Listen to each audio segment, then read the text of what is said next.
Epstein Island or any of this other stuff. They're always focusing on the next distraction. Yeah. Gentlemen, it's mind-boggling some of the stuff that happens out there. I watched this documentary. It was a series on drug trafficking and drugs in general, and this guy who was sort of like a big brother to the street gangs and stuff had a problem where this gang wanted to harm this member that had messed up pretty badly, and he went to the kid's mother and talked to the mother, and she had a chance to save the kid. Like, he's like, what should we do here? Like, do you want your son to live, or do you want him, whatever? She basically said if it was that son, it would be worth saving him, but we're talking about this son, so I don't care what happens. Like, they boggled my brain. That's crazy. How you could just let somebody harm your child, I don't get it. You could offer me £20 billion right now for one of my kids, and I'd say no. And like, saying this, unless he messed up doing one of the unmentionables, I can't see you turning your back on your child. Like, so he stole some money from the gang? Like, we'll pay them back. Like, I don't know. Most of this stuff that'd be happening to like Eastern European kids, you know what I mean? There's millions of them over there getting kidnapped and things like that. It's a business. Horrific. It's actually happening though, dude. I hope you realise that. You don't hear it where it's actually happening really badly in America. The amount of kids that are going missing every year in America has got more than what it ever was. But it's even worse in these countries where they're poor. You know, looking for rice and stuff. They would do anything. They'd sell a kid. They would. They would do it without thinking. And I feel sorry for them because they must be in such a dark place that they have to just to survive, I guess. Breaks my heart. And I've heard stories of people where I guess maybe they bought the kid and then got the kid back to the family or something, like, or give the kid a good life, or I don't know. I don't know. Crazy. Yeah, I just know that stuff happens because adrenochrome actually exists. This is the point. You know, it actually exists. I can get that on the dark net for you right now. You know, I literally can. Not that I do get that. Yeah, I believe you. I believe you. Sad. You get anything on their guns, anything, whatever you want. You know, I can hire a hitman, everything. It's all crazy. Yeah. And how funny is that to think actual hitmen exist? This is why we've got to be careful with what we're saying, you know? Well, I mean, it's good to have a hobby. Yeah. Yeah, you've even made my little... I live in a country where I believe we should have the death penalty. I've got a couple of people walking around on my streets free as a bird, and they shouldn't be. The one guy cannibalized a young man on a bus. The other one harmed her sister and 2 innocent girls, and she's got kids of her own now and running around. Can't you get hold of him yourself, balaclava up or something, and do it smartly? Yeah. I'm just saying that you know, sometimes the system fails us, right? Sometimes the system fails us, that's all. Yeah, and that's why I think we should take matters into our own hands, but then I don't want you getting in trouble for what I can imagine you doing to him, to be honest with you. Yeah, avoid it, and just do what you said, man. Turn off and do what you enjoyed doing: drawing, painting, singing. I don't know. Gardening. Can't go wrong with that. Renting on cars. Barbecues, bloody hell. I like making fires. I like all kinds of fun stuff. I like going through the woods, exploring, adventuring. Mom's been teaching me a bit of baking stuff, so I'm learning in the kitchen now. More than frying an egg.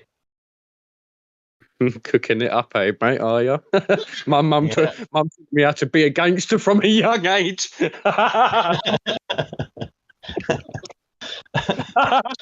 I'm in the kitchen now, cooking it up those time props.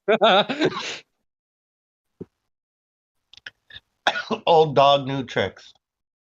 Hell yeah. I've been playing with the baking soda. Yeah, get it out. You thirsty? You thirsty? I'll go get some nice drinks in a minute. Noah, come away from them wires, mate. Yeah. I just want a little garden, a dog. Be nice to meet a nice lady. Have a couple offspring. Yeah, it'll come. It'll come. It'll come. Just don't go chasing it. Usually Yeah. tends to come when you I'm not. don't go looking. That's it. I'm not in a hurry. I almost got hitched a couple of times, but it'll work out when the time is right. Yeah, you might go to a foreign country and find your love there, dude. There's millions of fish in the sea. These women are fucking dangerous, bro, and I don't want them to get hold of you like that because Yeah, they'll end yeah. up breaking your heart, man. Do you know what I mean? And it's not nice. So just don't jump on whatever comes. Actually have some self-respect. Know your worth. I think that's the best take-home message. Know your worth. Thanks, yeah.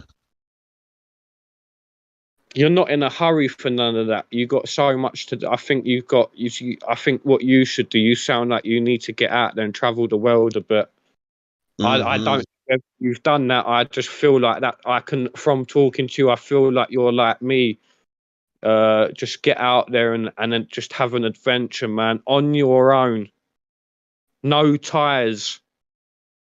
Of course, you've got to get some financial, but now's your chance. You know, you still got a good 10 years in you to get that job done. Yeah. I think Greece would be the first place I'd like to check out.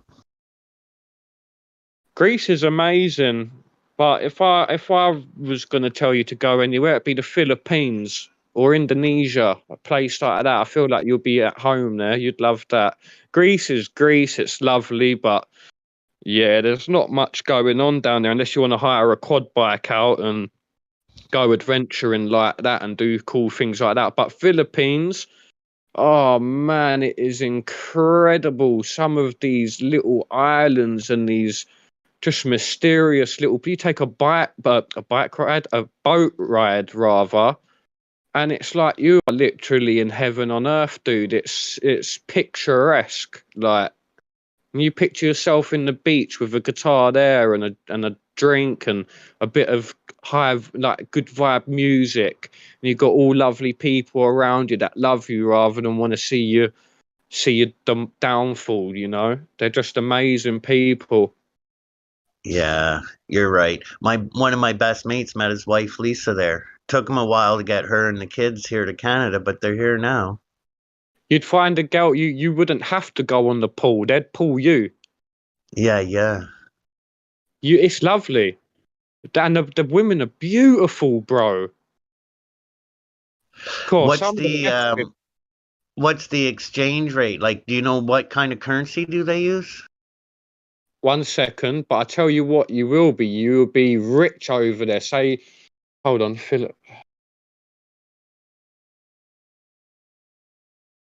I'm using Canada, loonies and toonies. Pesos, is it? Pesos. Oh, okay. So same as the Mexican currencies. You'll be rich over there, dude. You take £500 over there or £1,000, you'll be living nice, my dude. Like a beer is like. I mean, you can get a hotel for £2.50, Wow. $2.50. You know, something ridiculous like that. Nice little wood cabin on the beach. Just beautiful, dude. Just beautiful. It's a whole different way of life, man. So, you know, Canada and everything like that, we're all kind of, the them places are different, dude. They're not as, they're just fucking brilliant.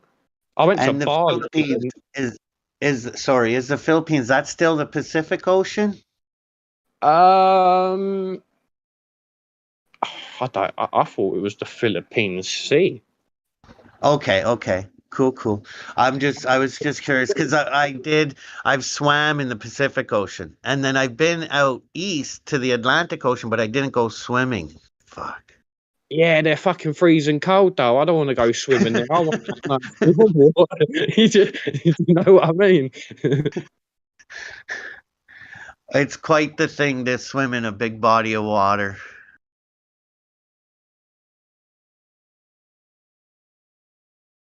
I went to a place, I think it was the Dead Sea. I couldn't actually go under the water if I tried to. It was weird. Yeah, 'cause I think the salt content is too high. Yeah, that's it. The salt. Yeah, that was it. Yeah. Sri Lanka. That's a nice place to go if you were ever thinking about it. Wow. Singapore's beautiful. Cambodia's beautiful. I dated a lady that had very wealthy parents. They were from Bangladesh and India, and they Uh-huh. also had property in Singapore, and I believe she was born in Singapore. Ah, them Nepalese girls, man, they're fucking beautiful. That's right next to Bangladesh. Some of the Yeah, best looking. No, a you're Czech right. Republic. I gotta travel. You got to travel, man. Yeah, them women are out there. Go to Czech Republic, Prague. Holy shit, bro. They're 10-10. First lady I almost married was Czech. Oh, you know what? Lucy. Yeah. She had Yeah, a nice personality, if you know what I mean. I Nice know what. eyes. Real naughty minded. Ah, nice Swedish bird. Fuck me, dude. They're all out there, mate. And A then when nice. I'm there with a Canadian accent, they're like, "Oh my God." They will fall in love with you in a second. It's like me with like I can go to America right now, yeah, talk how I'm talking now, and the birds will just fall in love with me, bro. It's weird Yeah. how an accent can get you whatever you want. If they hear your Canadian accent over in the Philippines, mate, you'll have flocks of them on you. Take me back there with you. Please. You'd be like that as long as you do the cleaning, the cooking, and the wash. You can come with me, girl. I'll supply the wealth. You look after me, and that's exactly why you love a woman like that. Some of these Yeah. women now, yeah, they think they're right fucking top class. Oh, you have to make this much money or what. I'm like, wouldn't you Yeah. rather I respect you and you know, Oh, like even Australian girls, like, oh, bro, you got endless choice out there. You can't settle for You got to get out there, dude, man. yeah. Them Melbourne girls, oh man, they're far no, New Zealand girls, woo. Make my But I mom a tell you, Marisha, where's Marisha? Oh my god, I was dating a Mauritian girl. She was incredible. I would have married her just because of how beautiful she was. That would have been about it. Wow. Yeah. Yeah, I Where think is that? Mauritian, where's that? that I'm trying to figure that out right now.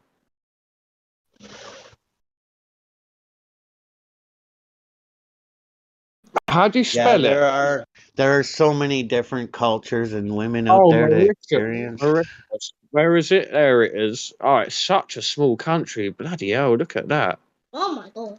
It's right next to Madagascar. Okay, so where's the best place? Near South Africa. Not near it, Nice. but to the right of it. Okay. Yeah, beautiful women there, but it's a beautiful country. Have you ever heard of Seychelles? I don't know. See, Yeah, look, it's close. Next to the Maldives, Seychelles, Mauritius. oh fuck! I've been wanting to go to the Maldives for a while. Maldives or however you say it. Oh, Yeah, you know what I'm saying though. That shit there, that is incredible. But that's a honeymoon place. You might get bored. There's not much going on there. It's just beautiful, and the diving's amazing because you dive down and you use the anchors of the boats to get you down. Not that I've done that. My boss, my ex-boss, done that. He went there for his honeymoon, and he's showing me the videos of him doing all that. And I tell you, man, it just looked incredible. But he said to me he didn't really enjoy it because I don't know what he was looking for. It clearly wasn't. It was. He said it was a beautiful honeymoon and all that kind of crap. But he goes, yeah, there weren't much you could do, so I spent most of my time diving. Okay. And he ain't a professional diver. What he was doing is just he was saying how long he could. He was basically going as far as he could. He'll come up and give it another go, and come up and give it another go. Do you know what I mean? To the point where he got really quite far down, to be honest. Yeah, I'm amazed at how far some of those divers can go. Yeah, I know, right? Yeah, some of these people they can literally hold their breath for minutes. I'm a Yeah, shit swim like a brick though, Mick. So I smoke too much army tobacco to have those kind of lungs. I smoke shitloads of tobacco myself. Amber Leaf. I don't know if you've ever heard of it.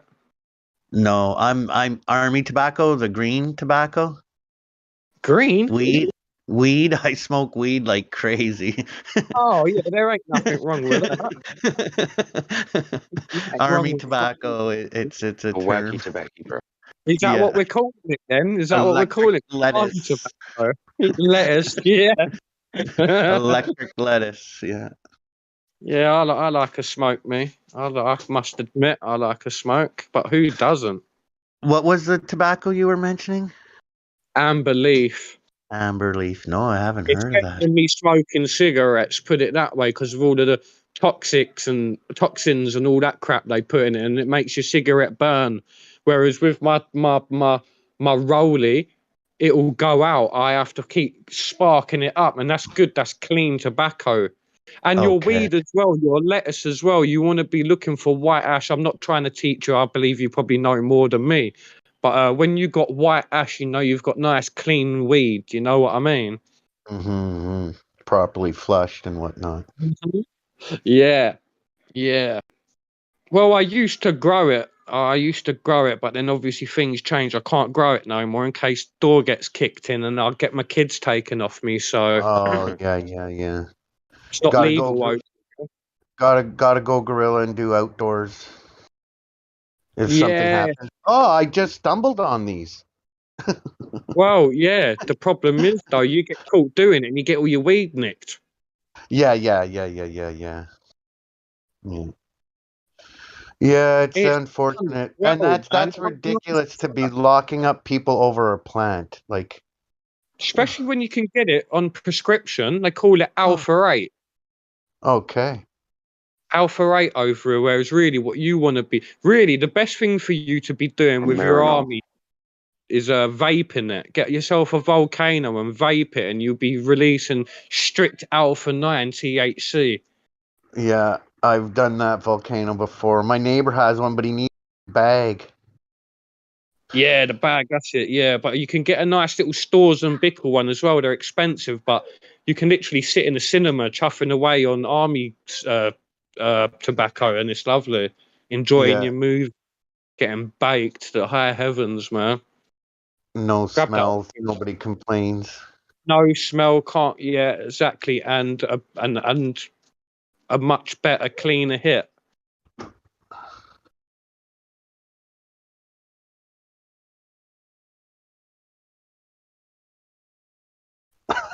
This guy pouring water on the ball. Oh my god.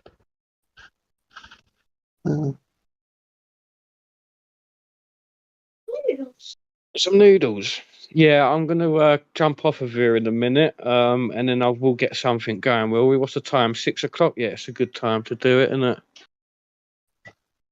Yeah, we can have some noodles. Did you eat your pasta? Did you clean your fork?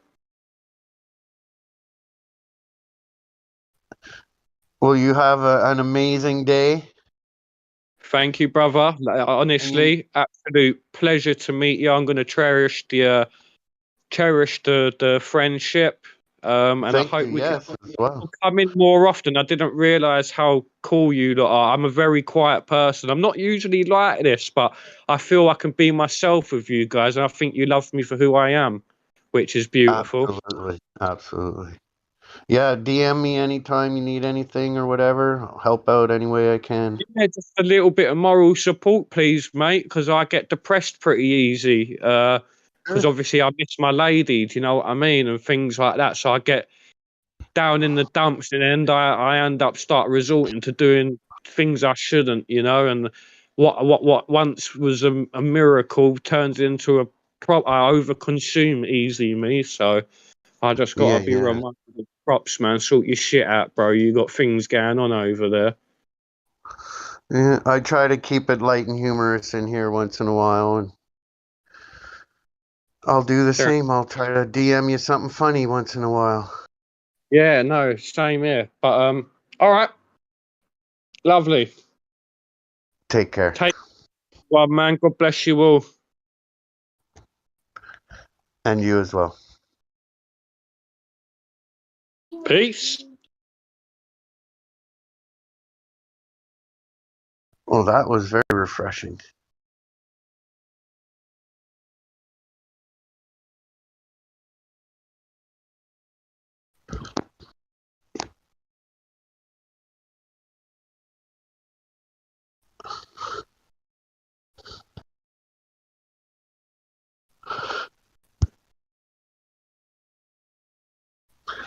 Any Globers in here?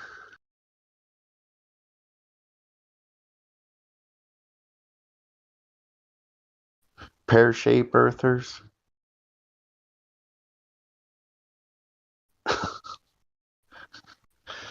It's a globe.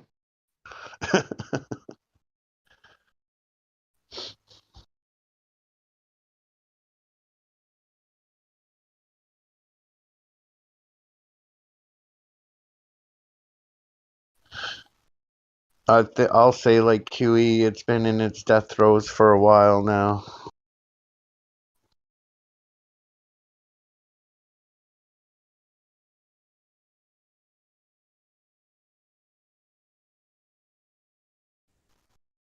I think almost what I enjoy the most is when you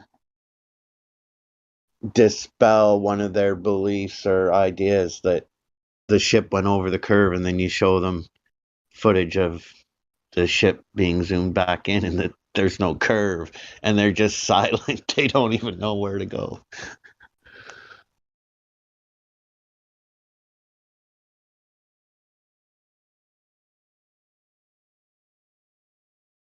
Or the black swan, and they're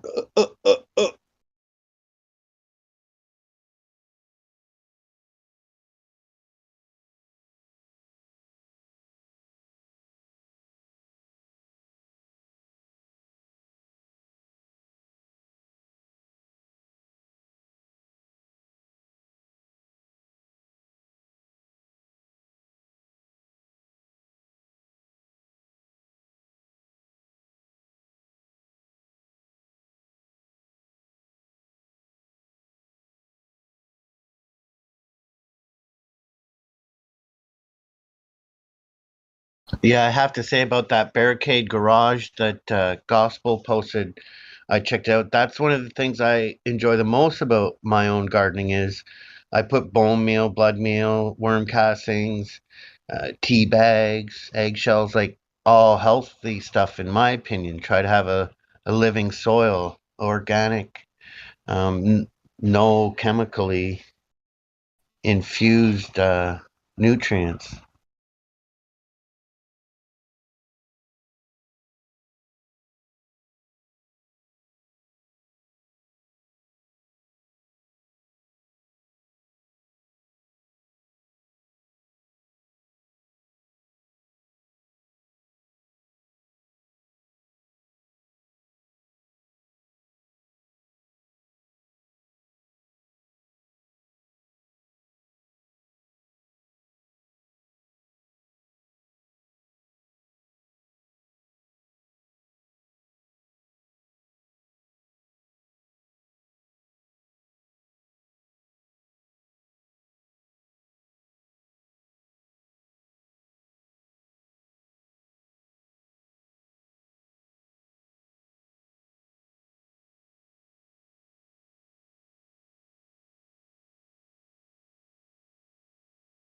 There's a recipe for an organic soil. I haven't tried it out yet.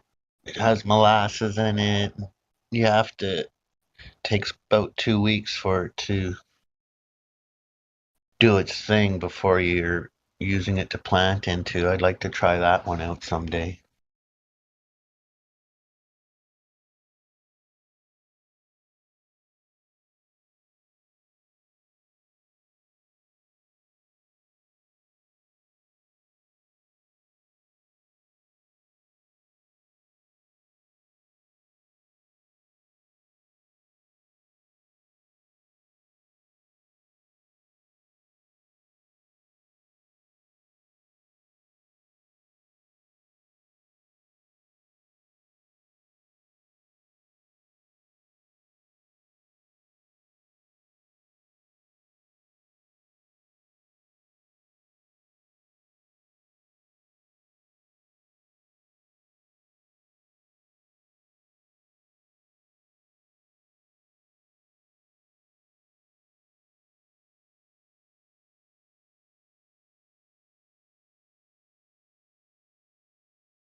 Hey, can everyone stop being silent over each other, if that's a thing?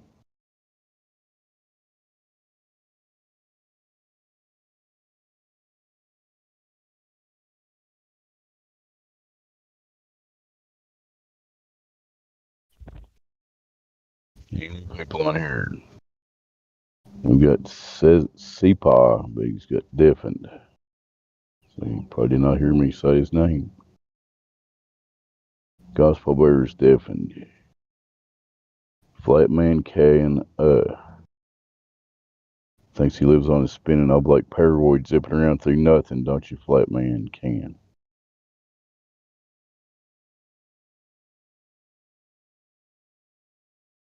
Must not be near his mic. My little symbol's lighting up, so I'm assuming my talking is coming through. This is the 24/7 Flat Earth Discord live. We just have this globular object that we all got taught that we live on. But some of us have investigated this, and when it comes down to reality and demonstrations, we're still waiting for proof of this globular object. It's one simple way to put it. Starting out with curvature, if it's a ball, it must have curvature. That should be measurable, even at the surface. So anyway, we shall go back to silence until a DJ takes over, or somebody with something to say starts to talk. Thank you very much.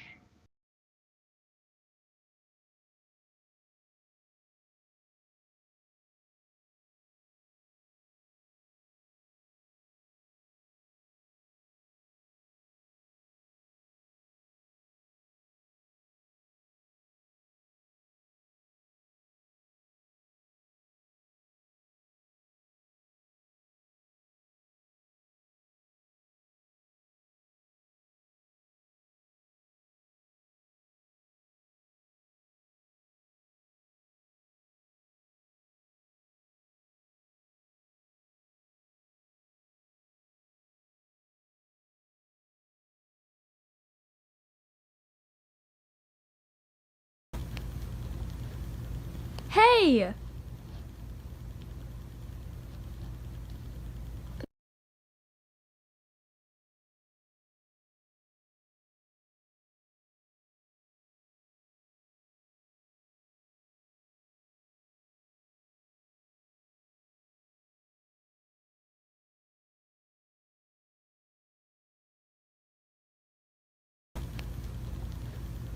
Hey!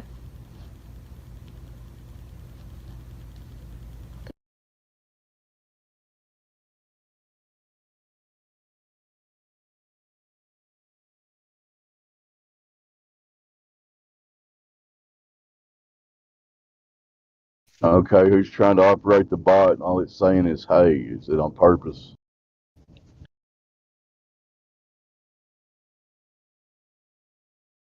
Or is this shall remain a mystery at this point?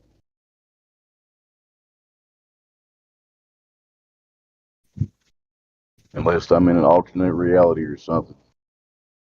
The music bot piped up and said, hey, and then went away. That's what happened.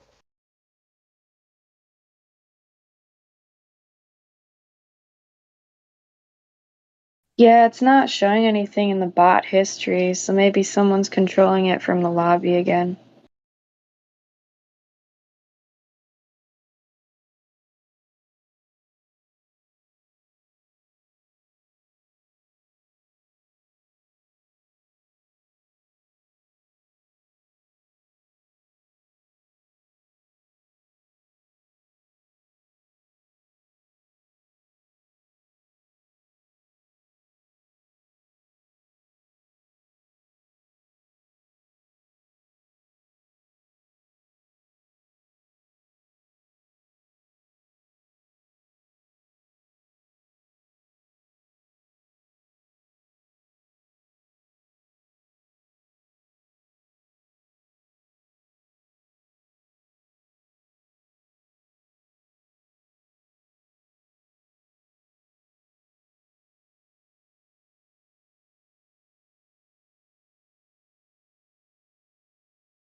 ye shall know the truth, and the truth shall make you free.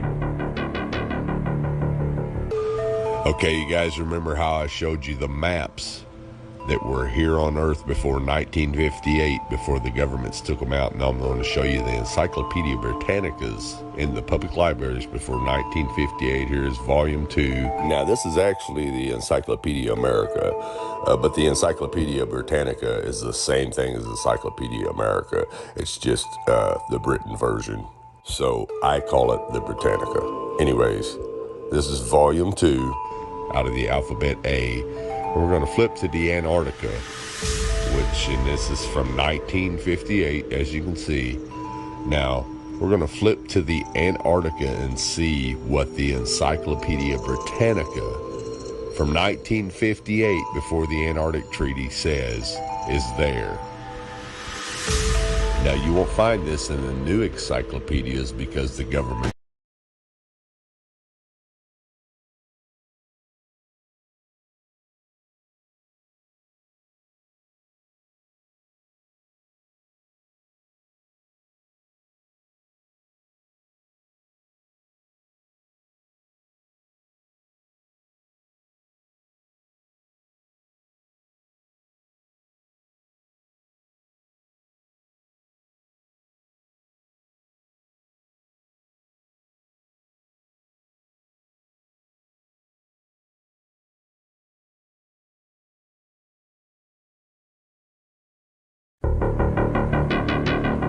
And ye shall know the truth, and the truth shall make you free.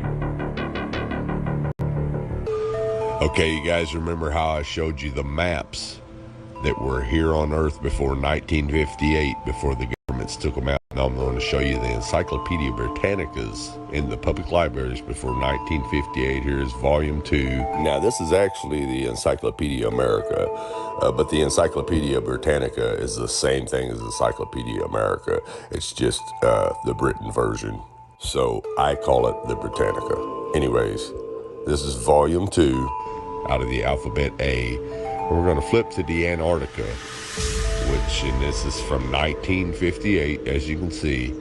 Now, we're going to flip to the Antarctica and see what the Encyclopedia Britannica from 1958, before the Antarctic Treaty, says is there.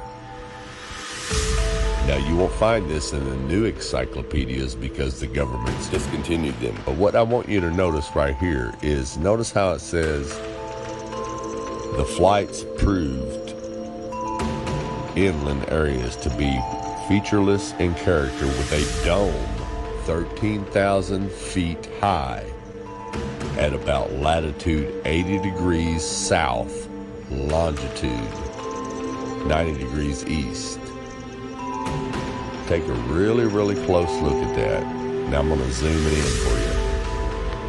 When they returned to New Zealand, these flights proved the inland areas to be featureless in character, with a dome 13,000 feet high at about latitude 80 degrees south, longitude 90 degrees east. Now, if this doesn't make sense to you, let me show you with an image on Google Earth's heliocentric model. And now here we are at 80 degrees latitude, 90 degrees longitude. And as you can see, we're about a third over the supposed continent of Antarctica. And there, it's supposed to be, the dome is supposed to be 13,000 foot high. Makes no sense, right?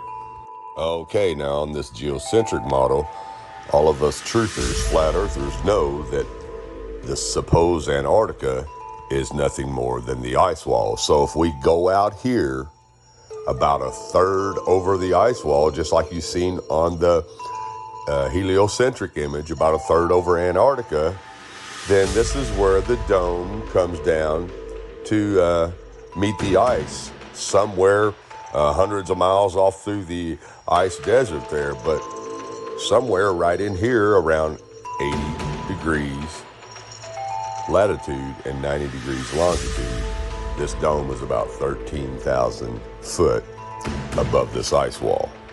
Now, if you go back out into the center of the Earth, or up the North Pole, and try to go up to the firmament with a little bit of calculation, it's going to show that it's about 385,500 feet away. It's really, really simple. And isn't it awful coincidental that the Antarctic Treaty of 1958 bans anyone from going to Antarctica? And guess where that ban starts at? At the 80th parallel south. And as you can read here, Antarctica as a continent is located in the southern hemisphere. It is the fifth largest continent and has an area of about 14 million square kilometers. The continent is almost completely covered by ice and is very difficult to access. There are only a few research stations that are located on the continent. People can only visit Antarctica if they have permission from the authorities. Now, if you're not familiar with any of this at all, and you're just now new to all this, you could say, well, this guy's crazy. He doesn't know what he's talking about. But what you got to ask yourself is, why do all the maps before 1958 show a flat Earth with the ice wall around it and a firmament, a dome? And not to mention the fact that all ancient cultures depicted a flat Earth with a dome over it, a firmament over it, for thousands of years. And let's not forget that the Holy Bible depicts a flat Earth with ice walls and a firmament being a dome. And why does the encyclopedia tell you that there's a dome there, and it gives you the exact height at the certain latitude and longitude? Well, the reason is because in 1958, that's when all governments and all nations of the world signed the UN treaty to ban all civilians from going to the Antarctica, and NASA came in and erased everything, just like they're erasing everything today. So again, ask yourself, if all this existed before 1958, why doesn't it exist now? How come it all of a sudden was erased and just disappeared out of your history books, out of your encyclopedias, out of your libraries? Wake up, people. Wake up. And ye shall know the truth, and the truth shall make you free.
Are we live?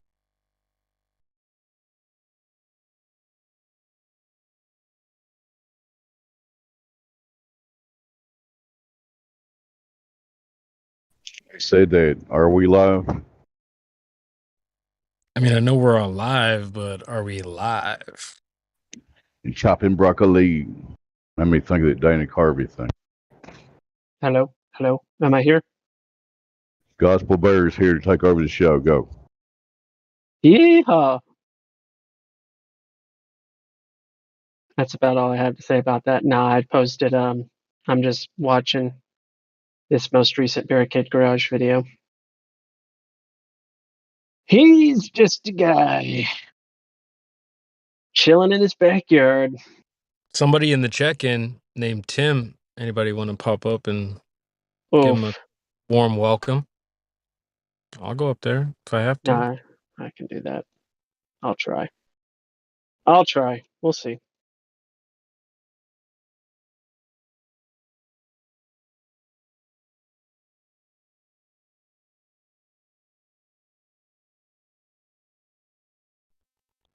Reporting from Ohio, not a cloud in the sky.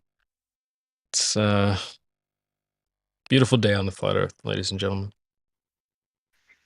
So you going through every CB combination you think of? Is that what you're doing?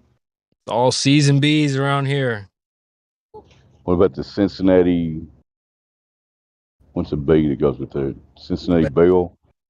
Wasn't Well, that a ship? yeah, I haven't done that one yet. I did the Bengals for the Super Bowl, Cincinnati Bengals. That was cool. Yeah, maybe I'll do Cincinnati Bell. That sounds good. Why do you have to take that sack at the end of the game, man? He could have thrown that ball. What's wrong with that guy? Oh, there was a good video of some different angles of Mixon, because it did seem like the camera they had for the game, it looked like Mixon, like, why didn't you just dive for that, catch that ball? But the other angles showed that he really wasn't close at all. But yeah, man, that's terrible. So close, so far away.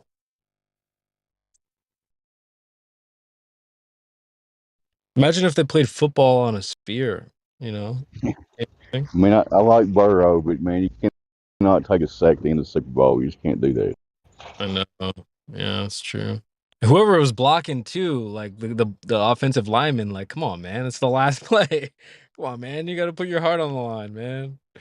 Well, who knows, man? Maybe Vegas was involved. You know, I don't know. Just saying. And another 30 years, and the Bengals will be right back there. So good. 33 more years, Dave. 33.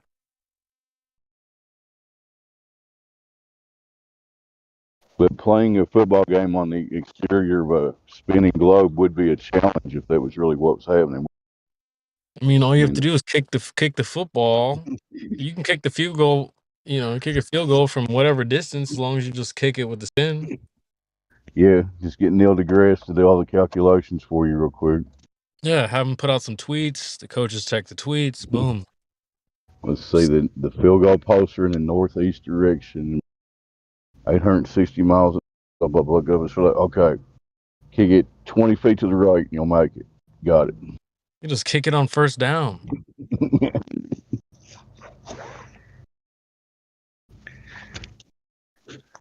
And you'd have to account for the curvature at the 50-yard line. I guess there would be a hump of curvature there. That's right. Yeah, every yeah. And then not only does it go, you know, one way, it goes both ways. So, Right. you know, you're playing football on a daggone mound. Right. His name's Tim, and he is joining us now here in BC. And welcome, Tim. Hello, Tim. Yeah, so warm welcome.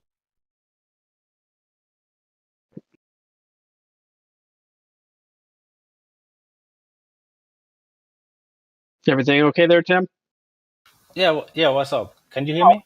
Yeah. I was just Dave said hello to you. Chopped Broccoli said hello to you.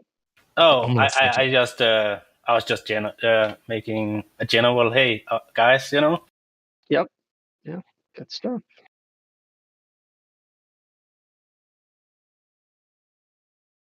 Take it away, Chop Broccoli. I Yes. was gonna say hi, but when you ignored the first few guys, you know. Oh, That's I'm it. sorry. I'm I just, didn't mean I'm to just ignore joking. anyone. I'm just reading through the rules and all the announcement stuff and all that jazz. I have a question, Tim. Is my mic audible? Yep, you're coming in good, Dave. Yes, yes. Currently at this time, Tim, do you believe, and it's okay if you do you believe that you exist on the exterior spinning ball? No, I'm pretty aware that we are living in a flat, stationary realm. Wah, wah, wah. I'm just kidding. Somebody else go. No, it's yeah. My nigga.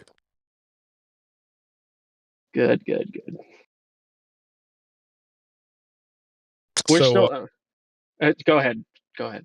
yeah, I mean, like, what kind of ammo do you have in the chamber? If you're gonna, if a Glober rolled in here right now and heard what you just said, and he's like, "No, dude, there's no way." What kind of bullets you got in the chamber for evidence, for proof? How you gonna back yourself up? You I holding mean, any heat? in most cases, like, I mean, I would stay away from heavenly bodies in general and just keep it on the ground because that's the best way to do it. It's safe, and if you can, like, determine that there is, for example, no curvature, then there is no reason to discuss anything else. The rest of it is just reflection, basically. Off to a good start. Yep. That's Don't make it more complicated than it is, because if you start to talk about wandering stars and all that that's just this that's just the, that could easily derail it all. Like, because do we know it? No. We can talk about it, we can reflect on it, and we can, but that's it. We can't determine anything. Yeah, I'm not sure why people feel like they can, or I'm not sure why people feel like they can lean on those quote unquote heavenly bodies as physical evidence. So, well said. What else you got? Not much, to be honest, because if there is no curvature, for example, like, it just ends there. But yeah, I mean, to be honest, like, I really haven't roamed a lot on these, like, discussion forums and stuff like that. I've just been doing my own hobby reading and stuff like that from time to time, doing the So, last almost 20 years now. so Tim, for example, what do you know about the natural physics of water? Is it natural for water to stay in a convex curved shape? I mean, there's 3 states of water, but liquids will always find its level, if that's what you mean. yeah. That's what he means. That's what he means. For Go ahead, Dave. example, the pictures from NASA that show us a big curvy Pacific Ocean, that's not possible in reality when you really think about it, correct? No. Okay. All right, well, that's step one complete. How about step two? Are you aware of the what we would call our 3 points that we have here in the server? Nope. Tim? I mean, I'm trying to go through all this, but I kind of stopped reading the announcements and the welcome thingy because now I'm talking with you guys. Yeah, that's Fair enough. fine. Well, I also Yeah, I have a don't. follow-up question as well. I'm just curious because let's say I'm on my 5th year of flat Earth. I first heard about this in 2017. So when did you first hear about this? Oh, I actually believe I was in the very early days of Eric Gervais releases in 2015, I think it was.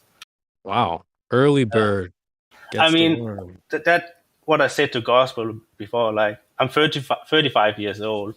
I woke up to 9/11 back in 2003 or something like that, and it has just been a deeper road into the rabbit hole since then. I never stopped. I never look back to a normal, whatever normal people look at the world as. Like, you start to see that, okay, this is bullshit. You start to look at past events, and you see Rockefeller, Rothschilds, and today's world with BlackRock and WEF and all that. I mean, it's just a never-ending story, you know. Yeah, definitely, Yep. man. You just made me think of is like, um, you know how they have like an NFL draft and like the best players go early, go first round, that type of thing. Like, if we're gonna draft flat earthers, like you seem like the type of guy that'd be in the first round, man. Well, you're the type of person we like having around, so we're definitely glad to have you. Yeah, yeah.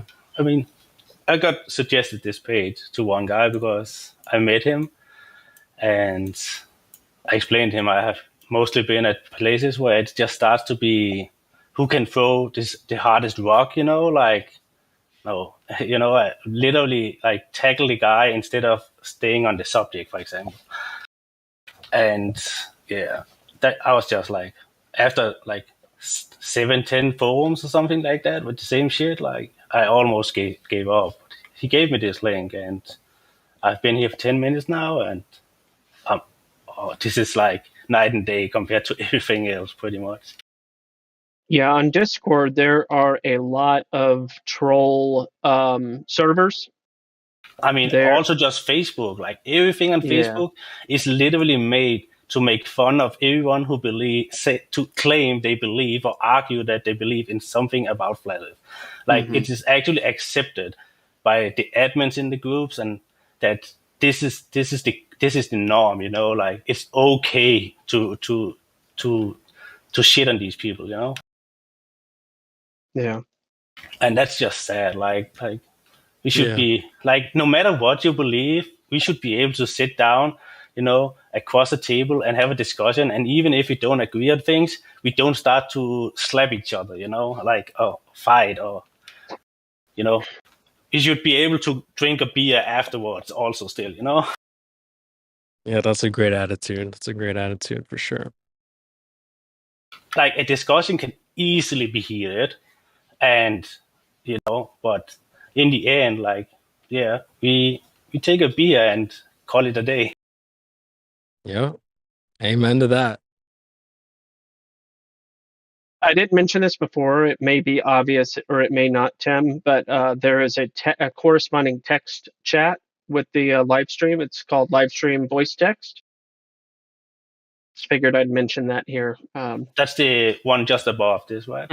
Yeah, you got it. So this live stream, is that going on or I have to unmute it or what?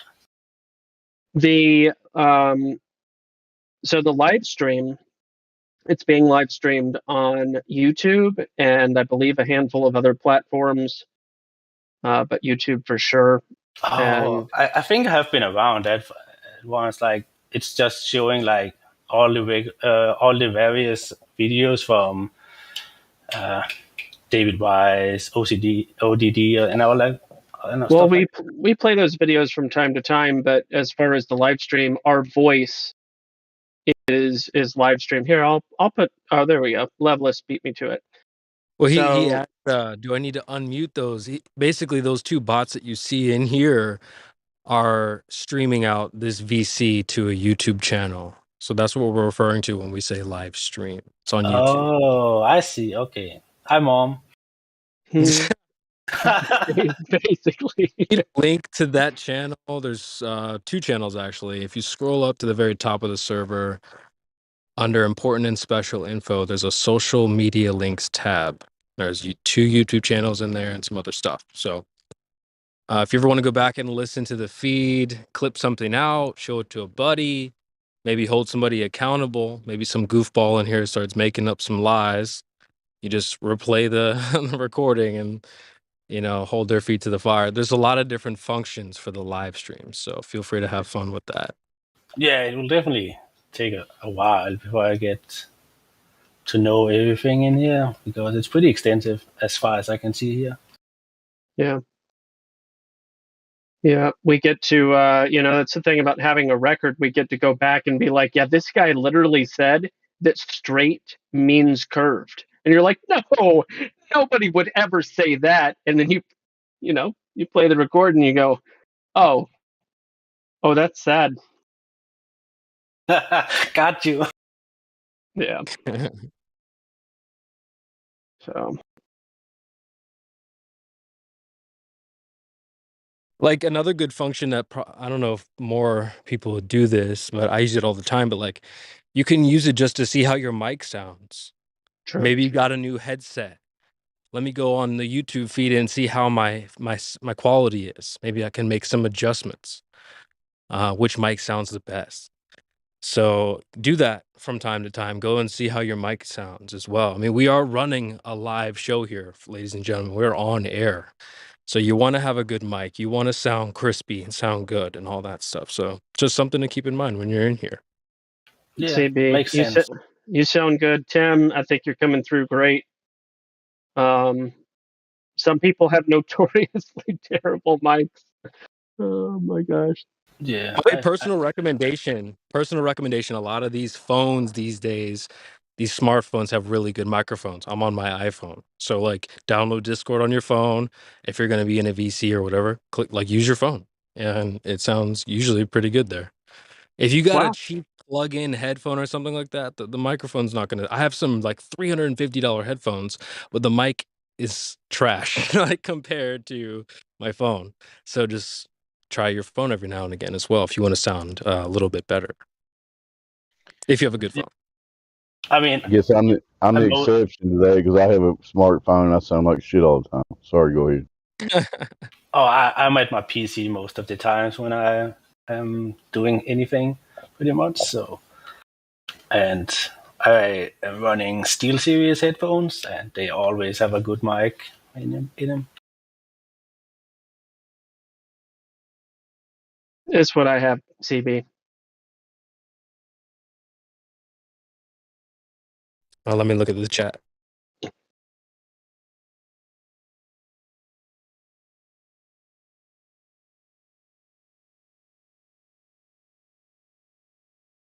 Dual mic, boomless, active noise canceling,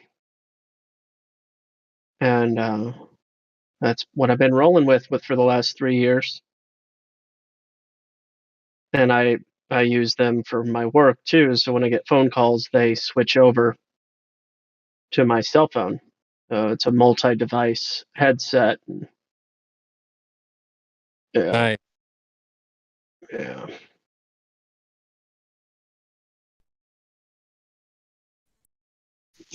You must have some good satellites over in North Dakota too, because you're always coming in good. Well, I've got fiber optic internet. The Midwest is notorious for really having a lot of fiber optic internet. I've been told that is related to the site. I don't want to say the word, but I'll say it anyway. Nuclear silos that exist or existed in the Midwest. They apparently ran fiber optic cables, or supposedly ran fiber optic cables back in the like 60s or something. This is what I've heard. I don't know the confirmation of all that, but there's a lot of fiber optic internet out here.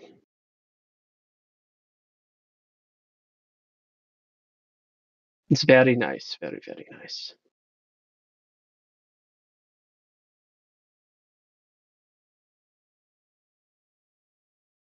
Howard, what an unusual about me. Hello. Would you mind explaining what you mean by all human senses have been debunked, Howard?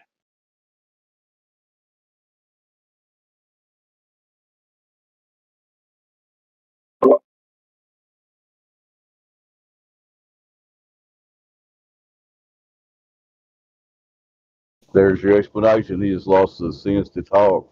Oh, sorry. Sin. I was getting my headphones in. Okay, gotcha. Okay. Answer Gospel's question. How did all of our senses get debunked, Howard? Go. So the other day we were talking, and I think it was Central. Some guy was basically, arguing about globe Earth, and we're like, well, how come all of our senses, human senses, show it to be flat? And I think it was Central, but somebody exclaimed, "They're just like all the all of our human senses have been debunked." and then, I then got you. yeah, and then I was like, I started dying laughing, and then I'm sorry, one second. How can It you does sound like argue something that? Central would say. Yeah, Central said that, and then I was like, what about? What about the human sense? The human senses of refraction that we can sense refraction. And Central goes, unfortunately, that's the only human sense that hasn't been debunked yet. Wow. How did the guy take it that initiated the silly claim? Not well. Yeah. Rage So, quit? yeah, so I updated my profile saying all human senses. Man, that's a good conversation starter. Yeah, I felt it I, just really it resonated with me at a very core level. Yeah, I got you. Good stuff. yeah, that's a fantastic line. I love a good one-liner. That's brilliant. Yeah. What in I'll have to tarnation? give him credit for that for sure. You know Since we're not, flat earthers, we'll confirm that it was him. But sorry, go ahead, Yeah. GV. no, it's just completely pointless that I'm even saying this out loud, but sometimes I just whatever. The headset I was showing you in the chat, it was $279 3 years ago. Now they're selling it for $418. God, And I bought it on eBay for like $85. nice. Less than 100. That's all I remember. It was double digits with shipping. So, and I've had it for 3 years. But yeah, wow. I mean, I'm not exactly surprised, but you look at prices going up on all sorts of stuff. Not all electronics and devices have done that, but this one certainly has. 418. Oof.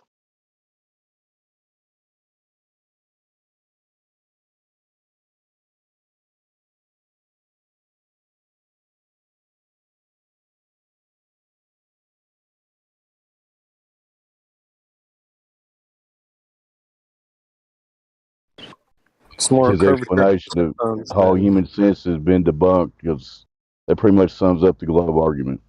Go ahead, Sigmund. Right. No, that's. I'm so Exactly. glad you said that. That's so much more funny than what I was gonna say. I was gonna Who are say you there's gonna more believe? curvature in those headphones than you'll find outside. But, Who Yep. are you gonna believe, me or your lying eyes?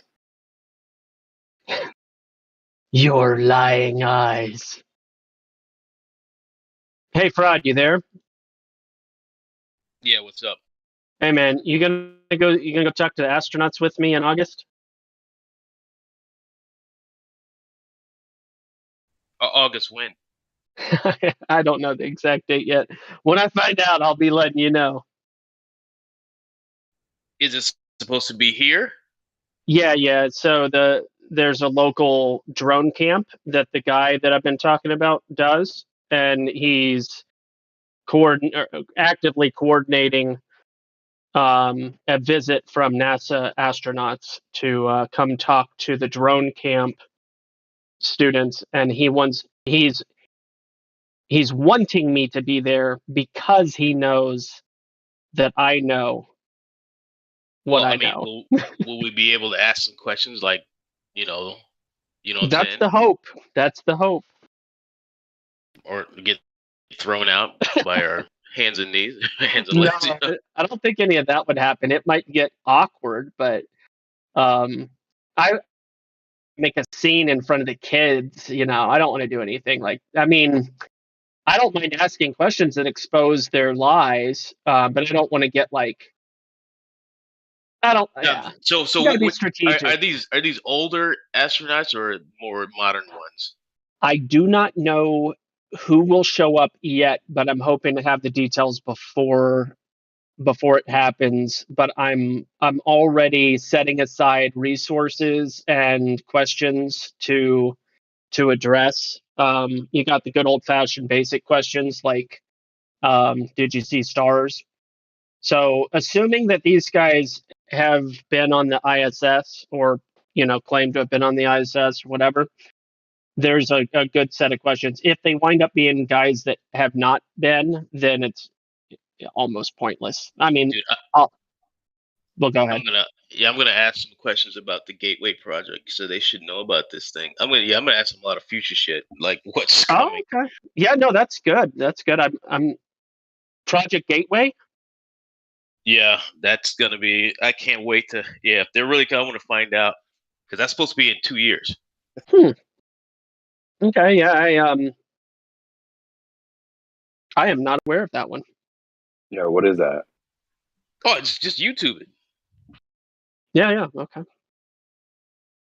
I'm gonna go ahead and predict if you get fraud on the call, but he gets kicked out of it. Just kidding, fraud. No, because he's like, there's kids there, so you really can't. You don't want to fuck it up for kids. This will be in person, Dave. This will be in person. Okay, he might be okay then. No, in person you have to be tactful. And on here is different because you got trolls that come here, but there we're representing something different. So you just gotta, you want to catch them saying something stupid. So you can't just come out and say something crazy. Just ask them silly things, like the stars. What do they look like? Did you see the moon up close? It's just silly things. Things that kids can understand, and Yeah. just keep it simple but penetrate. Yeah. Did you get to do any training in the ask like a student?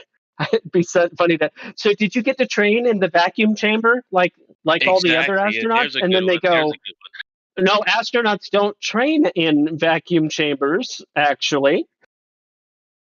And like find out where is a vacuum chamber? Do you guys have one to do any training? Just find shit like that. Well, they test your suits in the vacuum chamber, though, right? Their swimming pool is a vacuum, Oh. That's why the suits keep getting water in them. But the thing is, it's the opposite environment. So why would you train in the environment that's the negative of something, right? So well, in a you vacuum, think it's the opposite. You would think that, right? All of your human senses have been debunked. It's like, dude, no one understands that. Like, bro, why would you change for something pressure in a negative? I mean, it didn't make any sense. That's like, like when a submarine, all of their doors, they open out, because the pressure's pushing in. So you wouldn't have your doors opening in because like the pressure's gonna just collapse your fucking capsule. So I mean, like your suit's not set up that way. So I don't get it. You're using too many of your human senses right now. That's just too much brain power for globes. They can't process that information. Yeah.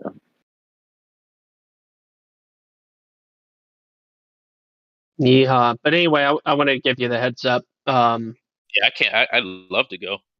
Hey, there's Central. Hey, what's up, dude? I'm back again. Friends were just admiring the quote, or I guess the little bio that I have in my About Me that says all human senses have been debunked. And I told them that was an original. I should probably put quotes around that and put your name next to it. Yeah. You could do that. I need to attribute it to its original creator. Give credit where credit is due. You can just run with it. It's cool. I'll come up with something else. Well,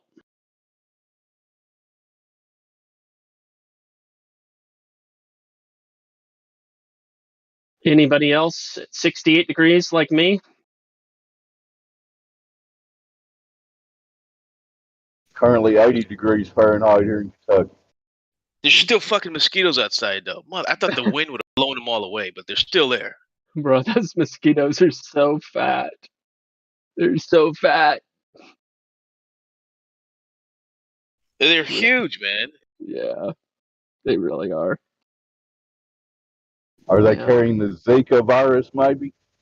Oh, not up here in North Dakota. I think that they carry only niceness, or I don't, or Norwegian egg coffee. I don't know what the North Dakotan mosquitoes carry, but it's definitely not Zika.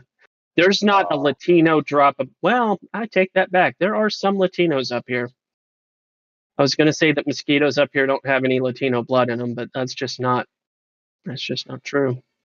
Have y'all ever seen that TV interview? They're interviewing this doctor about the Zika virus, and he says the world is flat like 5 or 6 times for no reason. Yeah, Does there's anybody know what I'm talking about? yeah, there's a Yell. Can you post the video? Well, here's the thing. It's here. I'm going to post the Yell one. The Earth, or the, I think it's the Earth or the world. Is flat speech Yell, or it's either Yell or Harvard. Here it is, and he uses the word. Yale? He uses the word world. Now the issue with this here, I'll post it in the chat. You can see. Whoops, I didn't mean to put the timestamp. Edit message. All right. So anyway, what they mean by flat, they're not referring to the surface of Earth. They're referring to the interconnectivity of all people on Earth. That it's a level playing field. Blah blah blah blah blah. I mean, that's what they're talking about. They're talking about globalization. They're talking about now the irony. Let me post this along with it. Here's the irony: is the similarity in language. If you're looking at it from a programming standpoint, there's a lot of symbolism in the language of each of these lectures. So, like, why becoming flat? That's kind of weird. But the word meta is in there. Globalization, eras. I don't know what this 10 days that flattened. I don't know the rest here. What does the rest of that say? 10 days that flattened the world is then, of course, the dot-com boom, the genesis moment of the flat world. That's kind of 6 new forms of collaboration, like 6 days of creation. The triple, the good old the triple shows up a lot. It's just awkwardly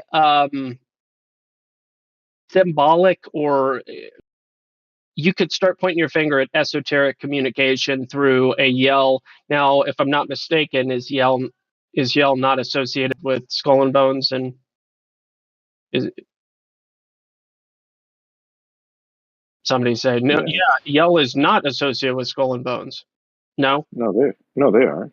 Yeah, that's what I thought. So it would be no surprise for them to be inserting exoteric lectures that actually have an esoteric special meaning. Crisis is a terrible thing to waste. All those talking points that you see.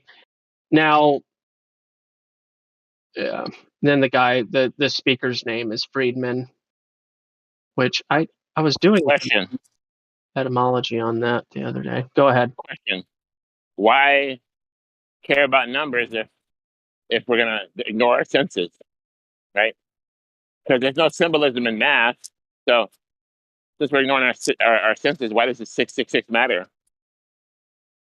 Yeah, no, I'm not really talking about that. I'm saying I'm not ascribing any inherent meaning to anything. That's the whole point of people that are into the occult. I'm not suggesting that anything has inherent meaning. It has attributed meaning. Therefore, esoteric or occultist people can apply dual meaning, both exoteric outward meaning, what it looks like on its surface, and then they can also be communicating secrets, so to speak. That's what a cult really means, hidden communication through symbolism that they are putting into or onto the words and numbers and symbols and stuff. So, yeah. But if you don't subscribe, meaning if you ignore the occult, can't they pull a fast one over on you? You can certainly miss or ignore someone's attempt at programming you. Whether or not it accomplishes its goal is debatable. You know, just like I tell people, NLP is a theory, not a scientific scientifically proven thing. So I guess the answer to that question that you just asked, it's debatable. How about corrupting your children with gender theory? Yeah, I mean, whatever information you're exposed to is definitely going to have an influence one way or another. Some people are influenced by a version. And what I mean by that is sometimes we as human beings get lots and lots of information about a certain thing, and it only serves to avert us from that thing. Some people get lots and lots and lots of information and they only want more, and they grow loyal to or devoted to or obsessed with that thing that they receive lots of information with. So the outcome is not guaranteed, is what I'm trying to say.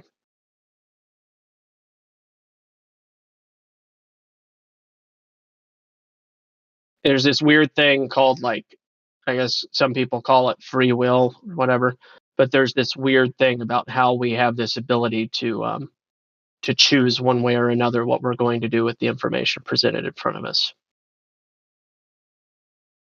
But if we're ignorant to the information, how do you respond correctly? Yeah, if you don't have information, you can't have an effect if there is no cause. So I'm not sure I understand your question. If you ignore 666, then what am I trying to say? Then you may have no defense against it when it comes for you.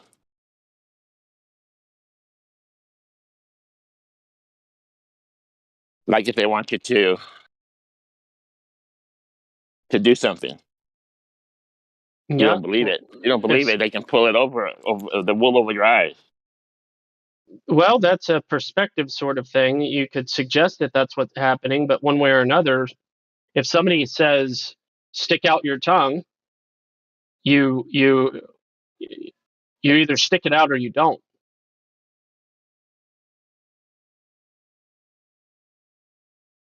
If somebody says stick out your arm, whatever, whatever the case.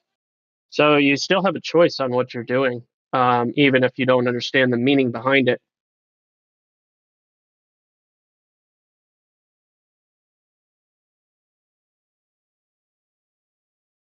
We got on this topic the other day. It is. But if you're tricked, if you're befogged by the, yeah, I know. There's this thing called volition, though. Certain things require your agreement to a contract, and there's. I am under the impression that there are certain types of contracts that you can't sign in ignorance. Now, there are plenty that you can. Plenty of people just say accept or yes to, like, terms of conditions or whatever, EULAs for software and all sorts of stuff like that. But I am under the impression that there are things in this world that have a contractual nature that requires your knowledge of the conditions in order to actually accept it, and that there's not such a thing. Now, I could be wrong, but I'm under the impression that there are certain types of contractual natured things that require dual party awareness. So it's just my understanding of certain things.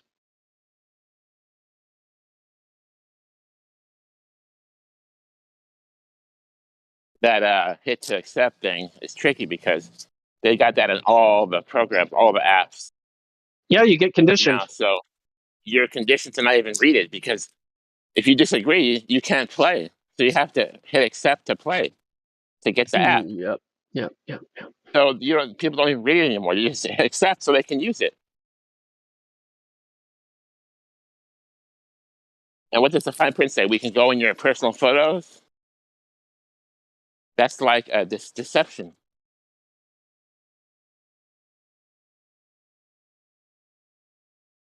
Yeah, there's a lot of interesting invasions.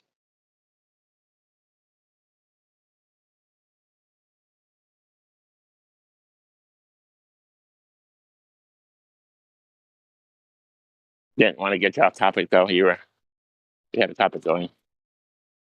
I think I was just talking about Yale University and other people that use these phrases and they get away with saying things under one context and breaking this one down and showing the different lectures within. I thought was kind of interesting. It seems to be really symbolic. Might not be. Might be completely innocent. But hashtag consider the source.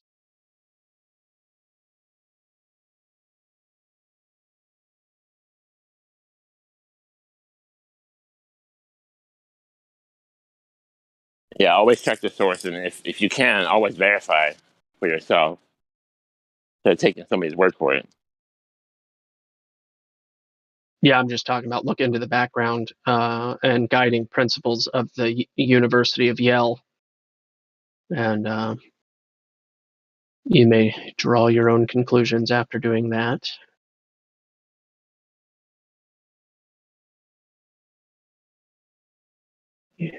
What do you think about Hell University?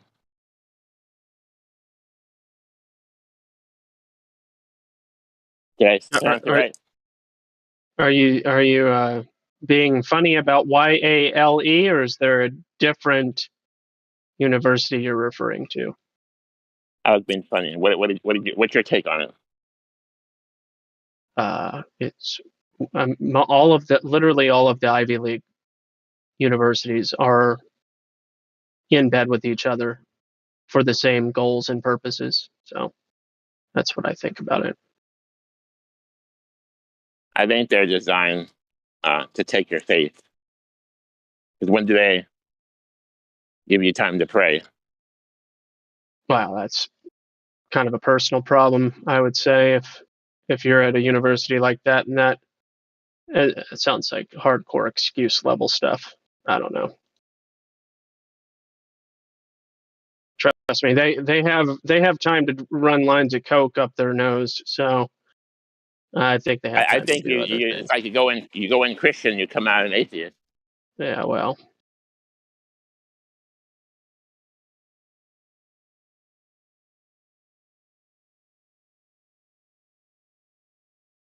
Some people may think it works that way.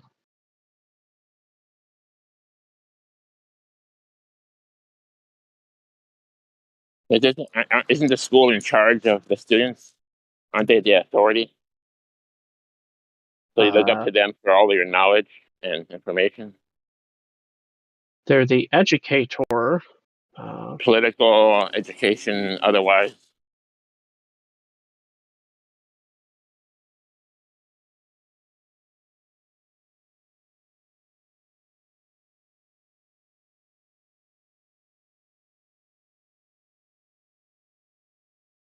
The educator, but what are they teaching you about? Spinning spaceballs and pandemics every 100 years?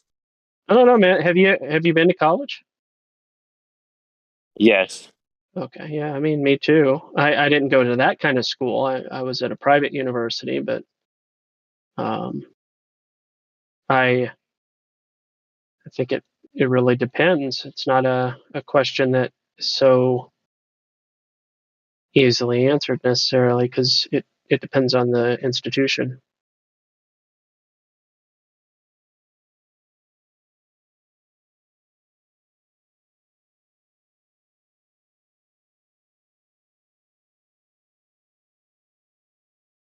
They're basically yeah, groom you to get a job in a big corporation, be a worker bee. Some universities do that.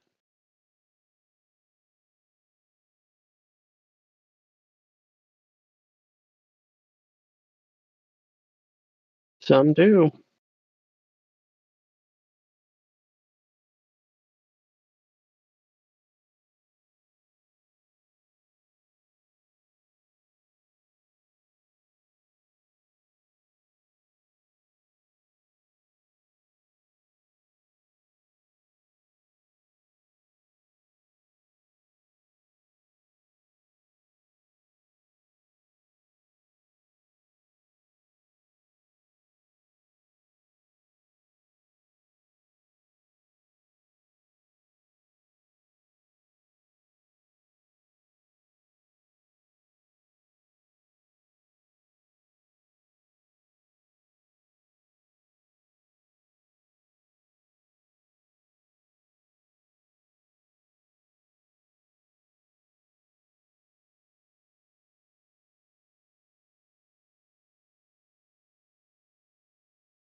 What?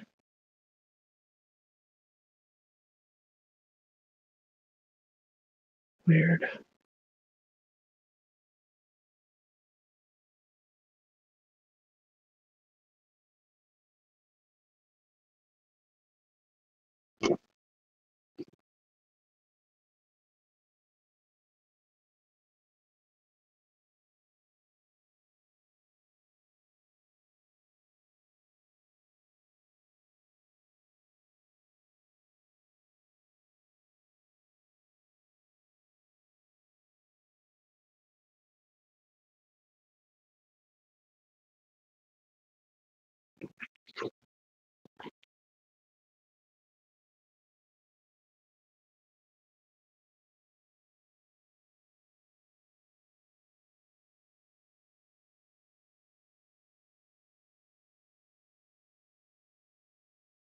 Hmm.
Team Beast. Yes. Thank you for posting that.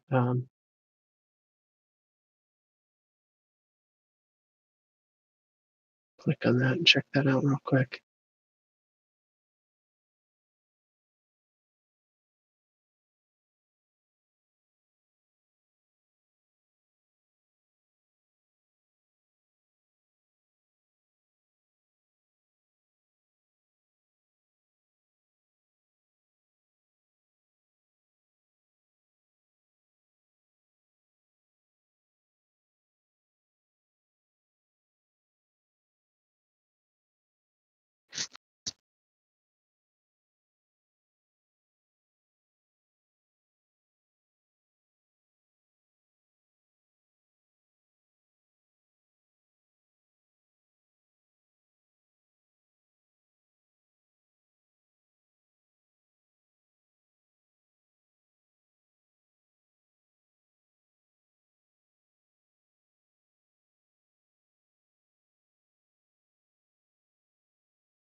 He does say it twice. That's so funny.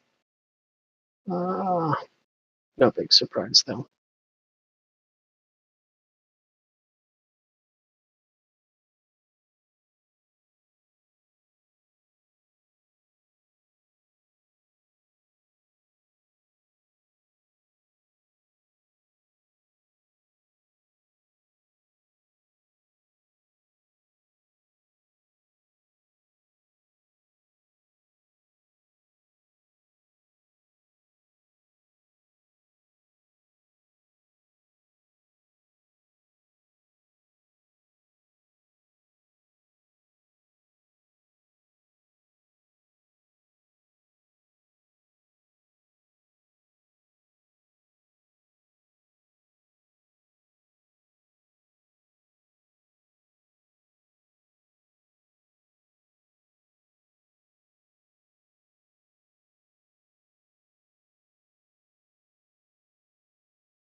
Artichoke. Okay. Need to add that to the list.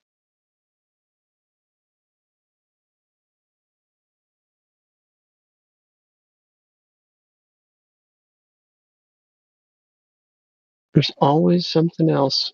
Like, if you just keep on researching, you'll just keep on learning more and more potentially useful, but not necessarily useful information. Project Artichoke. It sounds so. I like artichoke. I like artichoke dip. Was that the precursor to MK Ultra Gospel? No, I don't think that it's necessarily related. It'd be more like Guantanamo Bay related stuff. Sodium pentothal being given experimentally, and not then it became codified as a typical thing. But it starts out experimentally, where they determine whether or not a certain technique or method is effective. But hypnosis and other interrogation techniques with sodium pentothal. So Project Artichoke. I mean, you see this sort of stuff in TV shows and movies, and people are like, yeah, it's just TV stuff. But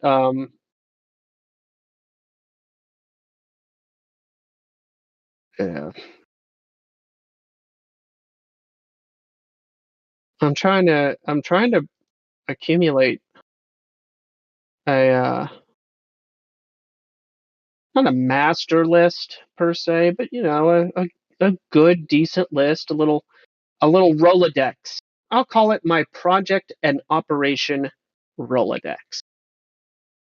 That's what I'm trying to do.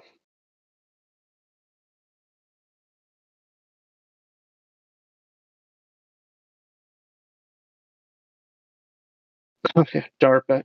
That doesn't surprise me at all. DARPA is definitely.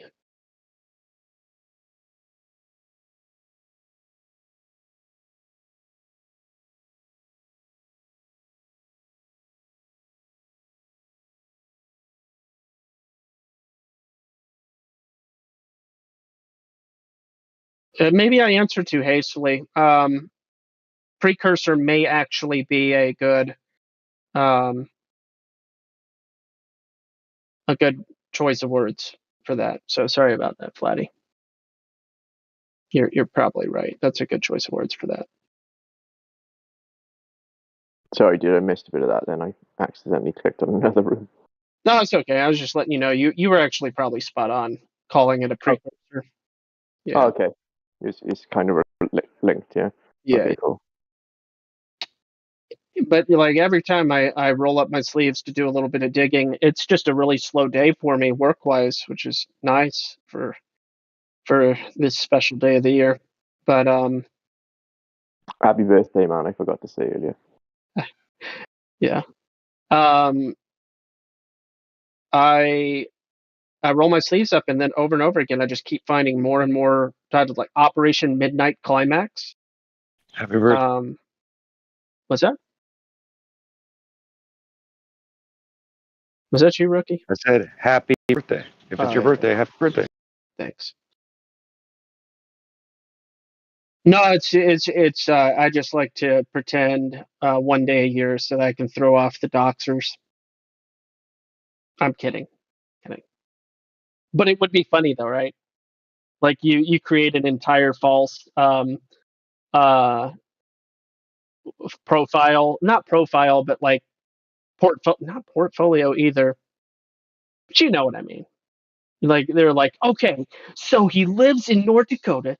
His birthday is this year. It's like, actually he doesn't live in America. He's not even on a mainland. He's in an island somewhere. And he wasn't born in the 80s.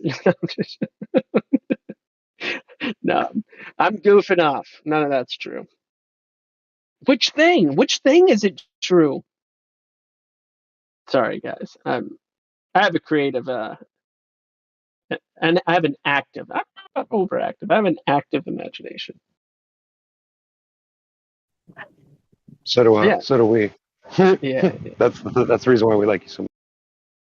Operation Midnight Climax was another sub project underneath MK Ultra. So I that's like a sub. No, just for everybody's that doesn't know this, it's important to understand the difference between a project and an operation. There is a major distinction. Operations are ongoing. Projects are temporary. It's a good thing to remember. I have a general question. What do you guys? What's your favorite food? Well, if I had like that opportunity, this is your last meal you're ever going to eat, Mm-hmm. and that was the thing that I had to choose what it was. It would be Siga what? What? Siga what? That would be my What's last that? meal, and then they'd just shoot me in the head because they'd be like, "All right, we don't even know what language you're speaking, so you're out of here." Yeah, I It's never hear that. it's actually a hilariously generic Ethiopian dish. It literally means meat sauce. But it's but if you go to a Ethiopian restaurant and order sigawat, you'll get more than likely a platter with extremely amazing spiced meat in a sauce involving tomatoes and onion, and then in berbere is the primary spice in sigawat. But anyway, and then it's on top of a big how big is it? Probably 20-inch diameter thing Plate. called injera. It's a bread. It's a sponge-like bread. It tastes like. Yeah, I ate that in Cologne one day. Once in my life, I ate that in Cologne with my brother. Man, that was literally, if not the best meat I have that I have ever eaten in my life. It's like this weird bread that you use, like you have no what is it called? You have no utensils. Right, and you get a little slice of that bread, and then you make like a claw or whatever with your fingers, and then you just dip into all these different things on it. Yeah, that was just amazing. I think it was what is that meat called? Calf meat. Yeah, it was. Yeah, usually it's beef. They do lamb as well. That's sega. Oh no, lamb. Sorry, lamb, not cow. And that would be lamb. segawat. SEGA. I'll be honest, man.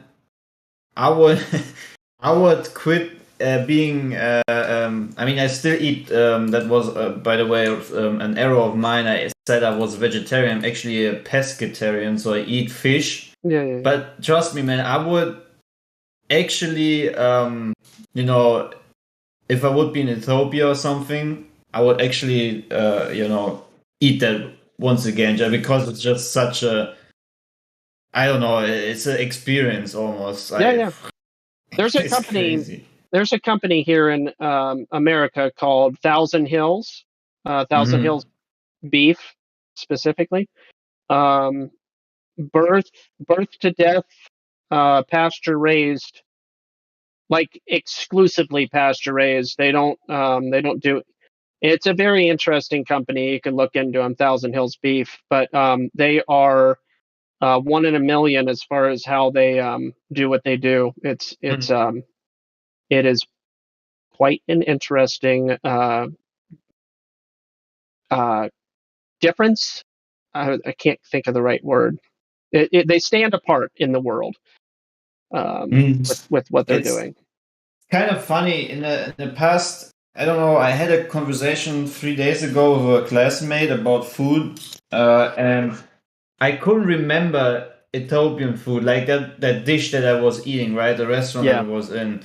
And it's funny how I just now asked what's your favorite food, and you just got me back onto knowing what that food was that I once eaten, but forgot which, from which nation it was. So yeah, that's kind of, I think that's kind of funny.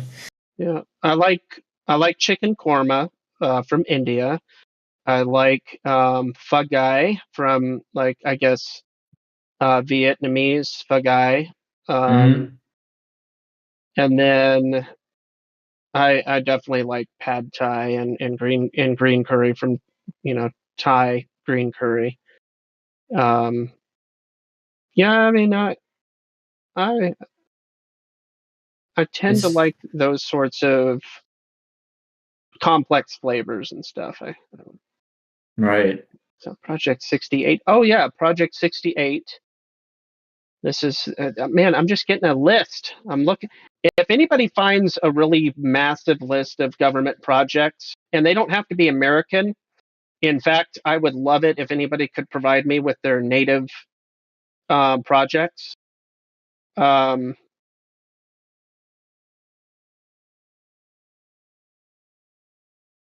know what sorry if I interrupt what you're trying to say again, but you know what I really like about the way, like the Ethiopian or like any other country, like in that term, the way they use spices is very much different from how we used to use spices in Europe. Like it's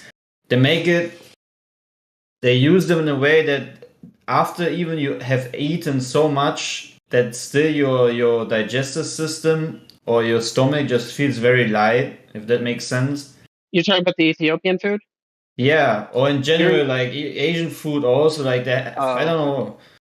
Like they have. I completely agree with you. Every time I eat Ethiopian specifically, I am baffled at how my gut feels, because I felt like I just ate a ridiculous amount of food, but then I have no ill effects. I don't feel sluggish. I don't feel, and it's not like they don't use oil. They use ghee, which maybe that's the difference. Maybe the fact that ghee is what they use instead of, I don't know. I don't know what the difference is exactly, but Ethiopian definitely. I would argue that is one of the most pleasant gut feels after a meal that I'm aware of. But yeah, I can still remember that it was very, very light and awesome after eating it. And then I just think it also is dependent on the this great variety of special seasoning and stuff, Yeah. But yeah, it's very interesting. There's another thing in Germany. Back in the days there was a special kind of 1 second, Schwarzkümmel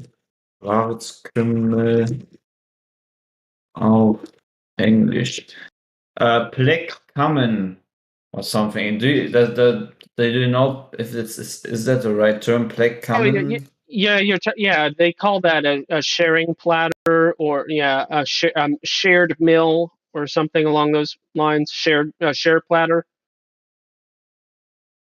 It's where you share the meal with other people. That's very common with Ethiopian food. Oh no! I mean this stuff. Wait 1 second. I'm trying to find the right English term, but no, it's called Black Common. It's a certain seed that was used in the German kitchen. Okay, black cumin. Yeah, cumin. Yeah. Okay, sorry. No, it's okay. That's why I thought you were saying the word common. I just totally didn't understand you. But yeah, black cumin is definitely used more often in African spices. Right. And some Indian spices, but not very common. It's not the same type of cumin that you would find in Mexican dishes. Yeah, and the thing is, back in the days, also in Germany, they used it a lot, like the oil and stuff, and was also heavily, farmed and stuff, because it had these great had great effects on your digestive system, for example. And I think there's just some things in our culture in Germany we just have lost over the years, which was used back then to also compromise. For example, when you eat meat, they also had these spices to compromise the heaviness sometimes that you have when you eat meat, right? So here, that's why for example when you eat just a burger or something like that, it's just salt and pepper. All the time, I mean, at least for me, most of the time, it just feels very heavy, right? Mm-hmm. Because there's not much to it regarding as help for digesting and so forth. And I think they really like these countries, these African countries, they really nailed it 100% how to make the meat be very light. I think that's why also cook it for such a long time in their own what is it called, brew or whatever.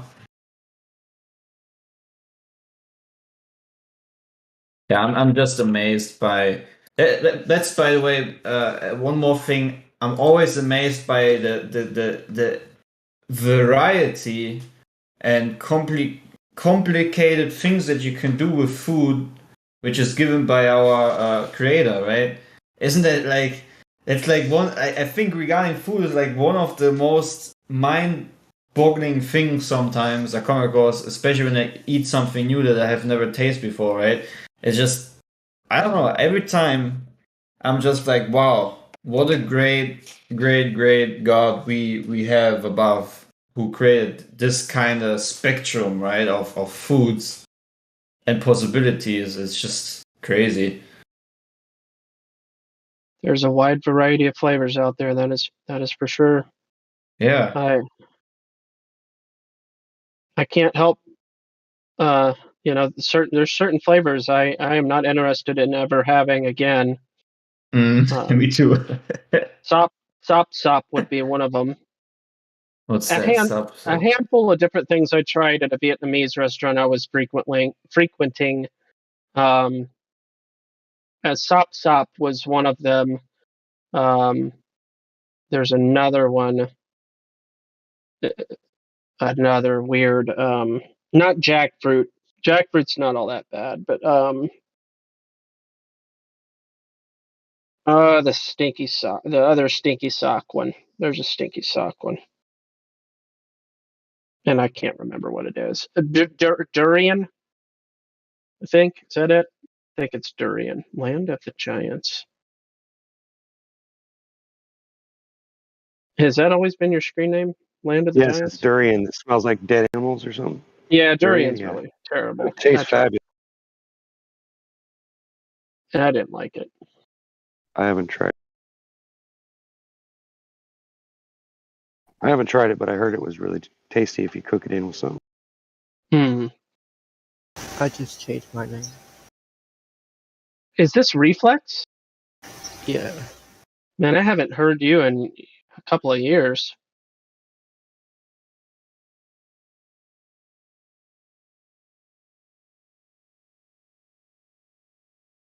Oh, you've been quiet. You were.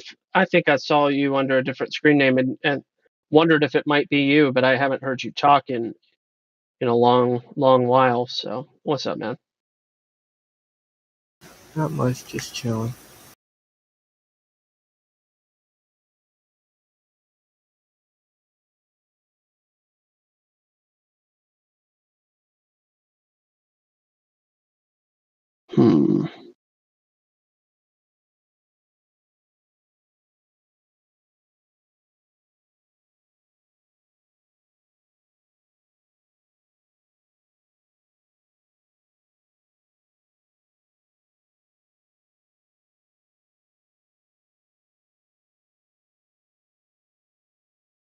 I'd like to find this PDF. I wonder if it's on archive.org.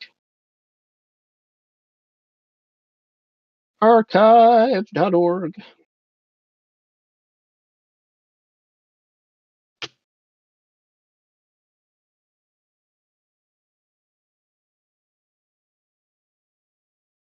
There it is. Is it the whole thing? It's the whole thing! Yay! I'll post this in the chat for anybody that wants it. Archive.org has some winners every now and then. What? Oh wait, limited preview. Gee. Oh, use your free account. Okay, I'll do that. Log in.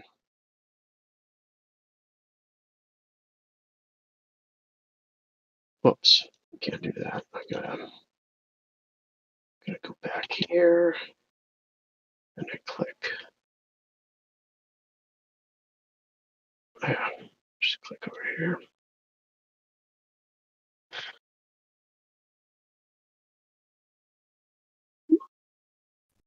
All right. Wait, it says use your free account to borrow this book and gain access to all the pages. You know what? Books, like the fact that you have to check out a digital book is really I don't understand that. I never understood that. Well, I mean, you gotta look at like, well, I guess you can't get a hold of those kind of books. I'm thinking about the bomb making books and stuff like that. Yeah, no, I'm talking about like you check out a book that's digital and you don't just get to keep it. It's just kind of weird. Use your free account to borrow this book and gain access. Well, how? How do I do it? Borrow for 1 hour? You pay for it? No, I suppose it says borrow for 1 hour, borrow for 14 days, or print disability access. Yeah, I'll do that. Maybe. Oh, you have to have a special password. I was just trying to get access to this book that supposedly has a nice list.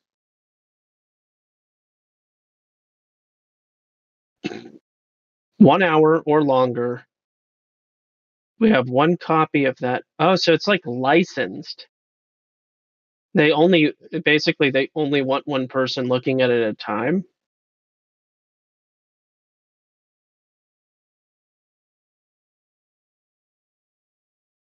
It's so weird.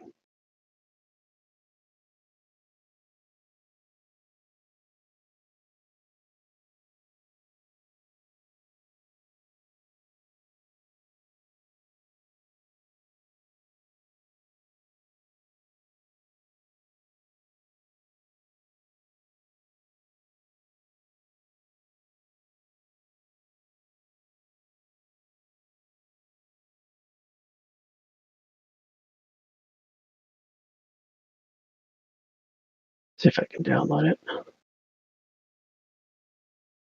Man.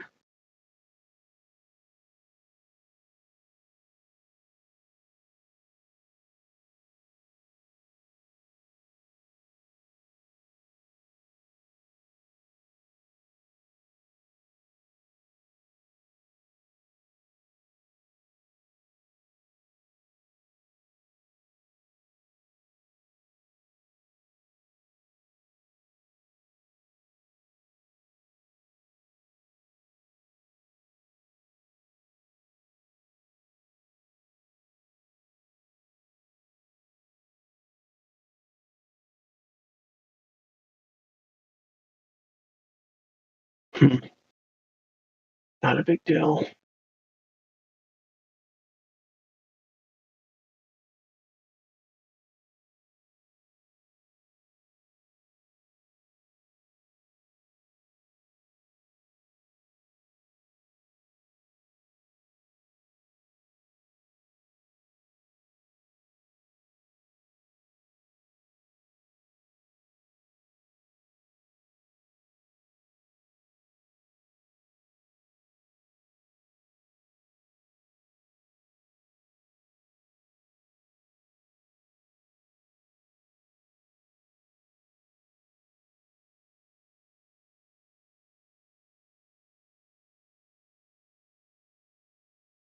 Testing.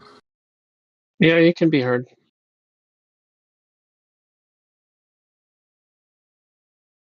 So I like chicken and steak and the fat, especially the fat parts of the steak. And like bone marrow. Does that qualify? What qualify for the question of what food do you like? Yes. Sure, why not? Sounds to me like you listed things that were food, so I don't see why not. Sorry if that's not eloquent. Oh no, I've had lots of opportunities to an interest in eating different dishes from all over the place.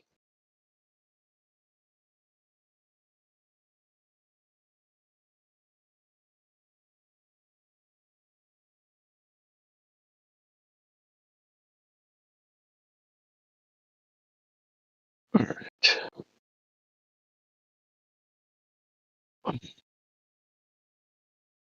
Marionette. Okay, back to my graphic here. Projects. Marionette.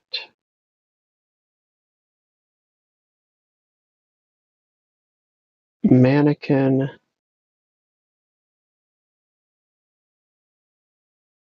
And Stargate.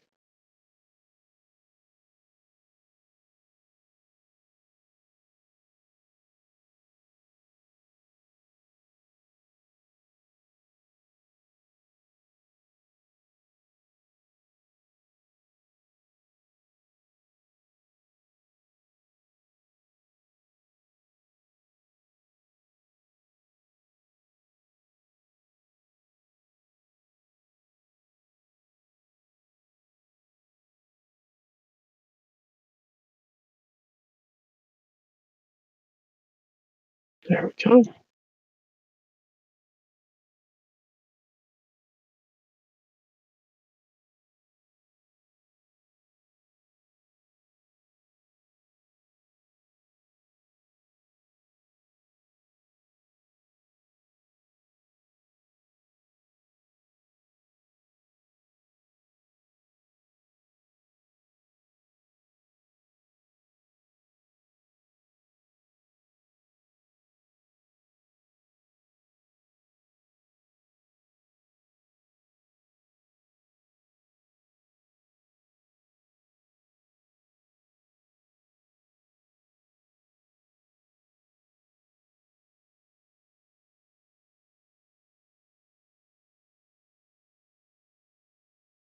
$18, $28 Webster's.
What happened? Everybody leave?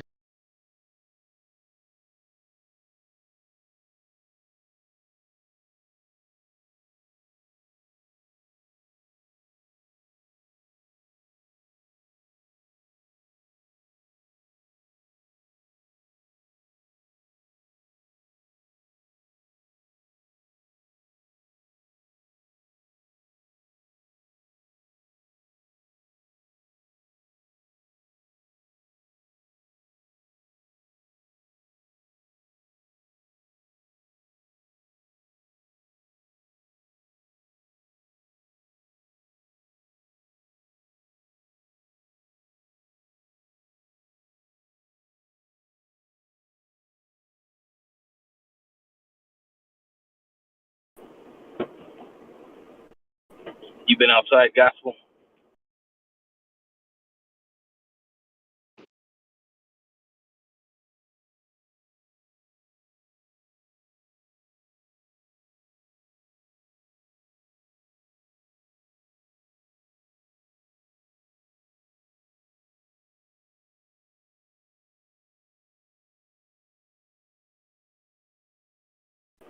Gospel, you been outside?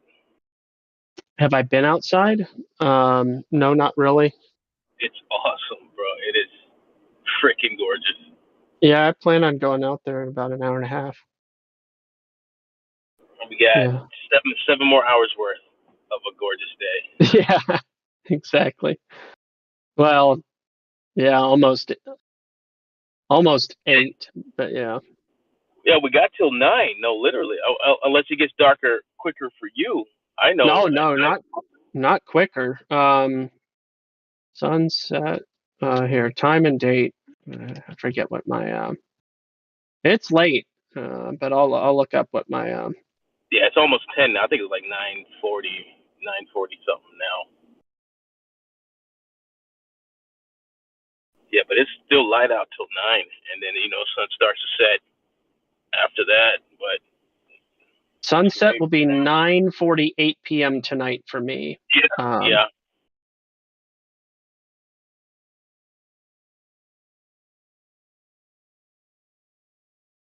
Yeah.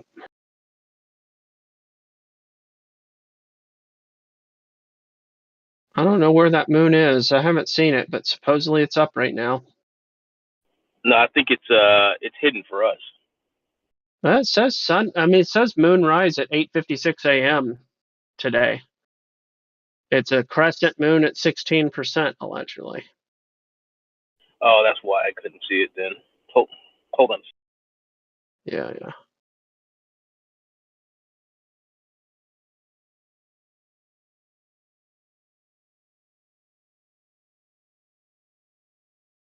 All right. Do this. Peta matters. 1.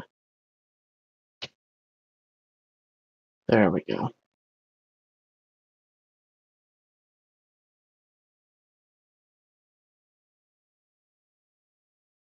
Memes. Meta matters. 1. There we go.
Hey, Flatty, you there? I am, dude. What's up? See my reply to your comment early this morning? Oh yeah, I was joking. If you didn't get I know that. you were. Yeah, I yeah. was just curious if you saw my I my quickly response. glanced up. I'll go back and have a look.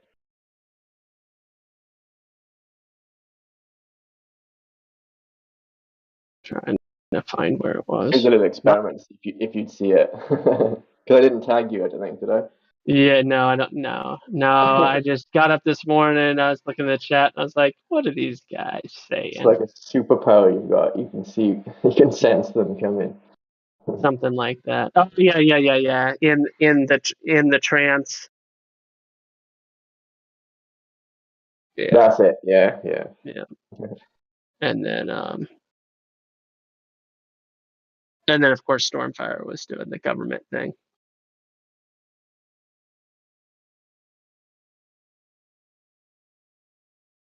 Which is perfectly fine. I just want people to be properly educated about with actual evidence about the type of mind control stuff they actually do. So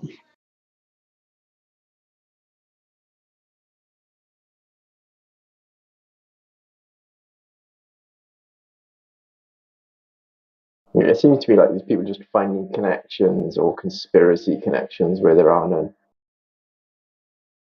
well, the same sounding stuff or just misunderstanding words is one thing.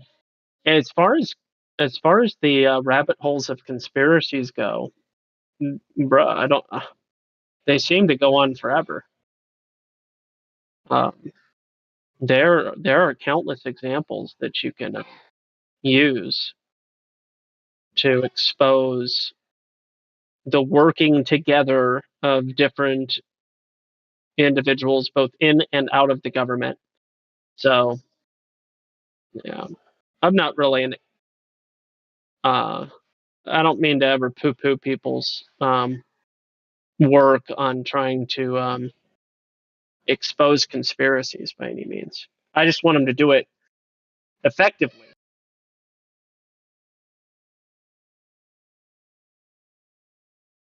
Yeah, I can see that. I don't pick up any kind of ill will on your part when you point out those things. It's better to be corrected, I'd say.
Must be Star Trails Day today. I was just scrolling through some of the chats on Nathan's channel.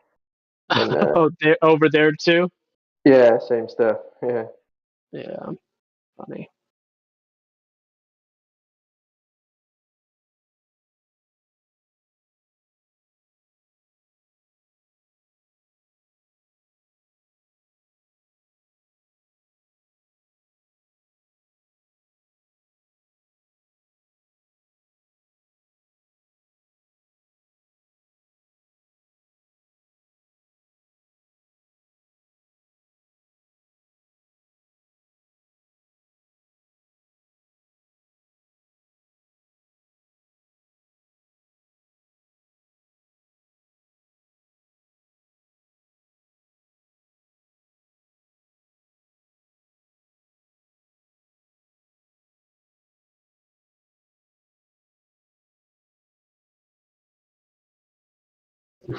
Okay.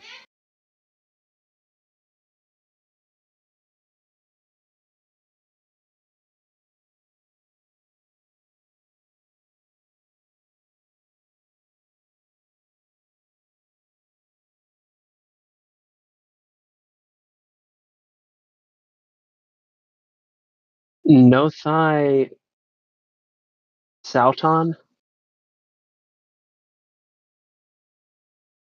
I'm not familiar with that second word.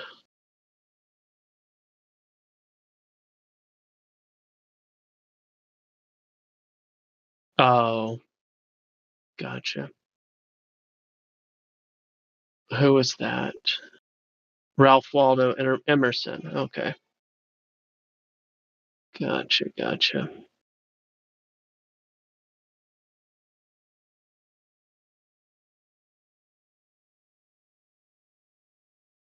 Yeah, I guess Emerson would be among the occultists, huh?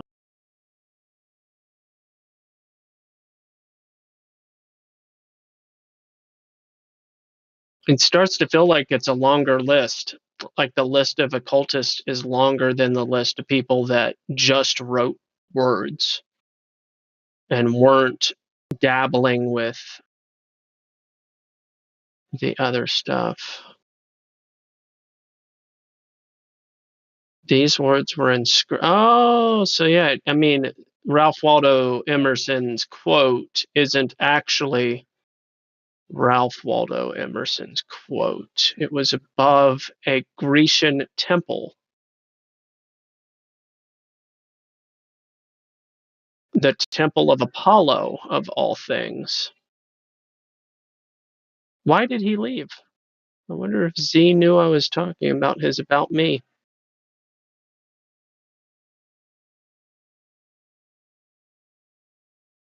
Huh.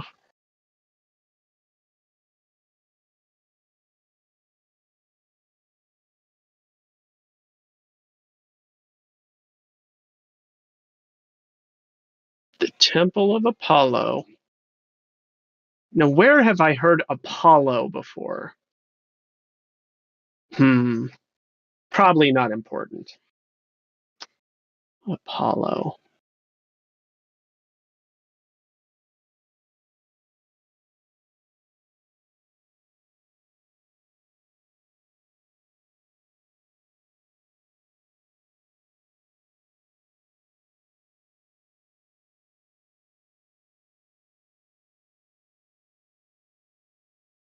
You know what's funny about Apollo?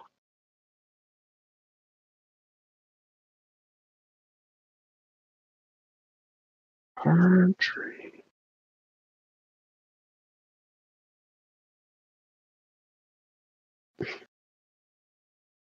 Archery.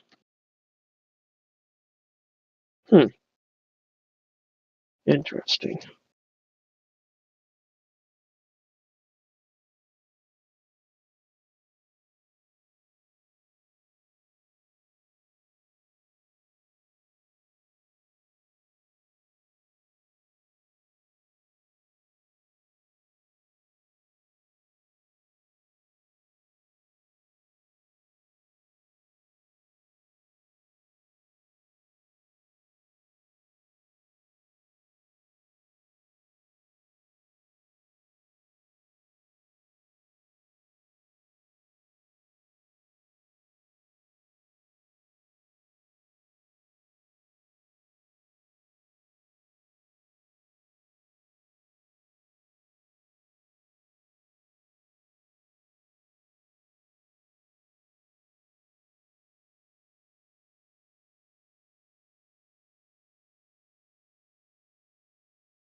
Oh, well, yeah, there you go. That is a symbol that I have seen before.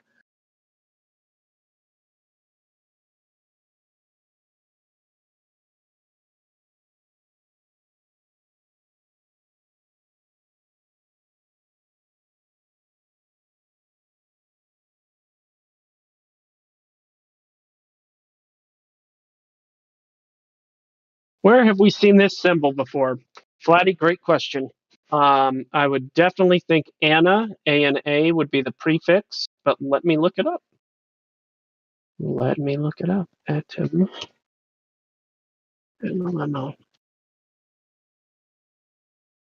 Yes, Anna, meaning up.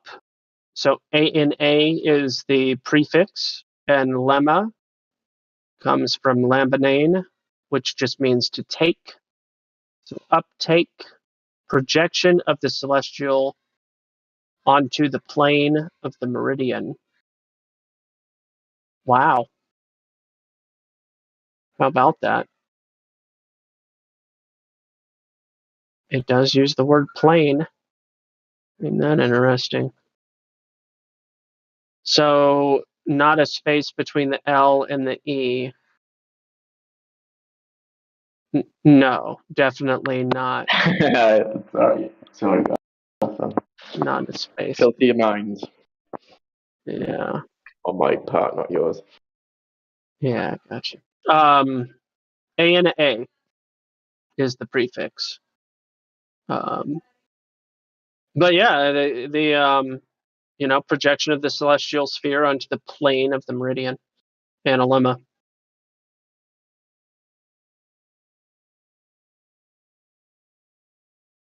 Speaking of sundials, I'm going to give you a. And Elijah just popped in the chat. I'm going to post a little link to something I was reading last night on my stream that I was like, hey, that's something I should have remembered or been familiar with. So I posted in a different text room if you want to check it out. Yeah. I mean, it's been super quiet here. Let's see who's in the room. Yeah. And maybe all right, I'll just read it. This is in a book, everybody. This is in a book. Take it as, however you want to take it. You have the prerogative. But this is in a book. And Hezekiah answered, "It is an easy thing for the shadow to lengthen 10 steps. Rather let the shadow go back 10 steps." And in a different book, so this story is retold with different, not different, but more details are in the book of Isaiah than in the book of Second Kings. But anyway, in this different book, Isaiah, "Behold, I will make the shadow cast by the declining sun on the dial of Ahaz turn back 10 steps." So the sun turned back on the dial the 10 steps by which it had declined. Retrograde sun, it's yet a different example than the day of Joshua, because whereas in the book of the day of Joshua, whatever, the day of Joshua, that's where it stopped. The sun just stopped that time. But this is a time where it actually retrograded, which is a very fun example because the sun, not the Earth, spinning the sun. I just like to point it out. I found it and I was like, oh my gosh, why wasn't this on my list? Were you already aware of this one, Elijah? Yes. Ah, gee. Good job. Yes. It was really good. It's like that, that's one of the things that was asked to Matthew Lawrence, Oh, really? So somebody brought this one up to him, and what did he say? Wasn't what it it wasn't and was what you would expect and wouldn't Sure, expect. I mean, I hope that makes sense. Kinda, yeah. I've read the commentaries and different suggestions on it, so I'm aware of what some people may say, but Yeah. But It's yeah, unfortunate. whatever. It's sad. Yeah. But it's a great example. I definitely am going to remember it from here on out. Yeah. I mean, that's irrefutable right there. Like if you're gonna be um if you're gonna be arguing, from Yeah, um, it is what it is. You can't really escape it. I get it.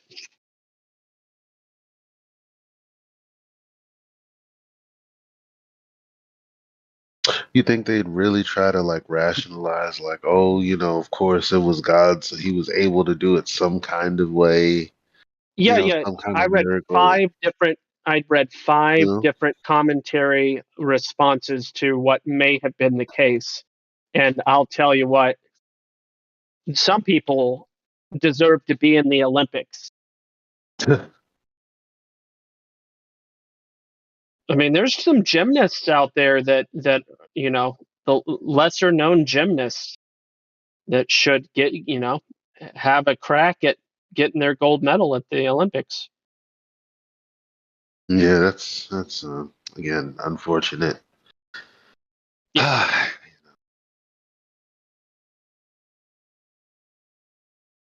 Yeah. If your goal really is to if your goal is one thing in getting people to really just see the truth in the truth of anything, that's all you want as an individual. Like I don't have an agenda here. It's just I'm just like, yo, I found out the truth isn't that important to anyone else. It's like so crazy.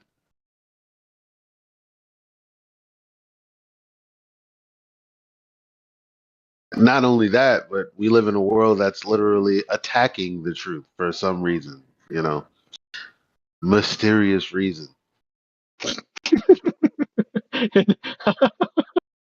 Well, it's not a mysterious when you once you become a Christian. It's not a mystery anymore. You know why? Yeah. Yeah, yeah. That's why I'm laughing. It's the Because like facetiousness. in a world without God, even if you believe in flat Earth, it doesn't make any sense. None of it makes any sense. Why would you sit here systematically destroy your existence and the planet you live on because for no reason at all, right? How does that make sense? It doesn't. So I mean, there has to be a dark entity or power pushing it because human beings should not be trying to kill themselves. It didn't make any sense.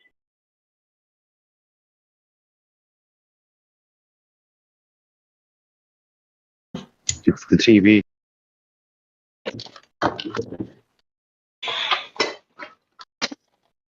Sorry, I'll go on mute.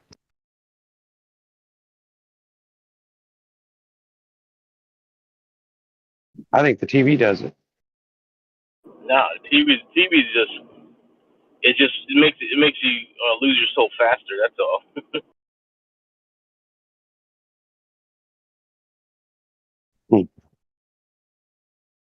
Because this has been going on for millennia, right? So it's not the TV.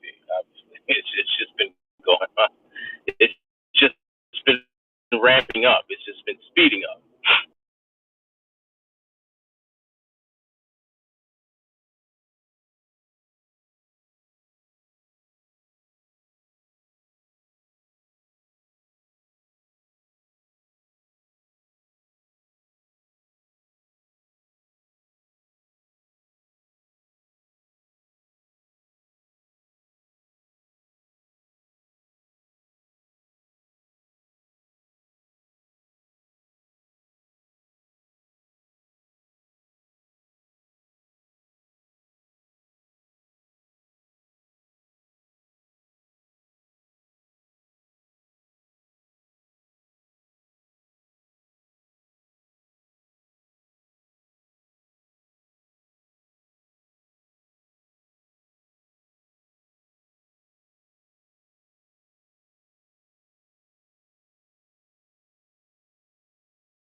Zippity doo dah. I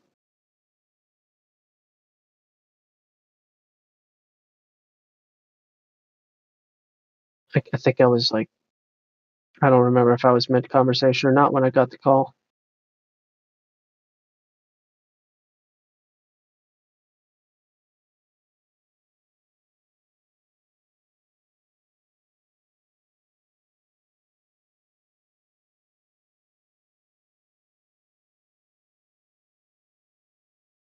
Where is.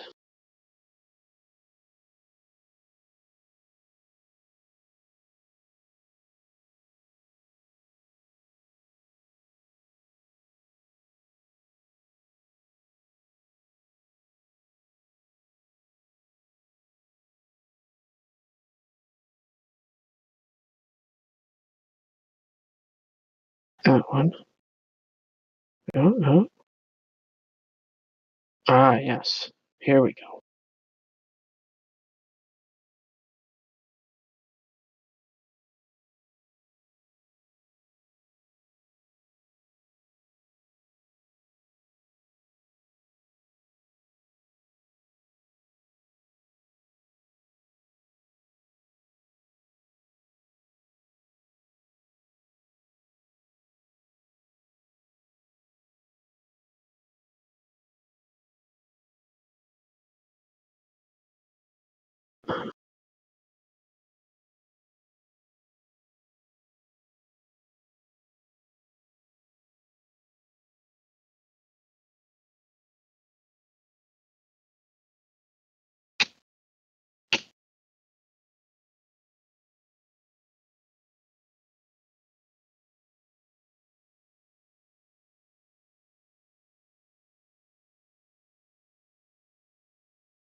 Elijah, you there?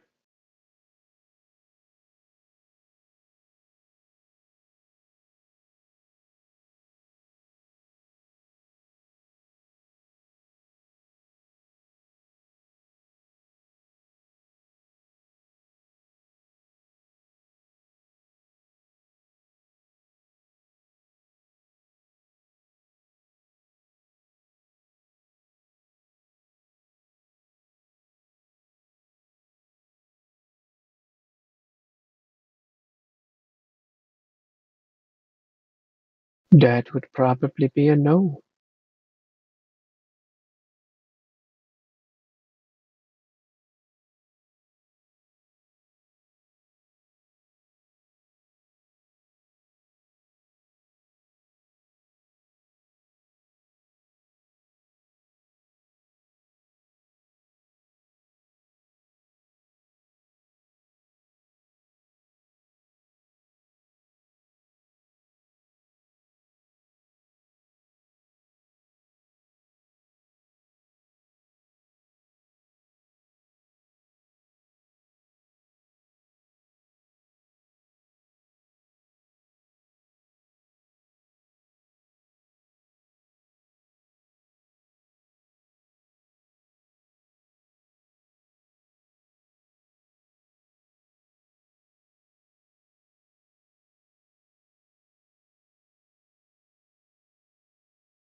Yellow. Sorry, I was on the phone with Gregory from the West. Okay, gotcha. The Hey, West. I have a question for you, Elijah. Are you prepared?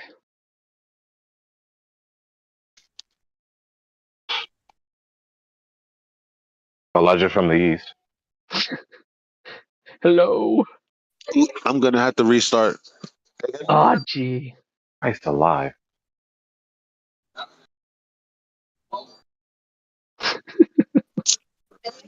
Uh, Oh, it's such a hassle. what what are you doing? Can you His not hear phone it? just his phone just does not function consistently. It needs to, for whatever reason, be restarted. Hmm. I know what that's like. I've been there. I have not been there. I mean, I've had my struggles. I have not had to just restart my phone so frequently for it to do Yeah. the basic base function, which is in its namesake. This.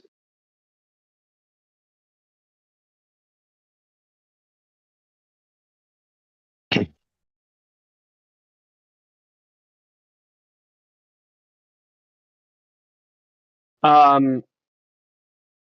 Well, let me know when you're ready, Elijah, because I have a question that I think you'd be a good candidate to think through.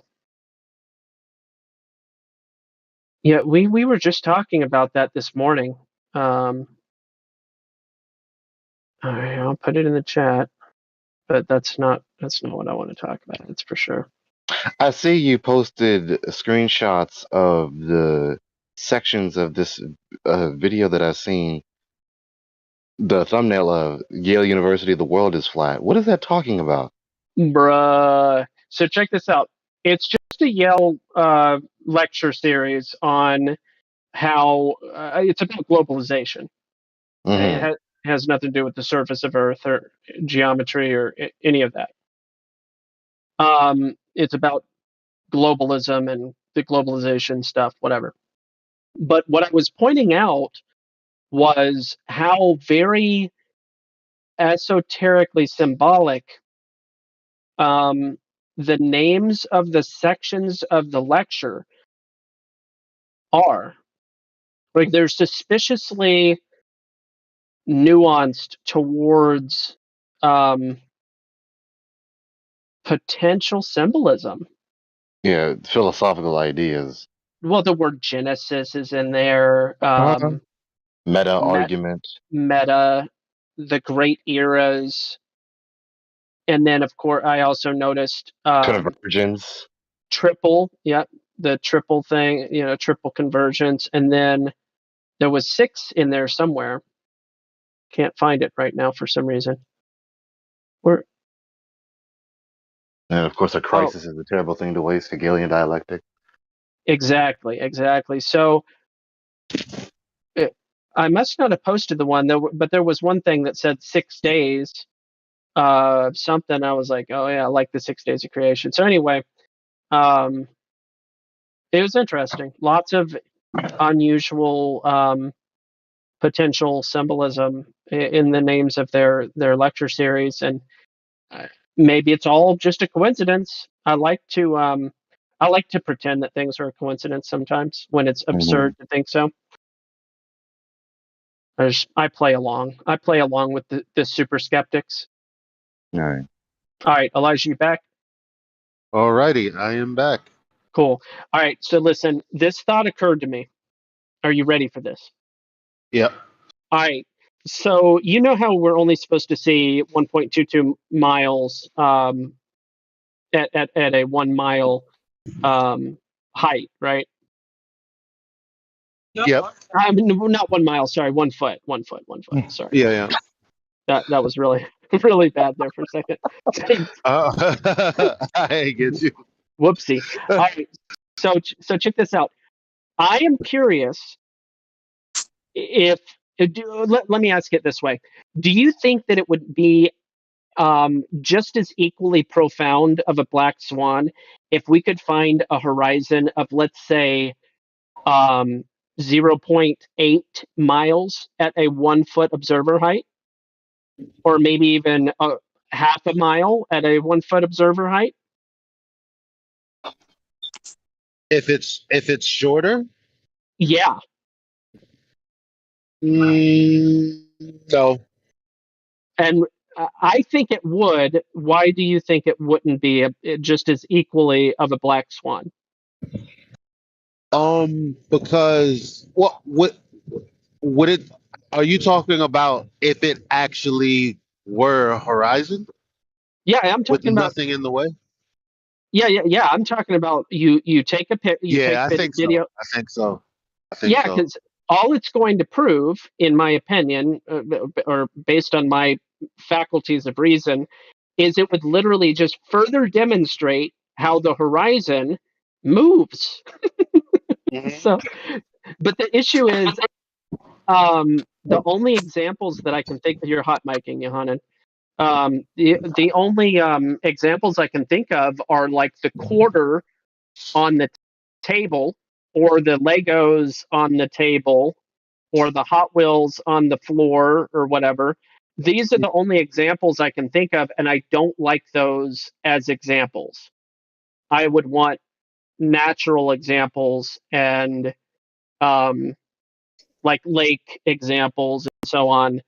And I just think that if we could find some of those, it would exaggerate or thoroughly demonstrate the full range of how the horizon is 100% apparent and has no correlation to the 1.22 claim. Like if you could limit the angular resolution, then and it really is a horizon, from the perspective of the camera. Yeah, it shows that that's exactly what it was. The limitation of your view of reality, because Yeah. we can't see or perceive all of reality. Like that should be like something that's like obvious. Yeah. There's a video a guy in Canada made. It was like a foot off the water, and he looked across the lake for 13 miles. Yeah. Maybe you didn't hear the beginning of what I was talking about. Question? I probably missed your question. No, it's fine. I'm wondering and curious about short, not long distance observations, but short distance natural ones, short distance observation, where the horizon is actually less than 1.22 times the square root of the height of the observer in feet. And the reason why that's an interesting idea to me is I think it would be very immediately telling of the fact that the horizon is always apparent and absolutely has no correlation to the 3959 number. Not just in a positive way with we see too far.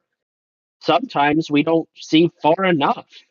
If we can show as many examples, and you hear them say that with the other platform picture where the horizon is in front of the platforms, and they're like, yeah, that's a black swan too. I agree, except it begins to be a little silly to call it a black swan. It's just, it is what it is. It appears closer than it should be. That's like due to the atmospheric conditions, like high humidity, dust levels. Exactly. There, whatever the different causes are, and there's plenty of different causes.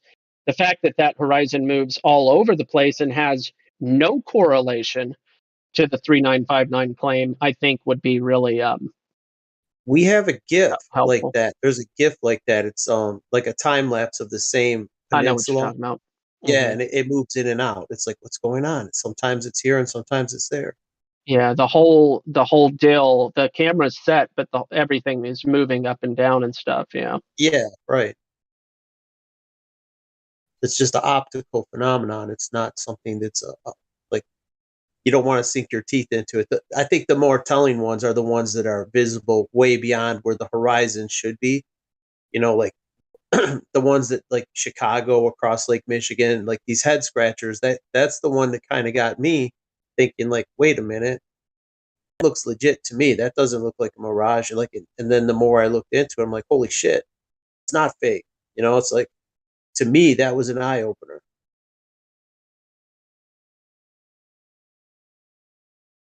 Just because of the sheer distance, it's like you would think it's physically impossible to see that far, even on a clear day. It just doesn't seem like it could be possible. But many people have seen it that live on the lakefront. Just they don't always take pictures of it because it's kind of a rare thing because it only happens when the conditions are just right. And I bet you this time of year is perfect with the solstice coming up. It backlights the city. Oh, okay. Yeah. And that helps. That helps a lot. When you got the backlight of the sun. True. Yeah. Gospel, my God, all this phlegm. Gospel, your roles in your server, picking these roles don't make no sense. You said they make no sense? They make no sense. Which one in particular? All except the last one. Oh, like Nakar? That's the only one that makes any sense? No, the last one is if you agree with the rules, react to ye. I understood that one. Oh, you said rules. I thought you were saying roles. Yeah, did I say rules? I meant to say roles. Okay, give me a second. I'll take a look at what you're talking about. Playing into their hands. I was just trying to throw Johan in here a bone because, good grief, is a fool's errand. All right, there you go. Yeah. So anyway, this topic has been interesting to me. To potentially find some examples of exaggerated short distance horizons, because the whole claim of it being supposed to be at a specific spot is what they hinge on. So if we can give counter examples on both sides, then that would be great. ROLES is what you're referring to, right, Gregory? Yes.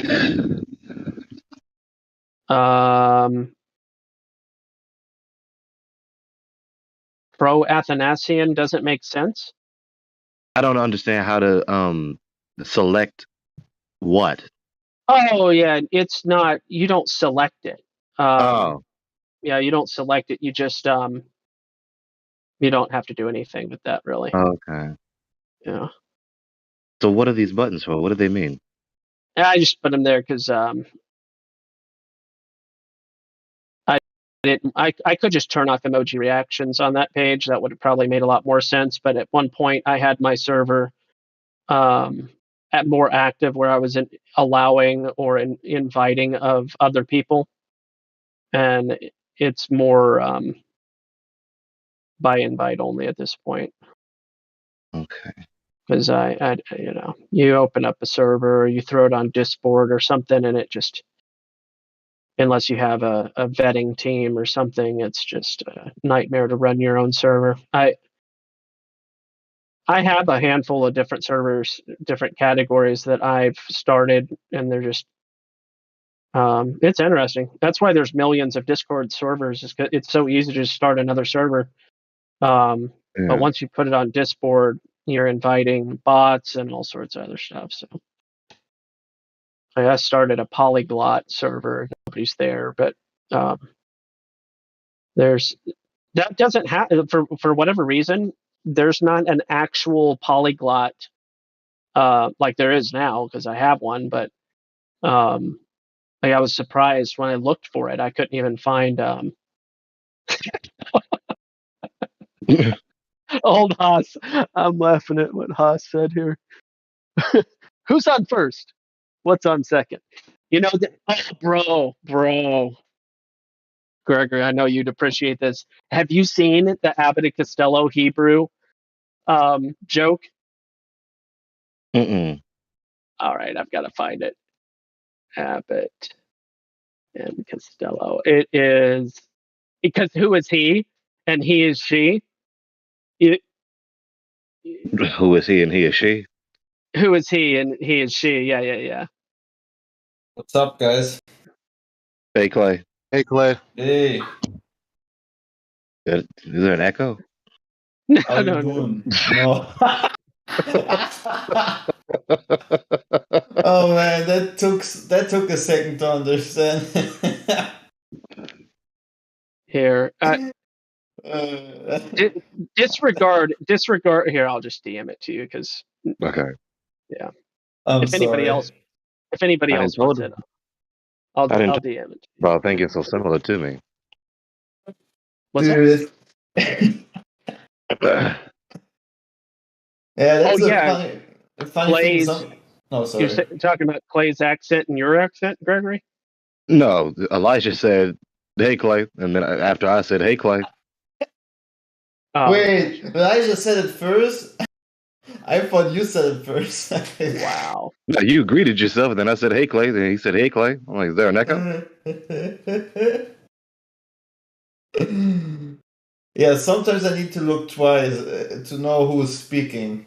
You know, you have very familiar voices. Oh, good grief! Did we really? Yeah, I mean, at least on my end. I mean, not always, but in a certain setting, definitely. Perhaps I should read this out loud. I don't know if I'm going to get this. If Abbott and Costello practiced Hebrew is cinch. Once you learned its grammatical structure and basic vocabulary, well, at least it is for It's someone. kind of long to read out loud. Yeah. To be fair. Your editor is told that the skit was actually performed by the famed comic duo, even though it was not. It was quite simply funny. Yeah.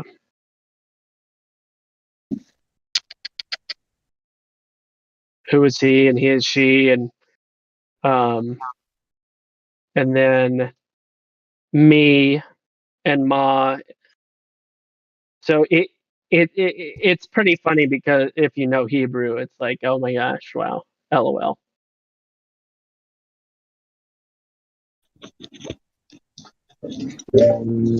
Can you speak Hebrew gospel or read it?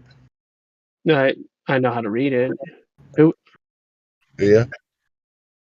Well, that's impressive to me, anyway. I wish I could. You sound so impressed. I am. No, it's not the easiest language. It's not the English, the easiest language to read or communicate with. Yeah, Greek was more tedious to me than Hebrew and Aramaic. Was it? Yeah, Greek. It's different. I feel like it uses different sides of your brain. I feel like Hebrew is very right brain, and Greek is very left brain. What is that? What is that about? I know. I don't like it either, but allegedly on CAT scans or whatever, this is where this concept comes from.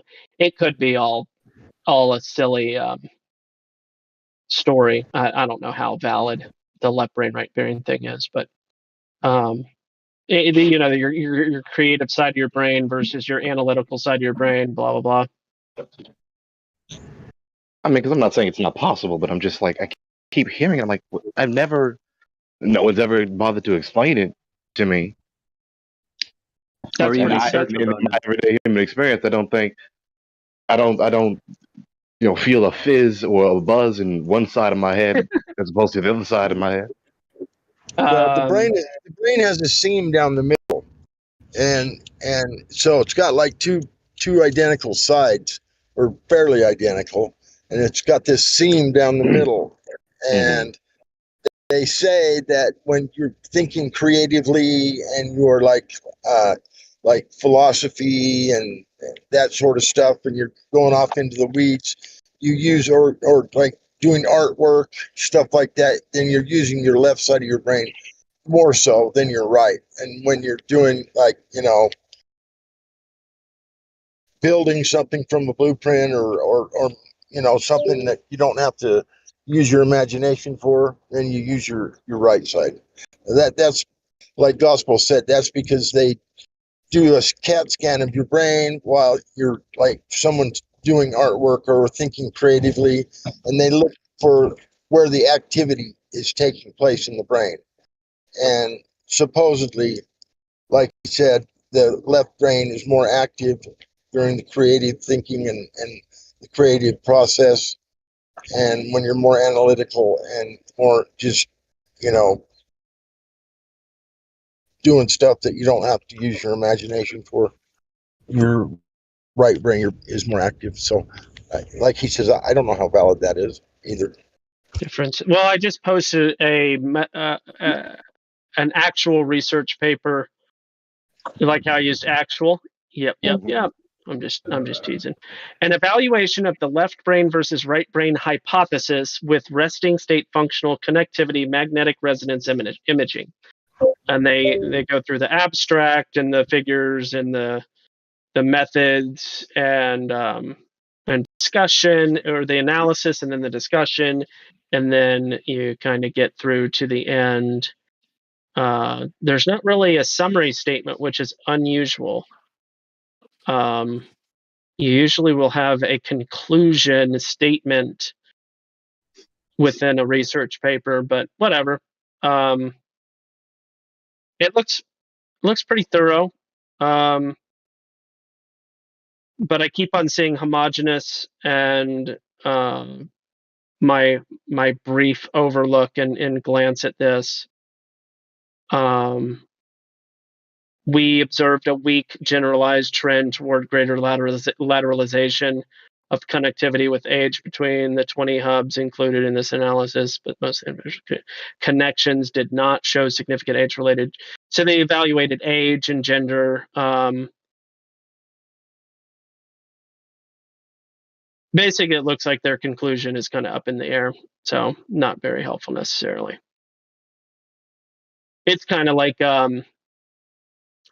when gravity gets called a force. So you can think of it like a force. You can think of it as left brain, right brain activity. I don't know. This is just the research project or research paper that pops up when you're looking on the topic.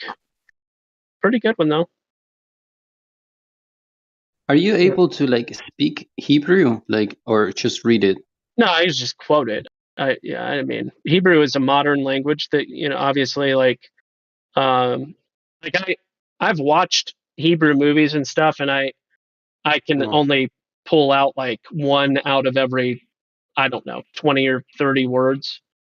I don't know the language. I just know how to work with it, if that makes sense. Like a baby, right? Limited vocabulary. I probably know, I don't know, 500 words. So it's a lot. Well, but you know that the structure, how it works, no? How to yeah. how the I understand how to do declension and parse verbs and all that stuff. That's so cool.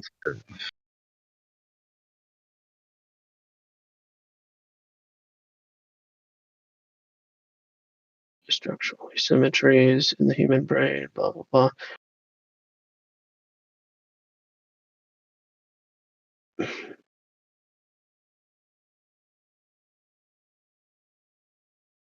What kind of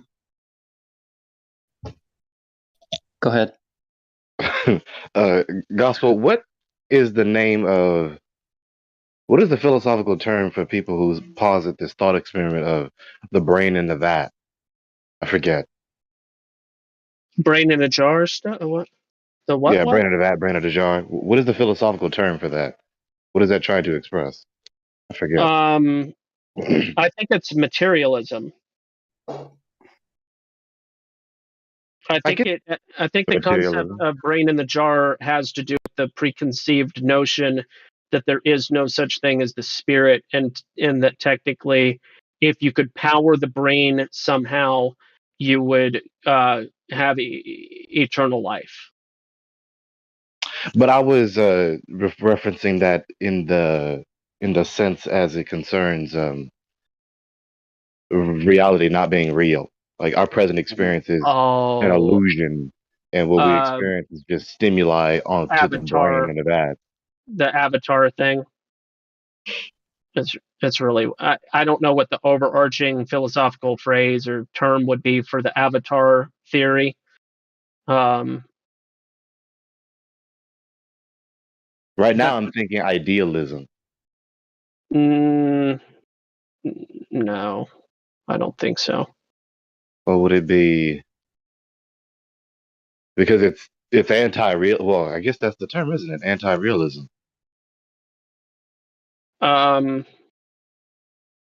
Reality is illusion. Your present experience is illusion. Yeah. Which I just discussed this the other day in regards to the word simulation, which is a beautiful thing when you look up the meaning of words. I pointed out because a lot of people are like simulation, they love to talk about it, and I point out how funny it is to talk about infinite simulations. The funny part is simulation means that it's simulating a reality somewhere. Thank you. So it's really just a pretending. It's not actually kicking the ball down the road. It's really just pretending to kick the ball down the road. That's how I would put it. That's like kicking the ball down the road before kicking the ball down the road. Kicking the ball down the road in your imagination. You can think of it as though I kicked the ball down the road, and then do it, and then do it again. Well, think about doing it, but not really do it at all. Really. Let's say we did. Think about doing it, or think about doing it. Yeah, kind of goes on the lines of solipsism. So the what is the philosophical underpinning of the Avatar theory? I think was your question, really. Well, it wouldn't really be an avatar, It could still work, though. It could still work.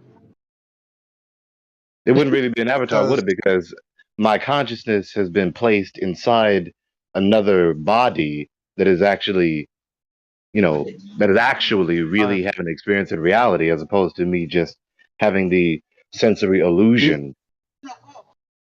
Can I get the chicken sandwich? Oh, Elijah, you're gonna get a chicken sandwich, Elijah?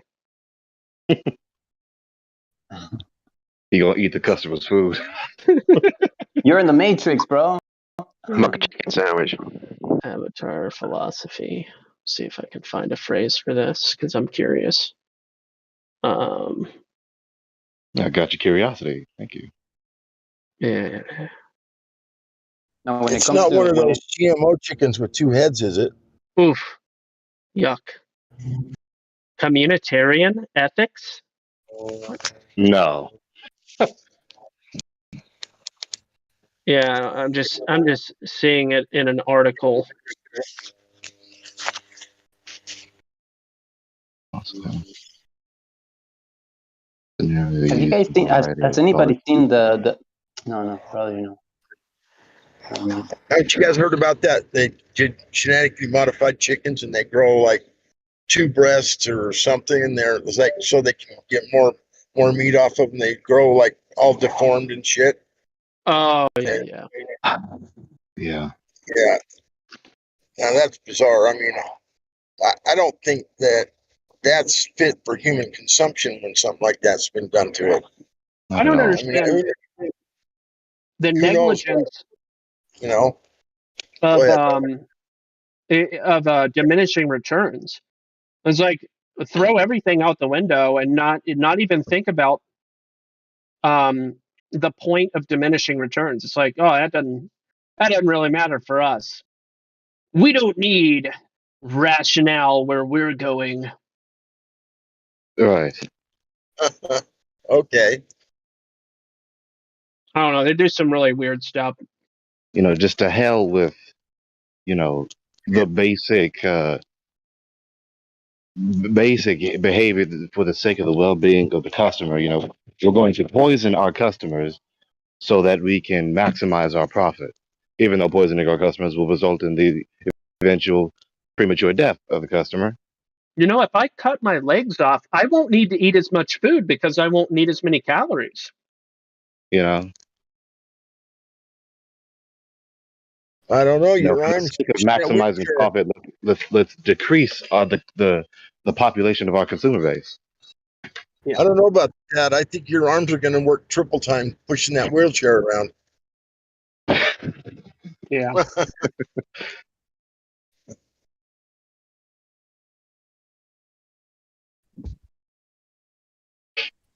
You know, so with instances, but you know, a small digression. So with instances like that, that patently indicates that their number one priority isn't to make money. Money is a means to another end, which is obviously contrary to well-being.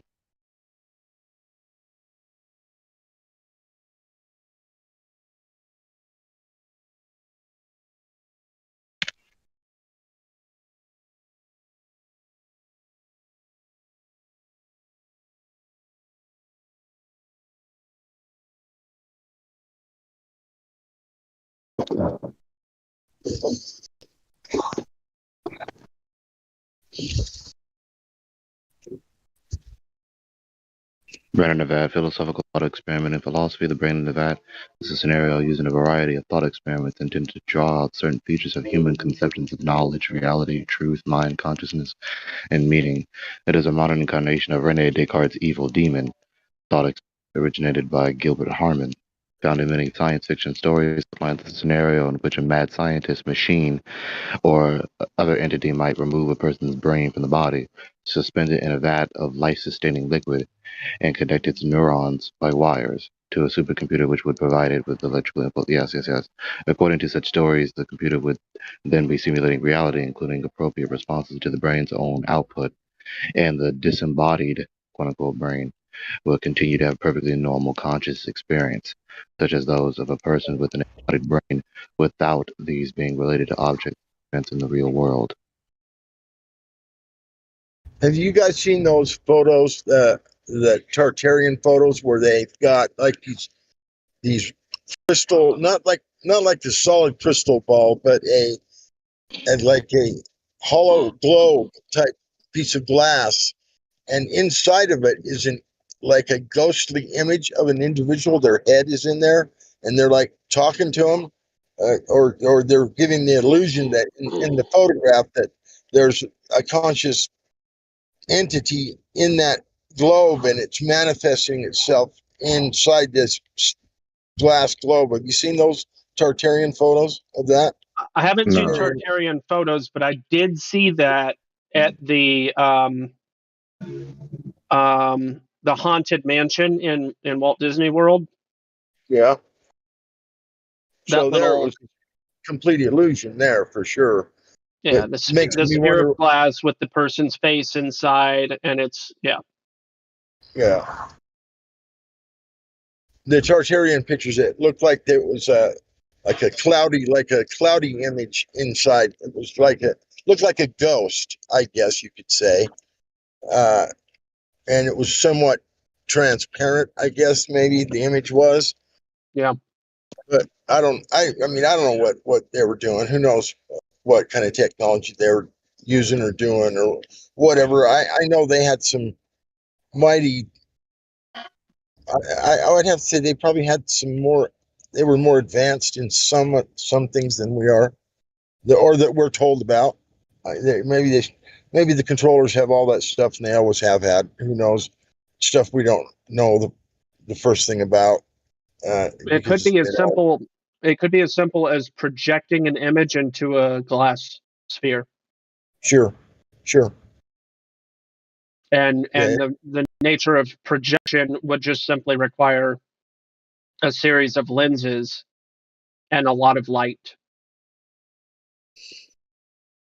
Which the way that you would get the most amount of light would not be from a fire, but would actually be with creating a polished surface that would be reflecting the sun's light onto a person.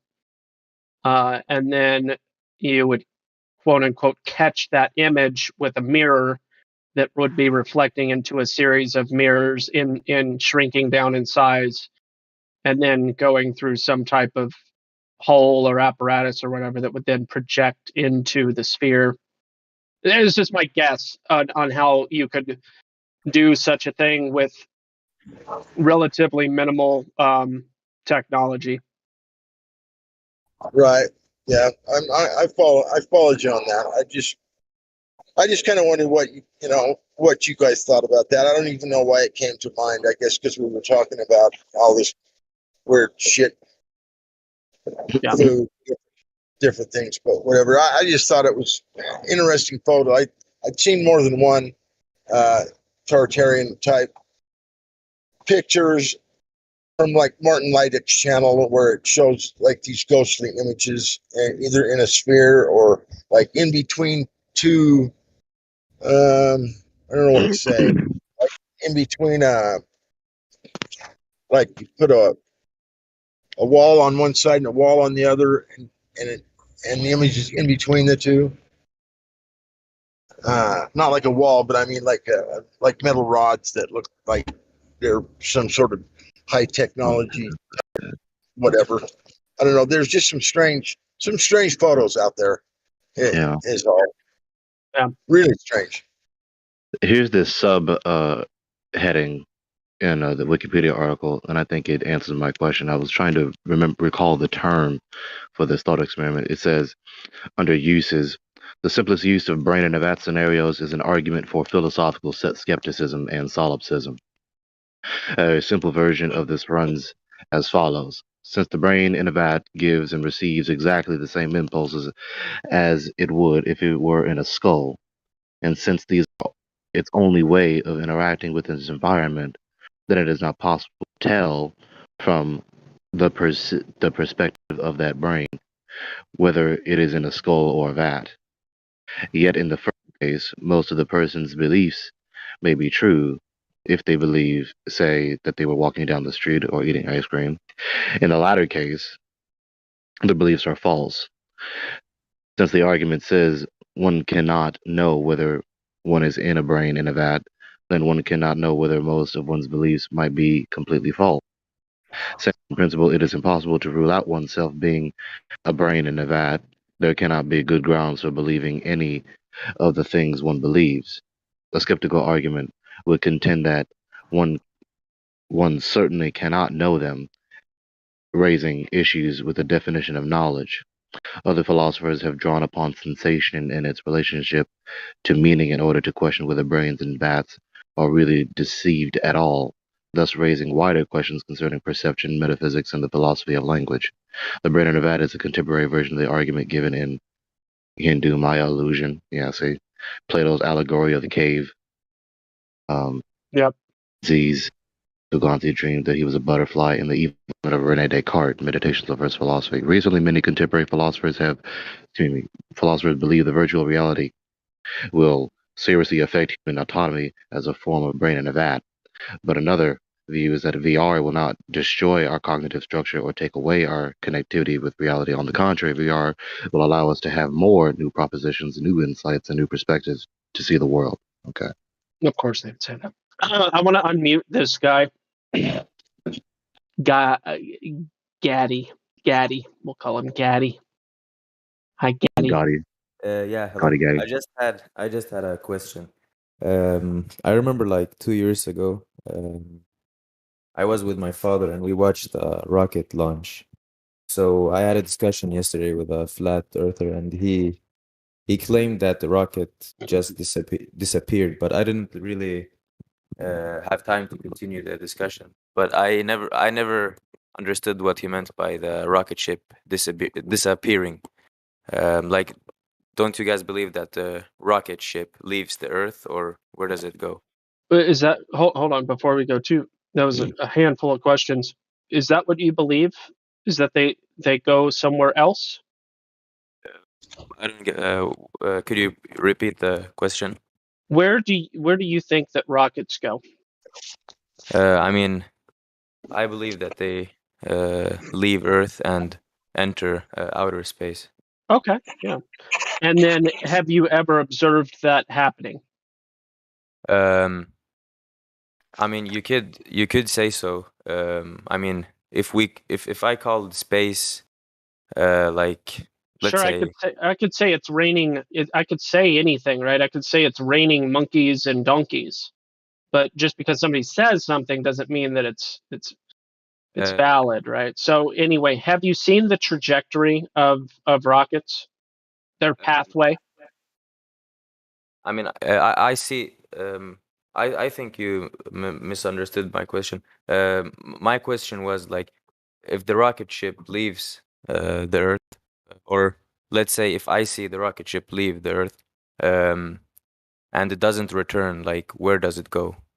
Because there's not enough fuel for the rocket ship to stay outside Earth. Yeah. So Yeah. where does yeah. it No, go if it doesn't? and that's a fine question. It's a good conditional question, which I love conditional questions. So you start with the word if then, right? So your first section of that question, if it leaves Earth. So that's what this is hinging on. Do you have any validation for, or proof or evidence that a rocket actually is leaving Earth, and what defines leaving Earth? Yes.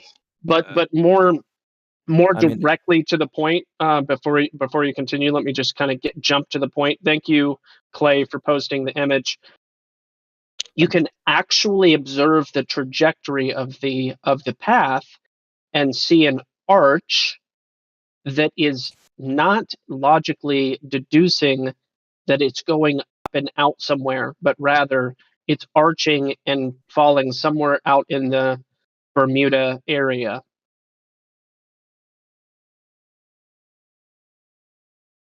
So this is what we actually observe. So to presume that it's going up and out somewhere, you would need to make that observation. However, with all of these rocket launches, as you're seeing in the live stream voice text, the actual time-lapse observation is that they go over an arch and back down right away.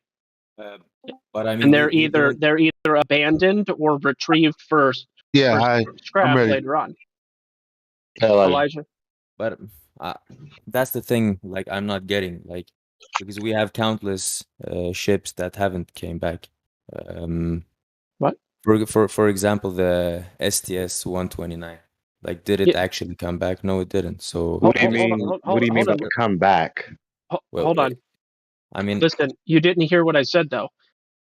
I said they land somewhere in the Bermuda and are either retrieved or abandoned. So if they are abandoned, that means that they also qualify your statement of not coming back, because they were literally cast into the ocean and abandoned. Does that make sense? But I mean, is there though? Like, is there? Why the Bermuda? Though? I'm using that as an example because that's around where. Are you looking at the live stream voice text? Yeah, but the picture just got sent like exactly when I said why the Bermuda. Yeah. Convenient. So that they don't come back. Can I add a little something here real quick? Yeah, go ahead, Conrad. Of course. Check it out. When you're watching a jet airplane fly overhead, okay, and as it goes away, it gets smaller and smaller and smaller, and then pretty soon you can't see it anymore. It disappears, right? Is that right with a jet airplane, commercial airline? Is that correct? Yeah. Okay, so that jet is probably only about less than 100 miles away when it disappears. Oh yeah, for sure. Those rockets are no bigger than those jets, and we are watching them go up, arch over, and then go back down, and you're still seeing the rocket. There's no way that it's any further than 100 miles away. So where do you think it's going? If it were falling over the edge of the planet, that's 5,000 miles away, my friend. That's 5,000 miles away. It would have disappeared from your eyesight long before it arched over and went straight down toward the Earth again. Seeing how we can see the entire launch until it disappears heading downward, you're still seeing the smoke, you're still seeing the rocket.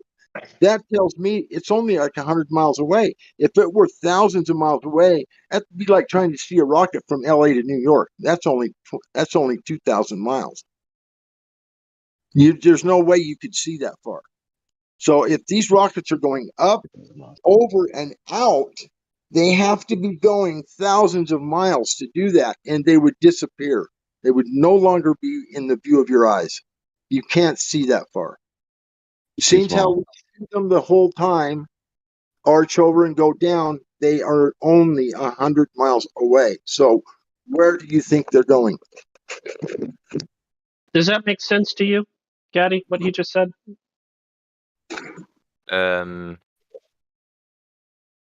I mean, I'd say, like, kind of, like, it's not. I don't agree with everything he said. Gary, to simplify it, what goes up must go down. Okay, there is no space. Doesn't exist. Period. Well, that's no why gravitation live against in it. why doesn't space exist though? That won't simplify things for him if he's not understanding. I think that what God Rockin said was perfectly simple. We see it, so it's way too close to be doing what they say it's doing. That's simple. That is very simple. That's why I said, does that make sense? No, but someone just said that space doesn't exist. I don't know Gaddy, who said. let's not go there yet. Okay. Does the simple concept that because we see it and we have other examples that we can pull from, okay, doesn't it make a lot more sense that it's not as far as they say it is and it's actually arching downward? I mean, that's what we observe to happen. Yeah. That should make a lot more sense. Let me flip this around. Do you think that you would see the rocket 2,000 miles away, 3,000 miles away, 4,000 miles away? Does that make sense to you? But I mean, if it's no, it doesn't make sense. Yeah, I get what you're saying, but I mean, if it's arching and coming back, wouldn't someone else be able to observe it coming back? Let's say if you guys travel to space launch, wouldn't someone else be observing the rocket coming back? Let's say when it's on the way back, like, has it been recorded or Yeah. Is somebody otherwise? sitting out in the Bermuda Triangle filming the descent into the ocean and watching it somehow maybe crash back into the ocean? Is somebody doing that? Well, no. The only problem I have, like, I get what you're saying, but the only problem I have is it's basically what you're making is an assumption that it's coming back. Like, is it something? No. Aren't you assuming that it's coming back, or how is it's it not an proven assumption that it's coming back? Yeah. So to be clear, it is not an assumption. That would be peculiar, and I would criticize that if you were to yeah. It's not an assumption though. It's actually called deductive reasoning, which we already walked you through. So did you see these pictures in the live stream voice text? You mean the meme pictures or the last Yeah, one? sure. The meme pictures. Yeah. Still see the rocket, right? You can still see it. No, I'm serious. Do you mean the pictures with the, like, Mickey Mouse? Which? Like if you think they are going, that were just posted in the live stream voice text. Yeah, like the one right there. If you think they're going to space, you are in denial. Like that one, that picture, for instance. Yeah, but what? Yeah, okay, I see it. Okay. You can't see that far, my friend. Just imagine a jet airliner going overhead. It flies 100 miles away, and it's gone. You can't see it no more. Okay, but what do you guys believe in the stars in the picture? Like, are they? What is this? What do you believe the stars are? Hold on. Are you conceding that the rockets are not going where they say they're going, and now we're going to a new topic No, I'm just trying to understand, like, from like really fast, what you guys He's already not saying it believe in. hostily. He's just clarifying. He's trying to understand what you're doing. No, I'm just no. Like the point of my questions is I just want to know what you guys believe in and don't believe in. So I could. Yeah. The So that's reason I I'm don't want saying to that say is something. I don't because want to in say these something. conversations, I don't listen. want The to. reason I'm I saying don't that want is to. because in these conversations, it's very easy for people to detect some kind of measure of hostility. So, gospel, what he was asking you, not what gospel was asking you, Gotti, is are you conceding to what we just talked about, and we're moving on to a different topic?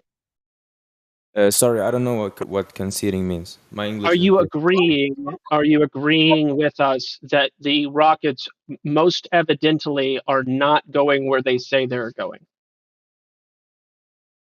Yeah, I understand. Okay. Okay, so that's not a concession, but you understand the point, Yeah, which is I completely understand the point. No, but okay. second So question. you want to talk about stars then? Yeah. Yeah, no, and the point is, like, if you guys think I'm trolling, No, and no, no, no. It's it's not that I'm trolling. don't even It's go just there. that It's I it's don't fine. wanna I don't wanna ask a question that we already like agree with, because Right. that's pointless. Because It's like fine, Gotti. if Just you, be yeah, yourself. It's all good. I'm not picking up troll vibes. It's all good. So you want to know about stars? What do you want to know about the stars? um, like since you said that most of the people here, I think everyone, don't believe that there is something that's called outer space. Um, Yeah, they're being a little provocative with how they're saying that, but it serves a purpose to break the spell. Let me ask you a quick question. Do you think anyone has ever been to a star? Any star? no. Okay. Good, good. I'm glad we can agree that there's no evidence that anyone has actually been to a star. So that's a good starting point. Now, based on the agreed understanding that no one has actually been to a star, do you think that we can perform science on the stars? Yes or no? No. Okay, I would agree with you. I would agree with you absolutely. So we agree on those 2 points. So after that, I would just simply say it very much appears to all people throughout all time that the stars serve a purpose as a calendar in the sky. And whatever And else a you navigation tool. okay, well there you go. There, I mean, it's not just a calendar. Yes, it absolutely has been used I said as that a if navigation you tool. think that was Gotti. What's that? I said that if you didn't tell. Yeah. Okay. Yeah. So those two very obvious historical facts of how it's been used. So apart from that, we can't really do science with it. So talking about the stars kind of stops after we evaluate its usefulness, and that's pretty much it. Would you agree or no? Yeah, I mean, agree on that the stars are being used as a calendar or Navigation tool. And navigation. Navigation. Yeah. God, I would rocking like your to add mic in a little. to Gospel's point. Most people don't think like this. Okay, It's an issue. I mean, the only Gotti, yeah, can you hear me? yeah. I was piggybacking. I was adding to what Gospel was just telling you. I was going to say that now that isn't to say we can't know more than that about the stars. Now, the reason I say this is because as it concerns all knowledge about anything, there are three basic ways, three basic categories how we know anything. So, empirically, meaning our sense experience, or rationally, meaning we're thinking about the information, we're thinking about the data and trying to make sense of it, trying to system our thoughts and regiment our thinking, or relation. Now, they are intertwined in many instances. Some people try to be purely empiricistic. Some people try to be purely rationalistic. And even some people try to be purely revelationists, if that's a term. They try to only appeal to revelation without thinking and without appealing to any empirical data. But of course, the best way to think is to incorporate all these things. Now, as it concerns to trying to answer the question, for instance, what are the stars? We don't just have empirical data, right? What we see in the sky, what we observe. And we don't just have our rational capabilities, right? Our ability to think and reason and make sense of things, to understand that it's all the way up there. It is not as far away as academia has told us. It is bright. It is various colors. They orbit in a curved pattern above the entire face of the circle of the Earth, et cetera, et cetera. But then we also have revelation. Now, this is the most controversial way, but it's still a valid epistemology. What does that mean? A valid way of knowing. So we have revelation from who? From the God, Yahweh, Yod-He Vav-He. We have revelation, and he informs us that the stars are a class, as it were, of spirits and have the properties that we observe and do the things that we observe them doing. Trying to keep People things. who contend that, there are people who contend that and they believe otherwise, and so the debate ensues. But that's Yeah, my position. well, yeah, I'm just trying to keep things kindergarten level, and you're always trying to go to like Sorry, but like, postdoctoral level. Like, yeah, I'm just trying to. I I start in kindergarten before we start there. But anyway, Simpler, please. Gaddy, do you guys Good believe? evening, family. Is there any religion here that's? Shabbat shalom oh my aleichem, brother. gosh, get for the love. What? You're just. What? We heard you the I'm first time. just. Get. Oh, okay. Okay. Thank you, Gaddy. No, that it's not a religious conversation. No, I mean I heard something about like, do you guys believe in God or? I certainly do. Some do. That's irrelevant to flat Earth. No, I thought it was Well, something mutually exclusive would, or it's actually not even mutually exclusive. That wouldn't be accurate either. It's anyway. It's tabled. It's tabled for that's what's your primary language, Gaddy? Swedish. Did you say Swedish? Yeah. Okay. I don't. Tabled is kind of a colloquialism, so I'm not even sure how I would translate. It's a topic that's set aside so that we can talk about the empirical as much as possible. Does that make sense? Yeah, no, I just asked the question because I heard something about. Yeah, because you're going to hear all sorts of different answers because there's all sorts of different people here. Yeah, okay. No, I thought that you had something that you all agreed. No. Different people, different ideas. It's just kind of natural. It's a statistical reality of being on the internet. So let's go back to reality and not get sidetracked. Thank you, Gaddy. I would like to say something about the clock if you guys want to give me just a minute. Yeah, as long as Gaddy eventually understands that the surface of Earth is measurably straight. But go ahead, Dragon. Well, I'll make it quick. Now, we know that the stars have been used for ancient people all the way up to now, when to plant their crops, like the summer solstice, the longest day of the year, the shortest day of the year. All these kinds of things are known because stars line up in very specific locations every year in the exact same spot at very specific times.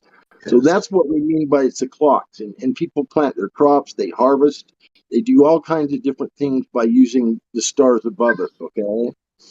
And so when he's saying that that's what history has given us as what we've used the stars for, and then also navigation. When you're on a sailboat, they use the stars so that they can plot their courses because they know where the stars are going to be because they're always there. They never change their course. They always rotate around in a year and they return back to the exact same spot every single time. So I Can don't I know. add to this a little bit? Yeah. Anyway, I'm done. I just wanted him to be clear about what how the sky has been used in the past, how it's still used today, and Yeah. other than that, I don't know that it's used for anything. I mean, not in reality. I mean, they might speculate about it being billions of miles away, or speculate it's made of this or made of that or whatever.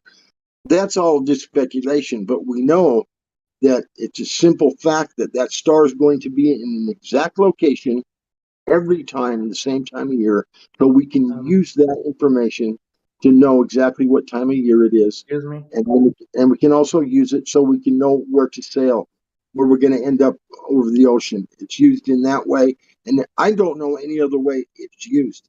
You can say scientists use it for what, I don't know what, but they're just guesswork. They're just guessing. They don't really know. They make up these stories about them being so far away and all this stuff. That's all just speculation, and there's really no value to it, in my opinion. But there is value in what I did, the two things I just mentioned, and that's the value of the sky, in my opinion. Well, the Before stars you are go on, in a before you go on, perpetual cycle. before you go Yes. on, before you go on, Yes. I want to clearly establish that Gaddy is not currently aware that the surface is straight and flat. That is where we should get back to instead of our Star Trek adventures. Me too. So feel free to go back to the surface, Skippy Get. That's really where we should be, not up in the stars. With the most precise measuring instruments of today, it measures flat.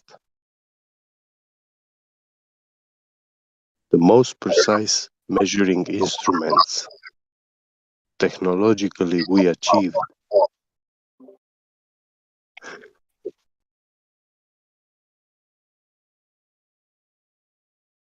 Okay, well. Yeah. Would anybody like to go over the long distance observations that falsify the claim that Earth is curving at a specific rate that requires a geometric horizon? Gospel. These instruments are very precise. I don't think that what you're saying is clearly coming across as any helpful information for making a point, though. Well, if it wasn't, then they couldn't have built large airplanes, commercial airplanes. It wouldn't be possible. Okay. Yeah, that's a big Can somebody in an elementary way, get please? Yeah, the horizon is too far for it to be Earth curve. Yeah, Gaddy, you there? You still there, Gaddy? Because I don't want this to be all for naught. Yes.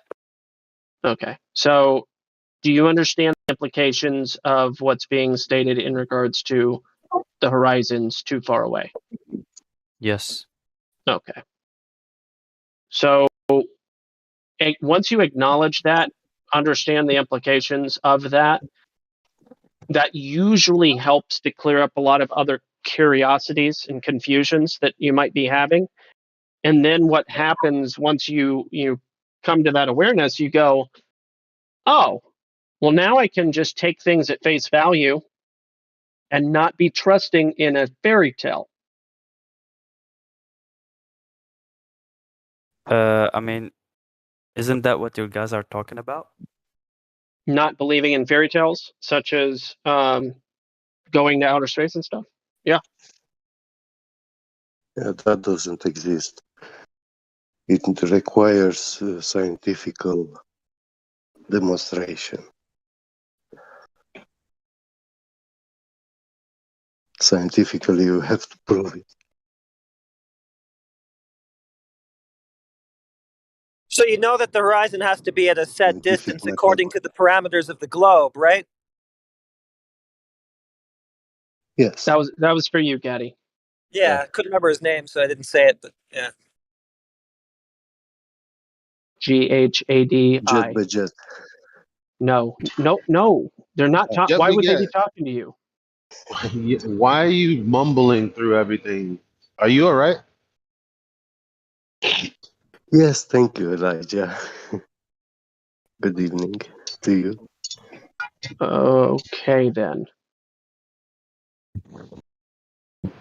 I mean, we can keep trying to talk to this issue. We can address this issue.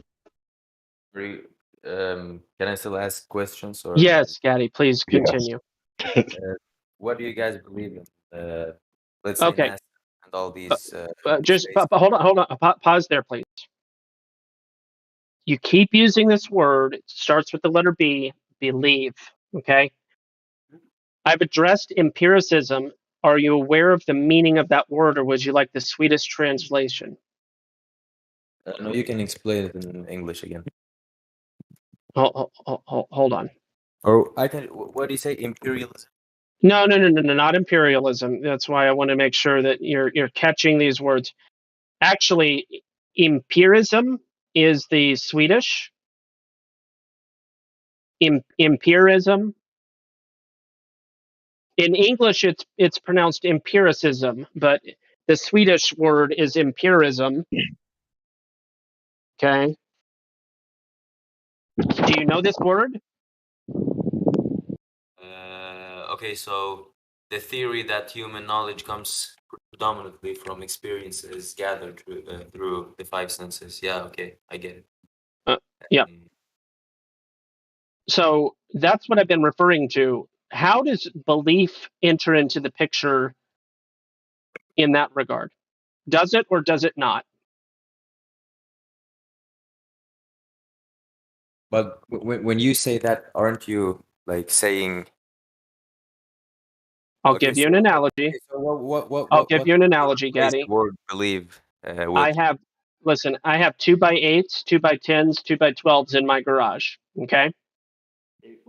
I know how long they are because I've measured them. Yeah. You hear that word KNOW? No. Yeah. Okay. Kanatil.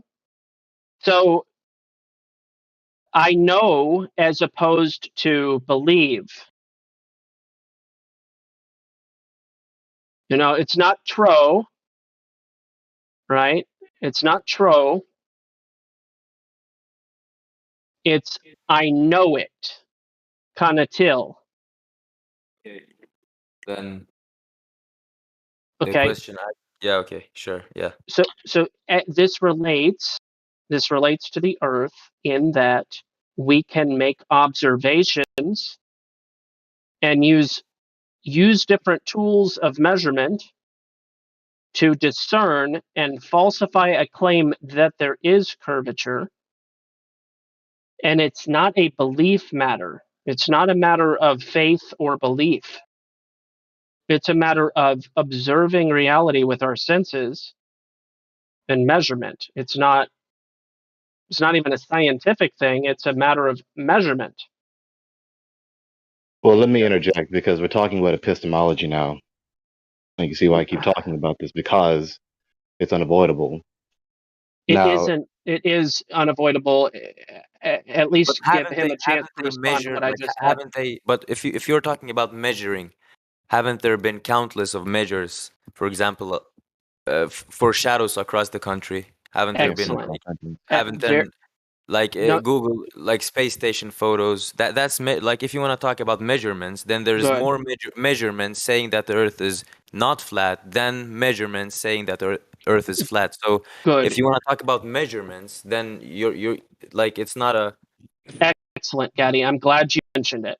I really am glad you mentioned it. And you're absolutely right. There are stories about sticks and shadows and wells and shadows. You're absolutely right. Are you aware that those stories include presumptions? And are you aware of what those presumptions are? Yeah, it's a yes or no question.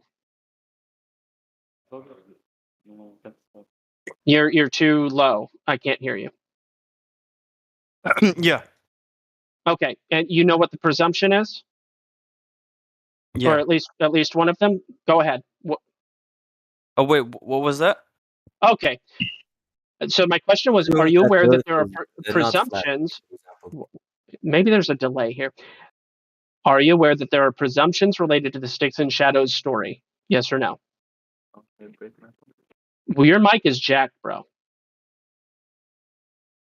You're doing something weird with your mic. It's like in and We out. can't hear you. You sound too far away.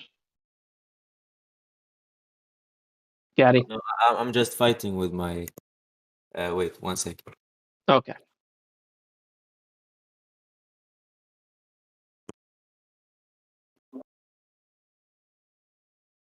Roman?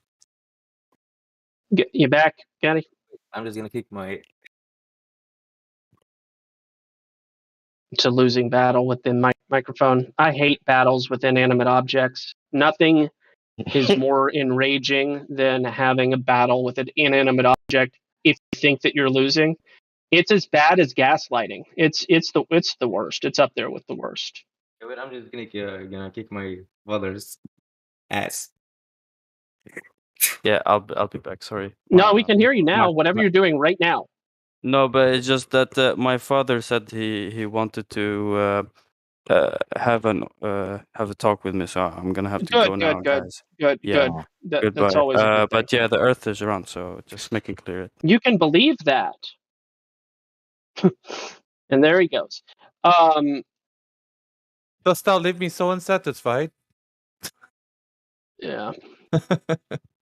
Now, what I was trying to say earlier before I was interrupted is I've noticed that there's this prevailing epistemological error that is within this community, and it's the stigmatization of belief.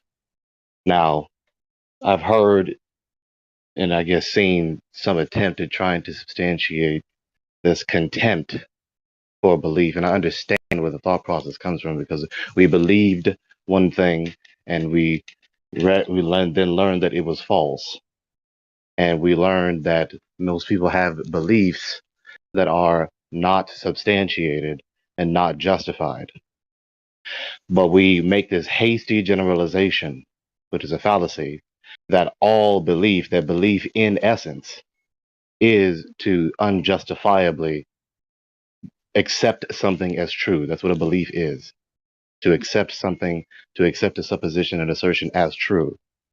Now, the fact of the matter is that one can accept a supposition and assertion as true with substantiation and justification or without it. So belief is not only accepting something as true without substantiation and justification. Yeah. Furthermore, as it concerns knowledge, there are varying worldviews, and so there are varying definitions of knowledge. I'm going to speak from my worldview, from my position, known as neutral, including the disbeliever, the one who doesn't hold my position. So, knowledge is justified true belief. Why do I say that? Because when you say, I know something, what does that mean? What does that mean when you know something? It means that there's a supposition, an assertion, which you accept as true, and you have substantiation for it and or justification for it. So not only do you merely accept it as true, but you can demonstrate how you know it to be true. That's what knowledge is. So when we say that I know it, I don't believe it, that is self-contradictory. Why? Because knowledge presupposes belief.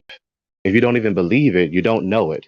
If you don't even accept it as true, if you don't accept the supposition as true, then you can't demonstrate that your exception of the assertion is true if you don't even believe the assertion. Knowledge presupposes belief. Belief is not the enemy of knowing. Belief is the precondition for knowledge. If you don't believe it, then you don't even know it. So knowledge is not belief is not the enemy of knowing. Belief is not only accepting something as true without substantiation or justification. Well, what I can say is, go ahead, yeah. Central.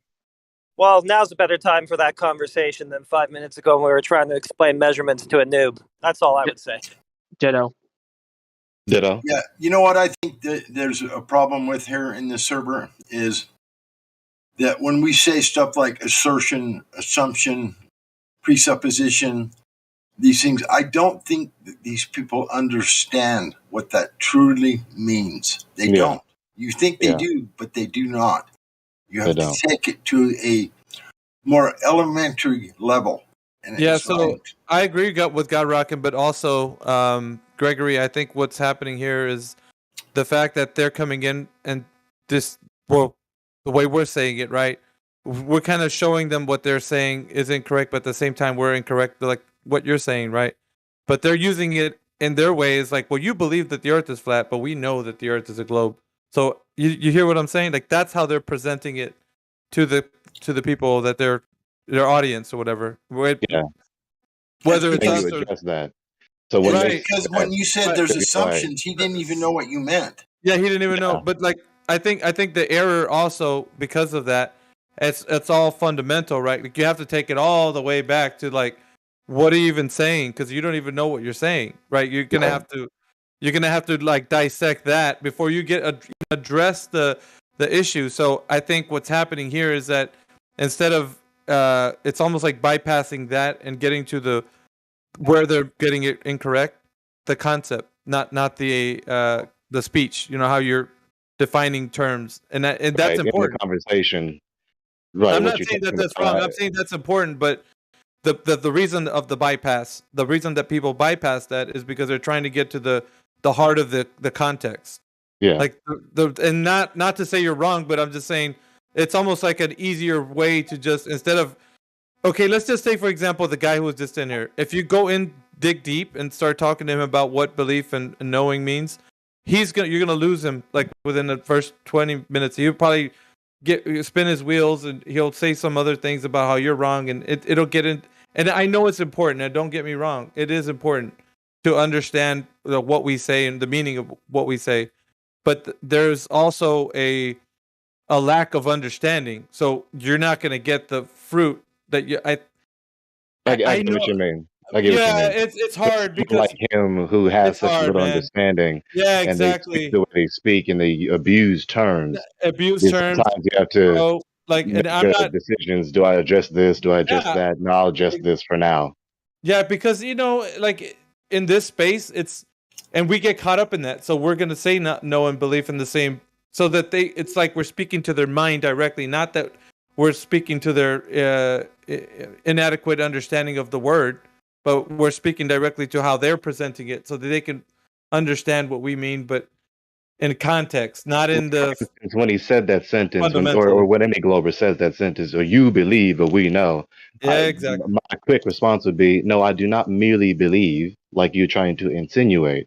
I do not merely believe. I do know. You falsely claim to know. You believe you know, and it is a mere belief. And I can demonstrate that it is a mere belief, that it's a false claim to knowledge, and I have true knowledge. That's what I would say in response. Yeah, no, you're right though. But what I'm saying is like there's a fundamental lack of understanding, even from the aspect of the ones who because like what the world has done has literally abused the understanding or the fundamental understanding of words and how they're presented, and we have to peel back so many layers of that onion just to get to the meat. You know, just like where you're now addressing the core issue, and then once it's difficult. It's just a hard process, is what I'm saying. And when you start getting surgical, it's like you start losing the crowd, the ones who come in here asserting these things. Not to say that, because I see it happen. It's like you're looking at them, you can see the glossy eye look, like you're just not getting to them, and it's like like it's a bit frustrating. The thing is that when I do that, or when someone like me does do that, and they lack the acumen or they lack the integrity to continue investigating, if all my effort, no matter what I say, still results in their apathy and their hand wave, then that's not the fault of the person trying to be as accurate as possible. That's simply their fault, and you let them make their choice. Yeah, I don't disagree with you there. I don't either, but you know what? was You know trying what, Gregory? to. Gregory, you speak very eloquently, and you use these words and like assumptions and all these things, and we understand them. We understand what you're saying. The people here that have been here for a while, we know exactly what you're talking about. Mm-hmm. These people that come in don't know what you're talking about. You're losing them. And then we got to educate them. You've lost them right from the gate. And then but Gregory, they become disillusioned, and then they lose focus. That's their unjustified choice. I agree. I agree. Gregory's approach is a bit more. Let's take it back to square one. And we're already like, well, we had it kind of like in context. We're approaching them on step 5, so they can already know that we're talking to them like they're talking. How can I put this? Like they're speaking slang, and we're speaking slang right back, so they know we're speaking the language. So it's not like we're. It's a bit difficult to say it, but like it's not that we don't understand what you're saying, but if we're not speaking their language in the connotative way, just like they are. Yeah, and I agree with what you're saying because it makes a lot of sense. But I mean, you deal with this crowd so many times, and it's like, man, I wish that we could actually take them back to school and like redo. What do you mean level means curve? Like let's go back to the word, and it's hard, man. Like, damn it. And sometimes it becomes necessitated in the midst. So you're in the midst of the conversation, and you're having a dispute about some certain point, and the dispute is because of different usages of terms. So now at this point of the conversation, they're necessitating the discussion about the meaning of this term and that term and that term, and the differences between them, and why it doesn't mean that, and the argument for that. And so you have to go through this entire line of dialogue in order to clear up the confusion. Gregory, do you remember the big disagreement that we had in here about why we're not like, and there was a bunch of us trying to like figure out how to get through I think it was, that guy, the chicken guy. Remember Jimmy the Chicken? Or was that his name? Jimmy the. Okay. Yeah. So there was a big disconnect because he was a bit highfalutin, so it almost sounded like he was really knowing what he was saying. All right. When we were speaking to him, and a lot of people were like, "It's just how the approach of how you're saying it."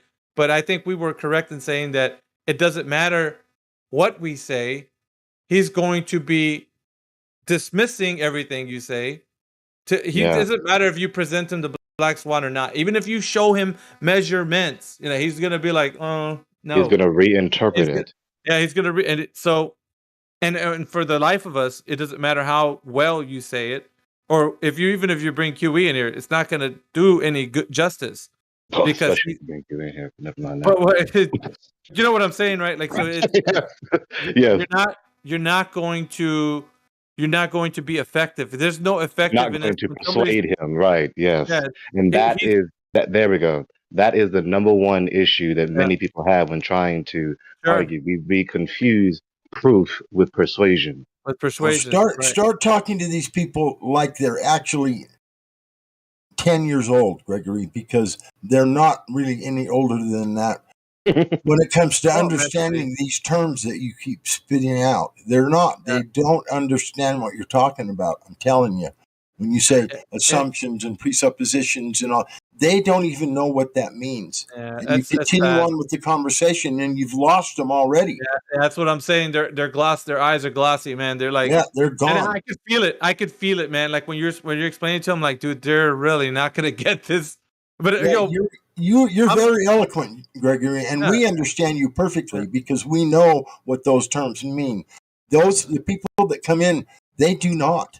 You have to take it back to a second grade level and explain to them, look, a presupposition is when you are guessing or you are assuming that is something that it's not, or it could not be, or it might be something else. You have to actually define what a presupposition is before they're going to understand you, because they just don't know, bro. I'm telling you. So what I would say... No, they don't know. I do that. What I would say, Gregory, is that because... Okay, when you get into that mode, because it needs to happen sometimes with some of these guys that come in here, but when you get into that mode, what happens is the antsiness of the flat earthers in here want to already get to the context. Yes, they want to jump the gun. They'll jump the gun. They'll bypass that fundamental, like you're trying to get to the procedure, trying to get through. every step right, unto the end. right. So then this is what happens, right? You get the like, no, but like they're not understanding it. You're like, but the lack of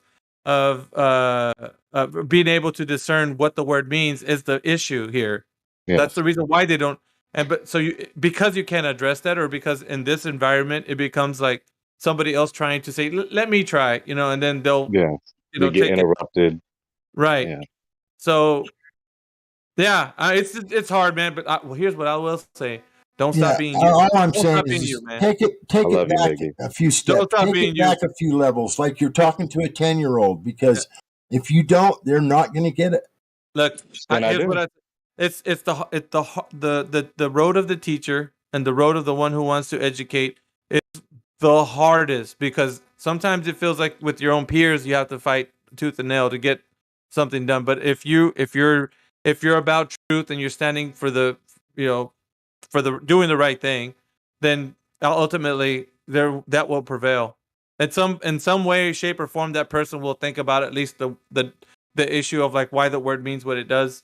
If anything, you're just really gonna plant the seed, because obviously we can't really convince anyone, because if we're in that business, Can't we're in the change wrong. anyone's mind. No, we can't Which is do it. why persuasion is not the mark of proof, which is what people keep confusing that with. Yeah. So when we're in our argumentation and we're talking to the globalists or whomever about whatever else we disagree about, we think I'll just give you a not perfect persuade them, example. therefore I didn't prove my point. A perfect example just happened when Gospel Bear asked him, "Do you understand the implications of these presuppositions or these assumptions? Do you understand how far and deep they really go?" And the guy said, "Yes."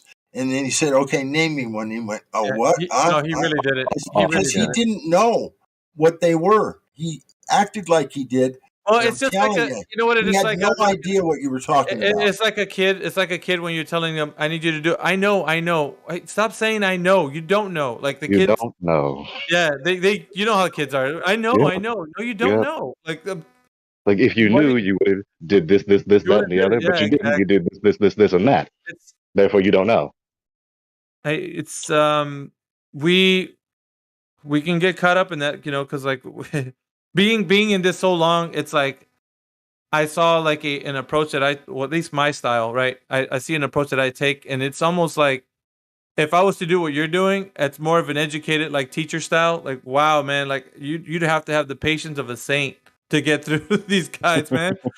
Because you'd have to chip away at like years of misunderstanding like words. Like even the way they talk, like the speech, like it's rehabilitation doesn't happen in 5 minutes. It rarely happens in a week or a month. Exactly. That's yep. When you get down to it, what they're having is problems with elementary school geometry, so address them like you would a kid in an elementary school math class. See, Central knows what's up, man. He's been in here. He's like, and some people say, "Why do you gotta talk to me like that?" It's like, dude, this is the level it's we have necessary in order to help them rehabilitate, as it were. It's not demeaning. It's not, and some people, I guess, they would see it that way because it's like, why do you have to talk to them? It's not demeaning, because the thing is, when they do that, sometimes that necessitates a dialogue to explain. No, it's not demeaning. It's not condescending. It's a necessary thing that I have to go through for the sake of them understanding. Yeah, it's so important, man. Like, well, I don't disagree with you, anyways. But I mean, what happens is, we have to. It's just an open forum, I guess I should say. You got a lot of minds in here that see it, that probably it works better this way. But I'm just like, if it works, it works. So long as the method is effective, and then like let's say if the context is able to get them there, then perhaps we can address the issues which are fundamentally the reason why they can't understand. So. But I don't say that that's always the right way, because it might not be. Like, what's that, Jonas? You hungry? Anyway, yeah, man. Like, yeah, good work, man. Good stuff. Thank you. Likewise. Sometimes you just gotta hear it, man, because like it feels like it's a thankless job, bro. What we're doing here, it's a thankless job. We don't often at times like say, man, you guys are kicking butt, because like who tells us to come in here day in and day out? Like nobody. Why do we do it? Because we want to be a part of helping humanity progress forward and possibly have two brain cells to rub together at the end of it, right? You don't have. Mhm. We don't want to rely on Google for everything. I mean, obviously, it is a wealth of knowledge, but I mean, there's obviously talking to people and discovering things and reading a We don't book. want to Like that's thoughtlessly rely on the say so of another yeah, fallible mere mortal. for sure. Who actually thinks deep thoughts, right? Can you ponder things that like no one else has? Like, I mean, there's people don't use the muscle that's the most important one, right? And You heard me say this before. You also asked Elijah. I think you've heard me say this before. Everyone does philosophy. That's a fact. Everyone thinks about the most basic questions. Philosophy is what everyone does. It's simply a matter of do you do it well or poorly. And right. not everyone are not all people. Most people are not intellectual heavyweights, And some people as it say, well, were. the scientists know. Well, then there you go. Like there's so And much you of notice how that people themselves conceded that they say, "Well, it's too much for me." They know. yeah, Ask them. In other words, I am not strong enough to carry such information, to think right. about such issues, but they are. So just take what they say for at face Man, value. that is that now that is the meaning when somebody's just To self-defeated. themselves. They're like, I can't. There's too much. Like a scientist knows I'm not capable. Like when they say that, they're already lost. Like there's no, they've actually just given up from the like. Whether it be true or false, they believe it. Yeah, of Right. course. Like why wouldn't they if they're giving that power over to someone else? It's really just giving someone authority. Like here you go. Here's my mind. Take it, please. Like Right. why? Oh, Setting anyway, apart the I scientist as Lord in their heart instead of yeah, the but omniscient, for ultimate sure. authority of all knowledge as Lord in their heart. And this is it's an ongoing struggle, man. Like anyway, yeah, appreciate that. But good word, man. We have Thank you. I don't I said this yesterday. John Smith, a user John Smith, he comes in here rarely. He asked me uh, a question, and he said, "What do you think is the United States' #1 issue or most pressing issue?" And I thought about it for a moment. I wasn't hasty and trying to, be snarky or humorous. I wanted to answer it sincerely, and I could not think of anything else except in one word to minimize words: confusion. To use the more $5 academic philosophical terms, epistemological confusion or no chaos. doubt. No doubt. Not only are people confused about what is not the case and what to believe, what not to believe, what is right, what is wrong, but they are confused on how to gain knowledge. Exactly. They don't even know how to do it. Like, and that's sad, bro. Which like more people, they should be more equipped to like at least. It's almost like it's a very apathetic way of looking at life because they're just like, what difference does it make? Like you get it. Very apathetic. Yeah, You look it's like around the you average don't even want person to and try, man. they just want to watch their TV. They just want to get their paycheck. They just want to just go along to get along and be a good little social worker slave. Isn't that And they don't frustrating? want to critically think about anything. It's Oh my goodness, extremely that's so frustrating frustrating. because the same people who are this apathetic, the same people who are this complacent in with their existence and everything else, especially as matters concerning epistemology, because it concerns knowledge. These same people want to complain about all the various evils that we all experience Right, right. together, but they don't want to do the proper procedure to ascertain knowledge about what is evil, what is good, how do we know the difference, what ought we to do. Again, philosophical thought, ethics, basic category of philosophy. So Here's people one thing. refuse to philosophize well, but then still philosophize.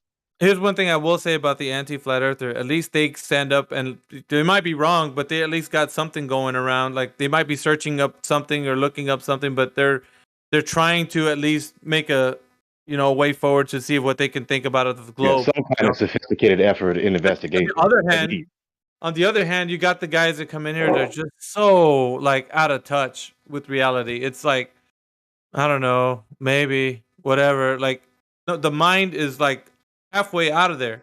Like it's Yeah. not even used anymore. Intellectually decrepit midgets. Yeah, just so like and it's like, how do you revive that? Like get that spark back, get that that flame that once people had was like they were hungry for knowledge, they were wanting to know different things, and maybe if they didn't get it right, they were still in that intellectual debate or that I don't know. Now, People take don't appreciation hunger for that. what we're talking about right now. Right now, what we're talking about is the philosophical topic of the human condition, which includes human nature. Mm. And there are various worldviews out there that have the various answers to these questions. But when I give my answer, especially when someone like me gives that answer to these kinds of questions, then all the contempt inflames and all the grumbling and the snarling and the snaring and the teeth gnashing and complaining.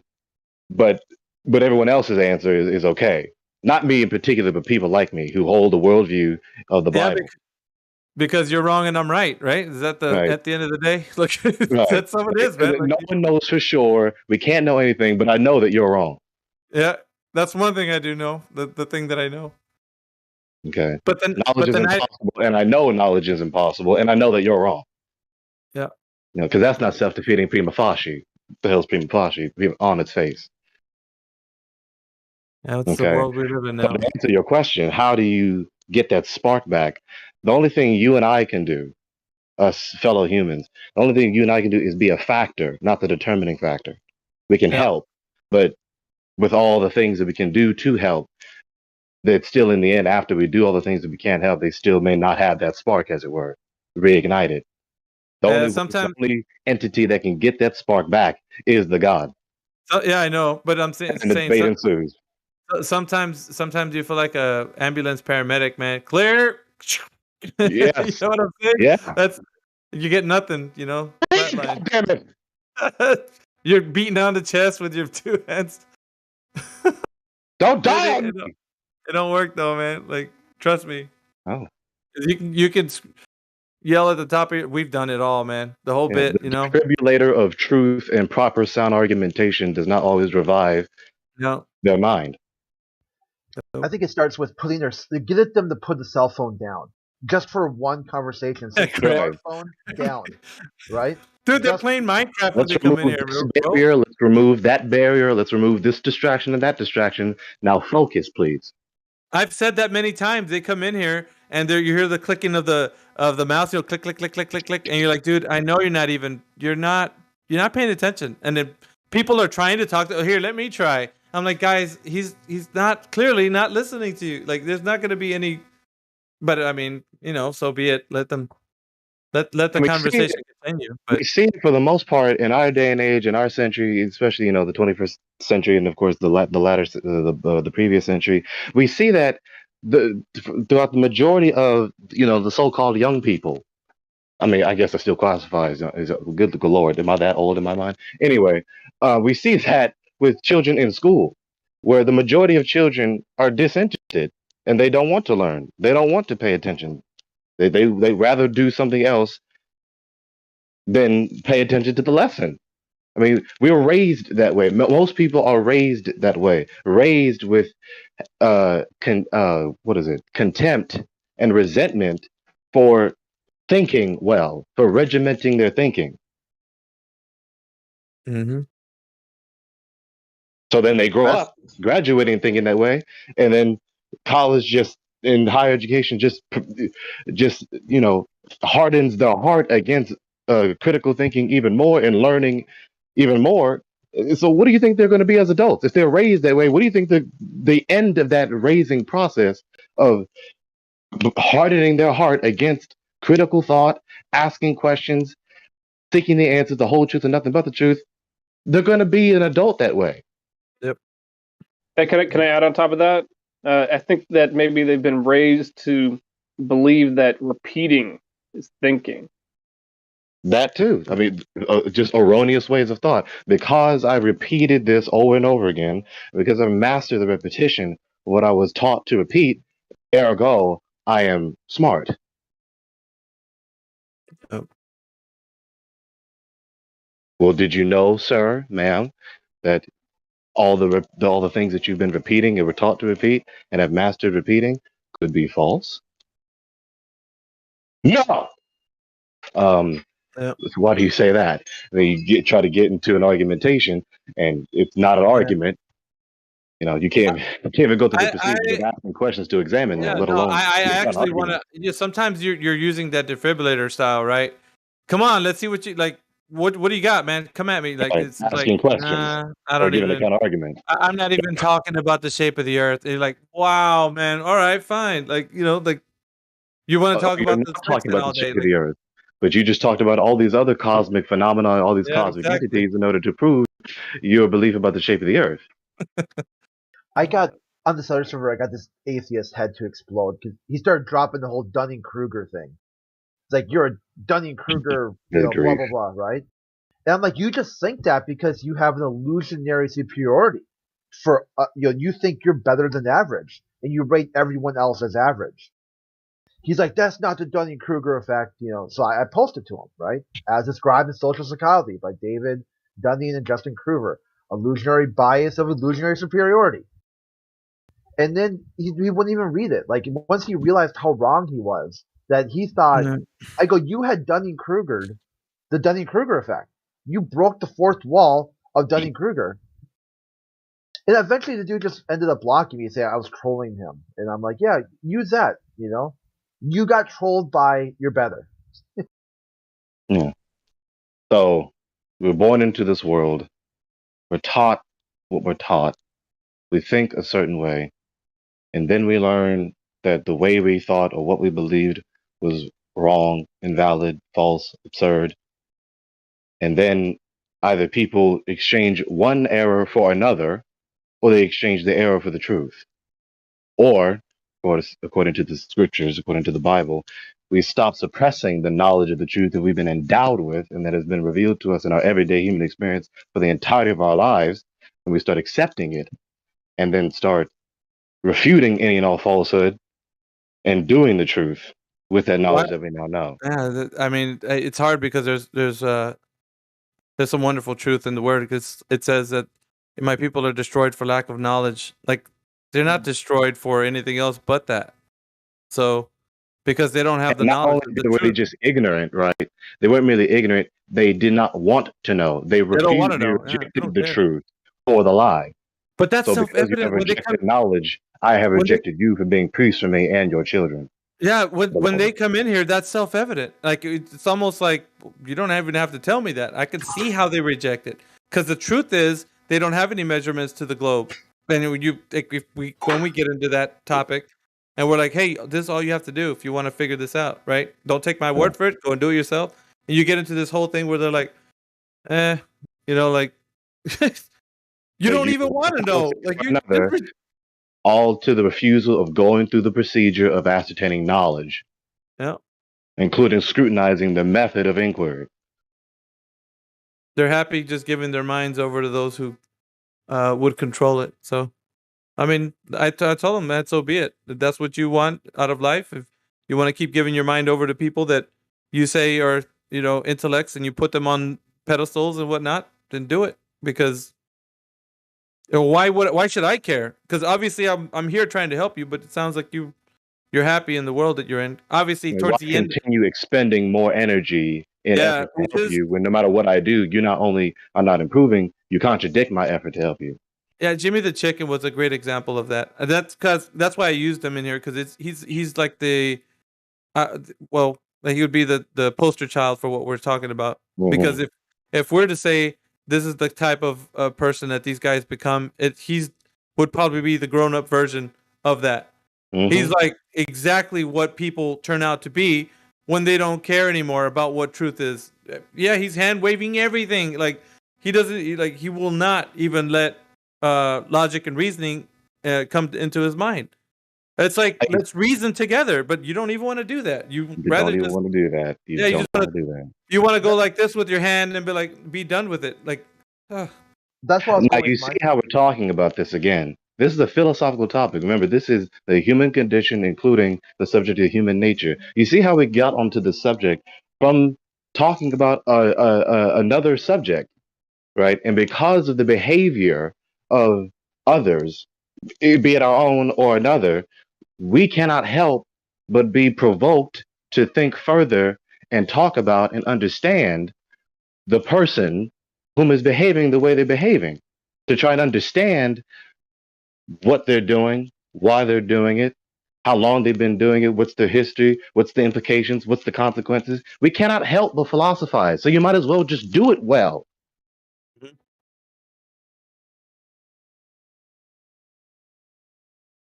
What I was getting to with that story was because I had said to him, all men are created equal, endowed by their creator with certain unalienable rights. I go, so when you start rating yourself as created better than other people, that is a break from my lived experience and knowledge. And that's when he started to spiral. I kind of greased the skids and got to the end of the story. Because then it just turned into prove God, prove God.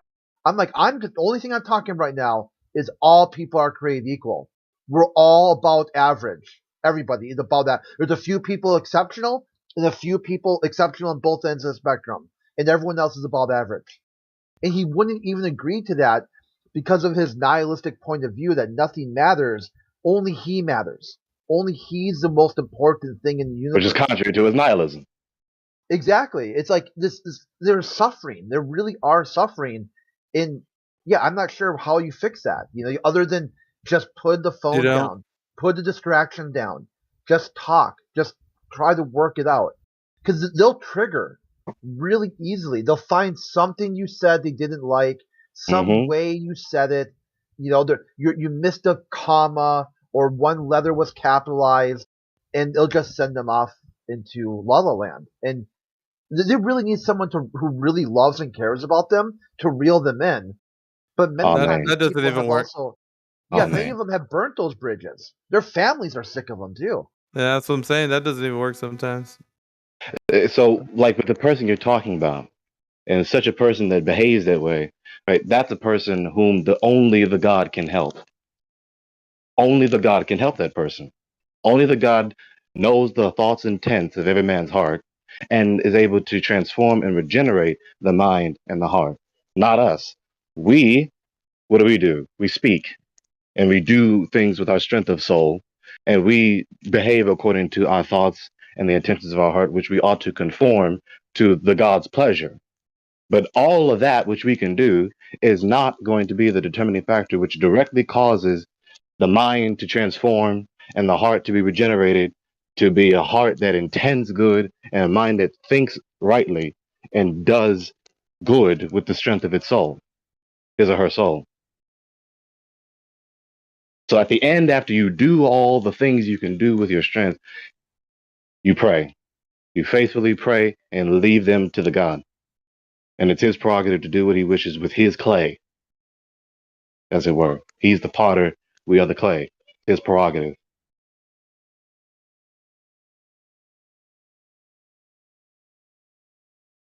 Anyways, how's everybody doing? Lou, what's up, man?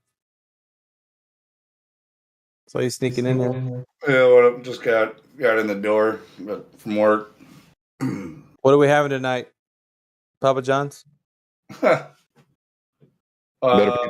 haven't put much thought into it, but truth is, I don't really have much in the fridge, so I might order. DoorDashing it or what? Now we actually don't have shit to pick from DoorDash around here. There's not many good restaurant options from DoorDash in my local area. No. The one time I tried DoorDash, I think I got 5 guys and it was cold by the time it got to my house. I'm like, I'm not doing that again. Oh my gosh. You never know, you might have Kosho delivering it to you. I'm sure it was some loser. Driving his Prius. Bitching at people on the internet. Oh my god. Talking about how he had a special moment with the guy he was taking home, and they got out of the car and saw the ISS. Oh my god! You guys woke me up at 3 a.m. I was like listening, and you were on the mic, and then I heard Kosho, and I was like, Kosho, what the hell is he doing in here? Oh my god! What is he even doing in here? What? Well, every once in a while, we got to let people have their new chance, and then we get sick of their lies and we kick them out again. We ban him again. All right, we're tired of hearing you. See ya. Nah, but he's 6 years. 6 years.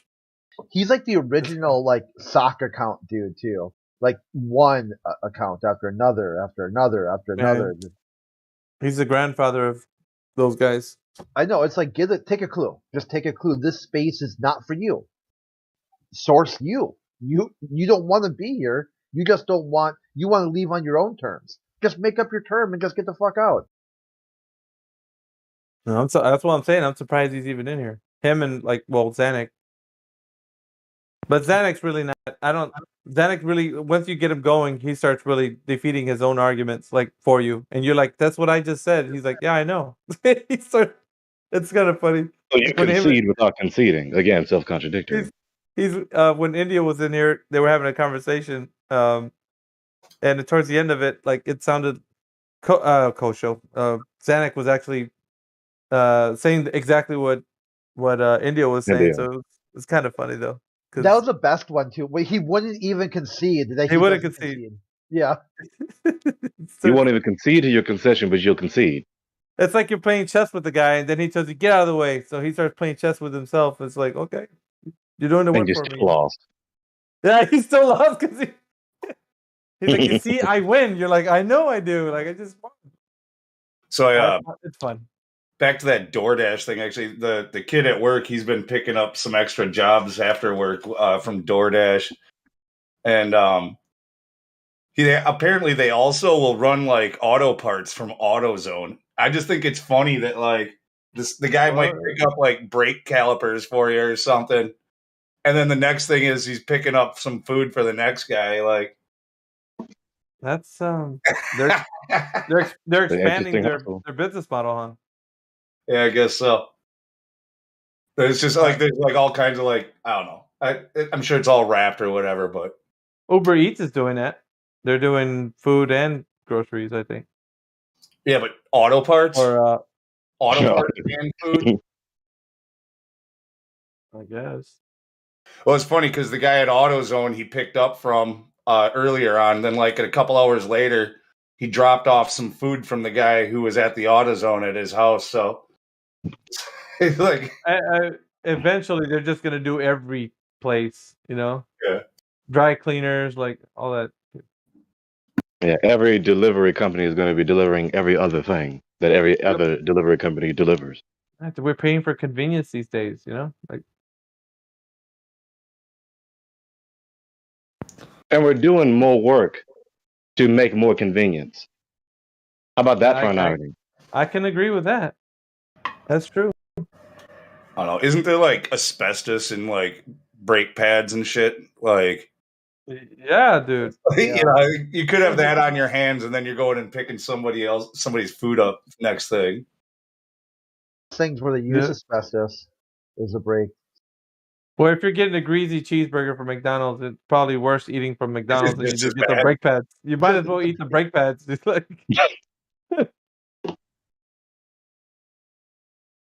Just watch. The next time we get in a war, we're just gonna pay our enemy to fight themselves. Yeah, have Zanuck come in here. He'll do the fighting for us. I'm shaking my head.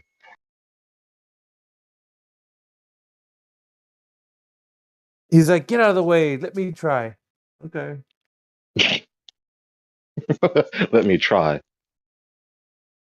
As though if you fail, you could try again. Yeah, he plants the landmines so that he can step over them. What a crazy Oh shit! guy. It exploded. Let me try again. Oh wait, I'm dead, and I'm not thinking these thoughts. It's fun. I like it. I like it. Who we got in here? Ethan? Ethan's a Glober. I'm a Hello, Glober. Ethan. Can you hear me? You got Hello, a space Ethan. turd. You got space criminal. Damn, you got all the roles. Yeah. Believe all the lies that the globalists tell us. There's a lot more roles than that. Oh, he does got more? I probably should get all of a lot them. that he doesn't have. I don't see any. Oh, I believe in the moon landing. Add that on there. Is that a role? I don't see that one on there. No. I think that's space criminal or turd. You choose. Oh, they're both on there. Yeah. I believe all of it. Okay. So you almost sound proud of being brainwashed. You know, I That's didn't go to interesting. 4 years college for nothing. Right. Gotta stick to the programming, right? Oh, hang I need a round of applause. Round of applause, everyone. Applause, guys. Wait a What's minute. up, Wait a minute. man? Hold on. Let me say this. So you're stuck in the sunken cost fallacy. No, I was joking. But might as well just keep going, man. Go for that doctorate because you're already in. I was thinking of getting my master's. Well, there you go. You know? Nothing's gonna stop you now. 4 years of indoctrination. Good for you. Yeah. If you get your master's, do you think you'll be more qualified to believe in the moon landing? I like it. Probably not. Isn't the space criminal about that the woman supposedly tried to hack her girlfriend's bank account from the ISS to see who she was dating or what club she was going to? Christ alive. Yeah, she did. That's an amazing feat since it's impossible. I know, they were but like the first like space crime or something like that. she's the first space criminal. Oh, that's what that means. Yeah. Like And a crime committed in the jurisdiction of space. Christ space. alive. Which, I mean, you. Now we need some space police. You're getting that. There is that Space And Force. some space judges. Yeah, Space Force. And some space legislators. Yeah, that's already happening. So It's going to be really hard because you can only be, have a trial by your own, a jury of your own astronauts or whatever. Hear ye, It's hear going to be really ye. expensive. How are you gonna announce that court to begin? The Honorable Space Cadet. Hey, Ethan, do you believe in Bigfoot? No. Well, I don't know. I haven't seen Bigfoot myself. What's with the double standards? You never saw the globe yourself. Yeah. Well, You believe that we went to the moon in 1969, right? Well, the evidence I've seen for Bigfoot wasn't very persuasive, but I'll convince Okay, you right but now. Have you actually totality watched of the the- moon landing footage? What was persuasive about that? I've seen that. Yeah, it's pretty. Okay, how about this, Ethan? The government, many states have made it both Blow illegal. almost landed. Yeah. It almost had enough time to connect. Yeah. Almost. Made it illegal for what? It's it's both illegal and not illegal, depending on what state you go to shoot Bigfoot. So if your proof is claims by the government for 100, Alex, there's proof of Bigfoot. Why would they make a law about Bigfoot if Bigfoot wasn't real? Oh, now we're getting. That's probably deep. true. That's real I never thought true. about it that way. See, that's what happens, man. See, now instead of him understanding that the moon landing was a hoax, now I think we just got him to believe in Bigfoot. Yeah. Pat ourselves on the back. Bigfoot, both confirmed. I mean, look it up. Like, this is something you can just Google, like state by state. Some state, like Texas, it's okay to shoot Bigfoot, but like Colorado, you can't. Is there even Bigfoot in Texas? I mean, at least Bigfoot is possible. Oh yeah, that is true. Yeah, technically the existence of Bigfoot wouldn't actually violate any of the laws of physics. Not that, he necessarily exists. I want to know who went to the moon first, Bigfoot or Neil Armstrong. That's what I want to know. Hey, That's his camera. in voice text to our 4-year college guy, I put some pictures of that thing that we took to the moon in '69. Tell me if you would be dropped, you would find yourself, anywhere near that in a no atmosphere environment. Just be honest. Just look at it. That those are Apollo 11 photos supplied by NASA, and tell me if you think that you would, trust yourself getting down to the moon in something like that. Just be honest now. Appreciate that it isn't merely no atmosphere. Really, it is an anti-life environment. Yeah, lots of radiation. Lots of Not good stuff. Well, a lot of that stuff that you see that doesn't seem very, how you say, structurally sound is mostly just shielding. Mostly, so, huh? well, there's like in between. It's hard to know. I'm not a moon landing expert, and I know all the Yeah, but different material used. Ethan, you didn't answer the man's question. Would you get in that craft? No, because even Alright, if, well. because like, wasn't there like what mission was the one that like they almost all died? Forget that one. I don't want to die in All space. 13? Yeah, well, whatever Yeah, that because one. you and I both recognize As the that. legend goes. Yeah. You and I both recognize that air or the magic carpet is a more safe vehicle than that. Yeah. Well, I don't know about the magic carpet. You like fly off. You're going pretty fast, right? On that thing. Are you taking off over a cliff? Well, just like the Earth, there's a magical shield from the forces that would thrust Elijah, you you're a off. smart man. You're a smart man. You got that joke. Yeah. I've heard there's 2 light sources on the moon, but because Apollo 11, NASA supplied photos tell me there's 2 light sources on the moon because the shadows are not parallel. So obviously there must be a sun 1 and a sun number 2 because those pictures I just posted at 1 minute after the hour show me 2 different directions for shadows. So I had no idea that we had a sun number 1 and a sun number 2 on the moon. I need to go back to school and get more education so I can be smarter. Furthermore, Jim, did you know that the moon stopped glowing when they landed on it? Like the moon decided to not glow anymore, Well, you got to be a little more careful than that, Clay. It looks pretty bright in the Going by videos. the inverse square law that we know of, the moon, if they were to land on it, it would have to be bright enough to blind them. Because when you get twice as close to something, it gets twice as bright. So when we're on the surface of the Earth, with how bright we see the moon, it wouldn't be possible to see anything because it'd be so bright if you were on the surface of it. But I can only I can only believe Ethan, that. I can only believe that to be true if you give me a mathematical equation. Yeah, and Ethan, I just wanted to point out to you that the same body of evidence that supports this 1969 moon landing is very similar categorically to the kind of body of evidence that would support the existence of Bigfoot, meaning it's just eyewitness testimony and really fuzzy pictures, if any pictures at all. So do you see how there'd be any problem with, believing in one thing when there's just eyewitness testimony and just pictures when it's an extraordinary claim in regards to Bigfoot or the moon landing? I mean, what I'm asking you is, if you believe in the moon landing, why don't you believe in Bigfoot? When Bigfoot is more possible. I don't know. I'm not sure if I don't know if like a random. I don't know if Bigfoot's possible because like, wouldn't we find him by now? And Yeah, whatever. Bigfoot's more possible. I mean, the moon landing story requires a globe. Where's that at?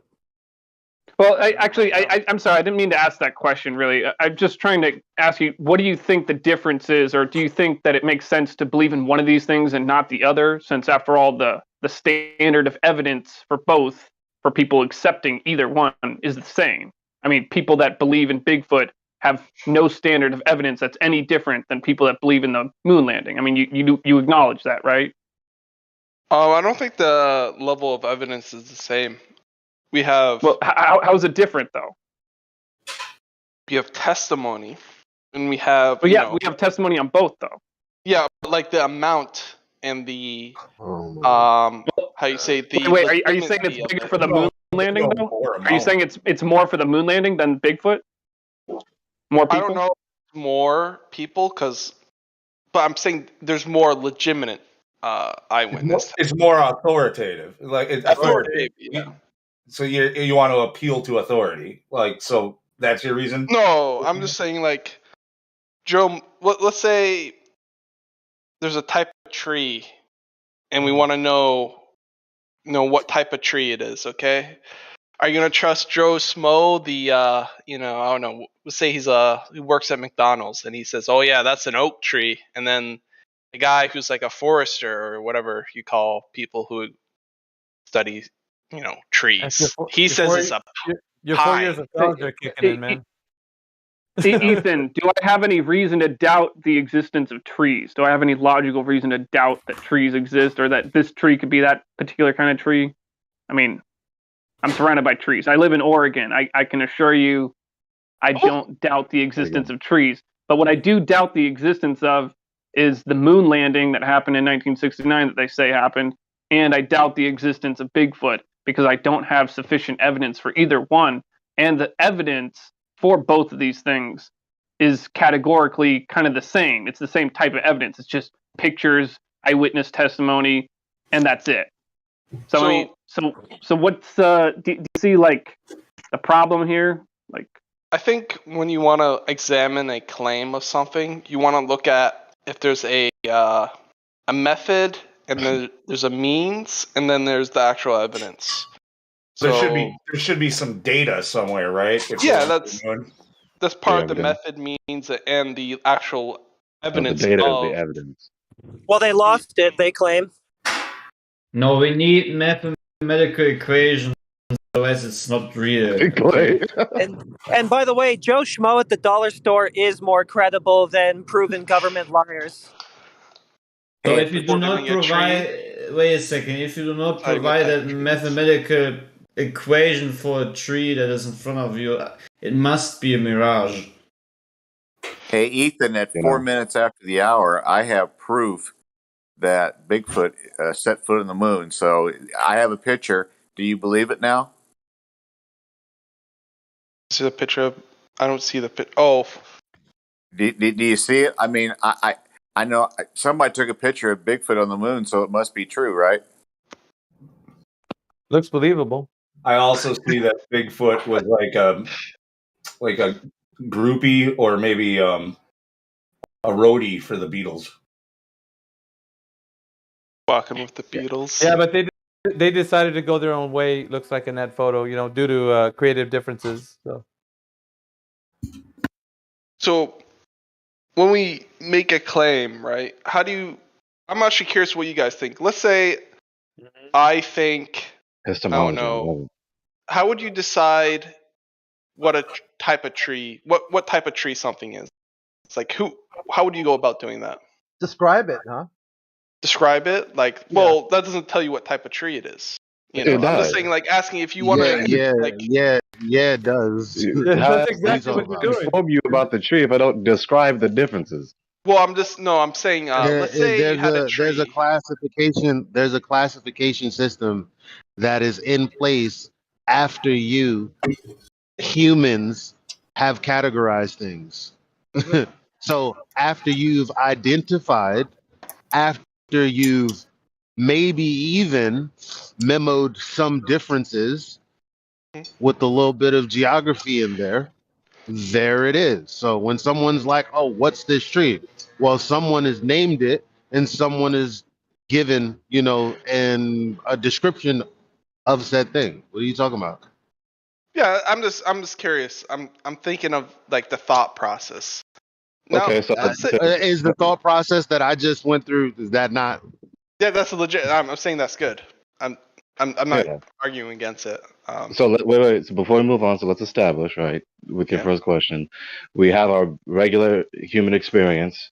Mm-hmm. We go out and experience the trees that are in question. We get visual data, tactile data, even audible data, whatever sensory data we can gather. And we systematize our thoughts. We rationally interpret the data, and then we try to express and or even record the differences that we are trying to categorize. Mm-hmm. Let's say a less human experience. Let's say we wanted to study magnets. Like magnets are not a normal human thing, right? Yeah, they're more rare. You mean, yeah? Yeah, they're more rare in nature. They kind of act weird. They're they don't really interact. Yeah, they don't interact with us that much. Yeah. Say you wanted to study. You want to find out what force a magnet puts on something else. How would you go about doing that? You would measure it. You would measure it, right? Well, directly. wait, because I'm very calculated with words. So your question was, what force is pushed on it? Well, it's magnetic. Yeah. I mean, if we already understand that it's a magnet doing the force, and it's a magnetic force. So yeah. Be precise with your words. That's all I'm saying. Yeah. Yeah, So you measure it. You measure the resistance. If you're trying to quantify how much force is being exerted, yes. Let's say I wanted to calculate the force we have towards Earth. How would you go? Would that be the same as you would do for a magnet? No, because a magnet, force you can actually deal with and manipulate the force in magnetism. You can't do that with the presupposition of You can't do gravity. this with the phenomenon of us falling down. There is no measurable force, period, of pull. So Of we can't measure a force that's pulling us down if there is no force that's pulling us down. I'm actually curious. Here's a rounder. Why don't you believe there's a force pulling us down? I'll tell you. Well, that would just be cherry picking. You know what cherry picking is? Like picking out small things out of an argument or details out of something and like saying, "Oh, this is bad," and then or this is good, whatever. Trying to take small details and form an argument with them, basically. Some more kind of, Like but choosing really, details and neglect of other necessary details that need to be hold on, taken into Gregory. account. It's really just there's a general thesis or general understanding of something.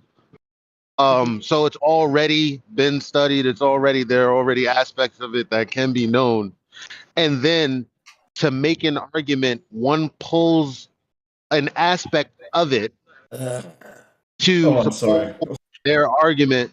However, if you were to look at the entire picture, it would actually show that it was insufficient or not true at all. The thing that they were trying to substantiate. Elijah, So in this case, what's the problem, guys? Oh no, What's wrong? I thought it looked like. I mean, I was the one who made the statement, and then he asked if you want to answer. But there's something I'd like. I'm already balls deep in there. Yeah. Yeah, no. Oh my God, Elijah. Sorry. So that being the case, when you say, "Well, what's this force that's bringing things down to the earth?" Well, that's because you can see things that fall, but the problem is we can see things that rise. We can see things that just float, and so there lies the problem. Because if you were to just say, "Well, what's the force of things going down?"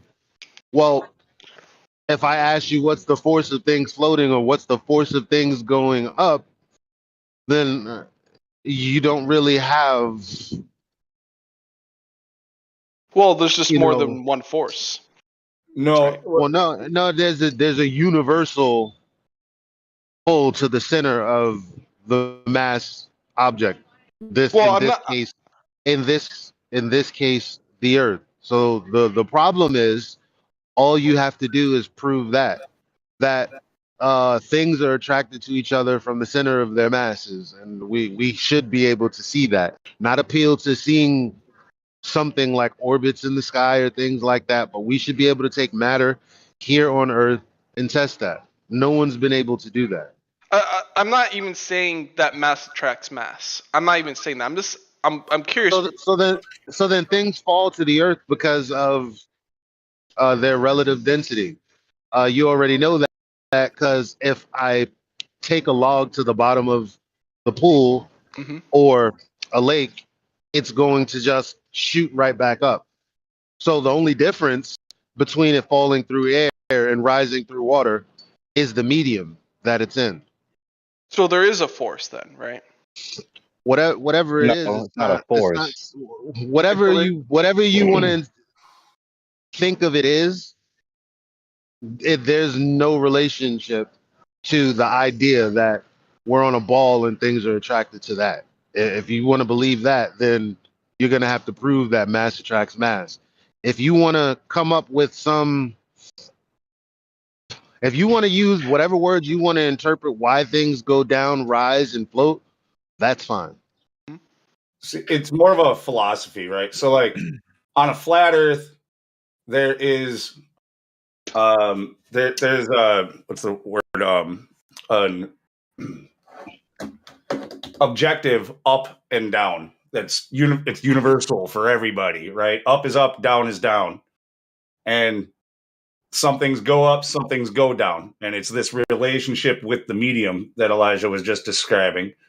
But if you have to believe that you live on a ball, then you have to come up with a reason for an omnidirectional force pulling things towards the center, which is what Newton did. Yeah. So, but now with Einstein, 106 years ago or so, 7 years ago or so, I mean, that's not even the current rhetoric. No longer is gravity described as a force, for one. There is no mass attracting mass. And I know you didn't say that, but when you use the word force, you kind of imply mass attracting mass. Cavendish gravity. I'm like, honestly, I'm not trying to I'm not saying that the force is gravity. I'm just saying there seems to be some sort of force, right? Yeah, but that's why I explained what I explained. It's like, well, if that's all you're saying, then yeah, sure, we see certain materials fall through air. Yeah, sure. Well, there's really not much more to add, right? Unless you're gonna try to attribute that to something greater than what we can test. So when you're like, well, yeah, maybe there's a force, maybe I can predict, how something will behave aerodynamically in a given situation. Yeah, you can model that. Nothing's wrong with that. All of that stays the same. There's no problem. You can see that however you like. Now let me say this because Ethan's asking a particular question, and my tactic is that I give a particular answer to just a particular question rather than adding answers in anticipation for any other argument or any other question. Yeah, I'm not trying to make an argument right now. Right. Like, I'm actually just curious because I hear a lot about it, like, oh, there's no force pulling things down. But if you believe in a flat Earth, I don't see why there's an issue with there being a force that pulls you down, right? I don't see an issue with that. Well, they're not mutually exclusive, right? The premise, the notion, the Earth is a level plane, and there's a force that pulls things down to the surface of the Earth. Then, in principle, they are not mutually exclusive. Yeah. What we are saying is that there is no force that is pulling things down or push things up. Like, there's nothing pulling us down to the ground. My body, your body down to the ground right now. I'm standing up, walking around in my kitchen. There is a force pulling me down to the ground. That's what we're saying. It's just the fact that you're more dense than the air around you. And if you were in your pool, you would be floating on the top of it, right? Right. So when you ask the question, Ethan, how would I measure the force that's pulling us down? The question presumes that there's a force pulling us down. So the proper answer, not a refutation because it's not an argument, but the proper answer to that question is, well, there is no force pulling us down. So we can't measure a force pulling us down. If there is no measure, there is no force pulling us down. How do you know how do you know if there was a force pulling a certain direction? Let's say you're in a room and you want to know if there's a force pulling you in a certain direction. How would you figure that out? Feel it. We would empirically sense it. We would feel it. Yeah, I feel a pull down, right? We live in it, but I feel like when I like get up out of bed, I feel the weight on myself, which a weight is a force, right? We describe it as a force. The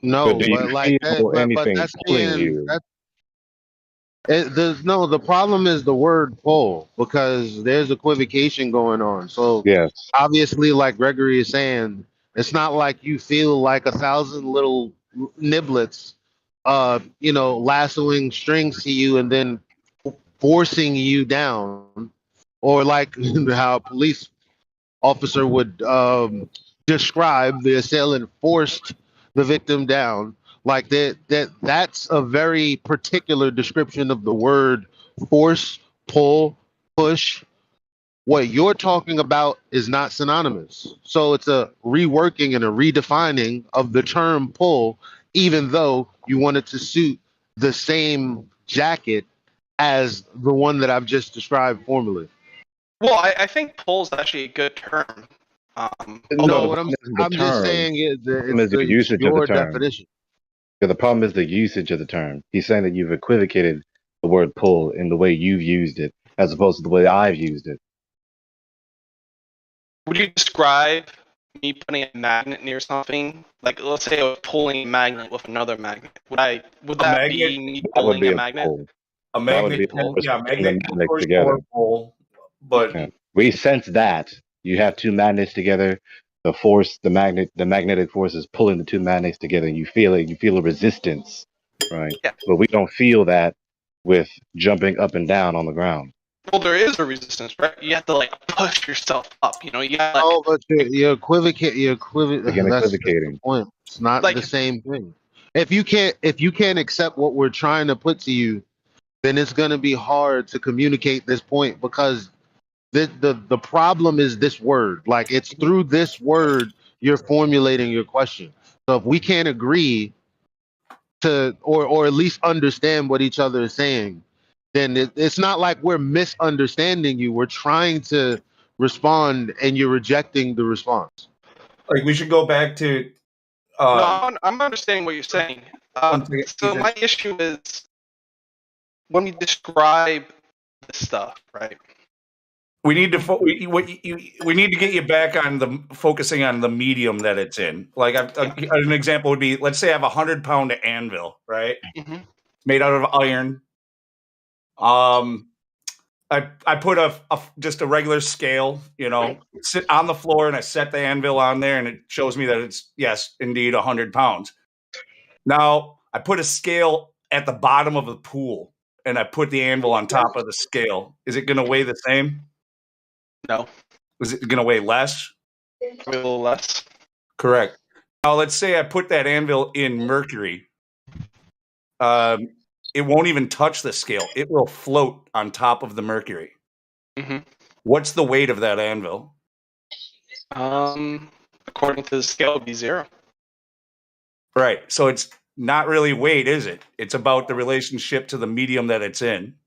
So what does the medium do to the object in the medium? Wait, before you ask that question, I wanted to add is that you have equivocated feeling a pull from another entity upon your body with feeling the exertion that your body is giving. The sensation of you feeling your body pressing down is not the same as a force pulling your body. Well, forces. So what you're referring to is the exertion that your body is putting on the ground. You're not being pulled to the ground. You can feel your body exerting onto the ground. Instead of being pushed or pulled, everything is seeking equilibrium, which is really simple. Well, like, so let's say you have an object and you put it in the medium. What does the medium do to the object in the medium? Like, what does the medium do to it? Before, let me answer that question with this. All right. How would you, I, or any of us answer that question? Like, how think of the people who are qualified to answer that question. I don't know. Maybe you could look them up. How would you approach answering that? I would try to model it. No, I mean, but if you modeled it, all you would be doing is recreating what you see, which is what we're already describing. But you're asking for more. So how would we, after modeling it, seeing it, describing it, because we already modeled density, how would you go about answering your own question? Well, when you create a model of something, you can make predictions and you understand it a little bit more. You understand. It's called, what is it called? Special gravity? Yeah, it is modeled. It's just not mass attracting mass. Specific gravity. There you go, specific gravity. So it is modeled, and it describes it very well. So the answer to your question is not in there, though. from the smartest minds. So how would you approach answering your question? Remind us your question again, also. So my question was, what does the medium do to an object that causes it to move? Right, the balloon goes up. What is the medium doing to the object? Anvil goes into a lake. Why does it sink? What is the medium of the lake doing to the anvil? Mm-hmm. That's my general question. Like, well, so you say like it's the medium. I'm curious. Like, what is the medium? It's not doing anything to it. It's just whether or not it's more or less dense than the object itself. That's going to determine whether or not it goes up, or if it goes down, or if it stays floating in the middle. Because if it's in equilibrium, in balance, it'll just hover right there in the middle. Like if you've seen a neutrally buoyant balloon, it'll just sit in place right there. Yeah, well, balloons they sit in place for a little bit before they pop. Well, the medium. I think there's a bit of a confusion because I agree with you, but the medium is doing something to the object. The air is not strong enough to push us up or down. The water, put a balloon in the water, the medium is pressing upon the balloon, so the balloon rises. So his question would be why, and that's why I'm asking. Well, how would you possibly answer that question? I'm not asking why it is. I'm saying how does it interact with the object in the medium? Like, does it press up against it? He just described it. I mean, yeah. So to repeat it, if you missed it, Ethan, I was saying, for instance, because it's very easy and understandable to use examples. For instance, to answer your question, the medium, the water, is pressing upon the balloon and presses the balloon upward. What's another word for the problem with that though is, Gregory, is that you can have a state of equilibrium inside of the medium, and then you manipulate the medium, and then it goes up or down. Yeah. Inside the medium, so it's like it'd be hard to describe things that way and be accurate still. No, it's like still that manipulated instance, like you just mentioned. when it goes up, you're gonna say, well, it pressed up from within the medium because the whole medium got the change. So all it did was move it within the medium a little. So it's like, what's informing it to go up or down is really his question. That's where it always ends. Hang on. That's where it always ends. Gotta slow down. With the balloon in the water, right? No. That's a special case. I'm giving you another example of something that actually happens in density. That's an extreme because if you put a balloon in water and it has helium or air, it's just going to go straight to the top, to the end, to the extremities of that body of water. What is this? Okay, but I'm talking about what about in a glass of water? If I add a little bit of something to make the water dense, there's something that would be, it would have equilibrium in the middle of the glass of water. And then I add a substance and it sinks. And then I add a substance and it rises. That substance permeates the entire medium. So what's the reason? It changes its behavior. Yeah, so it's like, what is the reason? But I don't think he's asking for a reason. I don't think Ethan... Yeah, he is. Yes, he is. No, I think he's asking for a cause. Yeah, it's he said how. He's saying how. That's not a reason. How is it doing? So then how do you answer? For a teleological answer. So what is it? What am I asking then? Because you know what I'm asking. If he's asking how, then what's that? The same. It's the same thing. How is causal? If he means that in that sense. If you guys don't, I have not necessarily for a purpose, and then we can debate about it. But like, essentially, I would say it comes down to law. Law doesn't go through the scientific method. It's not really tested. It's just it happens the same every time. We observe it. We don't know. We can't explain it. We can't tell you the reason why it happened. It just does happen. And this would be one of those cases where up is up and down is down. Why? We can't really answer that. It's just the way it is. Some things, unfortunately, that's what it is.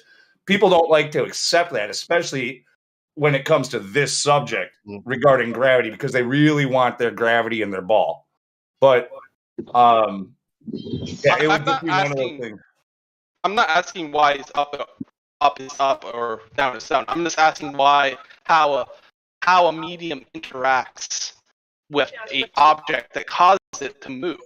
Yes, the mechanistic process of cause and effect. Yes. Mm-hmm. Well, So, the question is, but how do you answer that question? Well, like we just did. Like we just did. That's why I answered the question the way I did. But he still asked the question, which is why I said, well, you're actually asking why then. He can't get the answer how and then still ask how. Wait, let's try this again. So, Ethan, your question is, how does this work? Talking about the medium and the object. Yeah, and I know what you said. You said the medium presses against the object. Is that what you said? Right. And depending on the nature of the object in the medium, it'll either ascend or descend. Mm-hmm. So, why does the medium press in a certain way? No, see, now there we go. Okay, I wanted to make sure. So that goes beyond the quote unquote scientific method. That goes beyond the physical method of ascertaining knowledge of cause and effect. That is a teleological question. You know what I mean when I say that? Yeah. You see, All right, when you ask why, you're asking for a purpose, and when you ask a question about teleology, purpose, that presupposes a designer whom is a person who made the choice to designate it that way. I don't want to get into it. I'll phrase I wanted it to do that. I'll phrase the question in a different. We were just talking about it. Time out. I'm sorry, just to decide. When Mickey was like, "Oh, I don't really want to know." Well, that actually is the answer, and it's like, no, I don't want that. So let me ask it in a different way. Maybe I'll get a different answer. No, you're gonna get. If you mean what you said, and you rework it and reword it, the answer to it is still going to be the same. Why would you think it would be different? Unless you try to ask a different question, then go ahead. Phrase it in a different way. But are you asking the same thing? Is the question? No, I'm not going to be asked the same exact thing. Okay. Does the medium interact with itself? So, like, I think you believe in molecules, right? Probably. Yes. No. Not in the materialistic atomistic sense, but yes. Yeah. So, like, there's water made out of little stuff, like the stuff. Yeah, materialistic autons. No. Like, I think like they're balls or there's something. They're like little. Yeah, it is a substance, a concretely real substance, but it's not a materialistic individual particle that sits in the midst of nothingness. All right. Can I say something here real quick? It happens because it's a result of the second law of thermodynamics. Energy is dispersed all over. And when you take something out of equilibrium, you're giving it energy. And therefore, when it's left alone in nature, the second law of thermodynamics will always disperse that energy. That's why it moves. It's a result of entropy. Well stated. What happens? That's pretty much exactly what I said earlier, but you phrased it better. That's when what happens? When I was saying that everything is seeking equilibrium. That's essentially what I was talking about. What he just said. Yeah, I believe that's the best way to describe it because it's the only way to speak about it without saying there's like little feelers in there. Somehow it's like moving it up, down. Wait, what are we talking about? What is this it that we're referring to? When you change the medium chemically, then change the energy, thus the reaction to the thing that was in equilibrium, thus the change in energy causes it to. Friend, I hope you have a very great night. All right. So now the thing is out of equilibrium and must equilibrate. Equilibrize. There's because it's both. That's like, ooh. English. Anyway. I have another question actually. Hello, This Ethan. is a special case. Does a medium What about the last interact question? with well, this is the same question I was going to ask before. How does a medium interact with itself? So like water medium interacts with the medium. I believe so. Yeah.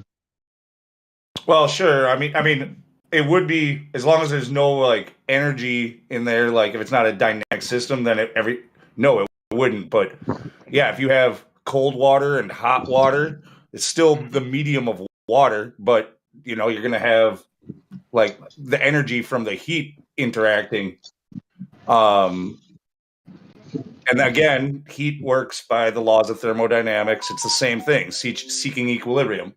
It's super Well, it is interacting with itself. It is a quantity of water. So Yeah, they're interacting with one another. Mm-hmm. Even if So it's just sitting still and nothing is touching it. So my question would be, so we find this equilibrium. Why does water get denser as you go down? Shouldn't it be seeking its equilibrium? So the whole time, let's say you're in an ocean, you swim down. It doesn't get that's simple. Cold water is more dense than hot water. The hot water at the surface. The hot water is trying to become a solid. Okay, yeah, that's true. That's true. The cold water is trying to become. It'll be like less viscous. Yeah. So if I to delve deeper into that, so you think it's the temperature difference that's causing this? Yeah. Well, I mean, it looks intrinsically linked. Like me personally, because I'm not like I don't know everything, but I know that when we talk about.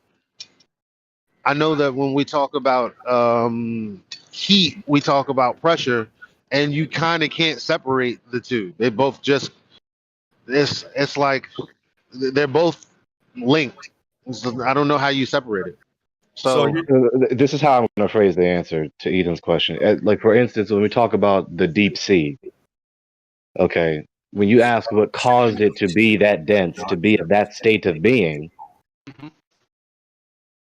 So here's the problem. I'm going to give an answer, and then there's going to be mumbles and grumbles. But this is because that we have been raised, and academia adopts the dogma of naturalism, where you cannot. Where really it's just the a priori bigotous crossing of an X through God.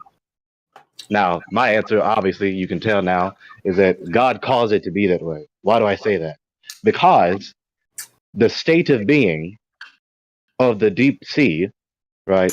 It didn't cause itself, and there's no other entity that caused it. There's no other like wind or rock or temperature that caused it. It's just at that state of being. So this state of being of the deep sea just is the case, and it didn't cause it to be the case, and no other entity that is no other natural substance, quote unquote, in nature caused it to be that way. But what did cause it to be that way? The God. It didn't cause itself to be that way. Sorry, I don't mean to be controversial, but I have to disagree with you. I believe it's because it's cold. The temperature change. Temperature control basically everything. Nothing happens if everything's the same temperature. Right. So when it gets cold.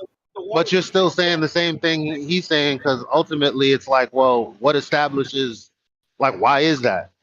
Well, I want you to go further. What did that? There's a pretty good demonstration that you can do. It's pretty simple. You go ahead and boil some water in a tea kettle, and when it's boiling hot, pour it into a mug, and it only takes 30 seconds, and that water drops a lot in temperature. It starts cooling off quick, right? Mm-hmm. You'll notice that the water level, when you first poured it in, will go down about maybe a half an inch or so, depending on the size of your mug and how much it cools. But it's going to suddenly look like you have less water than what you had a moment ago. Go ahead and take that water and freeze it, and then see what happens. Yeah. Okay.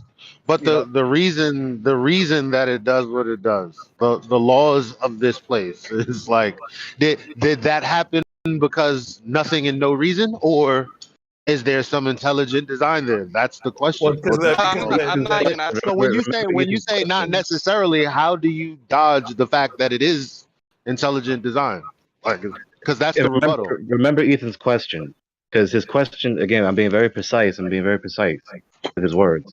He said, "What caused it to have that density?" Okay, density is a state of being.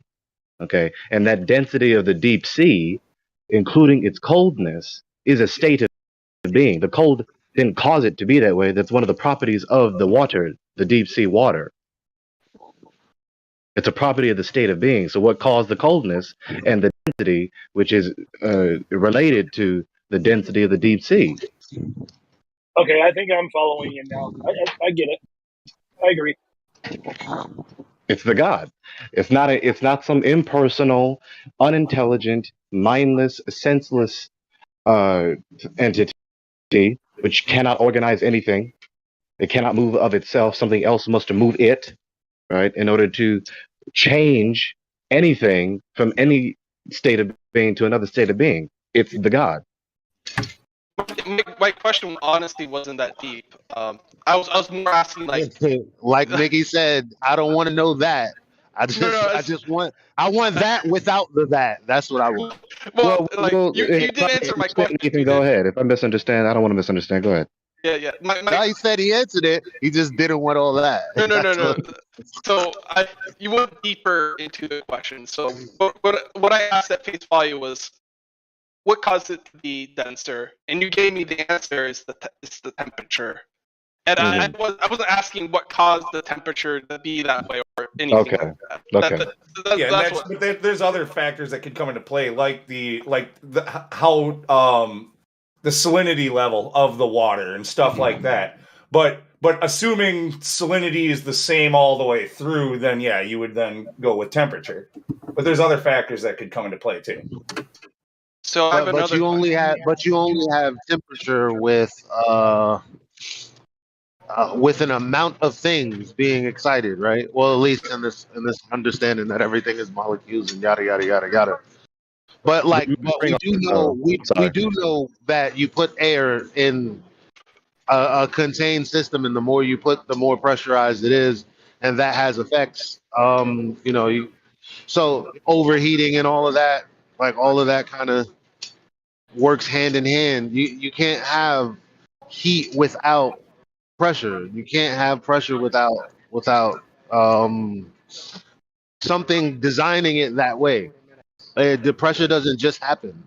Remembering also that in regards to, again, for instance, the deep sea, it is exerting pressure on the container it is in. You see, and so the further down, deeper into the water you go, the more pressure there is. The most pressure is down at the point of contact where the water is pressing upon, and of course, the further away, the more dense the water is. Right, there's more force being exerted by the water onto the container, and so there's more pressure the lower you go, and the higher up you go, the further away you're getting away from the pressure, the less pressure there will be.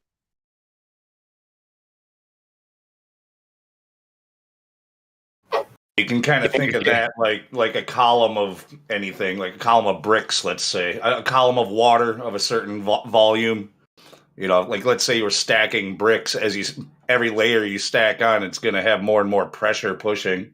Right. Yeah. Because the further up you go, the less water there is to press. The further down you go, the more water there is pressing.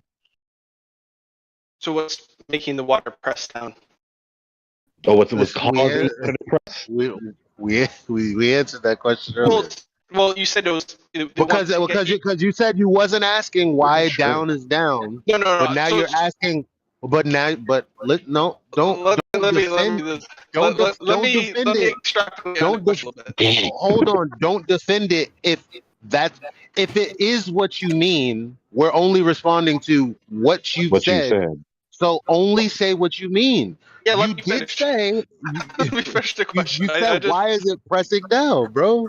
How are you going to reword it? It's going to mean the same thing. No. It's not going to mean the same thing. So go ahead, Ethan.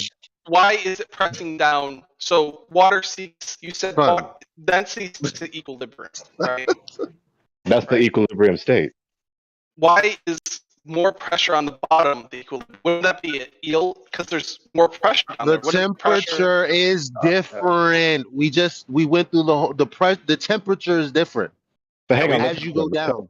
Well, the pressure is not the density. Our entire Wait, wait, realm is a gradient, and it's a dynamic system with many forces and different energies, being applied. Like nothing is in equilibrium. It's all seeking equilibrium. And it's moving in cycles. So with these cycles, you always have give and take. So to help you even more, Ethan, what you've done is you falsely equated equilibrium with equivalent, because you think that if there isn't an equivalent amount of pressure dispersed throughout the entire body of water, then it's not an equilibrium. But that's not what equilibrium is. Equilibrium is the undisturbed state, the object with all its properties, including its essence and the way it behaves when undisturbed. It's the state of the object or objects when undisturbed by any other force, and that's almost like the sea when it's untouched, but it's not, because there's always some other force acting upon it. The temperature changes, the wind is blowing, there are things swimming through the water, etc., etc. So there's activity that the earth is doing, etc., etc. You could even say, what about just the barometric pressure? Like whether you're in a high pressure weather system or a low pressure weather system, that's going to be just like the what's the diver thing, where you just have like the water and it's like in the vessel you have like, what is it called? Is it Archimedes or is it something that he had like the diver? Archimedes principle. Yeah, it is definitely applied to Archimedes principle. But yeah, if you have like just a barometer, right? Barometric pressure. If you have more barometric pressure because you're in a high weather zone, it's going to actually press a little bit harder on the surface of the water. But the weather is all very dynamic too, running in cycles. You go from high to low to high to low to high to low. It's all trying. There's motion happening. There's forces being exerted, pushing, pulling. So the water of the sea, including the deep sea, is very.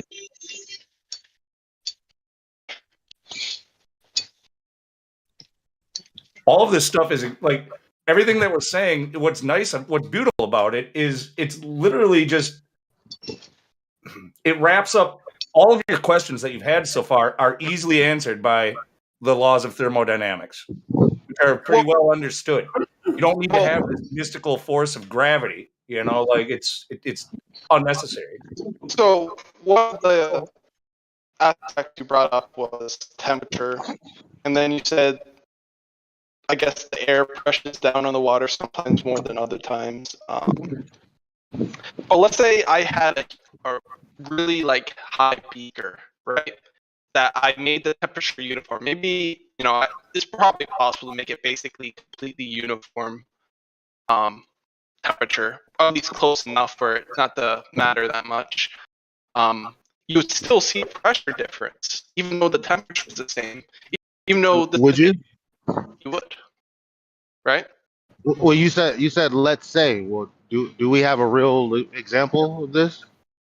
Do we have a real example of this? Because the claim is posited. Now, who's actually done the work? Where's it at?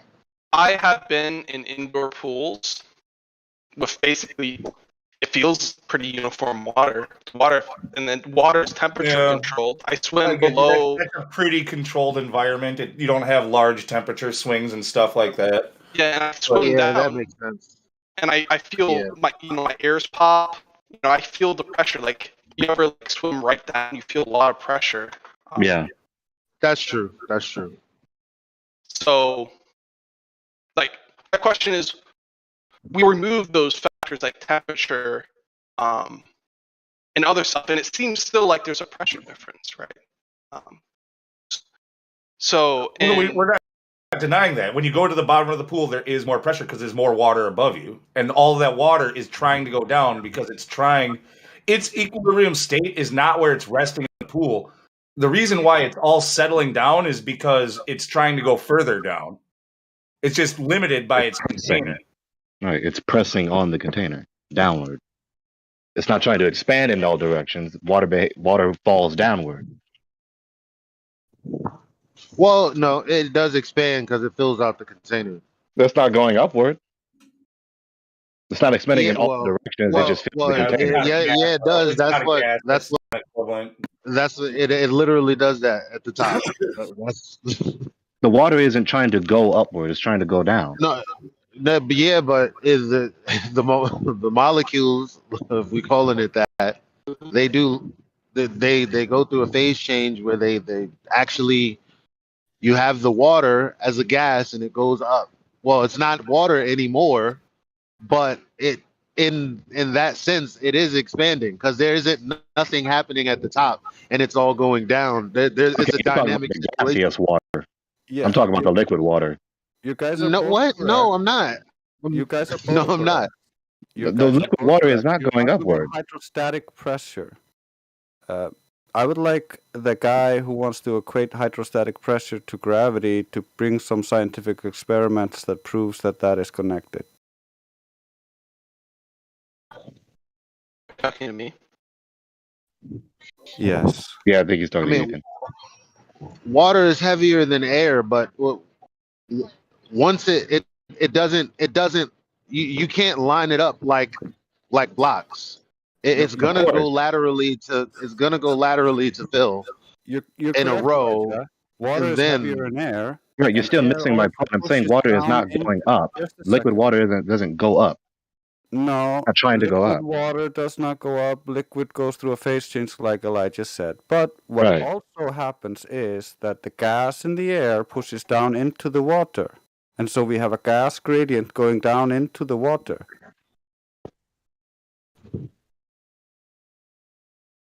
Yeah, I think Elijah was just accidentally forgetting what he was countering me on because I said water doesn't go in all directions.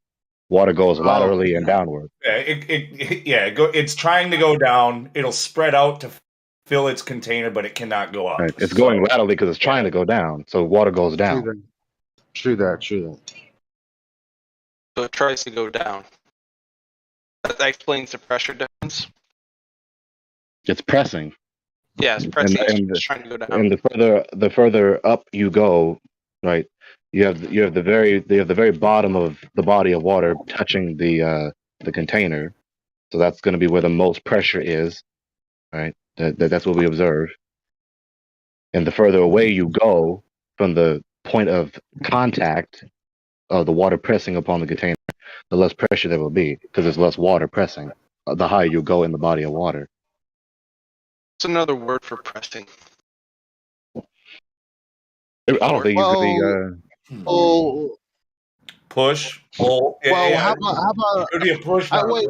I still have a little fight left in me. Hold on. However, laterally the pressure doesn't change because you have the coasts, and Yeah, so certain height in the water, right? no. What I'm saying is like, okay, you have the coast, like because obviously the ocean is a basin, right? In a basin. So that being the case, it's not like when you're. I would wonder if I was at the bottom closest to the coast, and then as I traveled along laterally, if it would change because there would be less surface area there in the middle of the ocean than closer to the coast. I don't think so, because the amount of pressure depends on the pressure you feel depends on how high you are in the body of water.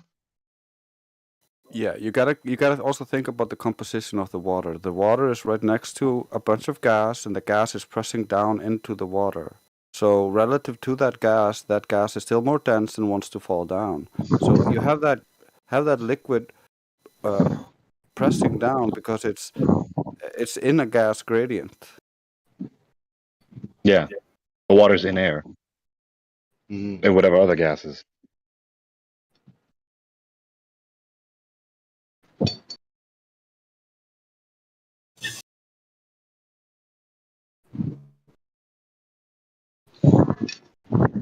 How I would describe the want to go down is a force.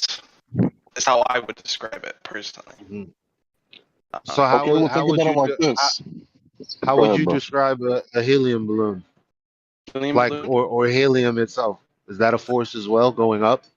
The medium is putting a force on the object. It's pressing against it. The medium is so it's for so it's not a force, okay, it's the medium exerting the force. Yeah. Right, okay. It's not some force aside from the medium. It's not like, say, for instance, the Earth creating this force. It's the medium itself. That's what you're saying? Yeah. So that's contrary to Cavendish mass attracting mass gravity. Well, I'm just saying in the helium balloon example, the medium is exerting a force on the object. No, I mean that's the same thing for the same. But wait, why would I mean? You said in the case of the balloon, so not in the case of the rock, but only in the case of the balloon, or in the case of the rock as well. Both objects have the medium for putting force on it. It just the balloon goes up because it's Yes. So you're disagreeing with yourself, because if you try to say assert Cavendish's mass attracting mass gravity is the one doing this, then you're negating the previous thing you just conceded. So either it's the medium or it's this quote unquote gravity. Well, I'm saying I think it's both. I think there's two forces on it. I think the medium is exerting force. Elijah, you're roboting. The balloon. No, you're still roboting.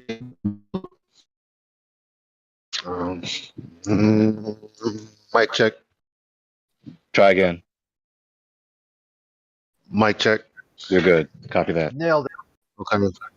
Air, balloon, expansion, not implosion, or not molecules attracted to themselves so the balloon gets smaller. It expands to fill the volume until the air escapes. So it's very contradictory. It can't be both. Cavendish would necessitate that all things, including air, be attracted to each other because air has mass. Yeah. Well, there's other forces. Well, see, especially with materialistic atomism, these people are not thinking their view through well enough. They're not following the implications of the premises to their logical conclusion. If the universe is fundamentally comprised, if the fundamental, ultimate metaphysical entity is that everything is comprised of these material atoms, right? Even the so-called subatomic atoms, right? Then nothing should move, or everything should condense back to itself, because no subatomic particle has more mass than another. Or if it does, whether it does or doesn't, either nothing would move or everything would condense into itself. The answer to that question is there's more than one force, right? It's not only gravity. But is force made of atoms, subatomic atoms? Yeah, I think that's. So then again, it applies. Both the material and the forces are made of these materialistic atoms. Whether they be of the same mass or not, if they be of the same mass, they would not move. If they be of different mass, they would condense onto one another. because the atome with the greatest mass would have the greatest attraction, so everything would be attracted to that, and thus there'd be no motion. There would be motion because from the start there was motion, right? And gravity is very weak in small scales. Consequentially, after all the atoms condense back onto the most strongest, the most massive particle, there would be no motion after that. If that happened, that would be true. Yeah. Can I also mention that when you're saying, well, there are other forces, that's because when we try to get down to the isolation or verification of the force you're trying to validate in the first place, there is none.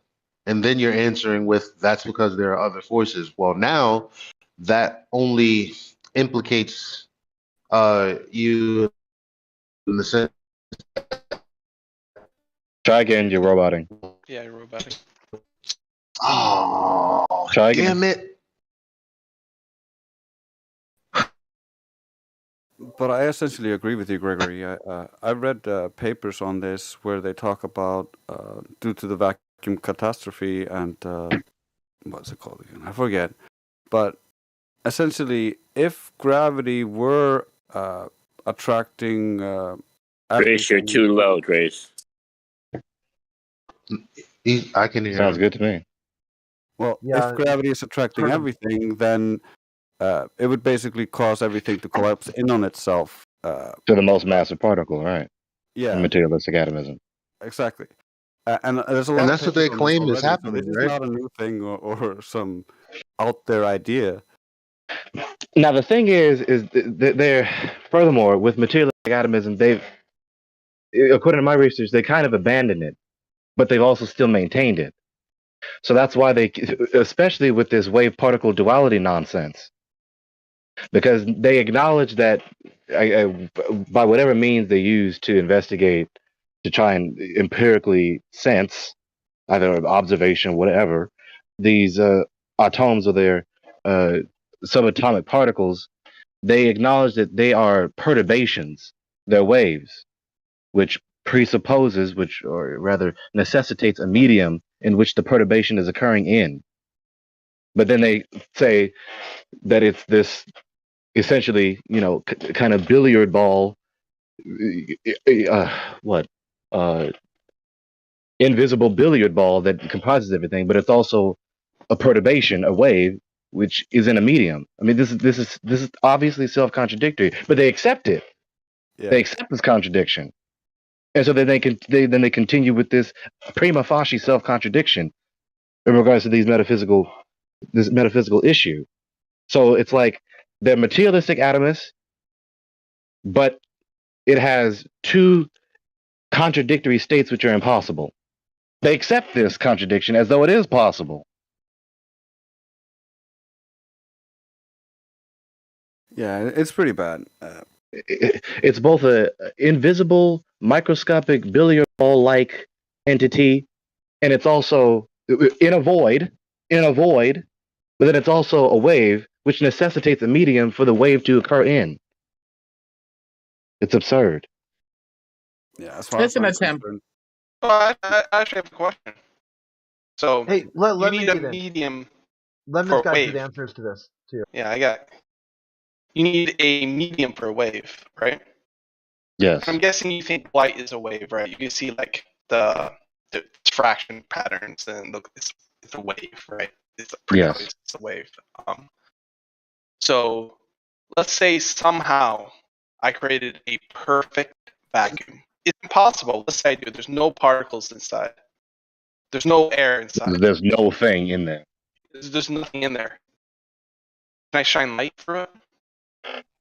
Yes, probably because there's something still in there, just not something we can readily catalog or see. Well, yes, but Metalark, you're answering the question according to reality instead of his hypothetical. So in your hypothetical, Ethan, no, there's no thing there. There's no wave to occur in the midst of no thing. If there's no thing, a wave can occur there. Why does a wave? Why does nothing? Why does there have to be something for a wave to be? Because a wave is something that a thing does. It's not a thing in itself. A wave is an action. It's a thing that something does. So there's something waving. The water, the waves in the water, the waves. You can't take the waves out of the water because it's the water that is waving. Sure, but we're not talking about a. So there's a difference between a wave, like a medium is waving, right? Like sound is a wave, right? Yes. A medium is moving. Light is not. Light is not. Then you cut out. Say again, Ethan. He might be trying to figure it out. My headphones ran out of battery. Sorry about that. But light is not. When I shine a light through air, I'm not moving the air around. It's its own thing, right? So there's more than just air, right? So when you're talking about a vacuum, there's this thing called the cosmological constant problem. And that's why they came up with the theory of dark matter. But what it boils down to is that every system is going to have 0 point energy. So even if you have a perfect vacuum, like you said, where there's no material in it, there's still energy inside of nothing. Now, that doesn't make a lot of sense because normally we think about there has to be some sort of material for us to have energy. But even in a vacuum, there's 0 point energy. So you're thinking there's nothing in there. Well, nothing doesn't mean nothing, even according to Lawrence Krauss. This is mainstream. So the This light is called the moving. hold on, bro. I'm almost done. And if you wanted to do further research, this is called the Casimir effect. So in your example, when you said nothing, you mean, absolute absence. There is no thing. Light cannot occur there because there's no thing to be perturbated. There's no thing waving. Yeah. Now, in reality, like Larry just explained, even in the most even the most vacuous vacuum that we try to make, there's still 0 point energy. Energy is a property of a thing, so there is something there. So what is light doing to the property? What is light doing to the 0 point? Like, is No, it well, moving? you need energy. You need energy for light, right? So the thing is, if there is nothing, there's nothing for the energy to perturbate through that you may experience light or sound or matter. Because there is no thing with energy. If there is no thing, there's also no thing with energy. So nothing can happen.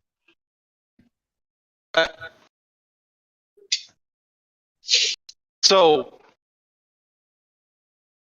do you think that light interacts similar to so if I shine light through air, is it waving the air around, or how does it? What is it doing? Is it a wave? Is it a wave itself? Well, there's a resistance because there's something there, right? Yeah. And then you're shining the light in that. You're not. It's not. You're shining whatever's creating the illumination, right? Which is energy of some kind, right? And it's interacting with what's already there. So light is that's not happening. As a matter of fact, if you shine enough light energy onto air, guess what? You have, oh my gosh, a weather system where you have higher pressures and lower pressures and tornadoes and things that move the air around. Yeah, that's exactly what light, aka whatever that is doing. But to answer his question, to make right distinctions, light isn't the perturbation of the air, because light can still shine in the midst of the most vacuous vacuum. So then there's something perturbating, but it's not the air. So what is it? Historically, according to my knowledge, it has been called the ether, at least in English, or whatever other equivalent term, whatever other language. You see, Lawrence Krauss calls it pure bubble universes popping in and out of existence, right? Or black holes popping in and out of existence, depending on which theoretical astrophysicist you call, because today the word ether is taboo, so to speak. Yeah. So light is moving the ether around. It's movement of the ether. It's like similar No, to whatever, sound. whatever light is, it's interacting with something because it can't be nothing. And some people call that thing ether. So yeah, so it's like similar to sound. I'm moving shit around with sound. Yeah, you're perturbating the air I'm with the clapping of your vocal perturbating cords. the ether when I shine light because it's a wave. Yes, you're perturbating the and technically so is everything, Mm-hmm. because they say academia says that the subatomic atoms, right, the subatomic particles, are perturbations. So the subatomic particles of all material in all its various states are perturbations in a thing, a medium. Of So course, can they I behave go over differently. my theory real fast Yeah. about ether? To me, it's pretty easy to understand. I'm not claiming this is a scientific theory or knowledge. This is just what I believe. So if you understand the inverse square law, you understand that every single radio signal or light or whatever you want to call it that's emitting from a source in creation is never going down to zero, because every time you double the distance, it loses intensity 4 times. So if it just keeps going down and down and down, fraction upon fraction, never reaches zero, that means that there's a guy named Shen in China who has a Wi-Fi signal that's passing through your body right now, just at such a low signal source strength that you can't detect it. Yeah, such a low So if this frequency. is, well, maybe not frequency, but strength, signal strength. Yeah. So if this is going on all over creation, every star, every alternator, every washing machine, every dryer, all this, electromagnetic radiation is permeating through all of creation. And this is what I think the ether is. That's just my opinion. I can't really prove it. It's just what I think. And let's appreciate also that not all proof is only a posteriori, meaning empirical data. There is such a thing. There is a priori proof, where you can explain a theory, a theory, an argument, whatever, a position. You can demonstrate its coherency, its empirical adequacy, and its justification, and then further strengthen your argument by demonstrating the absurdity of the contrary.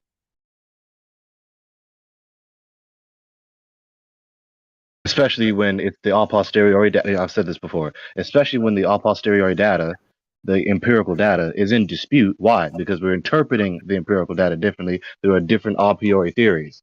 So how do you prove the a priori theory, which is trying to interpret the empirical data, which is in dispute? You present it, and you refute any arguments that come against it, and then you refute whatever error you may perceive in the opposing position.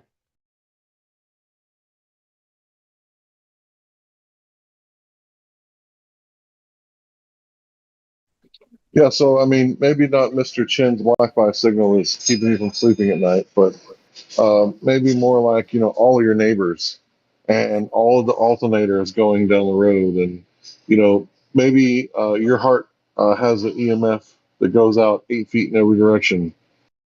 So when someone gets close to you, you can sense it before you can see it, right? And you see that somebody's like looking at you, right?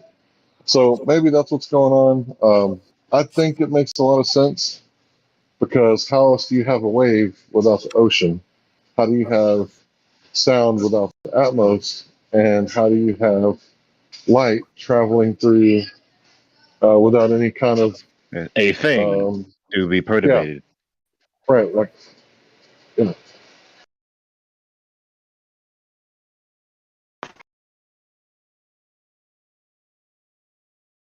All right, I'm gonna go. It was nice talking to you guys. My Good pleasure. conversation. Thank Good you. topic. Hey, come back and see us, man. It really is. All right, see you guys. Bye. Yeah, that was one of the thermodynamics is a great topic, and that was one of the better conversations we've had about it with a Glober. That was actually fun. When you retract the fangs and the claws, and you stop furrowing your eyebrows and gnashing your teeth, and you just peacefully dialogue with someone, it becomes fruitful. Hey, he was nice. He can come back. He can come back anytime he wants to. So where's Matthew? Oh, I'm sure he'll be here any minute now that you asked for him. I'm reading the Wikipedia article right now. I'm learning about the term quintessence, a synonym for ether, or the fifth element.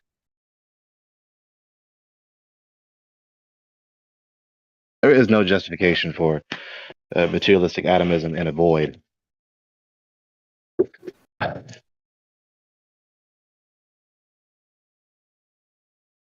Motion would either be, it's impossible either way. Again, if all subatomic particles have equal mass and things behave according to this mass attracting mass force, supposedly, then either if they all have equal mass, none of them will move. There's nothing attracting anything to anything else.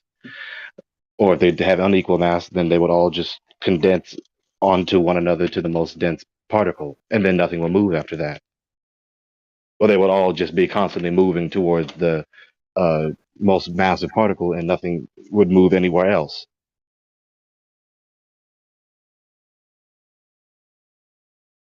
There would be no different states of matter. There would be no space, or there would be a minimal amount of space where you cannot move through it, when no thing can move through it.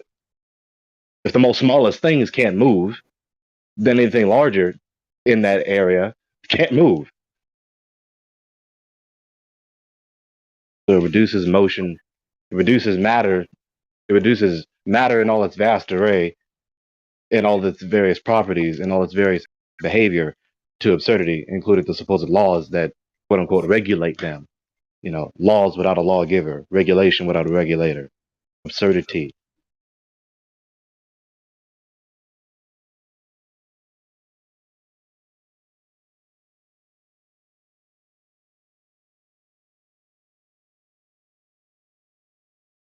You guys are getting pretty deep with this topic.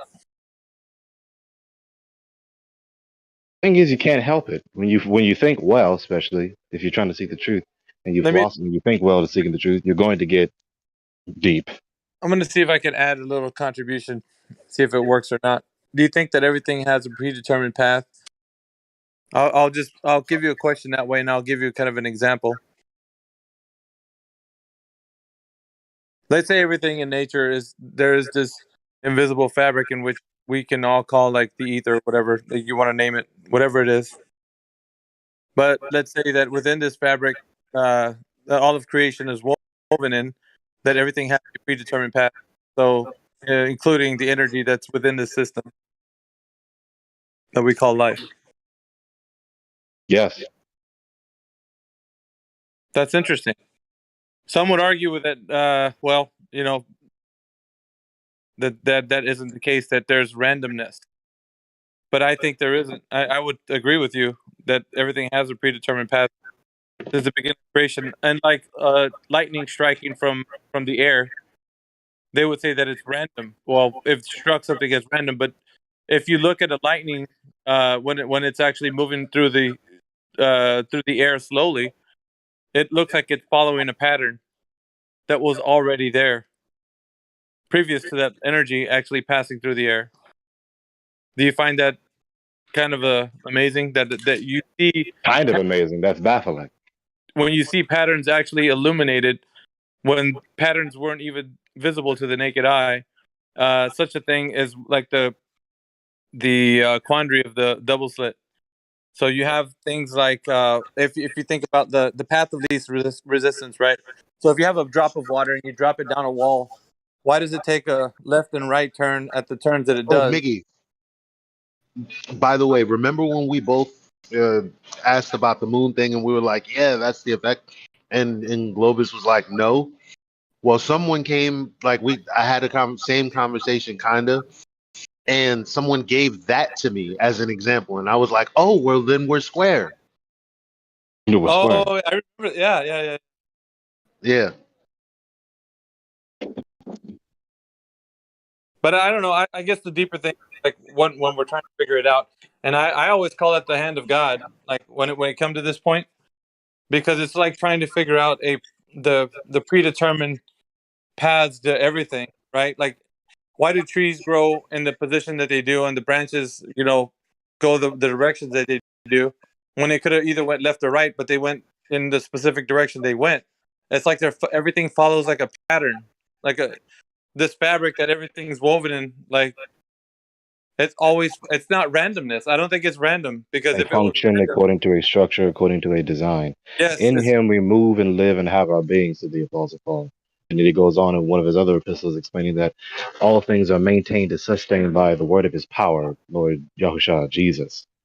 The ether, right, whatever the thing is in which all which in the ether, or whatever the thing is in which all things and all the vast array and all the various properties and all the various motions exist in, are not God, but also exist in Him, sustained and maintained by Him. In Him we move and live and have our being. yeah, that's existence. That's motion. That's change. That's plurality. that's That's thought. singularity. That's unity. That's all things. The universe, universitas. So yes, everything is predetermined, and He has the ability to predetermine what creatures with volition will freely do. Well, I always look at it like, if we're following a pattern, the pattern can be covered by created things, because we're not, there's a limit to what we can know, and I don't think that we can have a mind to know such things, because if that was the case, then you would know, everything, be all knowing, and Or person can another achieve. way to say it, another way to say that is there's a limit to what we can do. And That's good. when people think about doing, again, they always think about what you can do when it comes to lifting, your bag off of the chair. But we're also limited to what we can do with our mind, especially if there's this predetermined path. Then there's that would go for our mind too. There's no way to unhitch that. There's no way. You know what I mean? The very existence of our mind is not dependent on us, and all its properties and its behavior is not dependent on us. So why would anything else be dependent on us? Exactly, which is it's a mind provoking philosophical understanding, which I think a lot of people don't really think about too much, because it's so vast and it's so deep, that to actually get to this point, you'd have to go against a lot of your preconceived notions of what you think life is and all that. So it's because we see patterns happen everywhere, right? Like look at the veins in your arm. Like why when you compare it to another person, it's not the same pattern, it's different. Why did it choose that pattern that it did? Like Different and yet similar every in general, yeah, functioning the same in general. yeah, everything is so it's woven, like it's, I don't know, with intent. Like you can see the pattern of how, you know what I mean? Like, because we got into a discussion with like the double slit, and like how come it looks like when we try to look at what the thing is at the end, it almost looks like the particles are moving through, and then it turns out like they were already there at the end. Kind of like when I described it was like the lightning bolt. When you see the lightning bolt, it looks like you can follow the energy, through the sky, but it's following like a pattern. But it was like once it either reaches its destination, like it already was supposed to be at that point. Like it was merely just following the path. That it was Yeah, you're just following the path of illumination, but the light was already there. yeah, exactly. That's weird, right? Like I mean, it's thinking of that stuff is far beyond the comprehension of like what we could even fathom. I think it's a bit more complex than what people Hey, try to. gents. Anyway, Afternoon. You mind if I add one more thing into that? No, you can't speak at all. Don't shut up. Thank you. So the shape of the ear adds to this too. Everyone's ear shape is different, so therefore you could probably take away that everyone's hearing things totally different. Evidence towards to some degree, no matter how minute. personal experience, your own experience. Yeah, to some degree, no matter how minute. yeah, you got people that can hear different, even see color differently. Some people see colors, more vibrant colors than other people. Like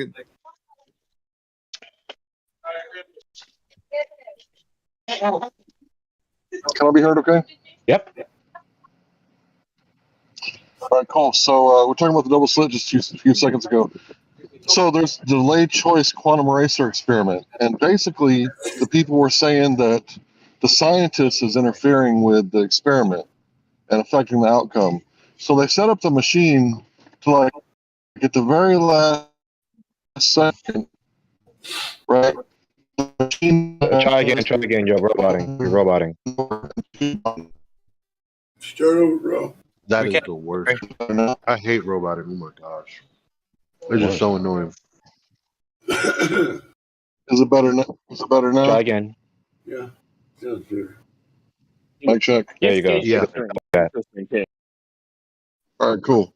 So at the very last second, the machine is designed to throw a 1 or 0. 1, there's a knower of the witch path information, and 2, there's not a knower.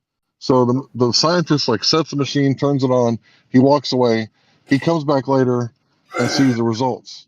So there was no predetermined outcome. It's like left up to chance.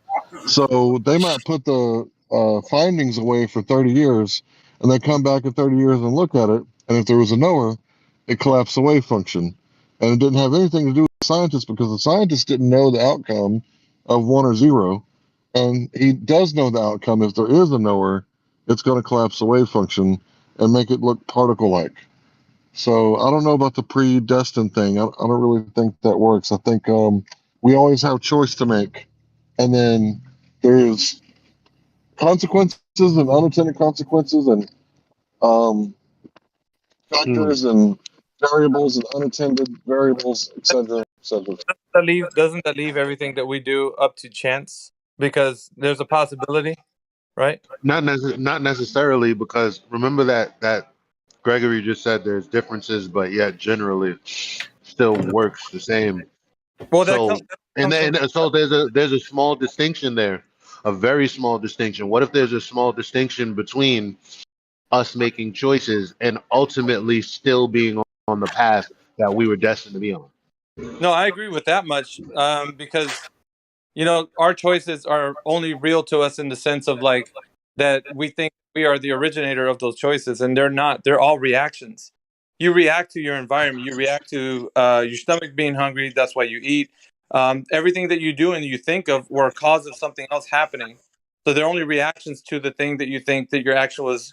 We're never the originator of an action. That's never true in any sense. You're only Reaction in what sense? I understand Hank's point. And Hank's point on the double slits. What's the difference between when you look at it and when you don't look at it? Were you asking Hank? Well, I mean, sorry. Well, Yeah, who are we what's going the to difference answer, between when you Godric, look or are at we it going to and you don't look at answer? it? Sorry, I didn't We're mean going to answer Godric or Gregory, because Gregory asked something and Godric is asking something. I can wait. Gregory can go first. I was asking Miggy, reaction in what sense? Reaction in the sense of mechanistic cause and effect, or reaction in the sense of I'm choosing to respond? So it would encapsulate everything that a reaction, I guess, if we're I mean, there's a very descriptive term of what we use reaction to mean, but if we use it in every sense of, like, how the human experiences life, like, that's what I'm defining it. Like, if we're talking about that, it is very, it feels mechanical if you look at it from a perspective of how you go through life. Now think about it in a sense of, like, your everyday day-to-day life.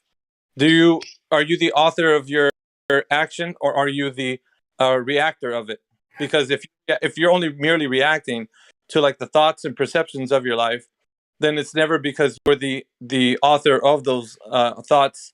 You're only reacting to the thoughts. You're reacting to your environment. You're reacting to, it's all reactions. You're never the author of that. You were never the author of. I really am feeling that. At least right now, I am still. Unless somebody says, because that's kind of like what you're saying is what I believe. Like when I'm trying to meditate, it's like, okay, well, I'm not the one who thinks well. Like there's the thinking process, and then there's this other process where I'm like, what should I do? Which also involves thinking, but it's like to a lesser degree. It's a lesser, yeah. It's Like a lesser. I've been informed, and now I'm Exactly. reacting to that information. I'm making a decision.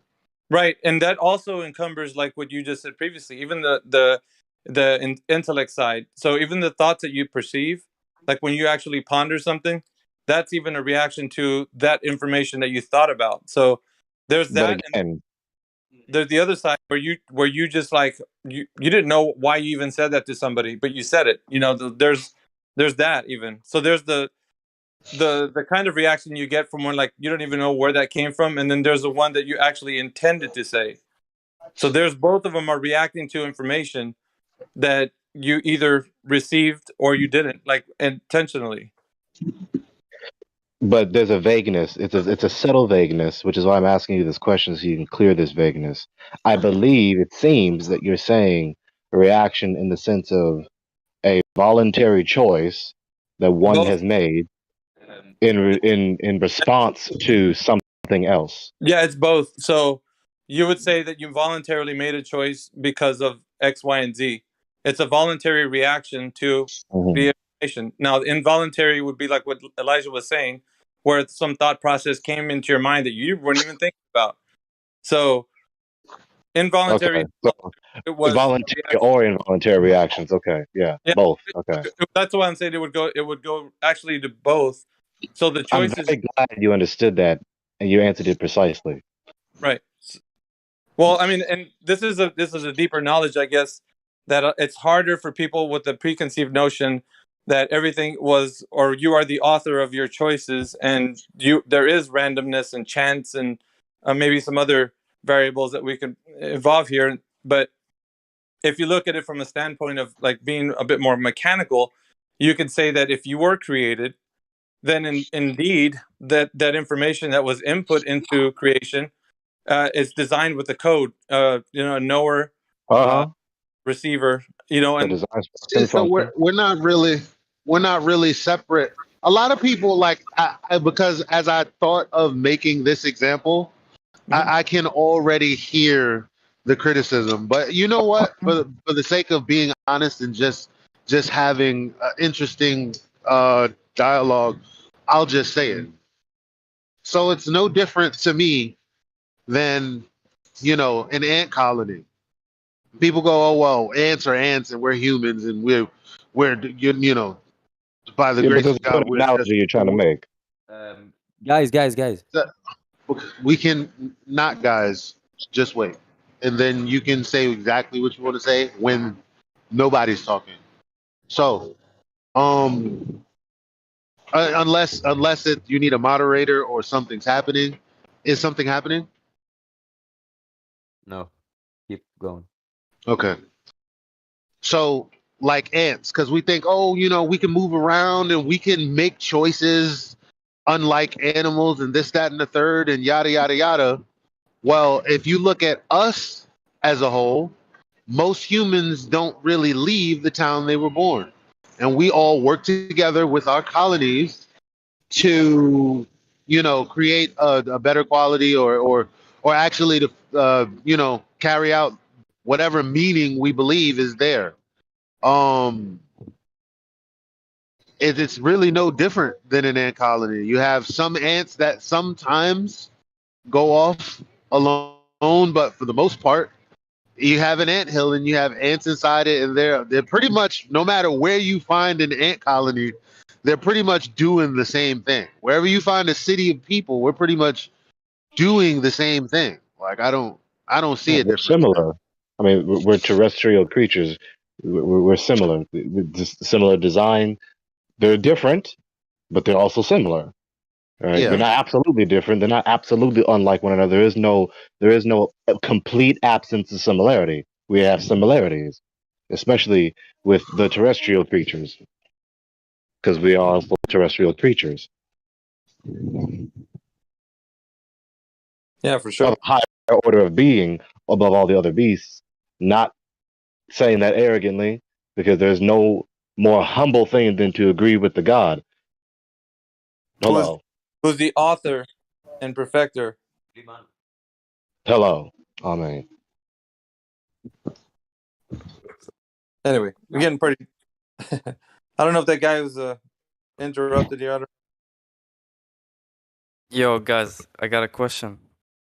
Hello. How's it going, So, man? I just had a question about, like, where do you guys believe that, or where do you know that the sun is placed, the sun and the moon? Because I heard someone say something before, but I didn't catch the whole conversation you guys had. What's the question? No, it's not a question. Or it is a question. Like, according to you guys, where the sun and the moon, how far are they from the Earth? Well, the first question, they're in the container above the face of the circle of the earth, the firmament, the rakia, the stereoma, the vault of the sky. How do I know? Because the God tells us in the Holy Writ, and that's what we observe. Wait, so the sun isn't in outer space? Yeah, it's not flying in the midst of a void. Okay, so where is it? Did you say it's In inside? the container, the vault of the sky, the Okay, so firmament. can't we just like strap on a balloon and then a camera and like watch it, or maybe grab like a sample or something from the sun, you know? You mean like, can we go touch it? Yeah, why can't we strap on a GoPro on a balloon and then just, you know? Well, there's a lot of means They've done that that. you need in order to accomplish such a feat. So we simply lack the power, and especially if there's What a do you mean lack the power? Like you use like something simple as helium that is lighter than air that will travel upwards. Like what's the problem Okay, with that? but then there's the material, and there's the pressure I, I, differential. I was about to say that there are limits to where we can go.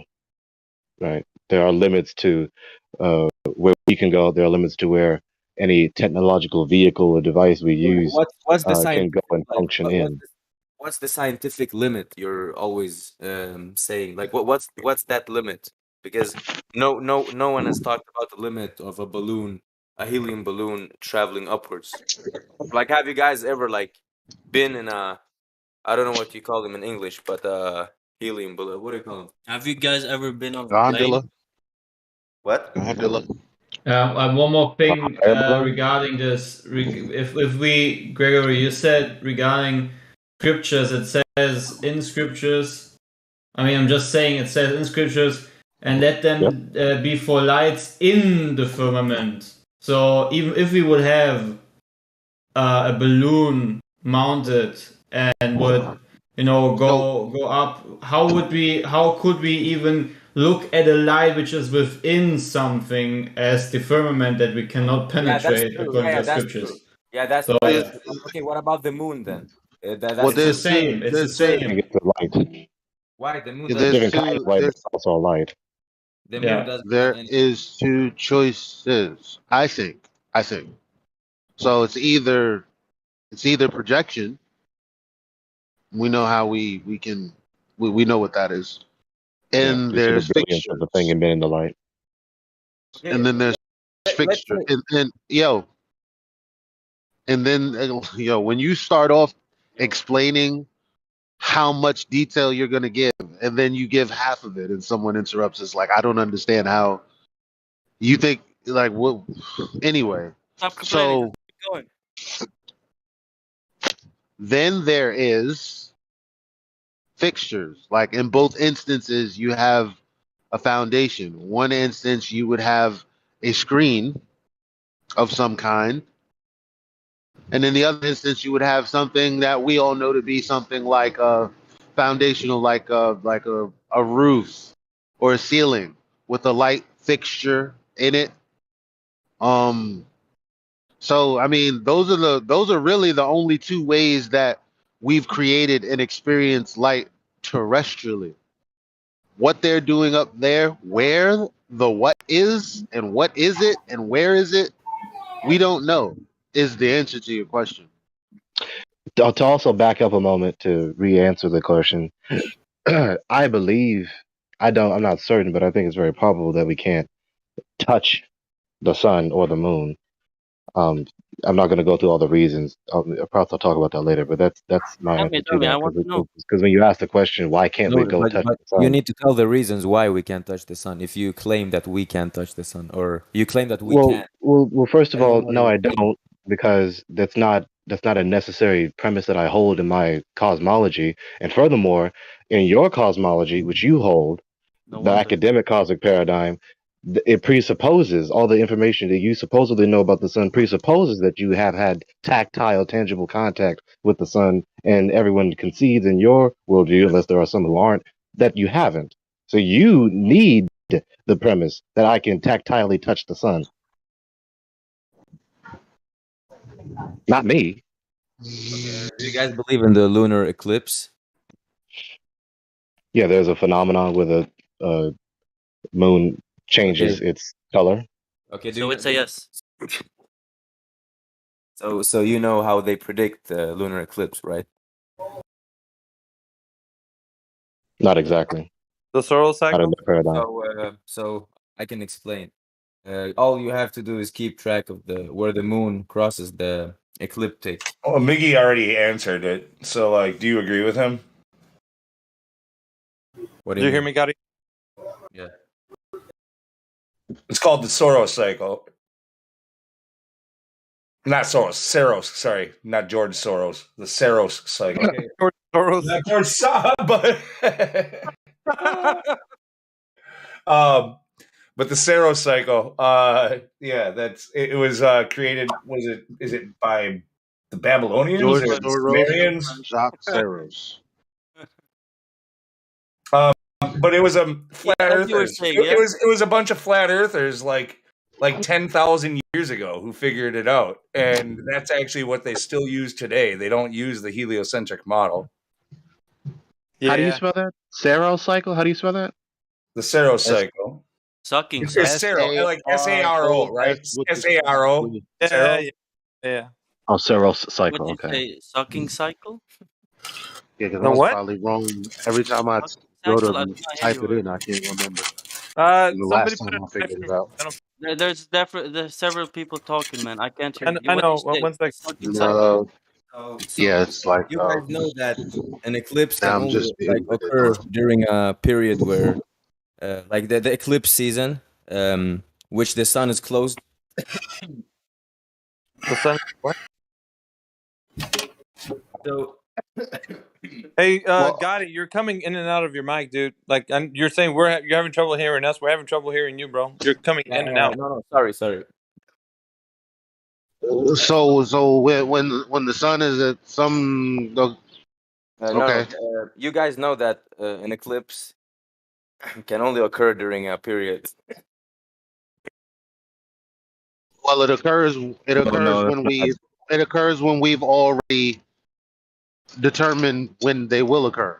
We know Yeah, they're going to occur yeah, because exactly. of what we observe, so we know It when can that only is. occur. It can only Well, occur well, during. well. You're talking about possibility. Okay, so that's a No, I'm metaphysical talking topic, about. and I'm talking about No, Gregory, an eclipse season. based on what we already know. If we're like, when is the next eclipse? Like, no, we already know. Yeah. no, Yeah, no. Listen to what he said. He and said it can only occur.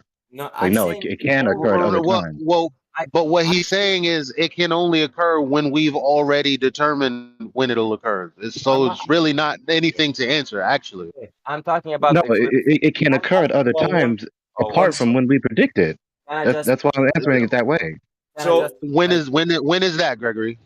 uh, When is it? When does an eclipse occur now these days? That we're just like, oh shit, an eclipse. Did you know? I there didn't does know. seem to be a relationship though Gregory. with each other, right? So like, No, we're Wait, missing the time what out, point. I time understand, out, a time out, lunar eclipse, time a out. lunar eclipse, Hey, a lunar. all right, Gregory, let's do that later. Forget it, because Lou just wants to keep Nah, going. this will be quick. You know I'm quick. I don't fucking carry on. Don't worry about it. A No, it's lunar just that eclipse the can point is only different. I happen mean, during blah blah blah. a lunar eclipse can only happen during a Eclipse full season. moon. A Yeah, solar eclipse can only happen during a new moon. yeah, but during which the sun is close to a node in the moon's orbit. It says, okay. So for solar eclipses, an eclipse is about like 32 days long, and it like can only occur when the sun is close to a node in the moon's orbit. It says it's an orbit, you know. Yes. So what? Yeah. It's That's what just I'm an Okay. orbit is another word for a cycle. Let's just not disagree with. Everything that you're saying is yeah. Okay. No, So but you say all that to say what? No, to say that who's disagreeing? I mean, someone disagreed before. I don't know who disagreed. People are No, misunderstanding my answer to your question Someone earlier, but it's obviously not that did, much of since a. we just had it like It's not we that have a important. debate about solar eclipse, a solar eclipse. So what? Okay, well, so moving on in the aren't you conversation. So making you're a talking about. aren't you? He's trying to make a point. He's trying to get somewhere. I'm trying to let him get there. I'm Right. trying. He's not getting there because it's like we're just let him get there because he You're has a claim. interrupting me, man. Yeah. Okay, So so please moving get on, there. Gotti. Thank you. Yeah. Okay. So I just want to know who's talking. Is it Elijah or Gregory? Sometimes it's both of us, but the last one who spoke was him.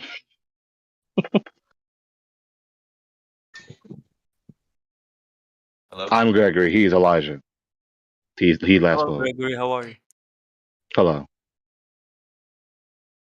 I'm willing, yeah. Yeah. So the point I was trying to make is a lunar eclipse happens only when the Earth gets between the sun and the moon. In between. So Mm-hmm.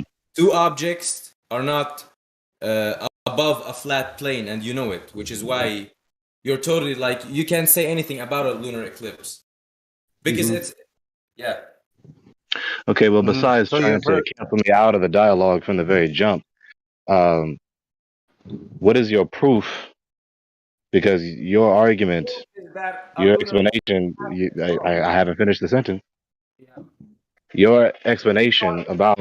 Sorry, but Gregory, I, you started with saying, "What's your proof?" I mean, are you seriously like telling me to prove a lunar eclipse? I mean, Are we even talking to the same person? I feel like we're talking to two people because Gregory's about to address a second point. Like the first point was we predict eclipses, and I'm assuming he thinks that's because of the way the cosmos is set up. Like uh-huh. I'm just trying to figure It's out if one that's of what his he's trying to premises of his say, argument. Yeah, and yeah, then it's one of someone his. else, or maybe the same person, but I think it's someone else, is talking about a lunar eclipse specifically, which can be addressed after the first thing. Yeah, let's adjust the first premise. I agree. So, like with what Elijah is trying to do with the first premise, with this argument you're obviously trying to build up, it's simply non sequitur. It simply does not necessitate your conclusion. The fact that we can predict eclipses, okay, and the fact that eclipses occur does not substantiate the conclusion that therefore the sun is a humongous ball of gas flying in a void, and that the moon is a smaller humongous rock flying in a void, and that the eclipse occurs because the supposed ball Earth is between the supposed ball sun and the supposed ball moon, while the Earth is supposedly casting a shadow upon the moon that is smaller than the object casting the shadow. Okay, guys, can we like? Okay, so do you agree that a lunar eclipse occurs when the moon and the sun are on exact opposite sides of the Earth, or you don't agree with that? No. Okay, so then can you explain how a lunar eclipse happens if the sun and the moon are not on the exact opposite sides of Earth? No. So you can't. Okay, when you say exact opposite sides, well, again, I don't. There's no agree or disagree. When we experience a lunar eclipse specifically, we look to one end of a horizon, and there's the sun above it. We look to the other end, there's the moon above it.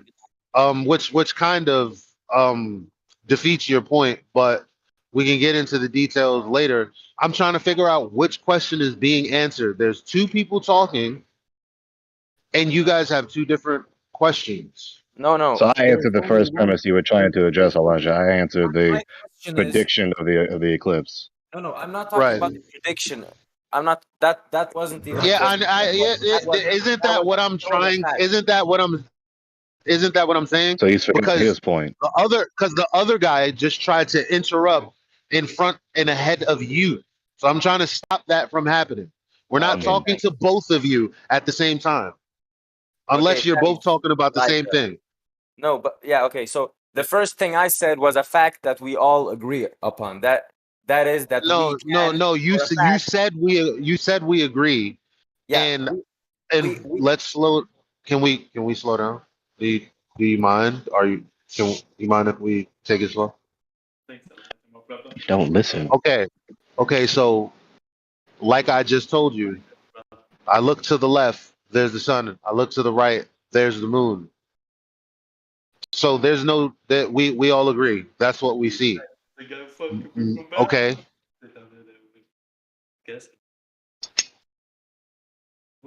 Okay. What now? yeah. What? Not you. Not you. Not me, Gaddy, or not me, or Will not things Not you. will things be differently tomorrow? Fam. Elijah, who are you talking to? I'm talking to you. Yeah. I thought you said not you. You were saying not you to God, even though You you shouldn't have sound talked to very God. low. I thought it was the other guy. My bad. Yeah. Something happened to your mic. Okay. Elijah is talking to Gotti. Gotti, listen. Elijah, go ahead. What did I say, or did I say it already? I think you said it already. You might have to repeat it again. I mean, like, my question hasn't even been like explained.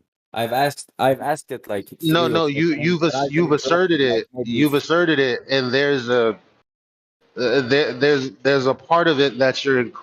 Look, okay. What is the observation? I look to the left. There's the sun. I look to the right. There's the moon. They're on opposite ends of my perception. Want to say it's at opposite ends of the earth? Perhaps, maybe. Okay.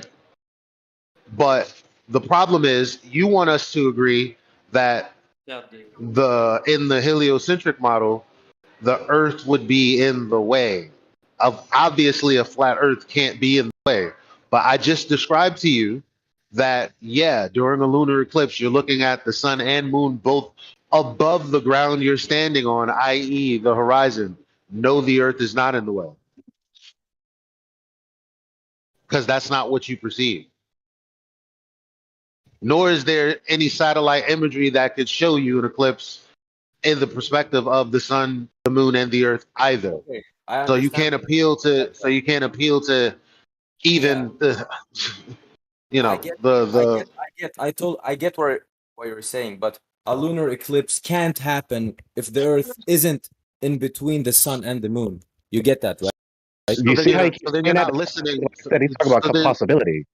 so then you're not listening to what I'm saying. I'm Like talking about you said I get that, but you actually didn't get it I get what you're because trying to what I say. said I mean, was what I I said get what was you are trying to say. I no, don't it's not. It's agree not. It's with not. what you're saying. I get what you're saying, but I'm not agreeing with it. No, but there's nothing to. Okay, so when an eclipse happens, I'm looking to the sun and moon. Both things are above the horizon. What do you disagree with that? You get it. Now, which part of that do you disagree with? And then we can move on. Hello? Yeah, I heard. Yeah, Which part of that do we disagree with? nothing. Which part of that do we disagree with? Come on. He said nothing. Okay, then therefore you get it, and your response is not actually addressing. You're just asserting that I'm not addressing your point, but I actually did. You said you got it, but you don't. Gregory, can you say it better? Because I don't know. Maybe I don't have the patience. I don't. We need to reset because there's some people that are not listening well, and we're too eager to respond instead of adequately understanding one another and then responding. You must understand before you critique. Now let's try this again. You appeal, Gotti, to the fact that eclipses occur, and then you make you make the assertion that it is impossible. You're talking about possibility. When you talk about can and can't, that is an assertion about possibility. So then you assert that it is not possible. An eclipse can't occur if the Earth is not in between the sun and the moon. You must justify that claim. But you can't explain how an eclipse happened because Elijah didn't explain anything. We're addressing one point at a time. You make the assertion that it cannot occur if the Earth is not between the sun and the moon. Justify that. Because how could a lunar eclipse happen if the Earth isn't in between the sun and the moon? Perhaps the moon is changing color somehow. Perhaps? Yeah, exactly. You're saying perhaps. Okay, perhaps. Like you're telling me to prove a point, and then And you don't understand that your attempt at justifying your argument that it can't happen another way by asking how does it happen does not justify the assertion that it can't happen another way. That's what you're whistling past with your smug attitude. Yeah, look here. Second of all, possibility. Second of all, I just by nature of the description of said phenomena, the description of it denies your cosmology. Because, like you said, the Earth you guys would don't have. even have a map, and you're talking about like He's lunar. still not listening. That's crazy. That's enough out of him. He's not listening, obviously. Yeah, he's getting muted. Sorry. Unfortunately, you're not the one. Like, bro, just because you can't argue, you can't just mute me. Like, bro. You're not listening. You talk through us with your smug attitude, and when I ask you to justify your claim, you then ask me a question as though that justifies your claim. As though if I can't explain it, then therefore your unjustified claim is justified. No, that does not follow. Can I jump in? Well, I mean, you can jump in, but he's not listening. Like he's saying it has to. Like Gregory's attacking it one way, I'm attacking it another way. I'm saying the reason that what you're saying, yo, fuck, man. Sorry, but bro, I know you hear me talking, and I know you hear that I'm irritated. Please. So he says that it can't happen if the Earth is not getting in between. My only response was, we're not experiencing the Earth getting in between because when it happens, both celestial bodies are above the Earth. That creates a V formation, not a line, not a syzygy, not an alignment. And he's not asking, what do you mean? He's not asking, he's not asking anything. All right. And then before I even refute Elijah's jumping to the refutation of the explanation of the phenomenon. I'm a bit more patient, and I'm trying to go through the procedure, and so I want him to justify the assertion that it can't happen any other way. Okay, that's more than a mere assertion that it does happen this way. He's talking about it cannot happen another way. It's impossible for it to happen another way. He needs to justify that, but he can't. When he attempted to do so, he asked me a question. And then when I play the worst case scenario, when I play the worst case scenario, my positions, I haven't been refuted. Just because I can't explain it does not therefore indicate that his assertion that it's impossible to happen any other way is true. It's a non sequitur. His position can still be true regardless of me or anyone else not being able to give a mechanistic explanation of the phenomenon. Yeah, but that's why I wanted someone to go over the Solarian eclipse, because it's called the impossible eclipse within his own belief system. Yeah, I was trying. That's the thing. I was trying to get there because all he would have to go is, well, what do you mean? Well, can you expand on that? Can you? It was no point in telling him if he wasn't going to be curious. So the first thing I wanted to let him know was, well, let me describe what we see. I can't even get into the eclipse because he's not even listening when I'm like, well, actually, this is what we see. You're right. We see it at opposite ends of our perception. That's true. And then we got to the end being, well, obviously it's the earth getting in the way. So how would it happen if it's not the earth getting in the way? Which is why we were trying to answer that. But he wouldn't even let us get like how would we have transitioned into the saying, you know what, this is there are times that there are partial eclipses that are called selenilians, and this is what happens, and yada. He wouldn't have even, he would have fought us through every. You know what? Matter of fact, I'll unmute him right now. Drace, if you please, if you could, if he's still around. He's still here. Gotti, are you still here? Hello. Have you heard of the Selenilian eclipse? What? Have you heard of the Selenilian eclipse? It's a lunar eclipse that happens from time to time. No, is it like something you've just Googled up or? No, it's Say what something I'm we've saying? known about for years. It's something that happens on a regular basis. Why didn't you bring it up before?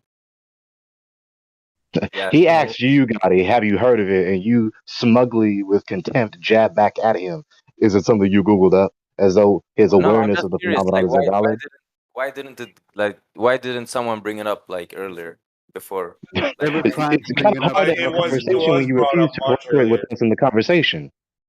Yeah. If you scroll up in the voice text that goes along with the chat, when you talked about it earlier, it was brought up. Just the way We that didn't the know we had question to give was. you a heads up every time we Same changed time, anything. man. either. Yeah, sorry, I couldn't hear because everyone was talking at the same time.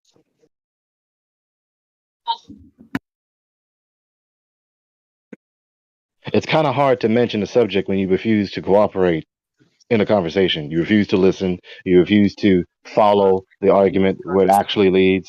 You Okay, refuse to understand the argument that is being told to you. okay, so yeah, okay, but you also need to understand that I'm having 2 or 3 people talking when I'm trying to make a point. I have 2 or 3 people, Yeah, which I don't know we who's understand. You felt like you're being overwhelmed and bullied, and so therefore you had a defensive, very snappy, snide remark to that last thing. I mean, last Got it. time I had a last time I had an argument with a flat. Okay. Are you should we go down the victim route? Just find out how much of a victim you are of this place? No, I fucking love this Discord. Like whenever I We're found just about. horrible. No, I love this Discord. Like seriously, you don't know. But that being So said, we can let's move. continue. So we can move on. Yeah. So Yeah, the of course. So do you love Elijah, God or truth? you talked about maps earlier. Not Elijah, Drace, no, and the yeah, lunar eclipse. yeah. So the Selenilian eclipse is something that where you see the sun and the moon at the same time, and the occulting on the moon comes from the top down onto the moon. So how does that geometrically work in your fantasy? Sorry, your voice is really low. I couldn't hear what you said. Oh, Lord. Larry, can you do this? It's not low, I understand perfectly. Yeah, I can try. I think maybe I Okay, should so walk him through the Black Swan. no, bro, Yo, we're not talking damn. about the Black Swan. I'm about to Something strangle else. some flat earthers up in here today. Why? That dude's not a And flat you. earther. And me, right? No, Because not you. only you, because you're gonna fight to death to move the conversation away from anything that can actually be logically sound and proven. So you're gonna talk about this instead as if I can actually affect you physically in some kind of way, and you're gonna go again down this road of victimhood. Would you like that road instead? Because at least we'll know and we can make fun of it. If not, please, Drace, move on, or whoever is gonna move on. Yeah, with that being said, Larry, take it away. All right, I'll give it a shot. Okay, here it goes. Okay, so during the eclipse, right? Things are happening, right? The moon is glowing red when it's not usually doing that before. And the question is why? Okay, so I could either go what Gregory was talking about, or I could talk about Elijah was talking about, or I could go what Drace was talking about. All three of these things are problems with the eclipse, right? Because what you have is a story, right? You have no science, no experimentation, right? It's just a story. Any village idiot could give you a story of what they think is happening to the moon when it starts to glow red. You said we Okay, have a so story, and then you said something is happening. Okay, what's happening? Can't you explain, Larry, please? well, I can give you a story if you like, right? No, I could tell you tell me any what's happening. story Tell you me like. what's happening when I Okay, see a solar eclipse. This behavior why we can't have the dialogue. This. all right. So now we're talking about solar eclipses, or do you want to stick to the lunar eclipse? No, I want to talk about lunar eclipses. Okay, cool. Lunar eclipse. Okay. So your story is just as non-scientific as my story, right? And I can give you a story if that's what you want to hear. Or I can admit that none of us actually know what's going on, except for the official story that they give us is impossible, Larry, who right? is okay? First of all, you're saying they're giving us a story about something we're seeing. Okay, so the most logical explanation is what we have or what is believed in by the 99% of the fucking population, and you're the one saying that this story is a made up story. Okay, so why is it made up? If you can Gotti, answer that. if Okay, you don't mind, so Larry, I'm going to be quick too. Look, Gotti, from the very beginning, your question is, can you explain like the solar eclipses, right? And we said yes. It's been predicted by the Saros cycle, okay? And this was by flat earthers. No, I was They talking do to not Larry. use. You need to listen. They No, no, do but I was talking not. to Larry. I Right. was This talking is to the Larry. part you need to hear. This right here. But They I'm not do talking not. to you. I'm talking to Larry. Hold, Gotti. I'm He's talking fighting. Not. Oh gosh, Listening. he's You're fighting. not Yo, listening. Globers are like oiled bodied female wrestlers with greasy, like there's nothing like no, I don't want to He's hear that. not Oh no, that listening. signals the end of the conversation. I need to go. Oh Oh god, God! yo, it's like they're grease and we have little ice feelers and we're just trying to grip them. You know, it's like that's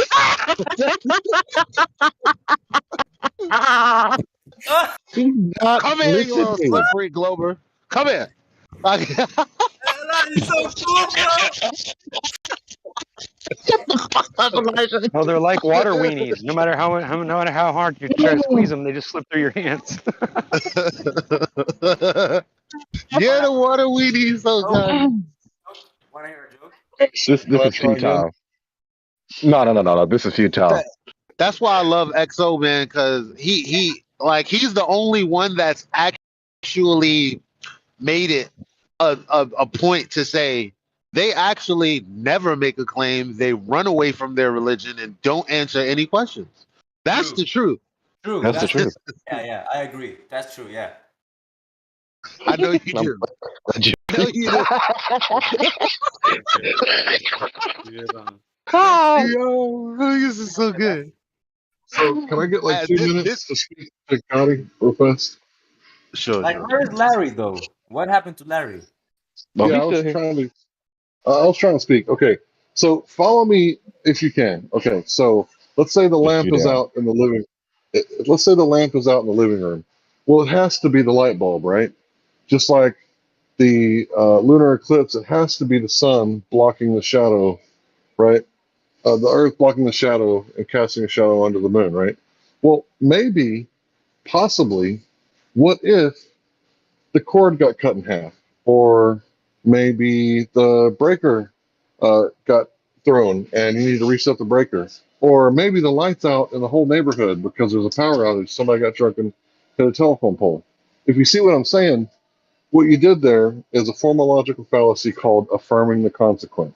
So you said it has to be the light bulb. It has to be the Earth blocking. There's no other explanation, That's right? And then another thing. Listen, bro. Listen. Another thing you did is you said that 99% of the people on Earth believe this, right? So it has to be true. This is another logical fallacy. Even though you mentioned logic in the same sentence when you brought it up. This is called appeal to majority. Larry. I didn't say Yeah, because I 99% don't know if you said it, but somebody said it. Who said it? Go ahead. I said just because I said that 99% of people believe in it, I said that you are the one that has the burden of like what are you We don't trying understand what you're saying right now. Well, he basically Trying to said no, reverse he the burden didn't, of and proof. then he just said yes. I agree with what you just said, Hank. Even though I'm not aware. Oh, like that's what we know he's trying to say, but he didn't say that. What he said was unintelligible. Elijah, weren't you the one talking about the map earlier? I just want to know who was talking about the map Mm, earlier. About the map. What Flat Earth, map? you know? Because you What? Quick, got Doctor, what Larry's talking about.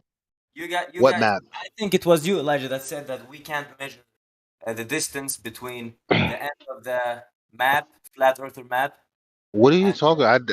There's no such thing. There's no such thing. What are you talking about? I didn't say that. Guys, can you just let me finish, Yeah. please?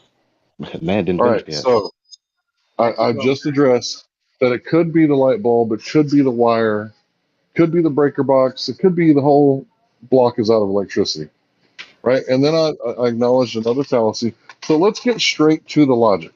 I can affirm that the reason that the moon changes color is because uh, maybe unicorns are doing it, right?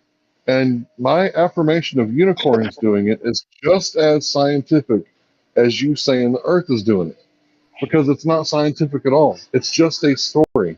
So what I'm trying to say is nobody knows what the cause is because nobody can manipulate the cause and see.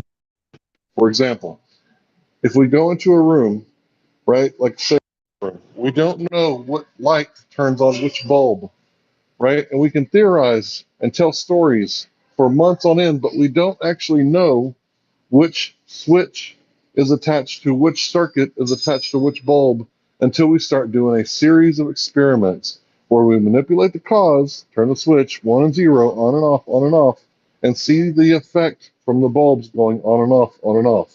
Does that make sense so far? The relevance and Got it.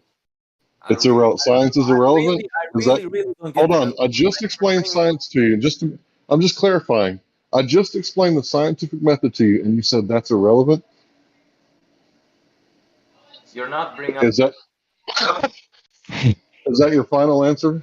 no, Larry, like you're really cute. No, I like no offense, but I don't see the relevance. Like we're talking about So you don't see the Larry's really you cute. don't see the relevance of the scientific method as it relates to your scientific claim.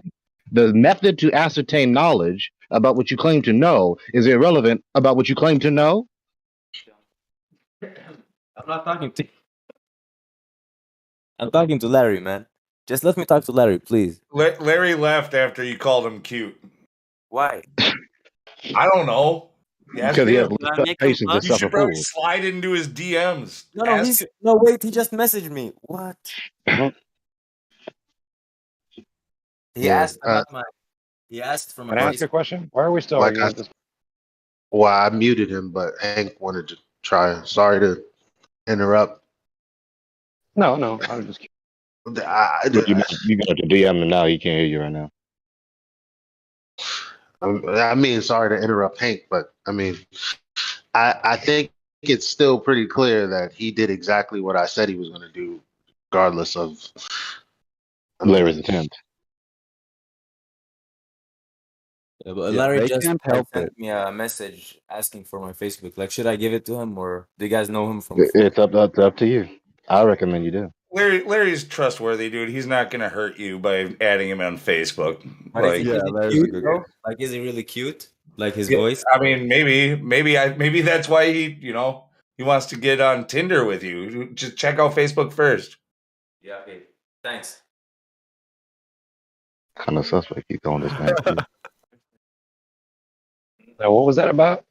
I don't get. Gotti gave a response that was below optimal, and then Larry immediately left. So I just had one question towards Gadi. Is there a handler in your background talking to you? Because I hear some other guy talking to you. It's my brother. It's my brother. It's my brother. Ah, okay. It's not the handler or something. What's a handler? Nothing. Only he knows It's because he's just got a hand. it's a common joke here. Some people kind of replay the same globe retarded arguments as if they have someone in the background telling them to do so. So I'm just trying to make sure. Okay. Clay, his answer was brother, right? Fraternity, maybe. What? Fraternity, maybe. Brother. Can't we just please, like, let's change the name to Globe Earth and just everyone be normal, okay? We can like you can come to Sweden and I can buy you all a drink. I think you're like 27 people. Let's see. 1, 2, 3. Yeah, it's almost 20 people in here. I mean, just change your names to Globe Earth and hashtag We don't suspend critical thinking, our faculties of critical thinking for thoughtless evangelism of a false cosmic paradigm. Tell you what, I'll change my name to Globe Earther if you change yours to Dumbass. Okay, sure. Yeah. Nice. I'll change my name to Flat Earth. Gary, the reason why I don't believe no, listen. The reason why you do not the reason like the why re- can't you send a balloon to space? the reason why you can't accept flat Earth is because you're trying to grab on anything that you can grab on to disregard the very fact that you for yourself can prove the ground that you're standing on to be 100%ly facts of that it's not curving 360 degrees in every direction, which means if it's measuring flat, it needs to be flat, the same way as water lays flat, unmanipulated. The container. water that is in this container, which is the earth that you're standing on, needs to be flat regardless, which means that the earth that you're living in is a stationary, flat topographical plane within a container where there is a cover above it.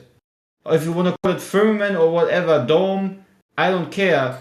But you need to get real with reality. You're not on a spinning ball that shoots through space that is ever expanding while you're rotating around the Earth, around the sun, while other planets in that solar system rotate around it.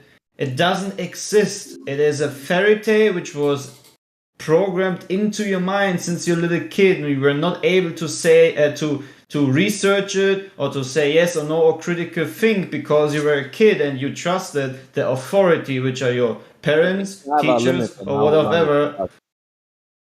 Like, this is taking too long. I know you're not capable of I guess, consuming important information because you're disregarding it in the first place. You don't want to know truth. You're not seeking it. Monologue too damn long. He can't absorb all of it. I can't even absorb that shit, dude. Just calm the fuck down. Exactly, Clay. Maybe you are the one that can't comprehend or can't understand that there is something called space, and there is something called traveling to space, and there is something called leaving Earth. Yeah, when you watch Star Wars, yeah. Yeah. So how about this? How about this? Listen. Let's try this. Because we're not going to just exchange insults and condescending remarks back at one another. So the best way you can explain it is just calling it a fairy tale instead of actually studying and researching and leaving Discord and Got it. We cannot continue this. This is childish behavior. Exchanging smug, condescending insults at one another over the internet is ridiculous and unfruitful. Let's try this again. So cute too. Like, if you wanna, just text me. Yeah. Anyway, what country? What country? Sweden. So that's why you trust Americans. I like this sexy voice. Yes. Oh shit. See, if you will, would you like to try and make an argument? Hold on. No, I'm making an argument. Like I'm saying, you guys can't call everything that you don't believe in That's a not fairy an Yeah, but tale. argument. all right, That's got an it. Hold on, assertion. hold on. Doesn't mean it's a Got it. fairy tale. You. Thing is, your country doesn't even have a space program. First off, you said it. We You do said have, it. we do have, we do have a space. What are you talking about? We are, we Yo, are, he's we are, mad we now. are one of the biggest suppliers. We are the biggest suppliers of rocket parts in Sweden. I didn't know that. What are you talking about? One of the biggest suppliers to the U.S. is Sweden. Check it Okay, out. yeah, Look at it. I know that. I know that. But What? You you can't don't have your understand that own that is different from space having a space program exploration. itself. You don't have your own space exploration facility. You Wait, don't have but any. you don't even believe in the space program. I So know. I'm not All of trying the to. Swedish, Listen, all of the I'm not. Swedish have to Google it. Hold on, hold on. I don't have it. Listen, hold on. I'm not attacking. What I'm saying is, I know I am. Sweden's known for its technology. Granted, I understand that. You build tunnels, all kinds of shit. You have some of the biggest why machinery are you attacking my today. country? Why are you I'm attacking not my country? attacking it. We're talking All I'm about saying, flat Earth. What does that have to do with a country? Like, all come I'm on, saying guys. is, This is Like, all, grow up, please. I'm futile. trying to get you to understand. Mute him. He's not We're listening. we're Americans. We're We're Americans. We're telling you that our program is a lie. Okay, you're over there, bro. We're here. We live here, and we're telling you that. You know, like that's We live funny here. that you would believe some people you've never even seen, never been met, and here you are, Americans telling you our government fucking lies, and you can't accept that for some reason. That's kind of weird. Like we live in the country with the Damn, bro. leading That was world a leading space haymaker program, point. and we don't believe it, and we can debunk it. That was a haymaker of a point. That was probably my favorite exchange of the year. I'm not gonna lie. Whoa. Like, why are you like what the f? Why are y'all arguing like little lawyer grabblers for our government? Like, you don't even have a Why? space. Yo, you don't have a space program. You see what And happened? You see then what he did, and right? then and Elijah, then he didn't says, I "Why are you against what he attacking?" said? As, look, look. Fraud said you don't have a space program, but y'all are good at building real things. Why are you attacking my country? Like, But your country don't have it's not doing the things we're attacking, brother. But didn't I give him a chance? Didn't I ask him, would you like to make an argument? And he said, I did make an argument. I said, you don't have any evidence. That is not an argument.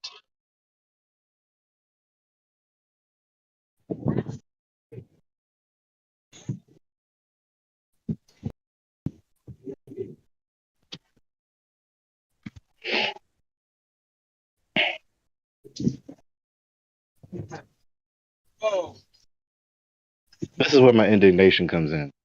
This is what I was talking about earlier. The smug attitude. And it's not even with arguments. Like, these are not arguments. It's one thing to give an invalid argument. It's one thing to give a valid argument that's false. It's another to suppose that which is a non-argument as an argument and be smug about it.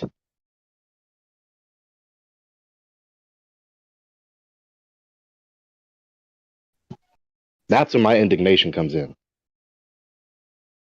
I asked him in no uncertain terms, would you like to give an argument instead of this childishness and foolishness?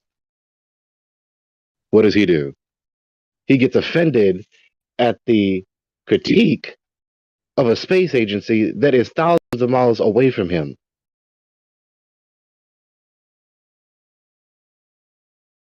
Not know even that, under the same but sovereign that jurisdiction. tells you the indoctrination, the power of it, the power. It crosses oceans. You see what I'm saying? This indoctrination is so powerful and so well, if there was a better word, I can't find it now. But it's awesome. The grand scale of this deception. It's amazing. You have to applaud this guy. Whoever came up with, you have to applaud them because they've deceived people that hate this country. You know what I'm saying? People that hate this country believe that shit. Can you believe that? The That to devil me is is a crazy. cunning liar. The devil is a cunning liar. The man is in an entirely different sovereign state.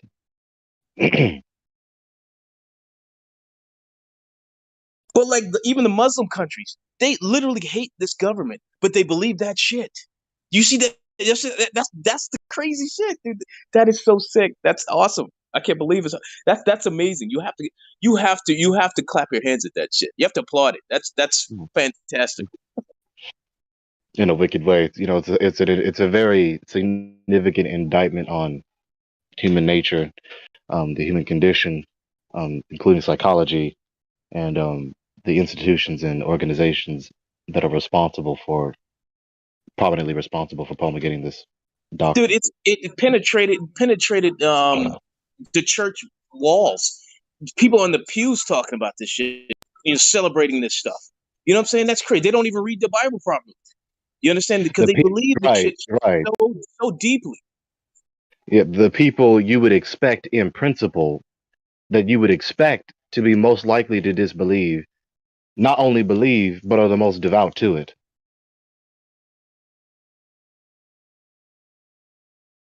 You know, when I was awakened to, I was slowly waking up because a lot of stuff just never added up with the whole space and the advancement in technology. Everything else is advancing except for that.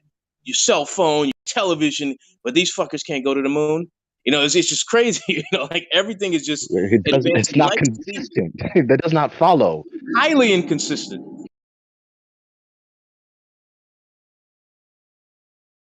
We're at Mars. We're on Mars now, but we can't go to the moon. We gotta wait 2 more years to go to the moon. Why? But you just went to fucking Mars. That's an extra 340 million miles away when the moon's only 250,000. So you're telling me you can go Atmosphere all of 340 a million? sudden. Yeah, it's just fucking crazy, dude. So did that guy say that I was talking about the scientific method and that was irrelevant, but he said that I was cute? What the fuck? How is that relevant? Like I wasn't even getting a tune to those guys. I was just talking normal.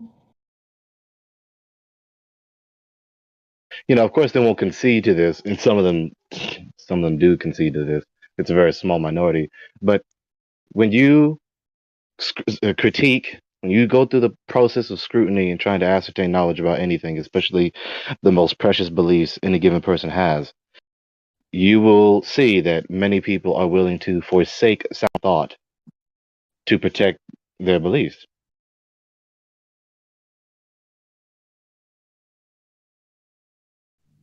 Well, it's just never been truer when someone said that people don't possess ideas, ideas possess people, right? And another man said that, it's not really that big of a deal that you were tricked, right? The big deal is realizing that you were tricked. Because anybody can be tricked. No matter how It's smart even you more are, important. no matter how smart you are, how intelligent, how savvy, how street smart, how common sense, anybody can be tricked. But the trick is realizing that you were tricked.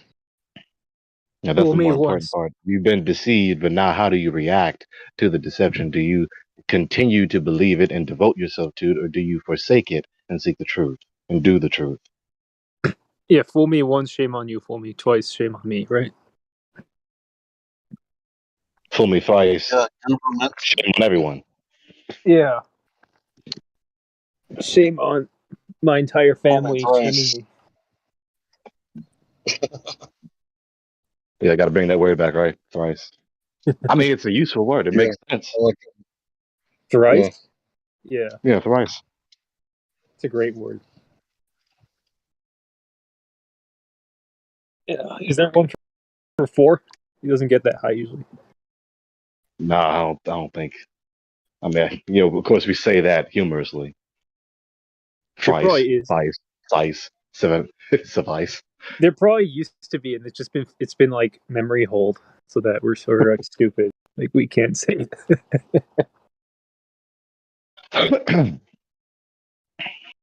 and he had me fooled. Gandhi had me fooled. Huh? We're talking about deception. I thought that he was genuinely trying to have a dialogue in the beginning, earlier, before his second advent. second return into the room. But no, I just was wrong. got here. What was his deal? Like, he's from Sweden and he's triggered that, like, what? He's from Sweden, a country that does not, an entirely different sovereign state other than the United States or any other sovereign state, that does not have its own space program and is known for making a lot of technology that is real, using valid methods of inquiry and valid methods of utility. And he is offended that our attack against a space program such as NASA that's in the United States, he's offended at that. Offended that we're attacking a space program of another country that he is not a citizen of. Why isn't he pissed off at his own country for, like, a lot of reasons? Like, he just wants like Fraud was just saying earlier. I mean, it was just hilarious.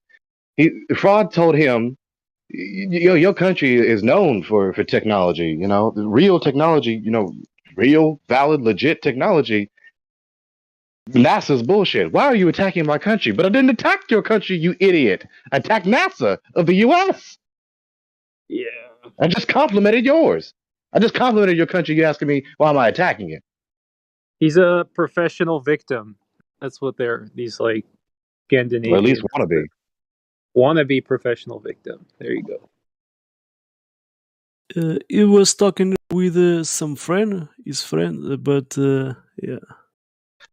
With his brother. Yeah, with another guy. Yeah. I put air quotes, and you didn't see those air quotes. I'm stupid. Yeah, that's definitely.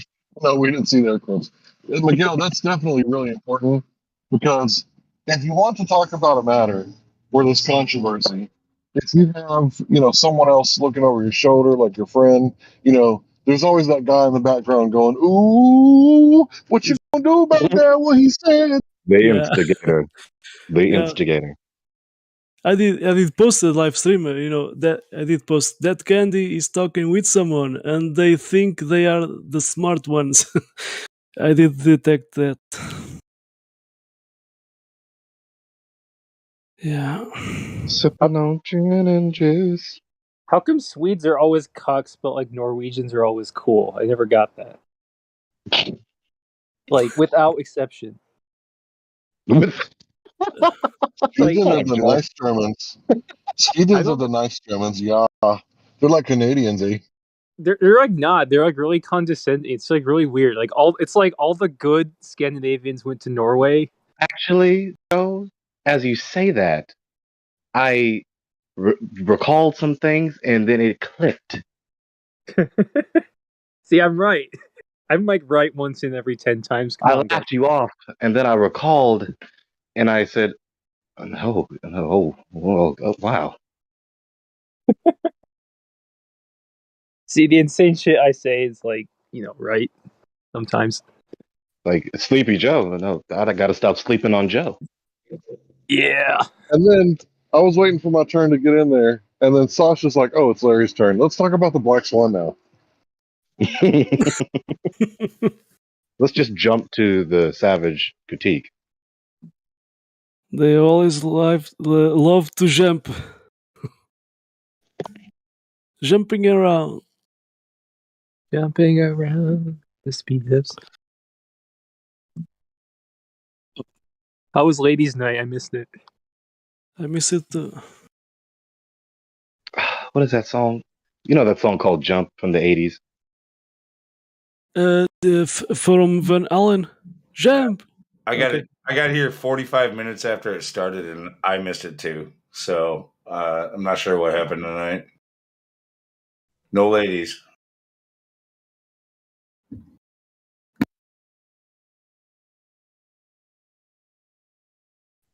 Man, dude, Elijah be finding that is so hilarious, man. So funny.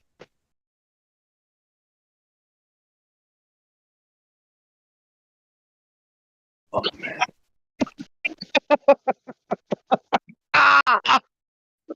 What? What's up? Oh my god. Can I share this? Yeah, do it. Is someone DMing you or what? Wait, What are I'm you gonna tell laughing you. so hard at? Like, I think these pretty bird gifts are kind of funny, but what are you laughing at? Ain't that funny, Greggy? Look in the live stream voice text. Hopefully you can see it. It's on Instagram. See, Are you talking about something? Who posted? Who posted it? Which one are you talking I about? just posted a link to what I saw on Instagram. it's a real. You have to click on it. There's a link. Gregory just posted. Oh, I'm sorry. Yeah, I screwed up. I'm looking in the wrong room. I did. I gotta see Click this. over to give her one.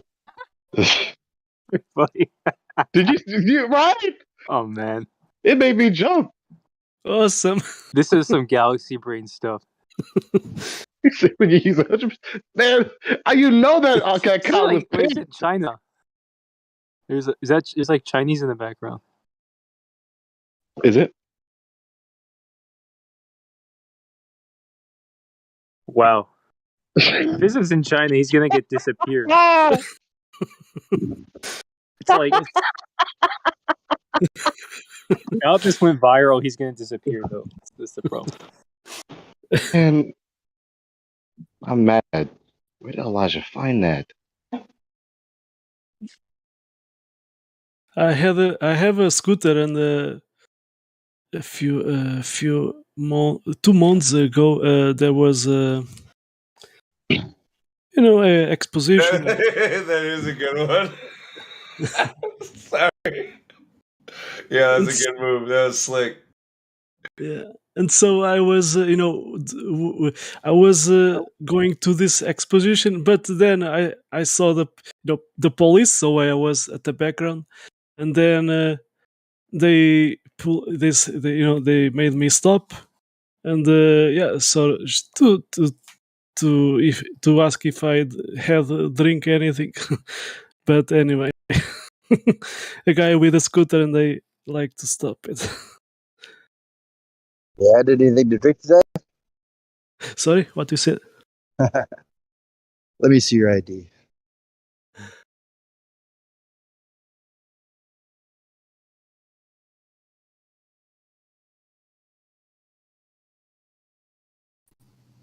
Okay, sure. As long as you let me see your driver's license, officer, I'll gladly give you mine. How does that work out? But anyway, there was a policeman in there. He knew me, so he just, he didn't even said to show, the papers ID, because he knew me. So anyway, but it was interesting. Oh, I can't read. The cops know you already. Yeah, he's just, I'm cool. I'm a cool guy. Yeah. Where are you from? What is that accent? Portugal, Oh, yeah, that's right. next to Portugal. Spain. Yeah. That's that country no one ever thinks about. It's like cool Spain. They got their own language, too. Yeah.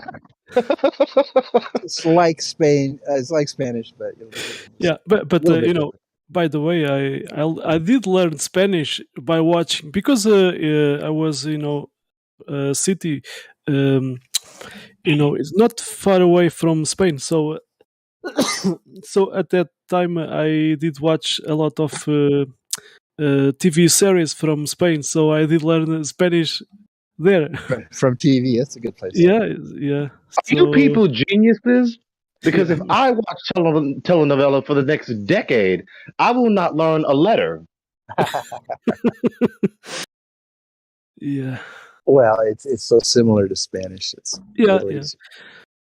I mean, hell, English is similar to German, but it's a Germanic language. But if I watch the next decade of German TV, I'm not going to learn a single phoneme. Yeah, I could never learn a second language.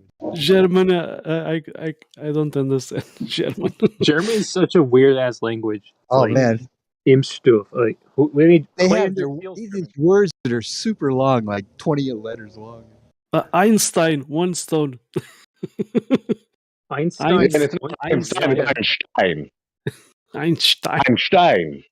Einstein. I know you just hear that accent and you're ready to, get on the train to go to the camp. Oh God! Pack your bags. We're going to camp. Your papers, please. Schnell. Right. Curse people's monkey see, monkey do tendencies, or curse the event which they all reference. I love it when I start yelling no. They're like 9, 9, 9. So 9 what? Like, can you add a unit to that? 9. Yeah, the number 9. The hell's with you people on the number 9? If 6 Why are you so was angry 9. about it? 9 is just 6 upside down. The last number. Oh shit! Illuminati confirmed. They got lazy, they're designing these letters and they go, after 8 they go, let's put it upside down 6 and call it 9.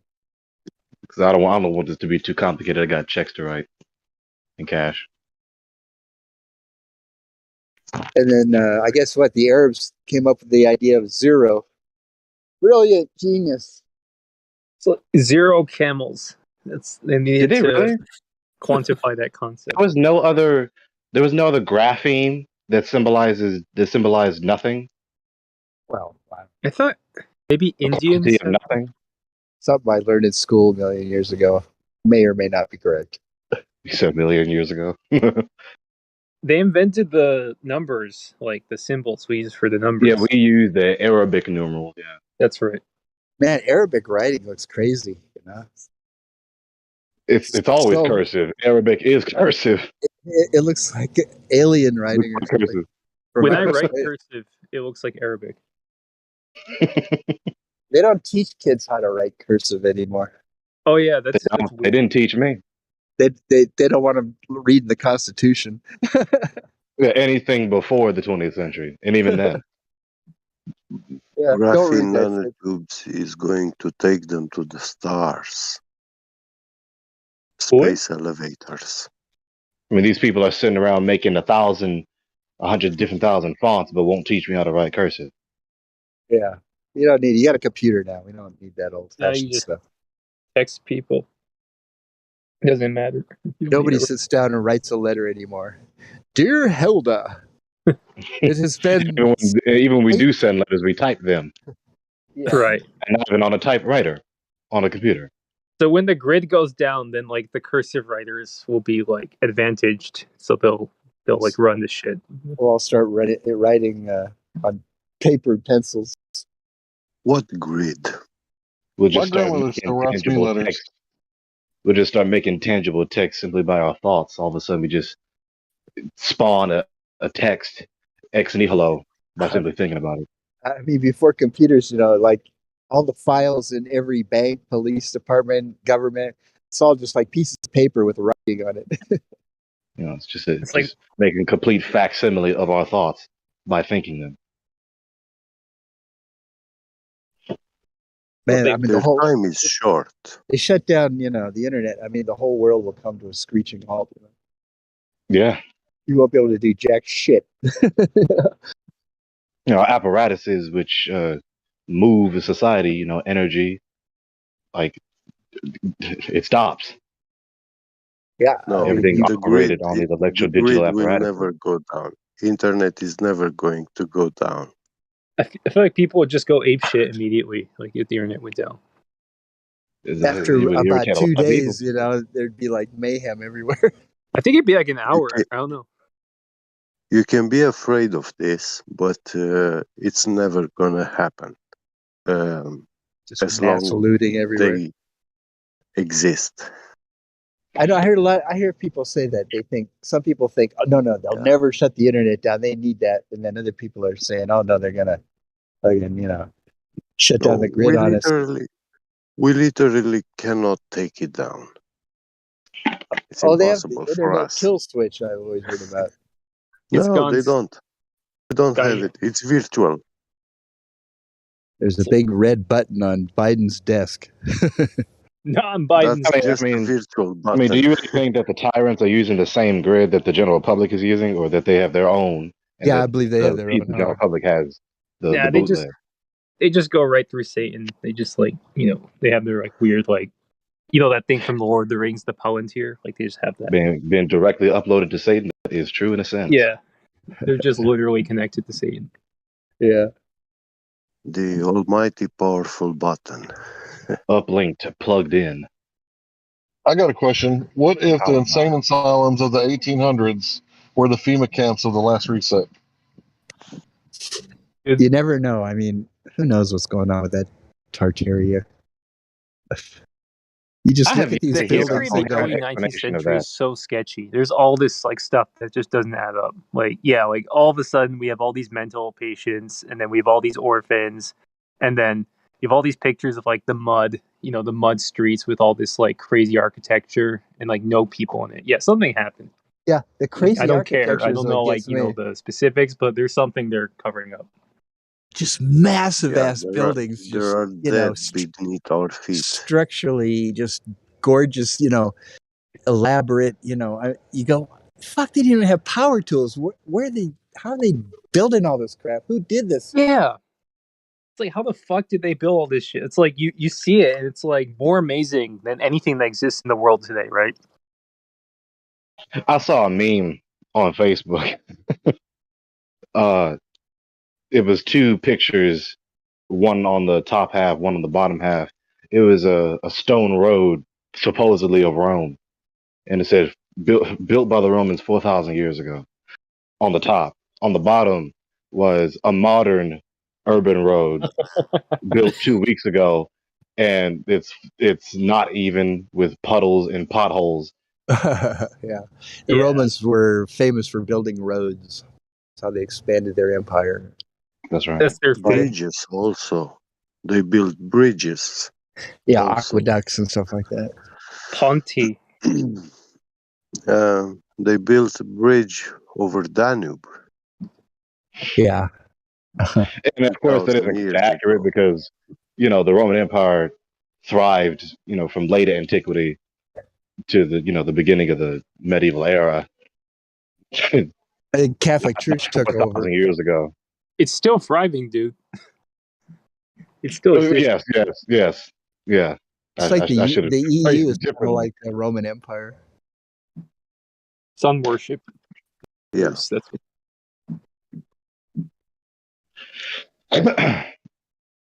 Yeah, the Julius Caesar, right? right. Julius Caesar, and then his immediate successor, Caesar Augustus. Right? And then it continues throughout late antiquity, so-called, and then continues to the medieval era, mostly through the so-called Byzantine Empire, and then supposedly continues with the Germanic Roman Empire, and then they just change their mask and they start ruling from the hidden hand, by the hidden hand. I mean, How come nobody ever talks about the Phoenician Empire? Because the Phoenicians, they had the ships, they had the language, Yeah, they they had all had kinds of stuff. Economic empire.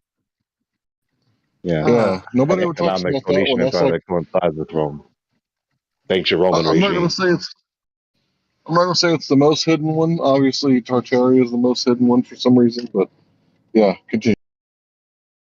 Yeah, that Phoenician thing. There is in the Danube River a church sink underwater, but that church is many thousand years old, something like the pyramids or before the pyramids.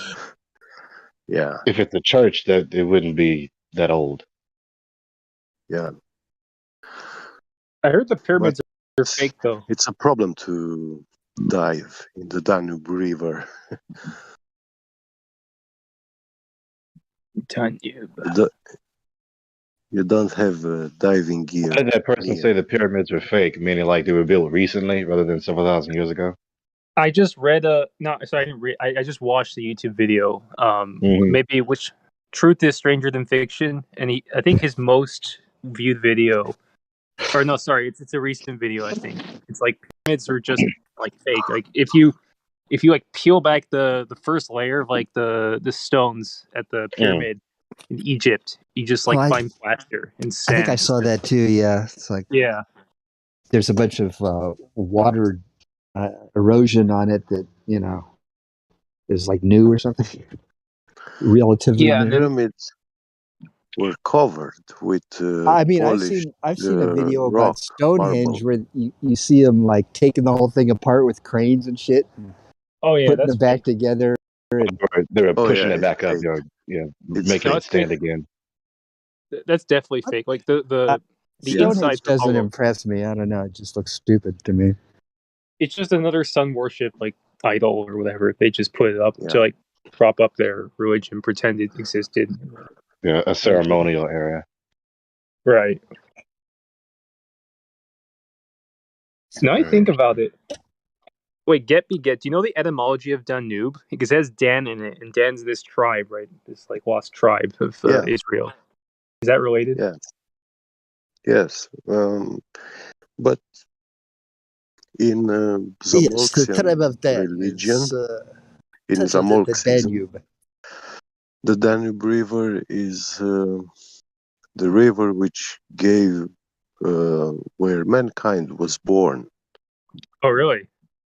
Yeah. I thought that was the Tigris and the Euphrates where That's they what they came Yeah. say. together. Called the cradle of civilization.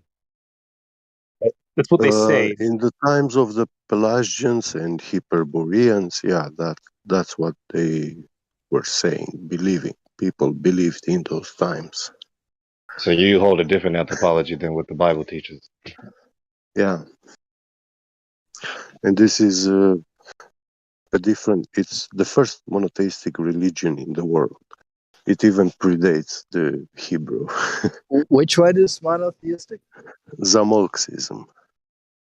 Who? I don't know what you're saying. It's a Marxism. Zoroaster? I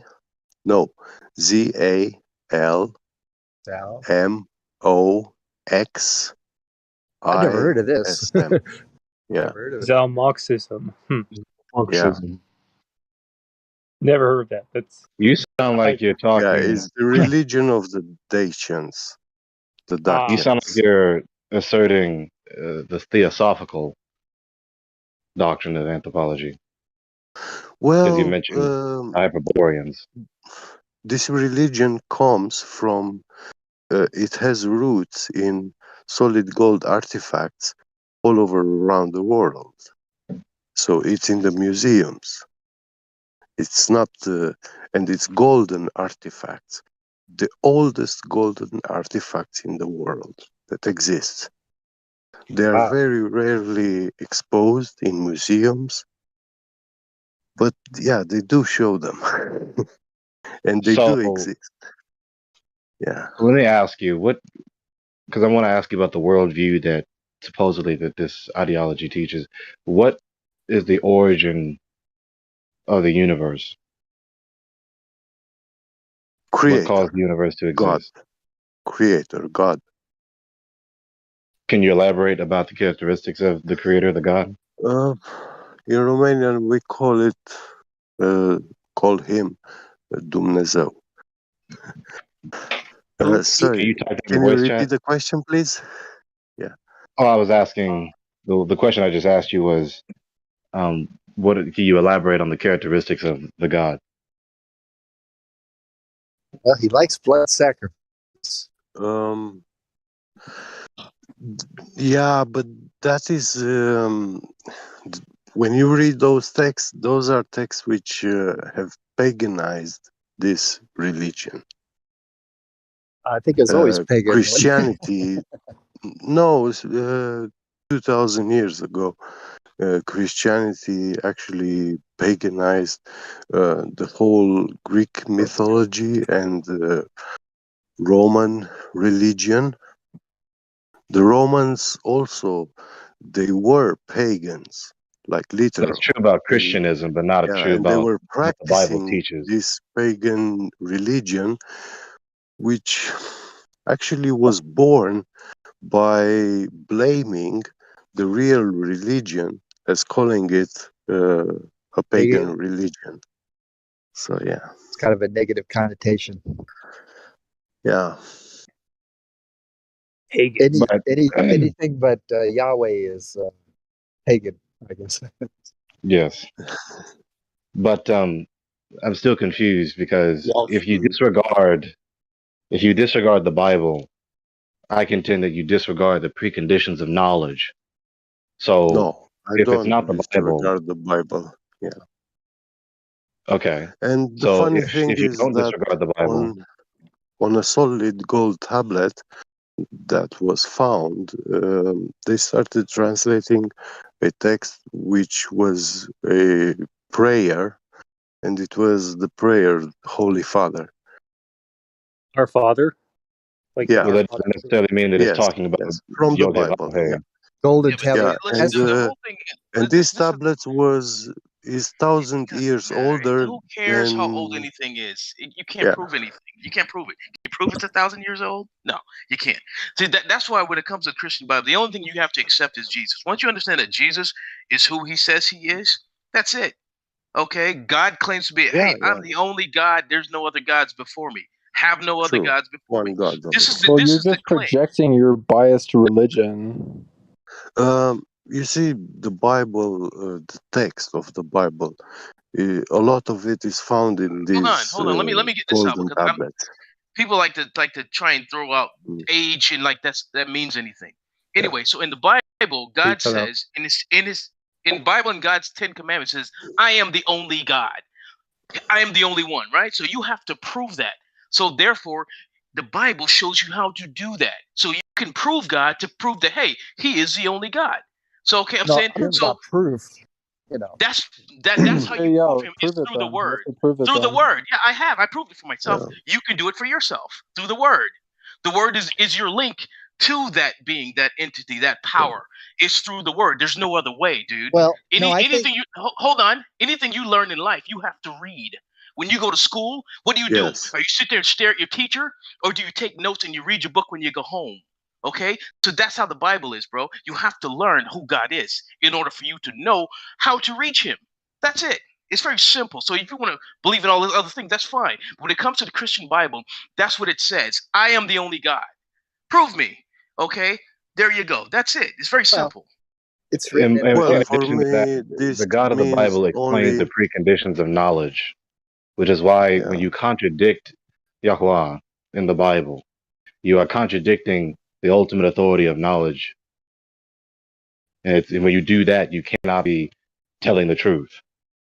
So, But in, I'm not in order for you to contradicting claim the knowledge to Bible. anything, in order for you to claim knowledge to anything in your worldview, if it's not the worldview which Yahweh explains to us, then you have to Look, defend what that. I'm Oh, trying guys, to you say, realize other people what are I'm allowed to trying have to their own say religion? is, Not everyone has to believe in Christianity.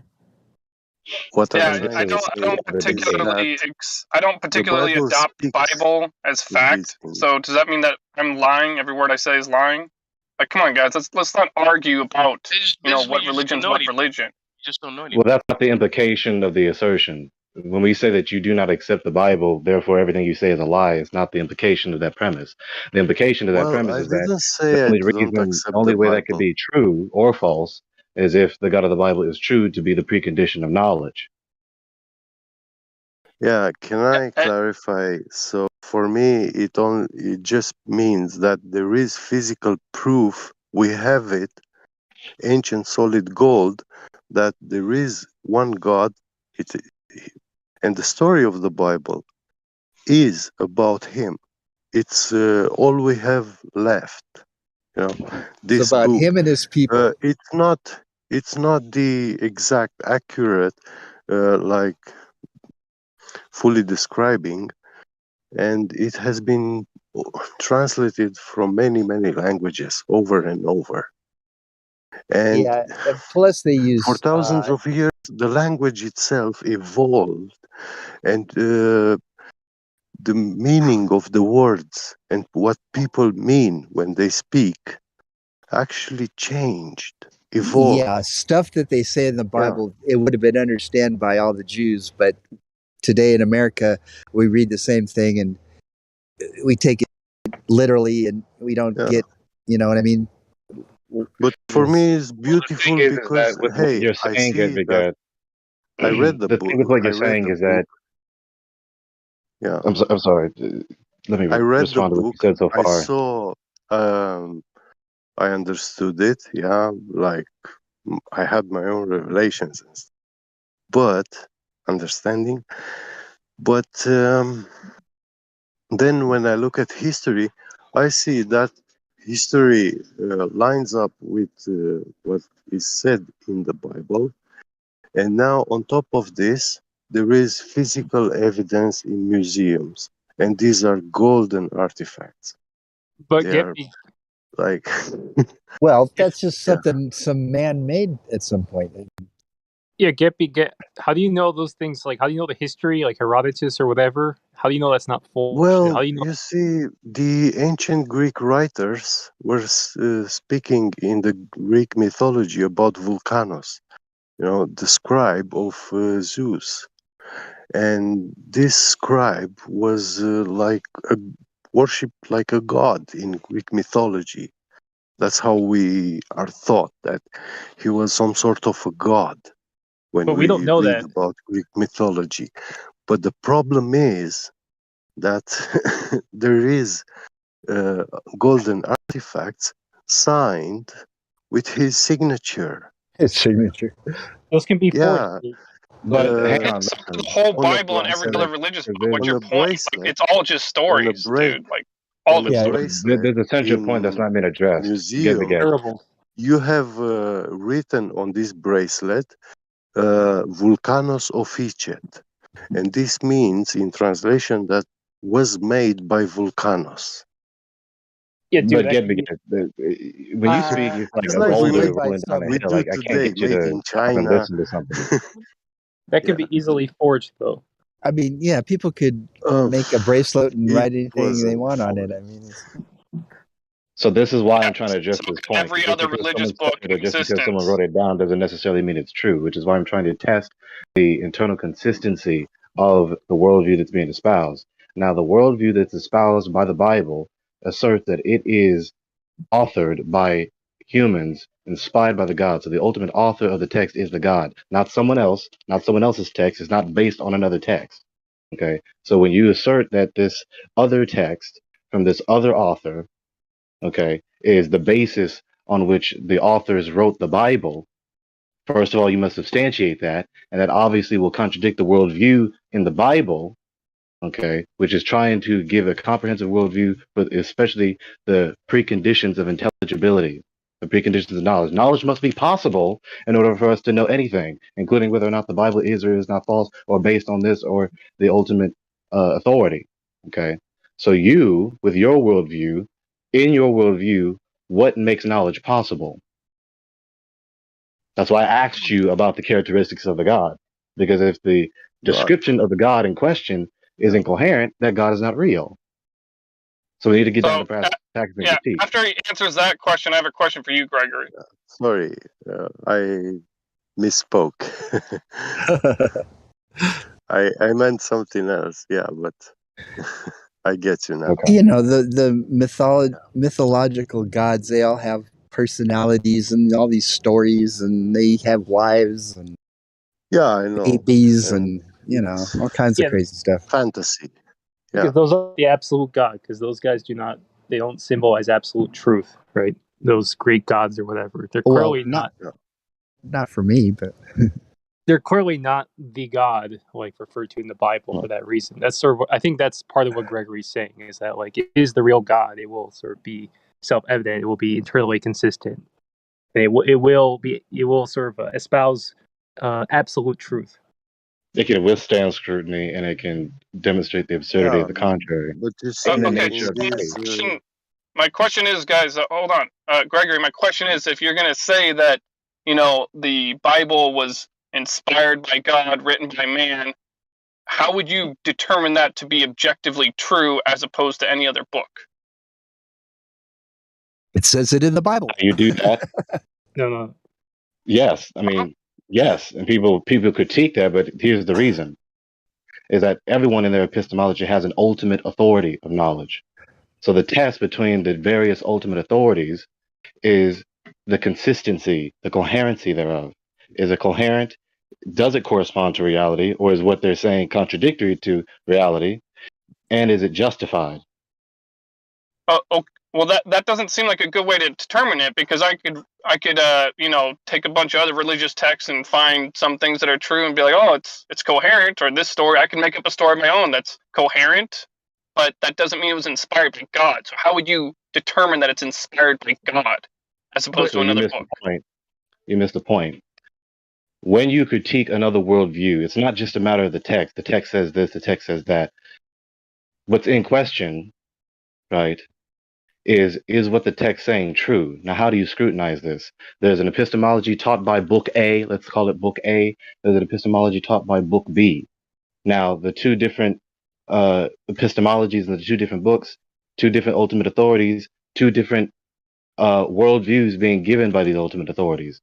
Now, is what they're saying coherent within itself? Does it correspond to reality? And can one justify their position over against the alternatives? Well, you know, all Yeah, comes you got down to be to much more specific. You're speaking in generalizations, which doesn't I have answer to my speak in question. generalizations. I have to speak in generalizations because the only way to further demonstrate the Bible over against anything else is for you or anyone else talking to me to explain their worldview, and then I'll give an internal critique. Yeah, well, I mean, speaking in generalizations, that to me, that's what You just Globers missed do. what I just said. You just missed what I just said.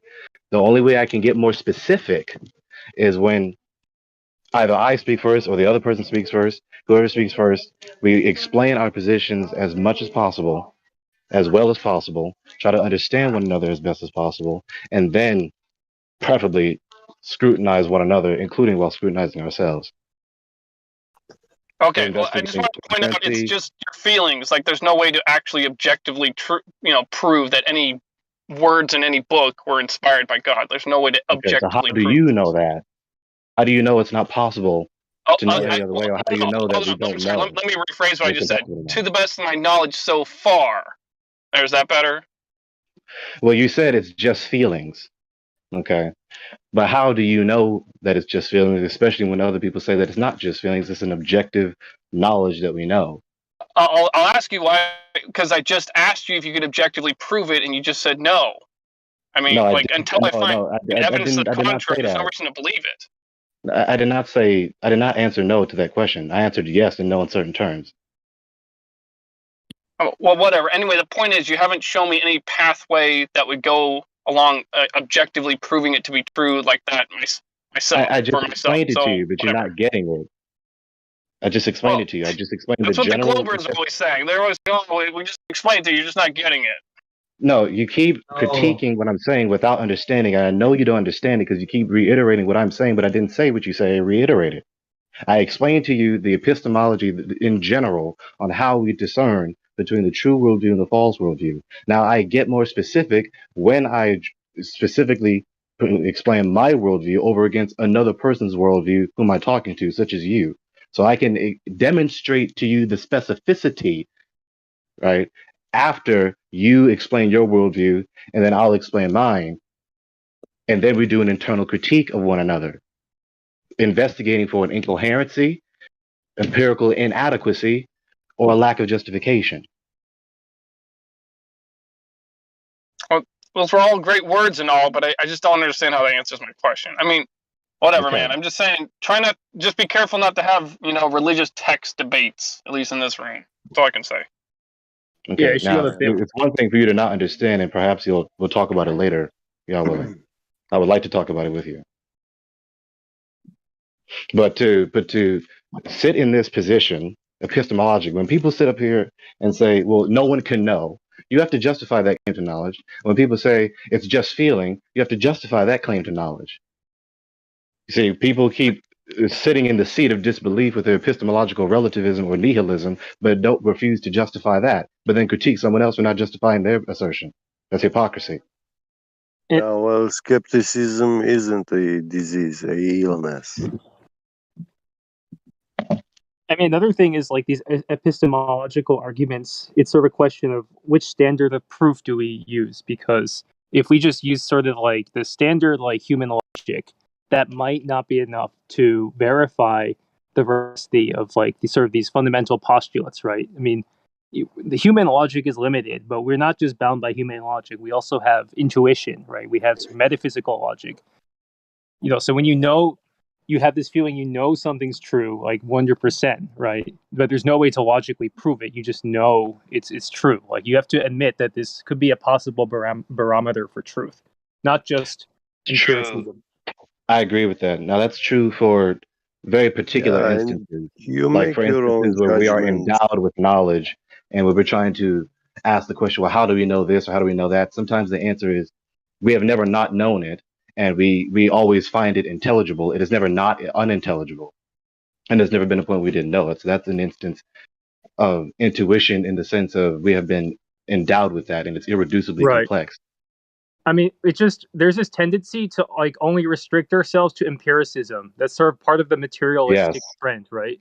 Where we just have to see what use what we see, what we can verify through experiment, right? But that is not the only barometer for truth. Is what I'm saying. Is we have a metaphysical logic, we have intuition, we have spiritual knowledge, not just this materialistic view. And we have universal abstract But absolutes it's that are important to irrefutable. it's important to keep that standard, this room at that standard, though. So you're right. That By the ultimately way- speaking, you're right. It's good to come up with your own religious beliefs on your own time, but it's worth pointing out as far as this room goes, that materialistic thing that applies to this room. Because otherwise, we might as well just be another mega church, just spewing out whatever. Well, actually, absolute empiricism does not apply to this room. No one thinks in here that way. No one does. I used We to believe try in to. We at Hey, least by the attempt way, to keep it at that level. guys. I used to believe in God, but now I believe in evolution. By the way, it says. That's great. Give yourself a gold star. By the way, as it says, as it is written, faith with What intentions? Saved with what are you trying to say? With gemstones. No, let me just say it in another word. So the thing is, our very nature points towards knowing within what we know through our own casual interactions, such as within the family, loving each other, whatnot. It shows that we are capable of having spiritual what's the word? Relations to each other, or a spiritual relations in a way that you yourself feel a certain way, even though you can't really describe why that feeling is, have been already implemented within you, or why this function is already there, such as empathy, such as a moral compass, that where you want to seek righteousness in a certain way, that judgment is being brought forth.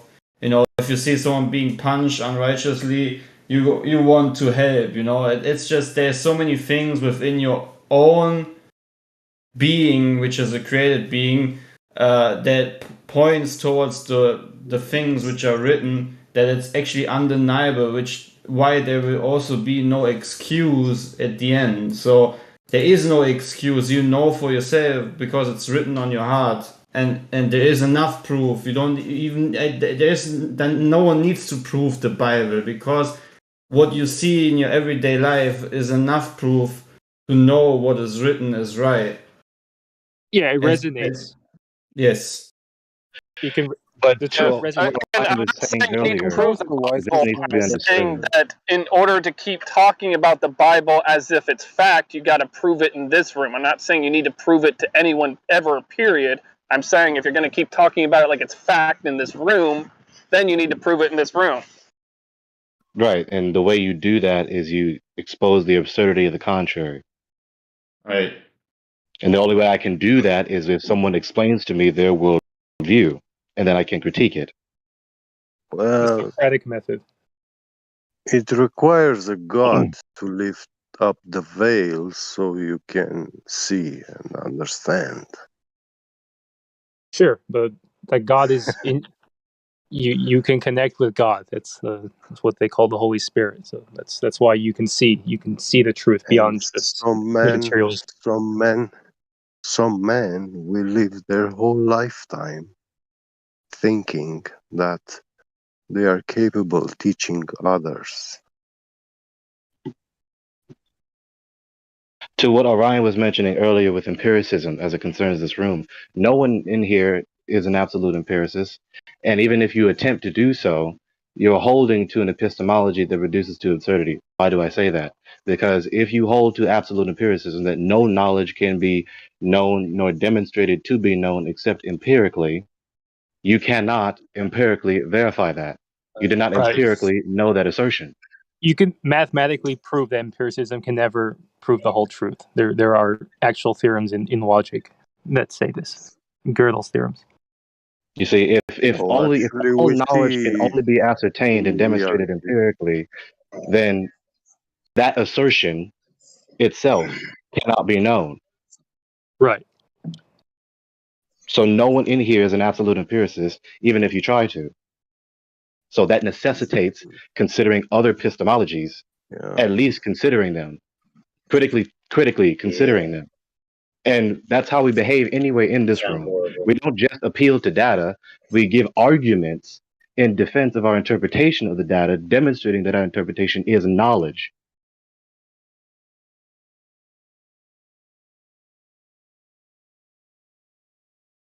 And then, furthermore, with my worldview, when you, any one of you, give arguments in defense of your interpretation of the empirical data in question, in my worldview, that begs the question, how is that possible? Yeah, But a that's the lot of thing. people don't want to think that deeply, but I do. Thank Yeah, you. empiricism has definite limits. That's the thing. It's people want to pretend empiricism can really like answer every single question, whereas you can actually prove it cannot. And the argument is basically what you said. Is like you can take a sentence like empiricism cannot, prove that it can answer everything itself. Like you can come up with some kind of question. It can just not verify by its own kind of limitations. So It eliminates all abstract knowledge. It eliminates all knowledge because knowledge is abstract, and all items of knowledge which are abstract. And it also eliminates itself because it itself is abstract. yeah, You don't have empirical So I've sensations of abstracted. but I think I've heard the term scientism. Sorry, real quick. I heard the term scientism means that science is the only way that you can answer a question. To answer all right? And questions, here to I get think all that knowledge kind of about gets anything. lost a lot of times.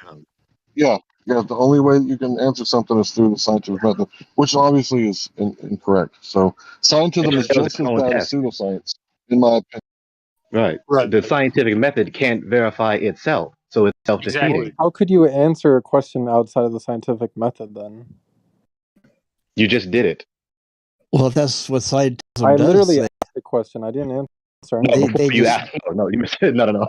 Before you ask the question, I mean.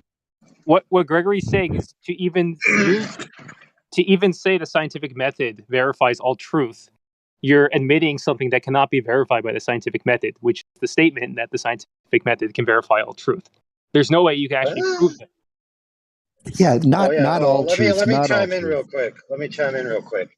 At this level of human development, if somebody posits the idea that the scientific method is the necessary arbiter of truth statements, you need to go up on a mountain and live by yourself for the rest of your life. Well, there are These questions. phenomena, observable phenomena, which cannot be scientifically confirmed. Sasha. Like, for example, I'm sorry. the Go ahead, spin of a dichloromethane droplet over the surface of the water, it will start spinning and spiraling, and until it will completely evaporate. But there is no scientific explanation for what is actually going on, what is happening, why the droplet of dichloromethane starts to spin. You'd have to Nobody ask Bill can Nye, the explain. science guy. Yeah. No, this is accepted in the scientific community. It's a phenomenon which cannot be explained. What causes it? Yeah. It's inexplicable. Yeah. And we see it happening. But that could that could just be an instance of, you know, our scientific knowledge is not developed enough yet. Like, we don't know that. Yes, But we don't know What the heck the is scientific very knowledge? inner working systems of nature. We scientific don't know knowledge how is nature functions.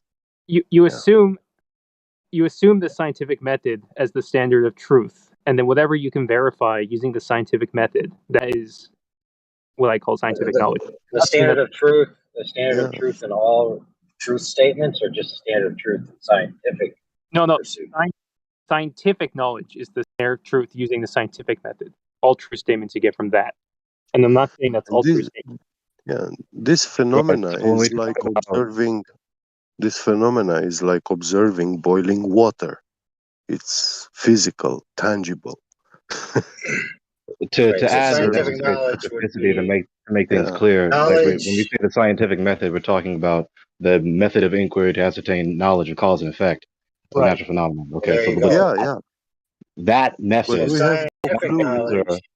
that Yeah. method of Some inquiry cannot phenomena. answer all questions. It can't even verify itself. Right. How? Yeah.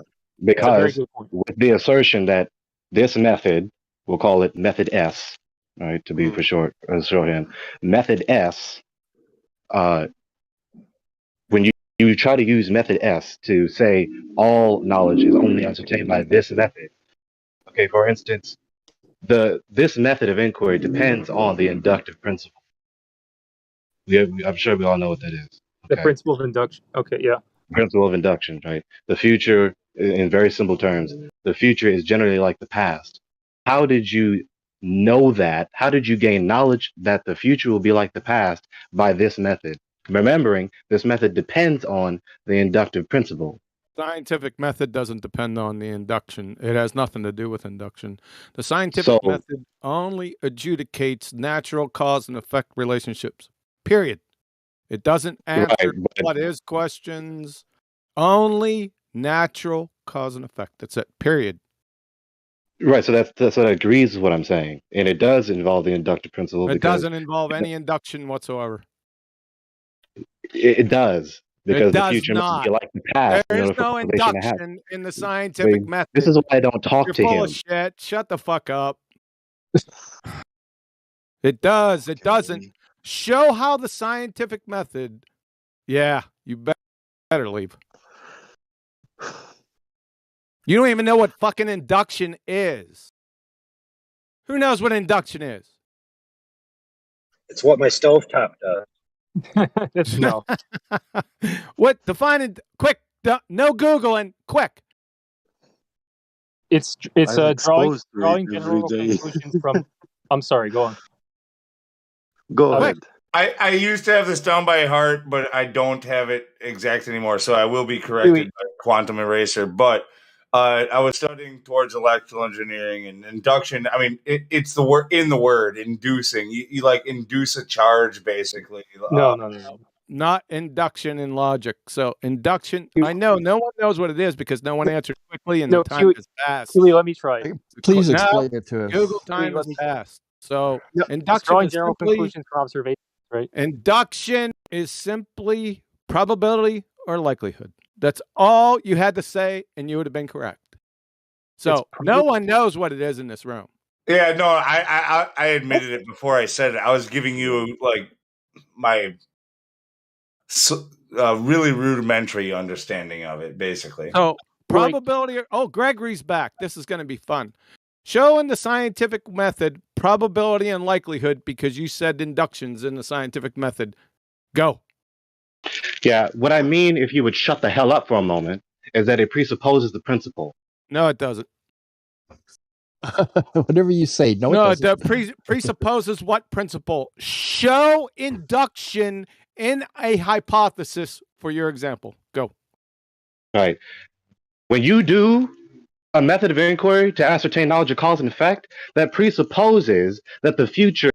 There's no presupposition. There is a supposition. Big fucking difference. Now, you're probably going to have to listen to Ballbusters tomorrow because I'm going to go over that exact fact. So be careful of the words that you use. Now, So get with don't induction. presuppose that the future will be like the past? Get with what is induction? Do you presuppose the future will be like the past? Yes or What no? is induction? Do you presuppose? Fuck off. You're done. Guys, I know. I thought he had a good spinning in point. Come on, man. circles. I mean, presupposing and supposing are just about the same thing. They are not the same. Who Running. said that? You Who know, said that? you're going Sasha, to do an experiment, but you Who suppose said that? something. Where's I who's did. fucking talk? Captain Dan. Yeah, I mean, what's the Really? big deal? So yeah, Presupposing. because there's a big fucking deal. There's a difference between presupposition and a supposition. One's And the fact that you before don't know something. that, you said they're pretty much the same, Yeah. shows that you're a pretender clown. Well, here's what I mean. No, we don't want to hear what you mean. I want a citation that states presupposition and one that defines supposition. I want you to show me how they're the same right fucking now. Oh no! Before you do the experiment, you suppose some stuff. No, you don't. You're a fucking idiot. You don't know what the difference between supposition and presupposition is. Again, go ahead and tune in to Ballbusters tomorrow at 2 p.m. U.S. Central, 8 p.m. UK, and you're going to fucking learn what it is. Huey, could I've been you teaching elaborate? on it for 7 fucking years, and I get pretender clowns that don't know their ass from a pipe wrench trying to tell me what's what. Huey, could you elaborate on the induction being probability? Well, Probability and likelihood. That's what it is. Look What up happens induction is and post it quantum. in. Sorry, What you were happens someone's quantum is talking over people you. aren't humble enough to realize that they don't have a good understanding of it. So, like, I trust that you have studied into this much more deeply than me. Yep. I know a little bit about it, or I did, but most of it's forgotten. So it's, you know, and I'm humble enough to admit that most people in here are pretender clowns, as you would call them, and they will love to just spout off nonsense, and it angers you. I get it. Yep. I get it. Yep. And not it now. If they could support what they say, I have no problem with that. Right?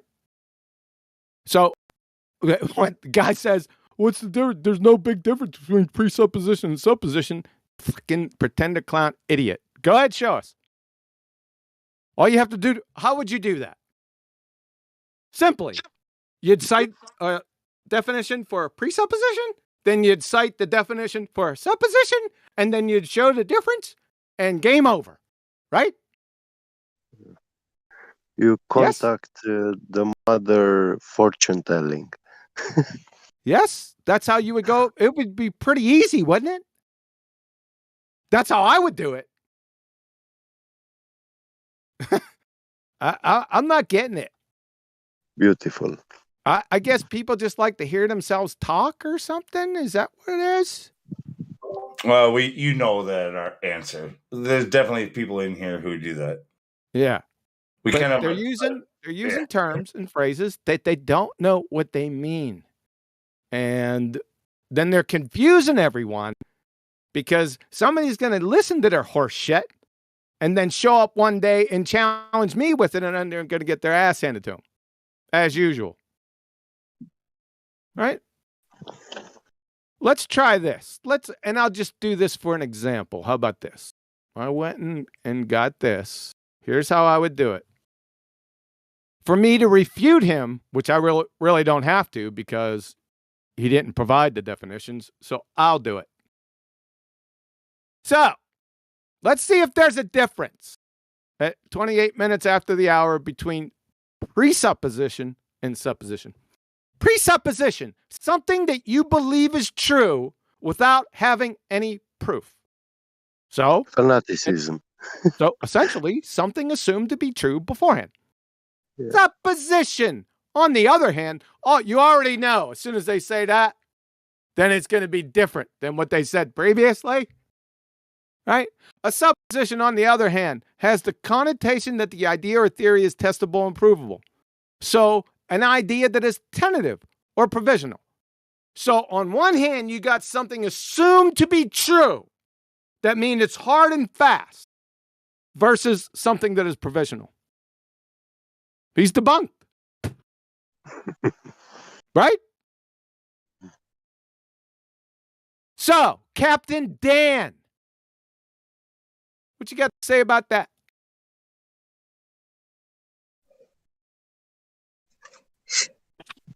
Oh, Captain Dan, who said that there's no big difference. They're more or less the same thing. Are they the same fucking thing? Oh, I was muted for a minute there. Yeah, for fucking cause. Welcome back. Oh, gee. Hi. So Okay. go ahead. Well, we suppose things because we've lived and we see that how things work. Oh, And God. Shut the fuck up. Even if that were true, it would still mean they're different. He's still in the heavy guessing. So even if you take the most common term off the first Google result, you get two completely different things. Yep. Okay, let me give you guys a hint. If there's this word and that word, and they're two different words, they probably, with probability, a high degree of probability, mean different things. Yeah. You would probably say that, wouldn't you? I could induce. You couldn't be more correct. Yeah. Sorry, Q, do you have a link that could just like explain this inductionist probability? I don't mean to nitpick. I just am interested. Like, do you have a source on your webpage? I just want to see it. Dude, I would argue that all of reality is based off of probability, but that's a whole nother subject for a whole nother channel. Yeah, that's part of like quantum people say that too. But yeah, quantum people. Yeah, in quantum mechanics, they claim that there's this probabilistic model of reality, right? You don't have discrete particles. You have this wave function for some some situations, right? It's just probabilistic. Quantum physicist. Because no, that's a broad fucking brush right there, man. Yeah, sure. Okay, but you have like Heisenberg's uncertainty principle. So like you have, a probability that, so-called matter occupies a certain space. You don't have a sort of definite, function of No, that's incorrect. So what's Heisenberg's uncertainty principle? Dude, I don't remember. It's saying that it's some. So you don't know what it is, but then you gave a conclusion. Dude, I learned it. Okay, Q. I learned it a while ago. I don't remember the exact statement, but I think it's something of the momentum of a particle as a bound. Why do you guys do that though? You come in here. Let me give you some advice. Shit. Let me give you some advice. So don't you can come define it. half stepping in here and say phrases and terms that you might know around me, because you're going to get your ass handed to you. I'm going to stop you You see how I stopped you? You kept on going, and then I went back. What's Heisenberg's uncertainty principle? And you didn't fucking know. It's an inequality on the momentum of a particle. That's incorrect. Sorry, you can tell me what it is then. I'm not telling you. You fucking claimed it. But then you know it, right? No, I know what the general. Okay, I know what the general idea is. I don't remember the exact inequality, but it's like. Well, then you can't make the conclusion. Then that's not true. This is okay. So you can make a conclusion from something you don't know. QE, there's a qualitative form of it, right? Which says that there's a qualitative form of it. Show it. There's a qualitative form of the uncertainty principle, which says that the position of a particle cannot be determined sort of past a certain error.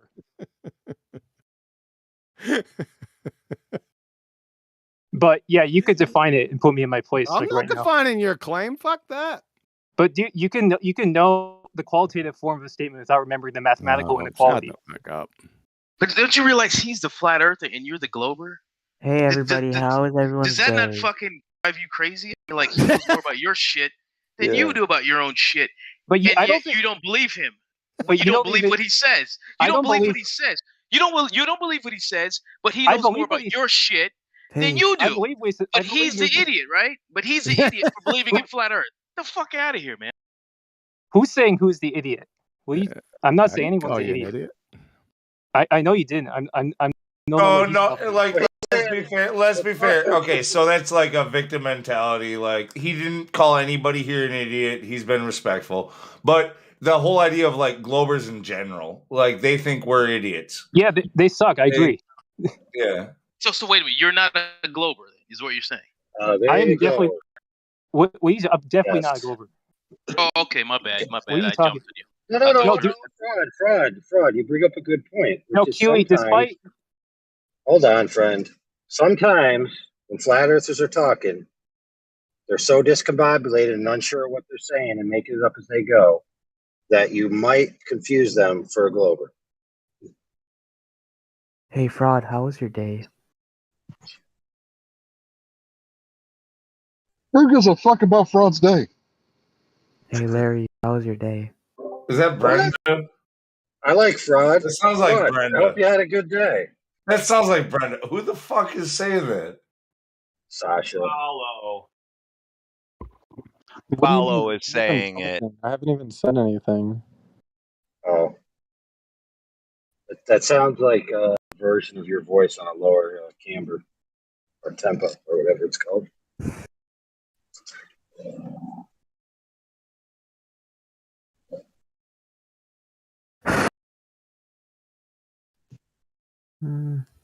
Hey, Quantum, Uh-oh. how was your day? What's that? How's my day? Yeah. It's really, really good, man. Really good. Glad to hear. I'm shooting really friggin' good now. Heroin? Yeah. Archery. Nice. Heroin. He's I was shooting. gonna say, if this is you on heroin, dude, that's like. Are you on heroin, dude? That's a good one. Yeah, I was shooting really in If this archery. is you on heroin, I'm like, yeah, this is He scary. must really be hyper without the heroin. So, wait a second. So, what was the? Let me get back to. Remember the guy who I don't know who that was saying that the scientific method is all about induction.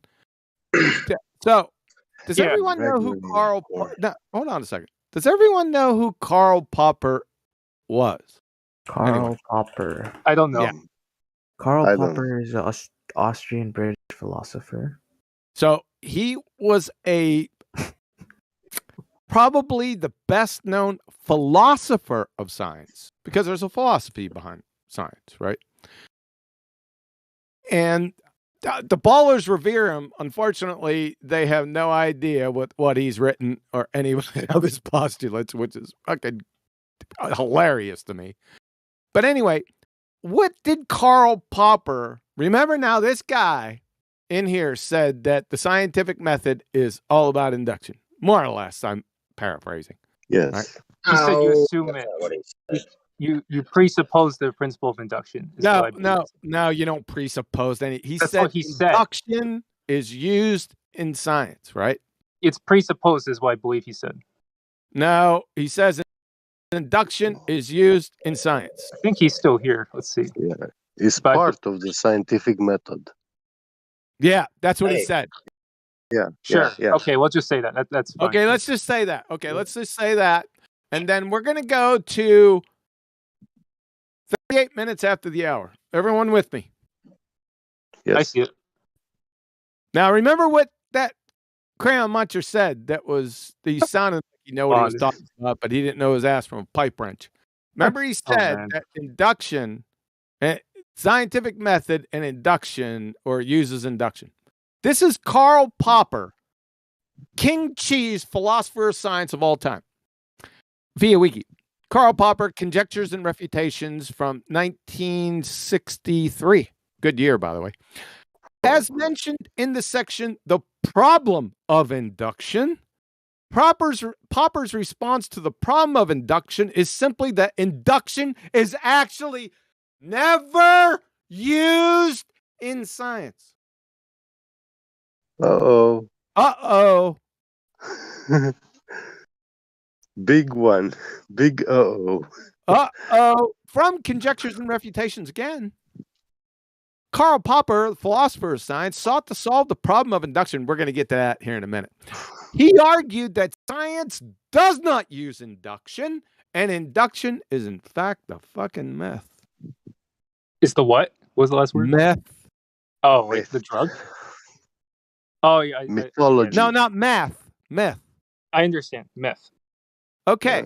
What was Karl Popper? Jeez, oh man. What was Karl Popper's shining example of the problem of induction? You're going to love this. Is it the domestic animals thing? It's written. It doesn't have to do with domesticated animals, but I'm just reading the and- wiki. Sorry, you go. Anyone? I'm only 14 years old. Now, I'm not talking to only 14 years old. There's a question on the table. Karl Popper said there was a problem of induction. I love Can we that, read man. the wiki? Black Swan. The black all Black Swan, Black swans are Swan. white. What the fuck is going on?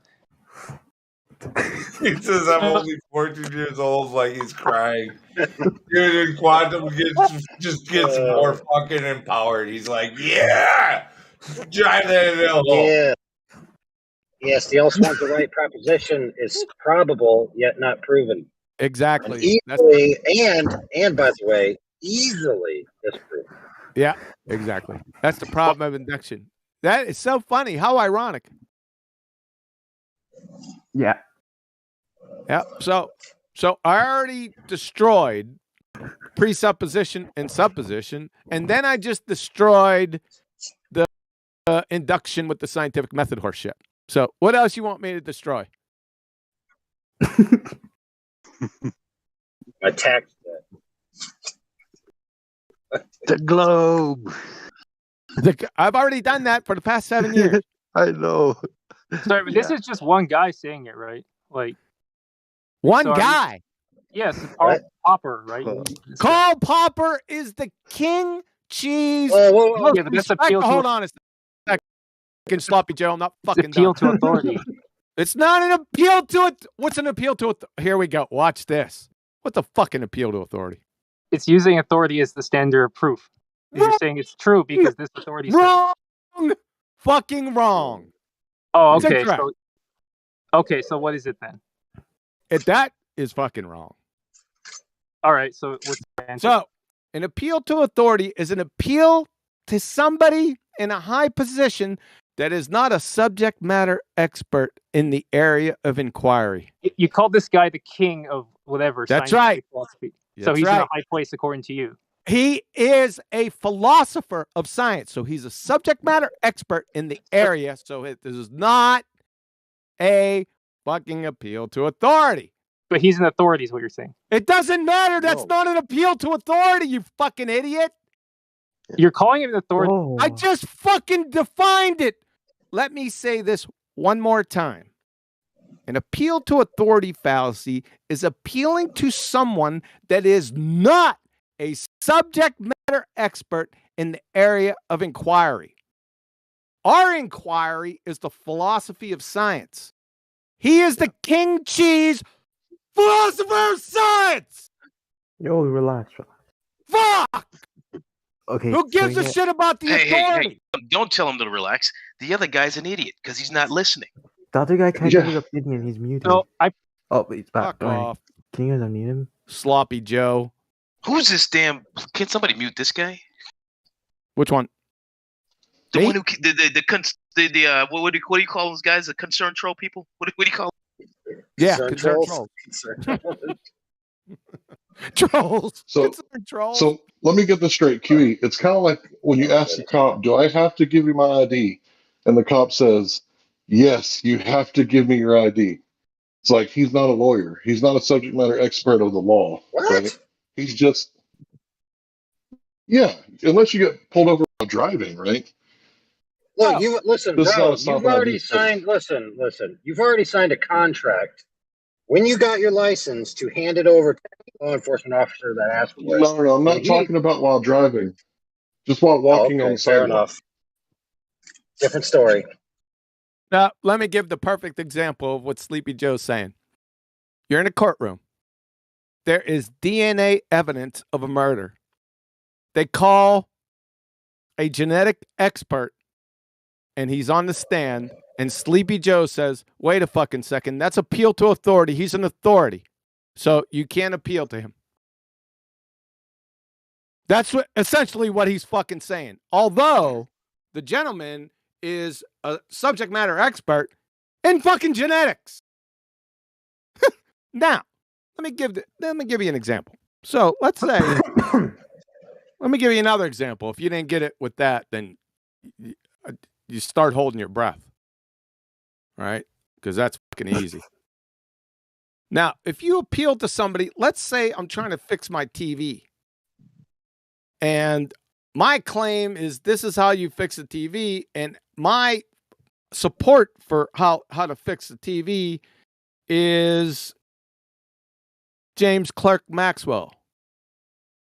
Well, that would be an appeal to authority. That would be fallacious because James Clerk Maxwell is not a fucking TV repairman. See, he's still an authority, but he's not a subject matter expert in the particular area that we're inquiring about. Does everyone follow that? I do. So, in other words, Sleepy Joe, there would be no possible way, because he's the prosecutor in the courtroom, that if anyone posts or asks a subject matter expert to speak on the subject matter he's an expert in, Sleepy Joe could fucking object because that's an appeal to authority. You got that, Sleepy Joe?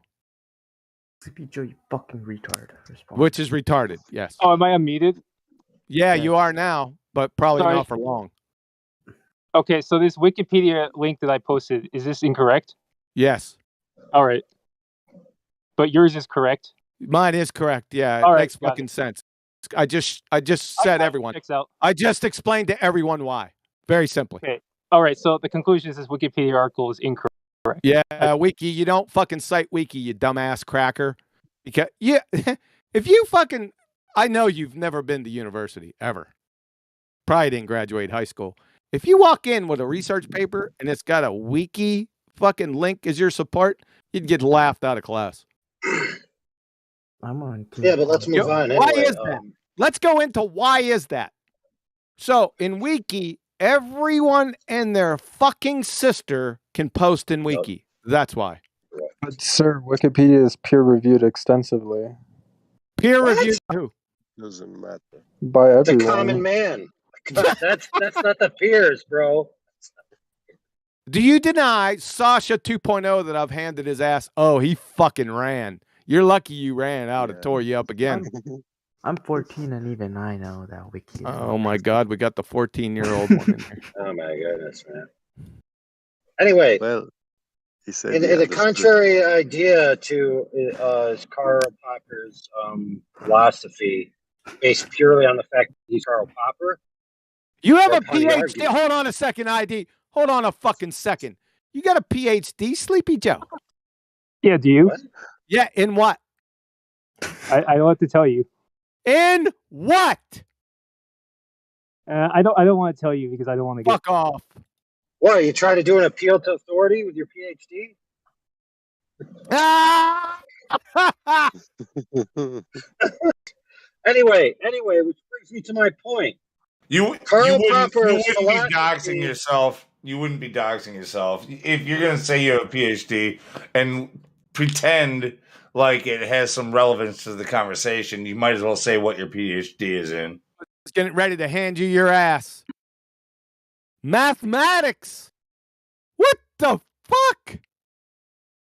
Mathematics doesn't have anything to do with it. You're in the wrong forum, son. Yes, Dad. Yes, but anyway, it Go ahead. seems to Sorry, me like there yeah. was a claim.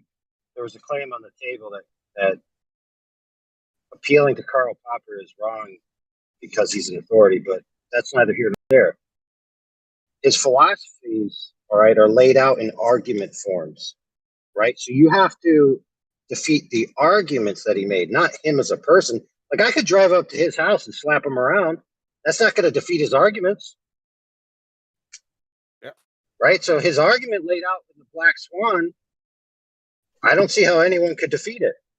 Yep. Agreed. Yep. Exactly. Which is the whole problem of induction, which is, yes, every swan that I have found so far is white. But to then say, therefore, all swans that exist are necessarily white cannot be proven from that data that you've previously collected.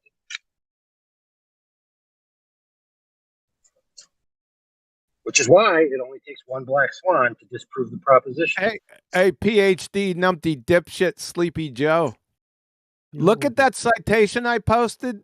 I thought I posted something that said I don't think PhD knows what a citation is, does he? Hold up, AI. Where did I fucking post it? Boy, this was way up here, man. Where did I post that? Hold on. So, I gave a link to Wiki where it states this. However, in my citation, I gave Karl Popper, 1963, Conjectures and Refutations, The Growth of Scientific Knowledge, London, Rutledge, and the ISBN number.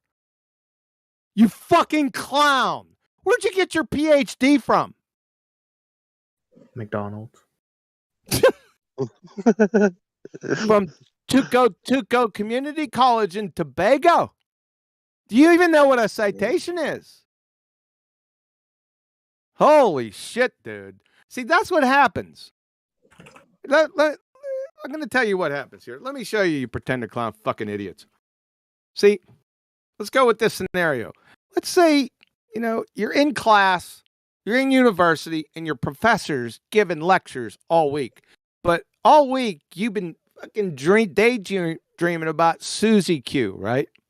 Which is probably, how would we say, appropriate. However, I digress. But during the week, that's all you're thinking about. But at the end of the week, the professor says, test tomorrow. Any questions?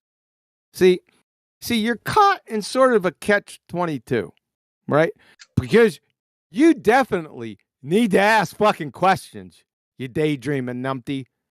But you're caught because any question you ask, everyone and their sister's going to know exactly where you're at. See? You see? Now, I'm not done yet. Shut the fuck up. I'm sorry. Better be sorry. You see the dilemma that you're in. But you see, you say that you're a PhD, right? And then you say, look at QE's citation up there. He has a link to Wiki. But that wasn't the full citation, now was it? So what you're saying is you have a PhD and you don't know what a citation is. So thanks for that. See, that's all I do is I let people open up their incoherent blowholes and they do my work for me. Thank you very much. Go ahead, follow. Let me guess, you're 14? Yeah. Can you unmute my friend, the Sleepy Joe? Oh my goodness. I don't know. I feel like he's been oppressed for a very long time now.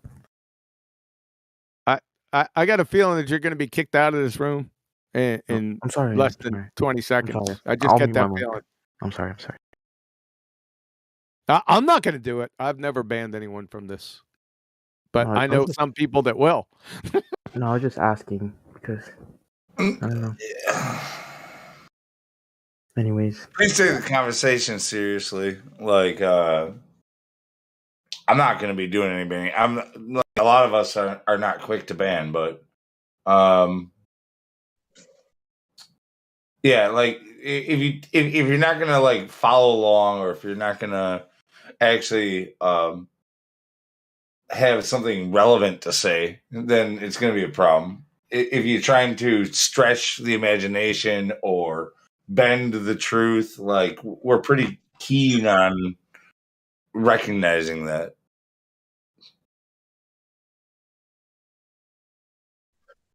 Anyway, so I think I figured out what Gregory was trying to say. He can correct me if I'm wrong in the future, but so the collection of data that you have with the white swans is that all swans that I have encountered thus far, and even went out of my way to find, have all been white. And right, so then you think in your mind, therefore, it's highly likely that the next swan I find will be white. Right? You would, in that sense, from his point of view, classify that as inductive argument. Right? So by that token, if you say to yourself, okay, every day, another day occurs. The past has been pretty consistent. The future then follows from precedent causes in the past, according to my recollection. Therefore, it's highly probable that that will continue to happen into the future. And based on that, from that point of view, inductive argument, you would then say, well, I can then make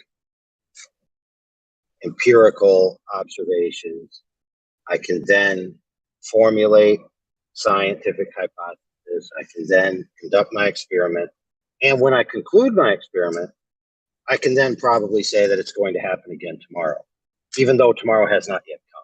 And in that sense, I think he was trying to appeal that you need some basis of philosophy which can't be proven by science in order to perform science, which is generally true. You need logic, you need certain, rational laws and rules before you can perform any task.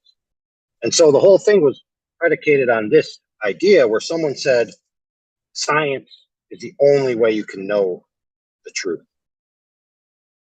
which we all know is, generally axiomatically false. Scientific methodology is not the only arbiter of truth statements, because not all statements fall under the purview of what science can ascertain. Precisely. It's a stupid. Did anyone actually say that? I think he thought he heard someone say that. I don't think anyone actually said that. Did anyone say that? Say what? Yeah. No, somebody said that. It was most likely Sasha 2.0. To say what exactly, Orion? That the scientific method is the only way you can find out things to be true, for sure. Well, people were postulating why that statement is incorrect, but the statement is a complete category error to begin with. They're not. Well, thanks, Captain Hobby. Not you. It's about disproving. Well, right? No, it's not. If you disprove something, you ipso facto prove the converse fucking true. Right. So, I mean, it depends on that. That again is about a philosophy of how you're going to look at that disproof. Like you can isolate. You can say, I tried this. This is what I manipulated, and if I'm right, then I will be able to predict how it will react. If I'm wrong, then I need to figure something else out. You can falsify that. So like once you've isolated it though, you can be pretty sure at least, if not 100%, that you've got it, the cause of the effect. Right? Well, you'd have to demonstrate. You'd have to demonstrate that, right, through experiment. Right. But back to the original statement. It's about empiricism, dude. That's what's empirical. What does empirical mean? Demonstratable through the scientific method. Nope. Observable, testable, repeatable, falsifiable. That's the definition of empirical. Now, does that have direct connection with the scientific method? Yes. But that can't answer all questions. The scientific method can only answer natural cause and effect relationships. So that's a period statement, right? Period.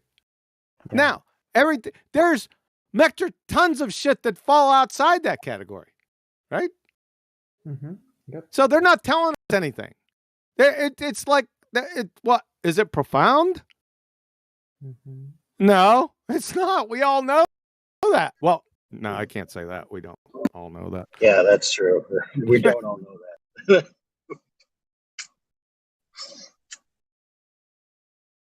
That's incorrect, Sleepy Joe, you fucking idiot.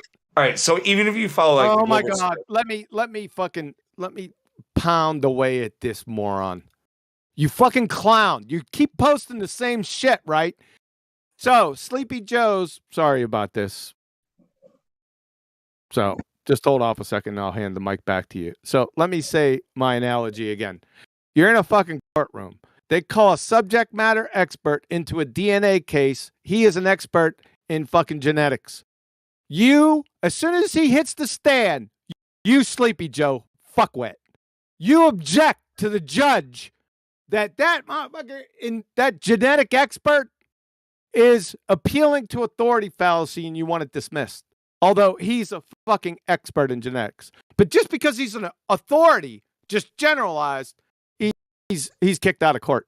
You're a fucking moron. Now I'm going to really tear into your ass since you want to push this. So you're using Wiki. I'm going to do some fucking big guns. Okay?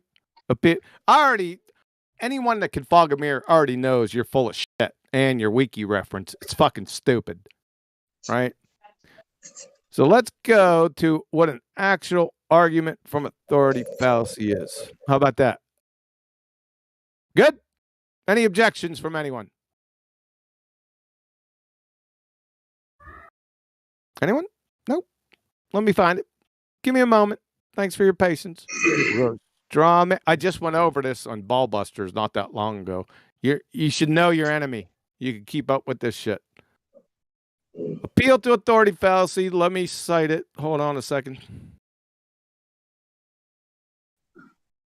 Let's go with Stanford and IEP.edu. These are fucking certifiable. Okay? You mind? Anyone mind? Let me separate them. All right. I'd like to direct everyone's attention to 00 minutes after the hour. Turns out to be Sleepy or Sloppy Joe's IQ. 00 after the hour. This is IEP.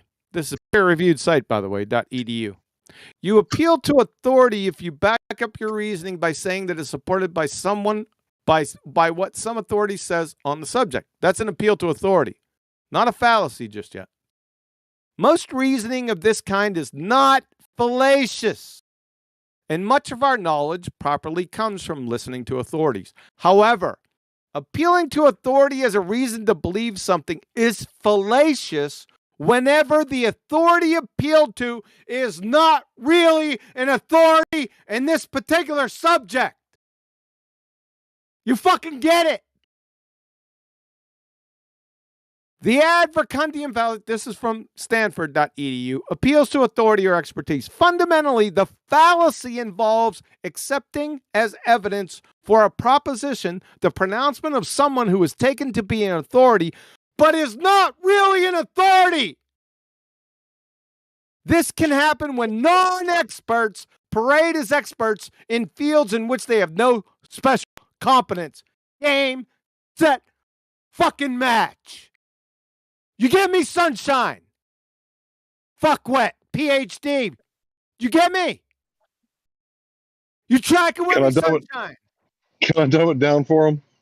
So it's like you're citing Chef Boyardee when you're making yellow cake uranium. Like he's an expert in making pastas. Clarify. Oh, I'm sorry, go on. I just want to clarify. I did not say the wiki is true. I just cited the wiki, and then I asked if it's right, and then I asked why that one's right, and then the one that Kiwi cited is right. That's it. I'm not saying I agree with it. All right, Kiwi? That's fine. But, I mean, I just read the cursory embed from the wiki, and the wiki begins with just explaining an argumentation style, like using an authority as part of your argument. It doesn't mention anything about fallacies, but much later you have to go into it. So there's two completely different things. It pretty much is just a more generic version of what Quantum Racer just said. If it was read, I don't see how you'd come to a different conclusion. So did you read the whole article? Because I read the embed and then I read the article very quickly, and basically says almost exactly the same thing. Now, it does parse it out differently by saying some people subjectively think all appeals to authority are fallacies. Yeah. Right? Which will, generally be, somebody else would say, no, that's not true. Obviously, if you need to know something from an expert in the field, you're going to ask the expert in the field. But we've all seen this happen in our time here, where people are experts in a field, right? Like, let's say, astronomy. Oh, cough, cough. Right? So they're an expert in astronomy, quote unquote. And then they start talking to you about evolution, whether the Earth is this or that, whether we should have, taxation without representation, and on they go, because they think that being an astronomer is somehow the carte blanche coup de grace of intelligentsia. Now, let me just say this to end it. Now, there's a difference between appealing to authority and appealing to authority fallacy, where it's fallacious. I'm concentrating on the fallacious part. Number two, just because somebody is an expert in a certain area, let's say genetics, we'll use my previous example, that doesn't preclude them from abjectly demonstrating every single claim. Follow? Yeah, I agree. Okay. How about that? Are we good now? We friends? That makes sense. Yeah, I was just okay. So I was just a sort of a language, a syntactical error. And I understand what you're saying. I was never trying to say the wiki was right. I was just bringing up asking. Yeah, So I didn't mean to offend you or anything. No, you didn't offend me. Although your mic is going in and out, I can't hear you all that well. Sorry, I was holding it too close. All right, how about now? Go ahead, try it again. How about now? Give me a full sentence. Oh, I said I was not trying to like provoke or offend you. I was just asking if this wiki was right. But then I think it's a good point that the wiki was not talking about. First of all, it was not talking about the fallacy. It was just talking about argument from authority. So yeah. Maybe I didn't actually know the definition of like appeal to authority as like specifically as you guys, because I thought it was just sort of using any authority, but you're saying it uses like a false authority, like someone in a different domain, right? Well, you can use it. You can use it falsely. So, for example, in the courtroom example, you call a geneticist to the stand to say, do you think that by the evidence, this person was the killer based on your field and examining the evidence? You don't just bring him to the stand and say, is James Johnson the killer? And the guy say yes, and the case is closed. No, he says, well, based on these strings and this blood and these markers and this stuff and blah, blah, blah, blah, blah, he keeps on going. He doesn't just sit there and say, I'm a geneticist, he's guilty. So, I mean, okay, you're elaborating on the courtroom example, but yeah, I was already agreeing with the definition. The definition you gave is different from. Oh, sorry. Yeah, no problem. It's the same with the Karl Popper example. It's not just that Karl Popper's Karl Popper, right? Because what does being Karl Popper mean if you don't have a body of work, right? Right. So, I mean, the objection I had was that I thought that the Wikipedia article I gave was describing the fallacy of appeal to authority. But as you just said, which I did not realize in the heat of the moment, it says arguments by appeal to authority, which could be valid, right? So that makes sense. Because otherwise, it seems like a double standard to me. So that was the only reason I was bringing it up. And when I reposted it, I was replying to someone who asked me where something was, so I wasn't like trying to like press it. Oh, okay, fair enough. Yeah. Yeah. To be even more fair, whenever you're presented with an authoritative statement from an authority, even within a field, right, and you go and tell yourself, okay, I'm going to take it at face value, or I'm going to scrutinize it. If you then begin to scrutinize it and you realize that there's logical incoherencies, gross errors, right, and you point them out to yourself or others, and somebody else says, no, that's not possible because he's an authority. I mean, then you're getting into tricky territory. Like, for example, somebody like Danny Faulkner might come in here and say, like, I know what things are because I'm an authority. And then you start pointing out his errors, and he's like, oh, you're just a dumb flat earther. I'm sorry, I'm right. But actually, this sort of brings up a good point, because I think Globers, when they come, they probably have like this idea that appeal to authority, like what we call a fallacy, is really just an appeal to any authority. So they think like NASA's an authority, and we know, of course, NASA's full, but like maybe we could like clarify that actually it's like you're appealing to false authority. I mean, that's a more accurate name for the fallacy itself. Yeah, it's still when they appeal to him, it's funny. It sounds like just an argument from authority, but an argument from authority has a fallacious type of connotation. Actually, appealing to NASA for any type of like space physics is actually an appeal to authority fallacy, because they're actually not subject matter experts. Right, exactly. That's the point. So I think this is good. I mean, I understand things got heated. I think it's just, again, misunderstanding. But I think it's it was. Yeah, I mean, I don't know. I don't post links that like it doesn't make it like blow up and like. That's okay. You're forgiven. I forgave you. You presented your case. You're forgiven. It was just a miscommunication. I'm sorry for getting irate. I was stoked by the two previous knuckleheads. Sorry about that. It's okay. Yeah, I know you get heated. I know you've been dealing with this for like 7, 8 years. So it's like you're probably on the. No, I've been doing this for about 15 or 18 years. Not flat Earth, but sort of this.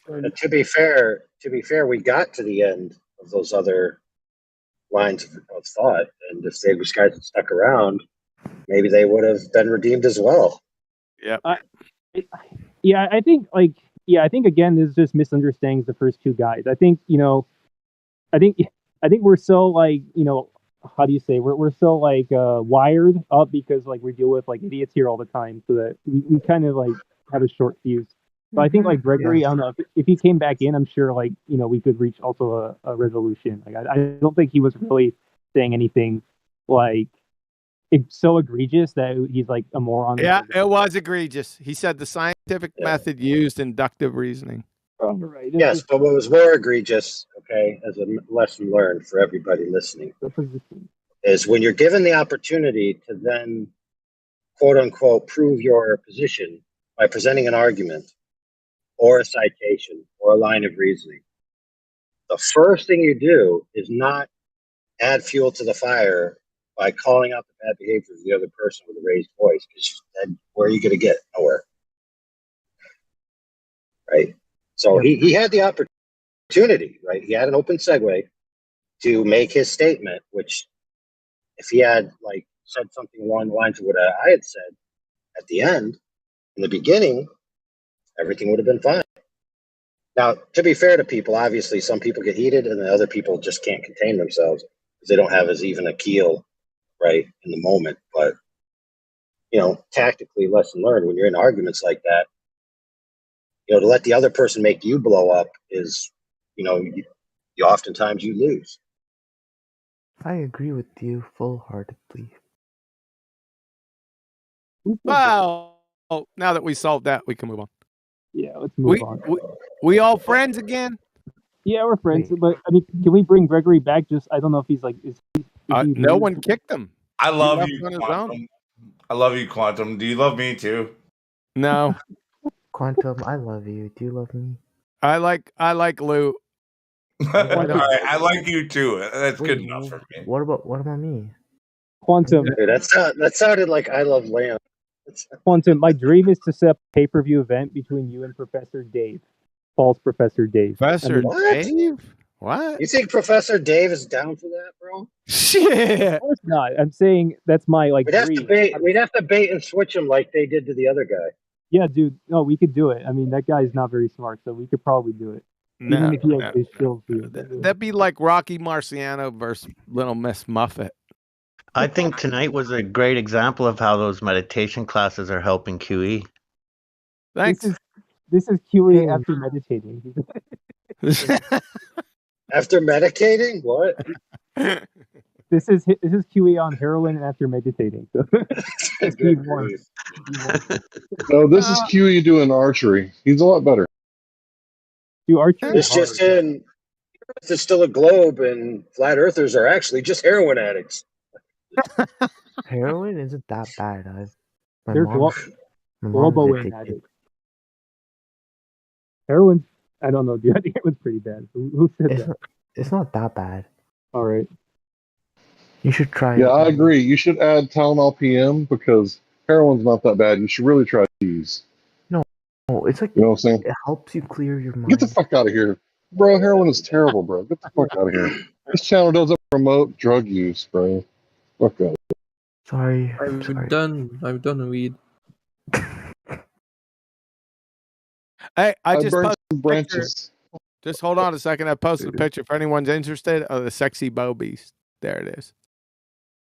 Oh, is that your lamb? Yeah, that's her. How many pounds is that, Huey? Like, I got her up to 6. I got her to 65. Oh damn, you're strong.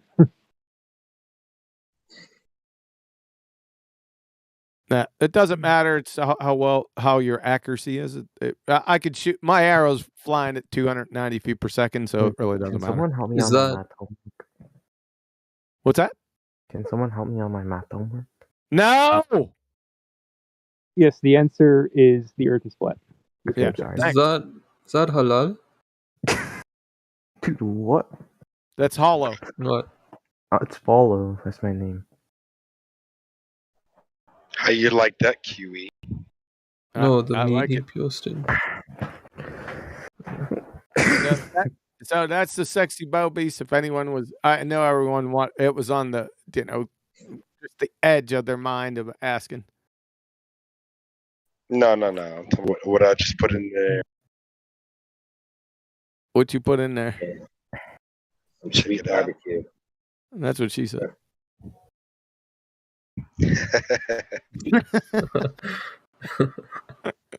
Huey, what's the farthest target you've hit with that bow? My furthest target so far, because I'm a newbie. However, the furthest target, that's really funny, was when I first picked up a bow less than a year ago, by the way. Compound bow. I picked it up upside down and backwards. I didn't know what the fuck it was. But anyway, the furthest target that I've hit occurred that day. Yeah, dude, it's beginner's luck is real, dude. Yeah, I hit a elk right in the fucking eye at 70 yards. Damn. Yeah, but that was blind, pure fucking luck. So, the furthest target that I've hit so far that I've aimed, my backyard range is only 35 yards. Today I was putting fucking arrows into a dime at 35 yards. Into a dime? Yep. How do you cook that dime? I didn't cook that dime. Dimes are gonna be so. Dude, dime bag. Dime bag. Hold on a second. Let me see if I got a picture of this. You'll just have to believe me. Hey QE, that's I really love your bow. It's dope. I wish I had one like that. Isn't but it? I have a question regarding Foucault's pendulum. Oh boy. Hold on a And second. I I would just like- posted my target that I was shooting at. I'm Yeah, sorry, yeah, that was after that, yesterday. of course. After that, of course. Okay. So yesterday, this is what I was shooting. So I had two. Now, those red circle diameters are 3 inches wide. Yeah. Hey, Travis. Thanks for the music. I'm going to put you on mute, follow, because I've had enough of your shit already. So the left furthest paper plate, that is a 3D target that has ASA scoring ring. So the whole yellow right there is 10, but the orange circles inside, the bottom one's 12, the middle one's 10, and the upper one's 10, and the whole ring is 10. We don't want to get into that. That'll be a long discussion. Just worry about the red X's. So those are 3-inch diameter, and the X's are a dime size. So we good? Who's got the fucking background noise? Traveler, shut the fuck up. Thank you. Any questions on that before we move the Foucault's pendulum?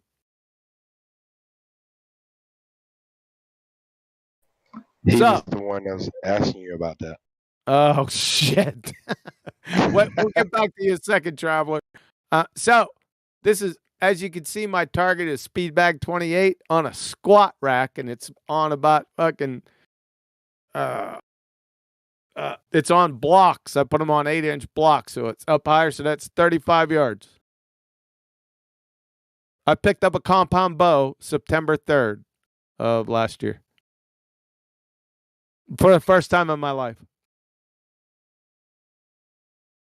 Yeah. You bet your ass. So, you all archery experts out there, the big names, I'm coming for you. All right, let's get to Foucault's pendulum. I love it. The mystery of the mystical flight of the arrow. I love it. It's so fucking righteous, man. I love it. So, I've fired expert of every weapon the U.S. military had in their arsenal up until 1992. I have never taken more satisfaction than anything than firing my bow. Put it to you that way. All right, now let's move on to this question about Foucault's pendulum. Traveler, go ahead. Yeah. So I'm sure I can just look it up myself and whatnot, but I consider you my a good reference, and I'd like to hear. That's poor English. You are a reference that I am a reference. That's you are amazing. a reference. What a fucking compliment. Yeah, exactly. That's how I meant it. So what I was wondering, I really don't get it, because if the structure that the Foucault's pendulum is attached to is connected to the non-inertial reference frame, how does that prove any sort of spin of the Earth? I don't understand. Yes, you're correct. It But like, doesn't. I want to understand their argument so I could break it down. Oh, so their argument, they really don't have an argument. All they know is Foucault. Most people say just Foucault's pendulum. All right. They'll just say the phrase, but they have no idea what's going on here. So what their argument actually is, if you go to any museum, some super malls also have them in them. Right. Number one, good one, Drace. If you look at live stream voice text, you'll see Drace with his, that's a really good point. That's another question they have to answer, because you got pendulums right there that are not moving. Why aren't they fucking moving? But I digress. What they're trying to say is people that went there, what they have are like dominoes set up in a perimeter, and they have this Foucault's pendulum per se. I don't know whether it's a Foucault pendulum. It's just a big fucking pendulum. And it's moving back and forth in the same direction, right? However, what they see is that this pendulum starts knocking over the things or the dominoes that are around the perimeter on the ground. Everyone following up to this point? Drive off? Yes. Yeah, that's rhetorical, by the way. I don't want everyone to say yes. It'd take all night. So what they're saying is, because that's a fact, then the Earth is spinning beneath the pendulum. And then you say, okay, that makes pretty good sense. But then you proffer the argument, okay, if that's true, then if the Earth is spinning beneath the pendulum, then anything in the inertial reference frame must also be spinning above that non-inertial reference frame. And you can easily disprove that. Why? Well, you could throw a balloon up, right? And have it just, or a helicopter, or what I like to do, and it's my beginning argument when I first came out here in 2016, is the flight argument. So I take a flight from Charlotte, North Carolina, straight to Los Angeles. The flight exists. If what you're saying, if what the ballers are saying is true, that anything in the inertial reference frame is spinning or is traveling above a spinning non-inertial reference frame below, then if the Earth is rotating from west to east, then that flight at a certain miles per hour must reach its destination in Los Angeles at a certain time. So let's take a look at their claim. On the Earth, that latitude line, roughly, let's just do round numbers, is spinning at 800 miles an hour, right? So when the plane takes off, let's say the runway is facing west, headed towards Los Angeles. The plane takes off. It's in the inertial reference frame, and the Earth is spinning in its face while it's traveling 800 miles an hour. So underneath it, it's spinning 800 miles an hour, right? The plane's going, let's say the plane's going 500 miles an hour. So the distance to Los Angeles is known, right? So distance equals rate on times time, correct? So if that were true, then that flight traveling at 500 miles an hour would take 90 minutes to occur. A straight flight, one way, from Charlotte, North Carolina to Los Angeles. If you look at those flights, they all take 4.5 hours.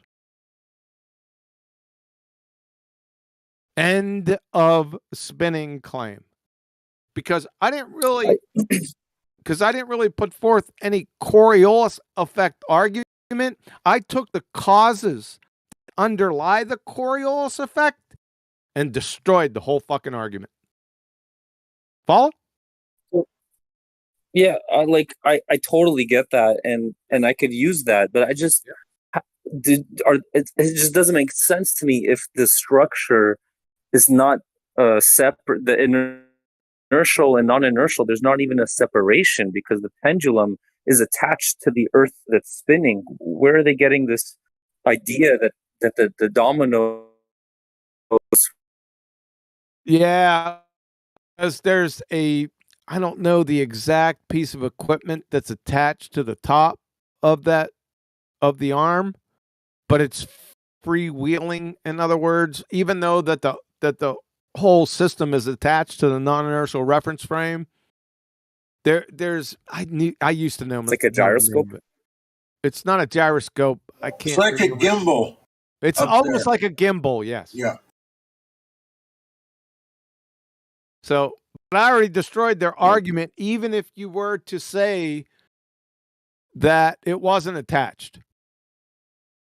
If you follow what I'm saying, it's acting as if it's not attached because of the gimbal. You follow? Even though it is physically attached. I'm not saying it's not. I'd be a moron. But exactly. So it allows it to spin without spinning the cable. It's because it's hooked to a gimbal between the two. Yeah. I know something similar to that. Anyway, I don't know that it's called a gimbal, but it functions so that it can rotate.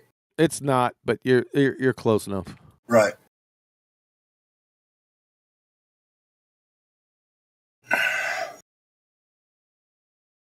All right. Did that explain it?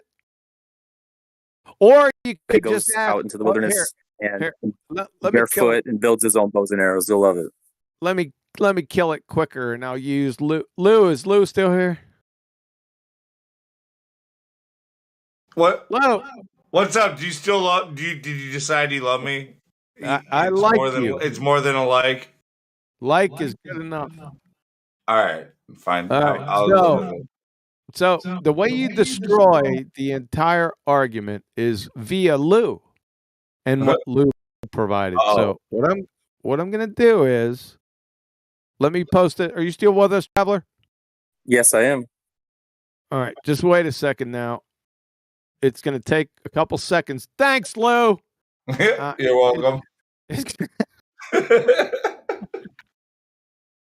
So this is the best, absolute, utterly best to destroy the entire heliocentric Baltar. It's not the best. The vacuum of space is the best. But this is equally as quick. And I'm going to show you here because it's loading. And Lou is the one that performed this feat for us. And I'm going to show you here in a second. So, we got 15 seconds. Can anyone count down?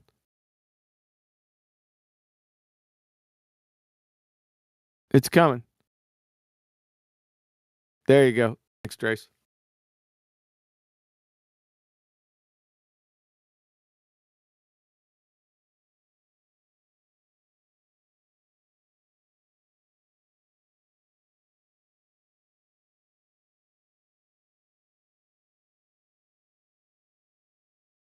Aha! Perfect timing. All right. So, everyone, I'd like to direct your attention to 28 minutes after the hour. This is done by Lou with a drone. So, this was not attached to the non-inertial spinning reference frame. Drone went up in the air and it focused on the moon. That's also in the inertial reference frame. Now, in this, if you pull this up, if you got a good computer, you probably can't see it on your phones. There's about 9 different stars along with that shiny moon that are in this video.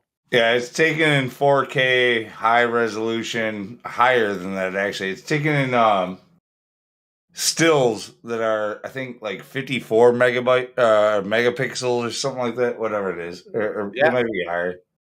It's really good. My video monitor, I could pick them up, and they're at 7 o'clock, 9 o'clock, 3 o'clock, 1 o'clock. There's a bunch of stars. That's okay. Don't worry about it.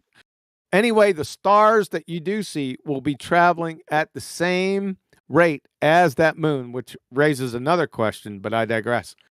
I'm not interested in that to prove this point. So the drone is in the inertial reference frame. This is an 18-second time-lapse video. So if you watch this moon will start to traverse the sky along with the stars. Well, that destroys the entire heliocentric spinning ball space monkey religion, because they state that it is the Earth that is rotating, that is giving the appearance of the sun, moon, and stars moving.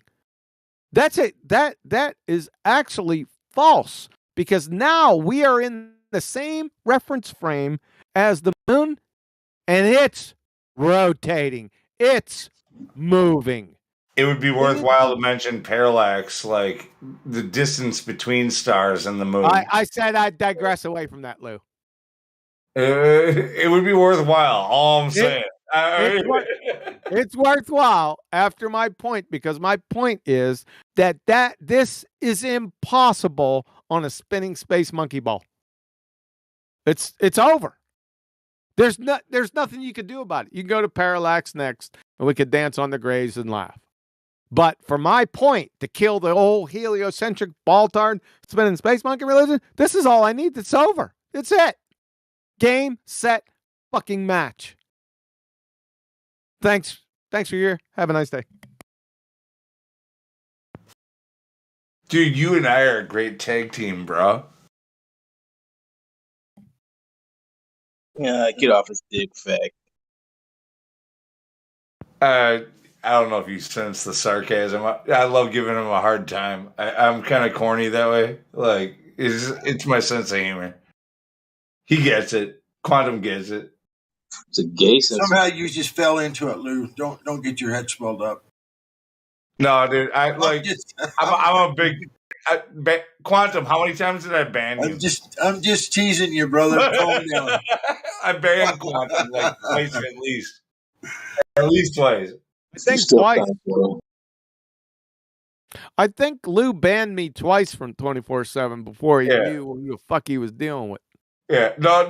The thing is, like Quantum, you're triggering. You push people's buttons, and you do that on purpose. And sometimes it's like, why are you doing it? Like, quit pushing this. This guy's being cool. Why are you pushing his buttons? You're sort of a controversial character, right? Is this a fucking intervention? Well, it's true.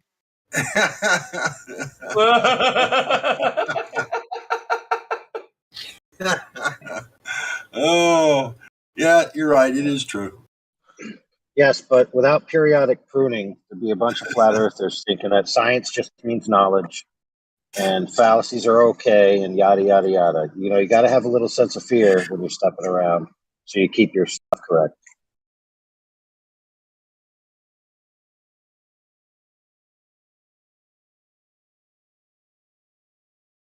The world is full of controversy, and let's get back to, hold on a second. Let's get back to Traveler. Did you understand that argument? We have lost our way. Traveler. Yeah, I'm here. Did you understand that simple argument? Oh, fuck yeah. That just makes total sense. I just want to understand, what their argument is so I can break it down, dissect it exactly, They don't even know what their argument is. So how are you going to dissect it? Yeah, they don't even know what an inertial, non-inertial reference frame is. Exactly. Yeah. I don't know. Okay. I teach them their own argument and then break it down. That's what flat earthers do. We teach them what their argument should be, and then we fucking eviscerate that argument. Yeah, you really reminded me about my passion for argument, for the philosophy of logic. I think of it as like the arithmetic of thinking. And Nah, if you only got it we wrong, man. You got me yeah. all wrong. You got me all wrong. It's utter contempt. Well, I don't know. I like the idea of logic and understanding. Like, I learned that I was fallacious when I first learned about logic years ago. I was like, damn, like I'm thinking wrong. And you kind of like, re-inspired me, and I really appreciate that. It's good. Well, you and Lou can have long moonlit walks together. Oh, I'm down. We'll hold hands and everything. But yeah, I think if we just went, like, ultimately the original sin is if we just teach kids early on in the curriculum logic and reasoning. He's finally coming off. Quantum, when are you going to be in the Midwest, man? Come Like, off mute. I don't even think we're that far apart. Like, we could meet up. Like, I'm in Wisconsin. Where you at? You finally come off mute with that fucking insult. I was waiting for you to come off immediately. Dude, I've got 2 mutes going, so I keep fucking up and talking shit. And then, I'm looking up. I insulted him. I'm looking up at him. When is he gonna come off mute? I'm there. No. Yeah, no. I've been double muted half the time. What the fuck is a hypothesis? Well, wait. I have to supply a hypothesis for what? No, that was somebody else. It was rhetorical, man. Yeah. All right. Sorry, but hey, listen, I got to take off for a couple minutes. Go ahead. You can talk about me behind my back. No, we love you. I love you so much, dude. Like, you have no idea how much I love you. That's a crock of shit. I'll be back in a few minutes, man. Take care, Quantum.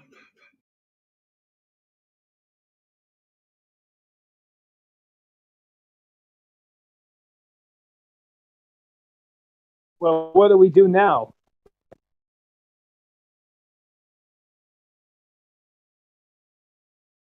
Talk about loving the flat earth and each other. Because goddamn right, I'm not even. I mean, it sounds like sappy and shit, but like I mean something by it. Like, dude, just stop the gay, bro. No, fuck off. Dude. No, I'm dead serious. I'm not talking about getting sexual with people. I'm talking about loving like each other. Like there's some real truth in that hippie shit. Like, we need to start taking care of each other instead of trying to figure out how you're going to profit off of each other. We need to fucking do this as a whole. I think everyone should listen back to the live stream recording. It's a good introspective exercise. And then we can get better at loving each When I other. get that feeling.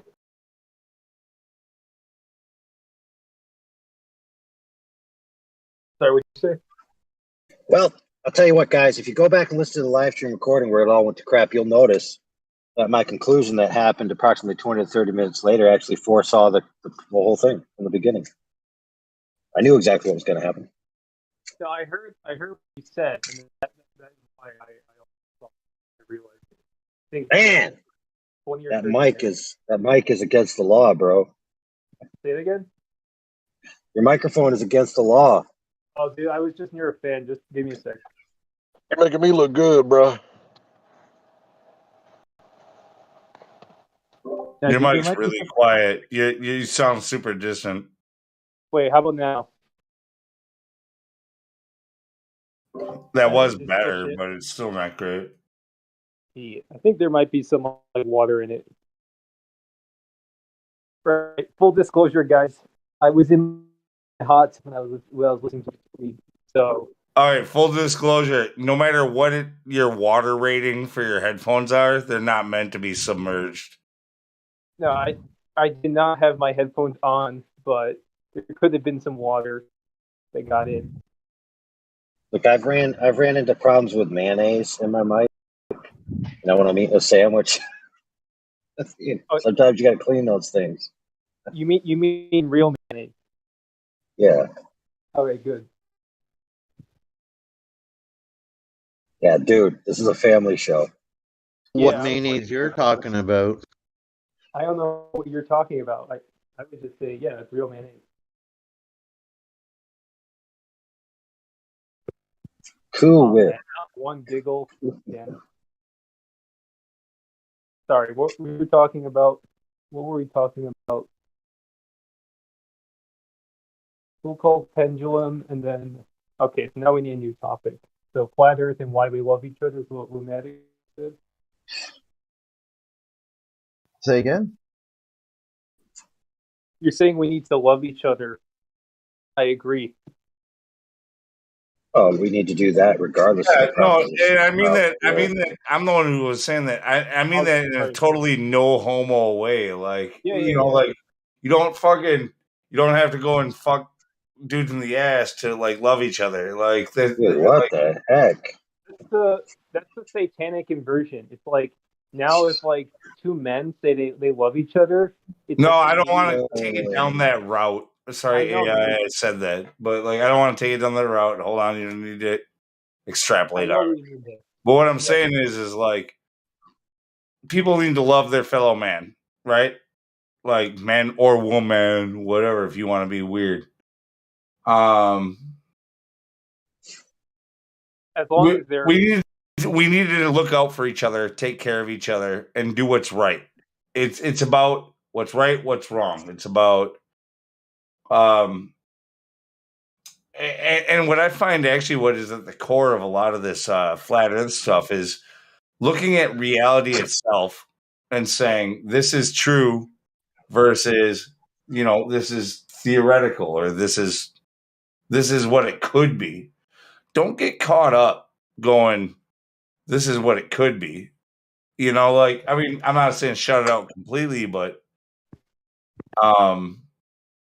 reality is self-evident, right? So if reality is self-evident, then we can test it. It's empirical, all of that. We've been talking about this all night. It's really tough, especially for the youngest generation, like the Gen Zs, whatever. Like they've been brought up on this whole idea that they might be in a simulation, like post-Matrix bullshit.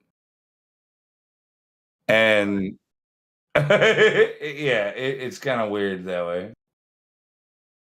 I just watched a video of this guy, Truth is Stranger Than Fiction on YouTube. He just had something on this, or I don't know if it's recent, but basically the simulation theory is kind of a way again to like somehow like pretend to reconcile the notion of a creator with like sort of new age philosophy,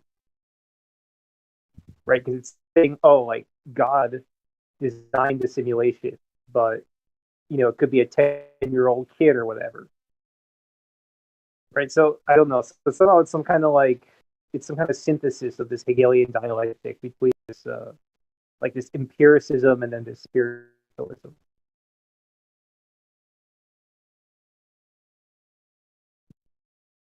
But yeah, the Zoomers, they're all like raised in like the virtual world, like this social media.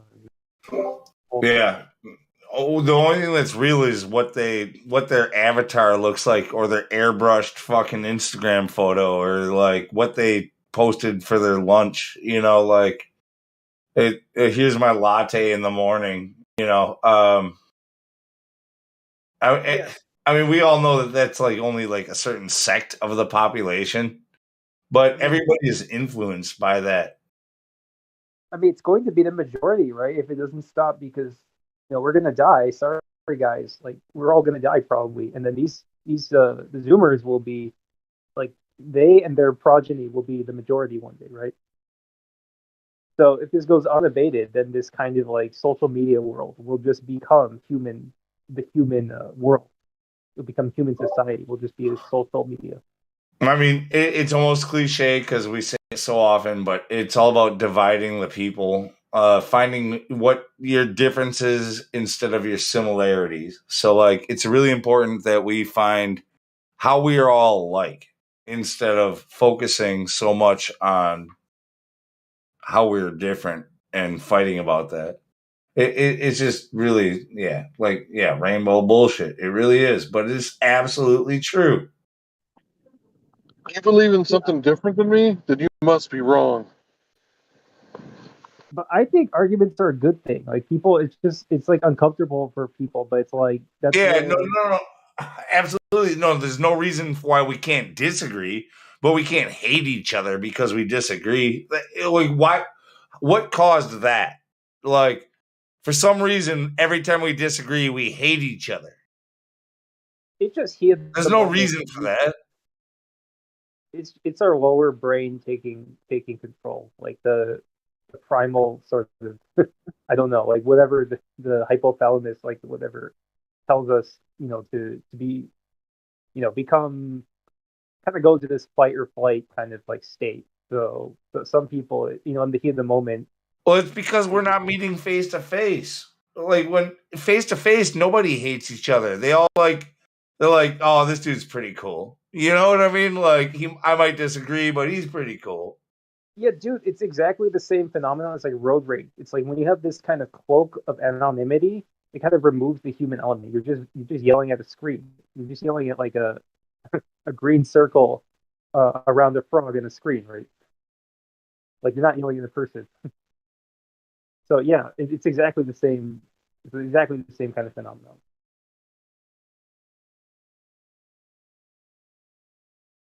But it's unfortunate though that just when you look around, I think what we're talking about is this, what I mentioned earlier about this nihilism, this, oh my God, like I'm the guy who was wearing simulation theory for a while, but like I'm starting to see why it is so foolish. Like you don't live in, and now I can fight for both sides.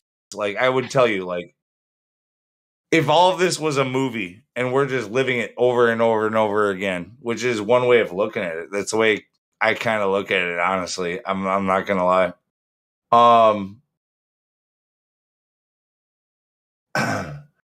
You would have no way of knowing it. Like if you were Mario, from Mario 1, and you lived in this 2D world, 8-bit freaking simulation, you would have no way of knowing that was abnormal. You would say, this is what reality is. So it becomes a philosophical question immediately. Like it is what we experience, like the truth of everything.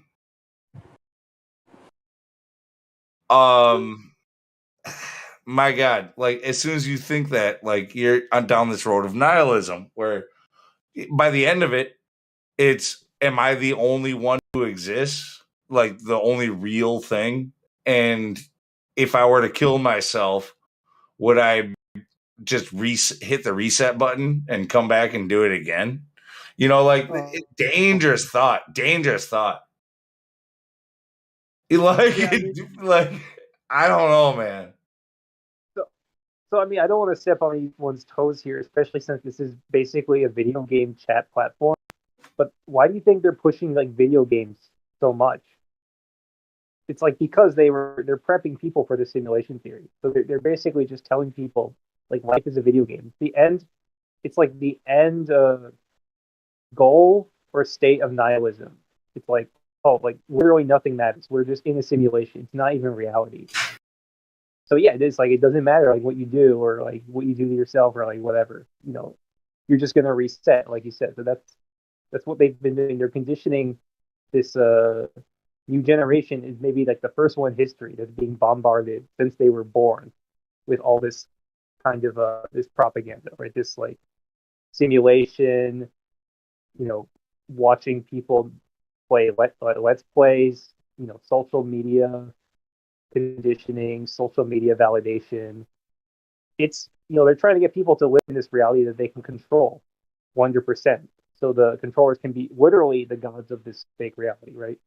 That's what they want. So that's why they're sort of conditioning these Zoomers to live in that fake reality. So, and I don't want to turn this into a Mandela effect chat, but what makes this extra weird with my stance on this is the fact that I consider myself to be Mandela affected. So like I see changes in reality that don't make sense. Like they just can't add up. So it gives me this evidence towards like this fluid reality that I'm telling you is a very dangerous way of going down. So I'm like, the evidence is pointing that way, but I know the danger. Dude, it's a Stranger Things, welcome to the upside down kind of situation. It's interesting how it's like whenever we want to like describe something, it's like the first kind of like pool of examples we go to is not our real life experience, it's pop culture. And I'm not saying it's like, it's not just you, it's like everyone basically, at least in Western society. It's like when they want to think of an example of something, they don't go to like their own like anecdotes. They just go to like a TV show or Well, that makes total sense So though. weird. Like I can turn 10,000 words into like 30 words by saying what I said. I know. They sort of created this situation where that's sort of the most efficient thing, the most efficient way to substantiate our claim or to provide examples of our claim. It's not real life, it's needing for politics.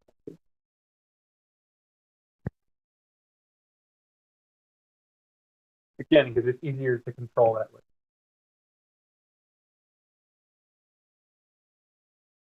I guess Mandela effect. Yeah, I don't know. That's I've noticed like weird things like that too, but nothing major. Just like I didn't remember it was this way. Like I totally remember it this way very clearly, and it wasn't. So, I don't know if that's what you're experiencing.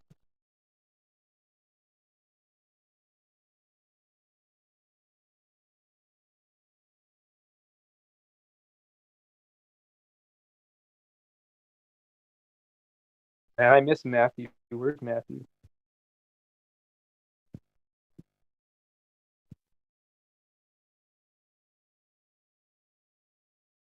Anyone seen Matthew Worms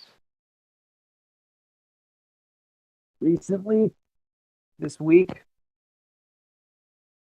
Why do you think you need a Matthew Learned bat signal, dude? Like we do not need him to run this fucking place. I'm just concerned. It's just like he was such a staple. It's like every time I came here, it was like Matthew Worms getting yelled at. It's just like he's on. Now that he's gone, He's on break.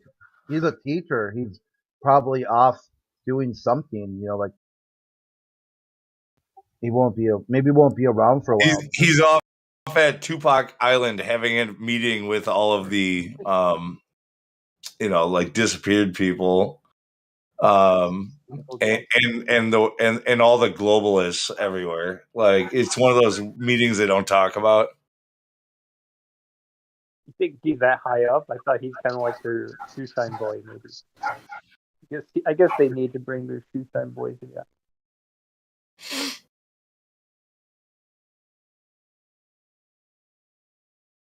You think he has like a family? I guess so maybe they went on like vacation.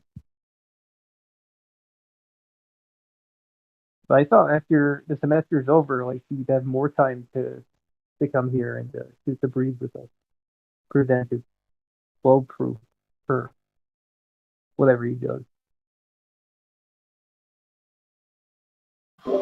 Matthew doesn't give us shit. Okay, so like he's actually not bad to make an example of once in a while. I'll say that, but otherwise, he pretty much agrees with us all the time and just admits that it's all a mathematical construct designed by men in order to make reality work, and that it doesn't work all that well. It's weird, his style. It's like designed to be as attritional as possible in that he agrees with every single step of our logic when we present him an argument, except the last one. It's like it's designed to make us spend like the maximum amount of time and resources on him. It's what I've noticed. It's like he'll follow us until the very last step, and then he'll just say, "No, I can't agree with that." Yeah, at that point, he tells you it's his belief that it's a mixture of God and the Big Bang. God created the Big Bang.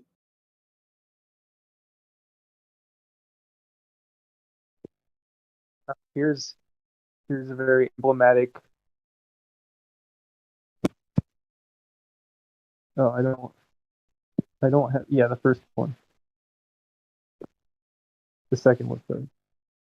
I don't have a citation. But I mean, he's just believing in whatever the model says. Like every time they change it, he says he disregards everything that came before it.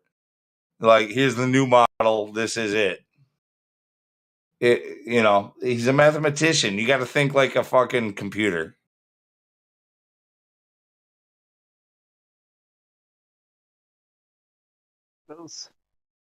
That statement's debatable as well because his mathematical knowledge doesn't seem great. But he could just be. I mean, he could either be being dishonest or I don't know, or he's just so indoctrinated that he'll just make errors. Wait a minute. All right, 2 points. Matthew admitted that he's not willing to do any field tests. He also hasn't provided any of the math that I've asked him for on numerous occasions. Yeah. So I don't, there you go. That's all I have to say about him. Yeah, exactly. I'm not super confident. Yeah, he's not going to go and collect any data himself. He's only going to analyze the data that he cherry picked himself. His dad, like whenever he presents an argument, it's quite rare. It's like the most basic Globee argument. It's like not anything like expert or anything. It's just like it's literally like a meme. He'll just like have this like stupid like globe Earth meme that he like pulled from the internet or something. It's really weird. It's like he presents himself like I guess some people here have this image of him as like this like authority or something. Like he's like, but he never demonstrates it. He literally just like posts the same shit Globee always posts.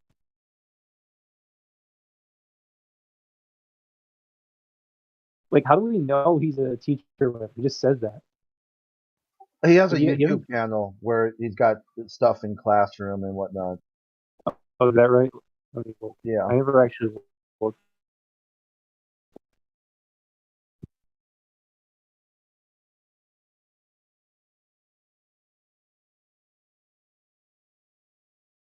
Oh, the third thing, we're supposed to have this guy like present his globe proof, but like somehow it was canceled. Like last week, it was supposed to be last Saturday, and then you guys remember this guy? It's like this.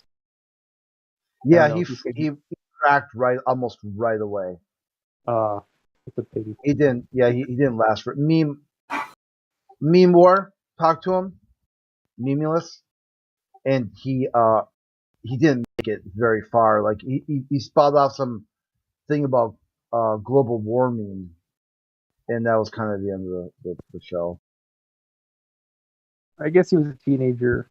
Eventually, he said he's like only 16, but like we had something scheduled for this Saturday, and then I guess he had it canceled from under the table because it's not there. It was under the event. I was looking forward to it.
It's a quiet Friday night.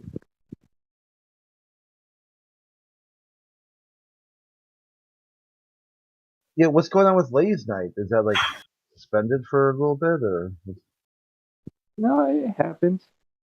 It was earlier, like 5 to 8 maybe, Eastern time. But Yeah, you have to have ladies for ladies' night. This is kind of a male-dominated arena. Sorry.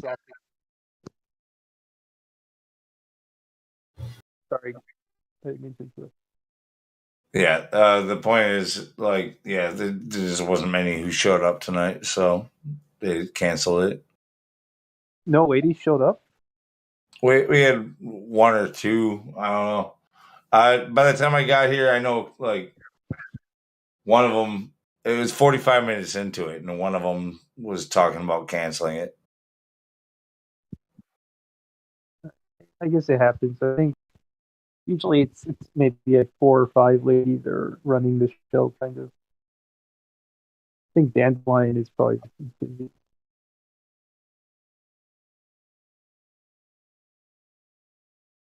Let's see, do we have any ladies here right now? I think KJ was here at some point.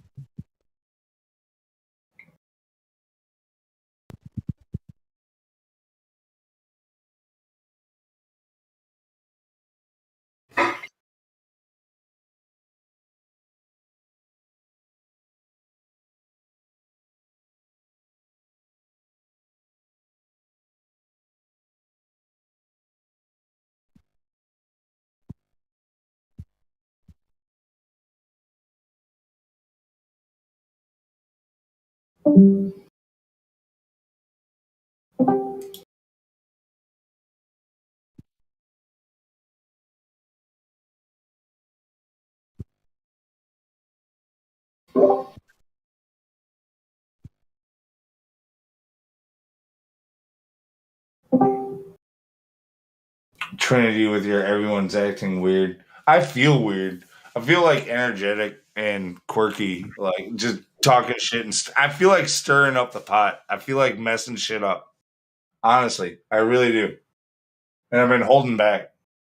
Believe it or not. Oh, man. It's been good weather. It's like beautiful outside. Super low humidity. It's been much colder than it's supposed to be. Dude, cold is good. Dude, who wants to be sweating, man? I want like weather where you could choose whether it's pants or shorts day. You know what I mean? That's the perfect weather.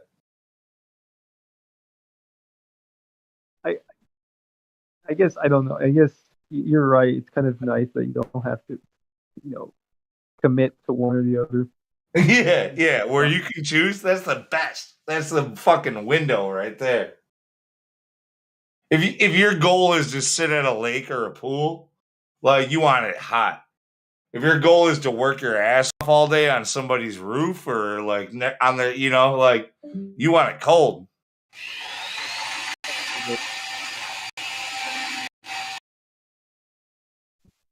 But if it's weather where you're not sweating your ass off because it's low humidity and you're freaking just loving that like neutral temperature, like, man, that's where it's at.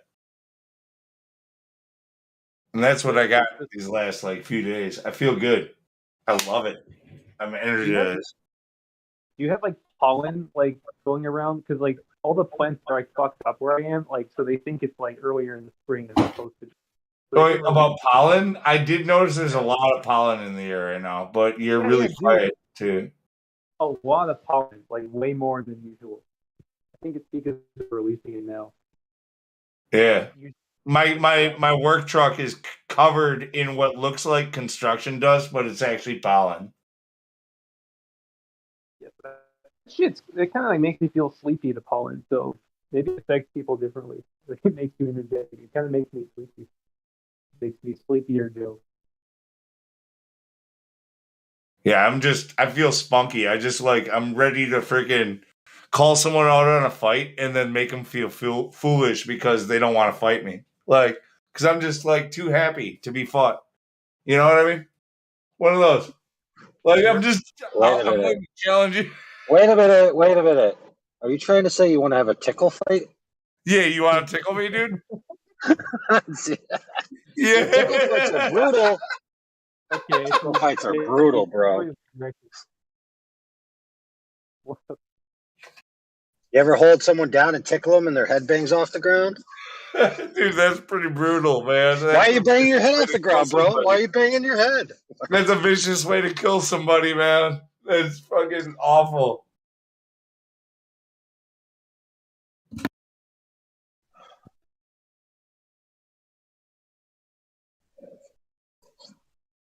I wonder how effective tickling is in an actual fight, or if the like the pumped up that you get like defeats being able to be tickled.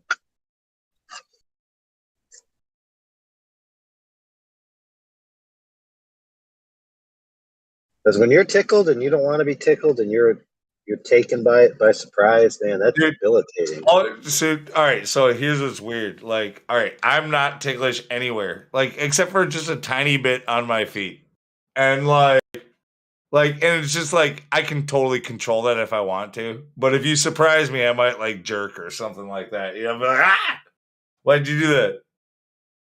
But like my daughter, on the other hand, I can pretty much like she's got like 30 pressure points. Like I can just barely graze it, and she's gonna jump. I don't get it.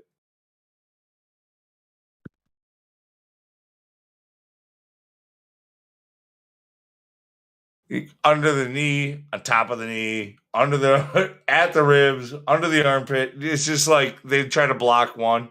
Like you guys, a lot of you don't have daughters, whatever. You fuck with them. You like make them squirm and all that stuff. Like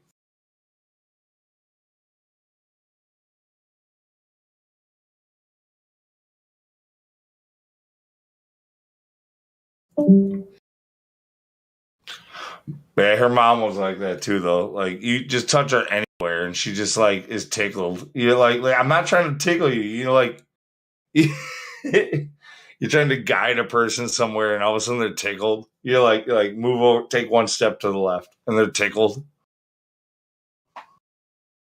I think some kids have a stage like that where they're like really sensitive. I think like my sister. I don't know how old she is, but like my sister was just maybe like 6 to 8. I remember she was kind of like that.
Yeah, the whole idea about loving each other and all that, like it's a serious topic. Like people, the whole homophobia and just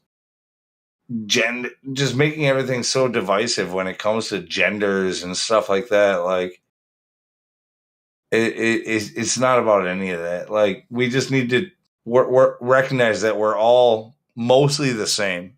Okay, we have so much more in common with each other than the ideals that have been put into each other's heads and stuff like that.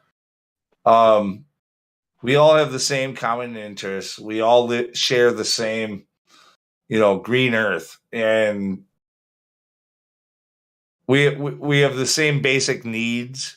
There's so much like that we have in common, and instead of ever saying like we should be working together, we're always finding ways to work against each other.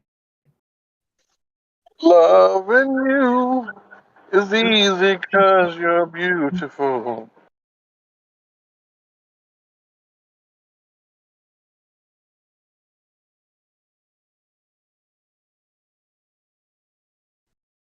Y'all don't know about Minnie Templeton? Shit.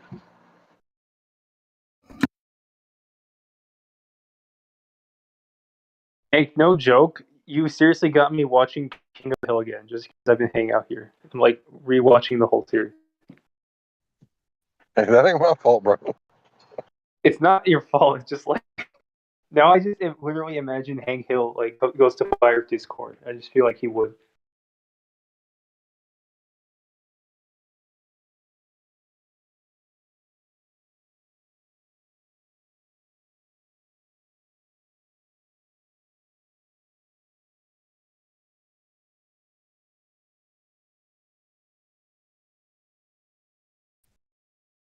Well, I'm glad you enjoy the show. I recently watched it with my family, and it's so accurate. It's like when he was younger and he had the truck, and you look at the pictures of me when I was younger and I had a red truck. You know, it doesn't say what kind of model truck he had, but it's the same damn truck. That show I heard it. Oh, sorry. Oh, damn it, Bobby! Damn it, Bobby! I tell you what, can't quite do it. I heard that show is like super accurate for life in Texas. Like the neighbors are just literally like typical neighbors in Texas. I don't know if that's actually true. Is that true, Hank? Well, it's the culture thing. So like the old timey Texas is fading away, especially in the Arlington area. So that's right in between like Dallas and Fort Worth. So you're right on the cusp of Fort Worth, which is very redneck, very Republican, and you're right there next to Dallas, which is very leftist, liberal. So it's kind of like a clash of cultures. And what the show is representing is like this is a man who's dealing with the modern, you know, culture clash that's happening because of the long march of Marxism. Right. And it's really like hitting home to a lot of people because a lot of people see their neighborhood. Now it's not the fact that his neighbors aren't white, it's that it's a different culture. It's a different culture that he's dealing with. So I don't know, that's the way I see it. Yeah, like I just like when I watch this show, it's just like Hank is such a relatable guy. Like he's like this like super common sense. Like he's not like racist. You know, he's just like doing with this different culture, like this Marxism, and like the way he confronts it is literally just by sticking to his guns. Just like no matter what, just maintaining his moral integrity and common sense. I mean, I think it's really a great show. Yeah, except for the one time when he paid sticker price. What did he do? Well, do you guys remember that episode? He paid sticker price. I didn't watch the later one. The later episodes aren't as good, but like the first 6 seasons are great. All right, so try to look at it from Hank's point of view. Like charcoal is evil, right? Because he spent his whole life selling propane and propane accessories. And if you got charcoal, you're just cutting out the representative. You need a propane representative, to do everything the legal way, right? So anybody who comes along and is disturbing, the way that he's done things his whole life, he's just like, fuck this again and again and again, and it's over and over again. It's like, and the children, they're doing all kinds of weird stuff, and they don't make them like they used to, and it's a lot of it I see like my grandpa. Like my grandpa was like a roughneck, and then like all the shit that he saw like in his life. So he went from Lucy and Ricky that had separate beds on set, like Lucy, right? And now it's like you can't watch iRobot because the third freaking episode, there's a dude bending another dude over, and it's like, what does this have to do with the plot? Yeah. Like, so it's like Hank is dealing with the Marxist counterculture, and it's like, how's he going to deal with it? Is he going to stick to his guns and violate people's rights, or is he going to let them live? The way that they want to live. How's it going to affect him? And anyway, that's what makes the show interesting. I think that's what got it the reboot, because this stuff is like going on everywhere. Yeah, dude. See what I think. Like Hank, the character, is like super popular even among Zoomers, like for memes. I think he's like sort of the father figure they wish they had, even though they're all like eating up this like Marxist. It's no longer even counterculture. It's the dominating culture on the social media. So on social media world, it is like the predominant culture, and the counterculture is now like this sort of conservatism or this moderate point of view that's like considered radical right now in social media world. But I feel like Zoomers secretly, now that that's the counterculture, now they secretly admire that, or they sort of in the closet. I think they sort of want to explore that, and I think they kind of wish they had a father figure like Hank, because like a lot of memes are like using Hank Hill, at least in some period of time they were, and I wonder if that also contributed to the reboot. I'm just worried the reboot they're gonna screw things up. Yeah, I honestly like I've noticed this trend also when you look at all the agendas of like the World Health Organization and they're all the globalist organizations, like when it comes to the UN and all of them, like it's like it's designed to make you angry and rebel against it. They're trying to push your buttons, and so that's pushing people towards the right. And they're doing that on purpose. It's all about social engineering. They're purposely pushing you towards the right. Now, what's the end goal trap of that? I couldn't tell you exactly. But that's what they're doing. Well, I mean, like the standard trap would be there's some explosion, like there's some kind of like conflict, and then the authority needs to intervene with force, and then they can institute more regulations, more laws. I mean, that's kind of like maybe the first reading like of the situations, what they want. Well, yeah, if you look at the recent last couple of weeks where it's funny how, right when they need it and want it, like these things come in waves, as they will even themselves call it on the news, like these events. Yeah, like they come in waves. So obvious. Yeah. It's like, what? How can people are just pretending not to see? It's like there's no way. Like it's like all of a sudden there's like 5 of the same thing. It's like, come on, guys. No one's buying that. I think it's like what you said. They're really just trying to provoke people to lash out or go back. Yeah, back. no, but so that's such a catch-22 though, because how do you not defend yourself when it comes to this? As soon as you become outspoken, or you don't even have to brandish a weapon, you become outspoken, you become a terrorist. Yeah. So don't fall into their trap. I mean, that's to go back to the King of the Hill example. That's what I like about Hank's character, is that he always like restrains himself, and he ends up winning because he doesn't like fight back. Like sometimes he kicks people's asses, but usually he's very reserved.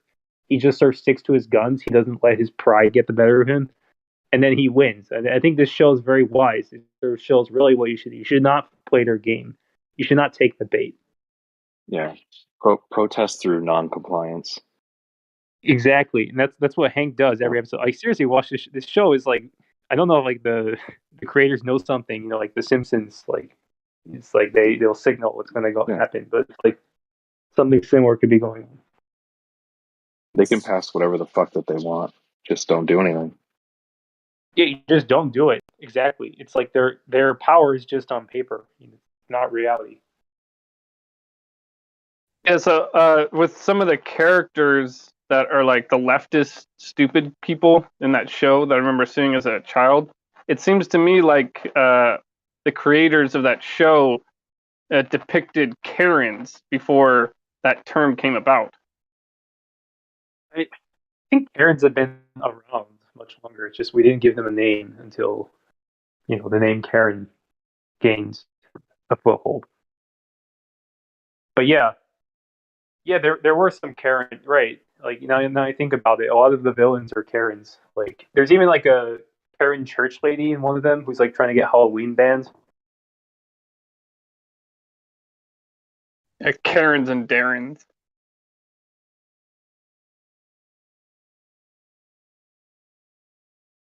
I think a great example of that is the episode where he's accused of being racist just because his dog is like barking at a black dude. Yeah.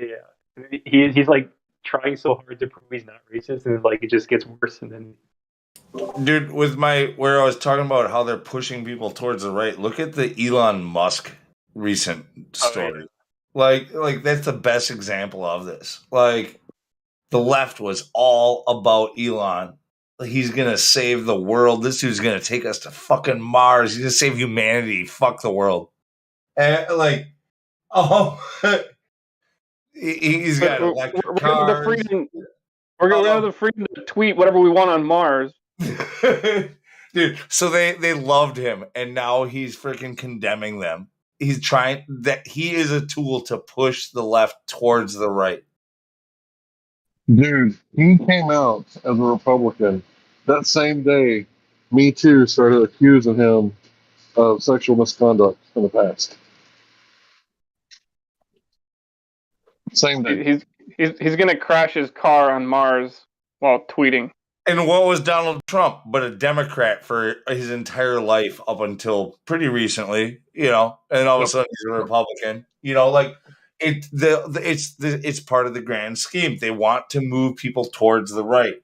For some reason they want people to move towards conservatism, which that means we are all falling for that trap because we're all pretty conservative around here. Well, what do the conservatives conserve? Old-fashioned, old-timey morals, values, virtues. Humanity. Not like, the atomic family. Not money, though, right? Because they spend just as much as the Democrats, so certainly not money. No, that's universal. Like Muslims like money. Everybody likes money, right? Well, everybody likes money, but talking about people spending money they don't have. You mean our government? Yeah, that's what the government does. I mean, there's borrowing from the future, a lot of it. I think most people are spending money they don't have because 96% of the wealth is owned by like 300 families. What is it? Like Rothschild, like the lowest rung of these families, like he owns how many trillions? Like more than the national debt probably. So we're spending money. Our government's spending money it doesn't have, regardless. Yeah, if they're encouraging people to go to the right, that's still just part of the left-right paradigm. Like, I'd like to see them try and take the things that libertarians advocate for and try to use that against us. Like, freedom? Like, how do they use that against us? It's funny because, like, the alt-right, they basically, like, accuse everybody else of being, like, a communist, right? So, if I'm a civic nationalist, then that's not good enough because my neighbors need to be white. And it's like, wait a minute, I don't care who my neighbors are, as long as they're freedom-loving Americans, right? It doesn't matter which other country their genetics come from, just as long as they're freedom-loving Americans. Like, it doesn't really matter. And it's like, I'm anti-authoritarian, right? So that means I don't want anybody telling me how I can protect or provide for my family. It's nobody else's fucking business how I protect my family. And it's like everybody, on the left, it seems like they want to be like all of a sudden like authoritarian leftists, right? And they want like take the guns away. Like who do you want to take the guns away? The cops. Well, wait a minute. I thought you didn't like the cops because Black Lives Matter. Well, yeah, but let's set that to the side right now and not focus on those two things at once because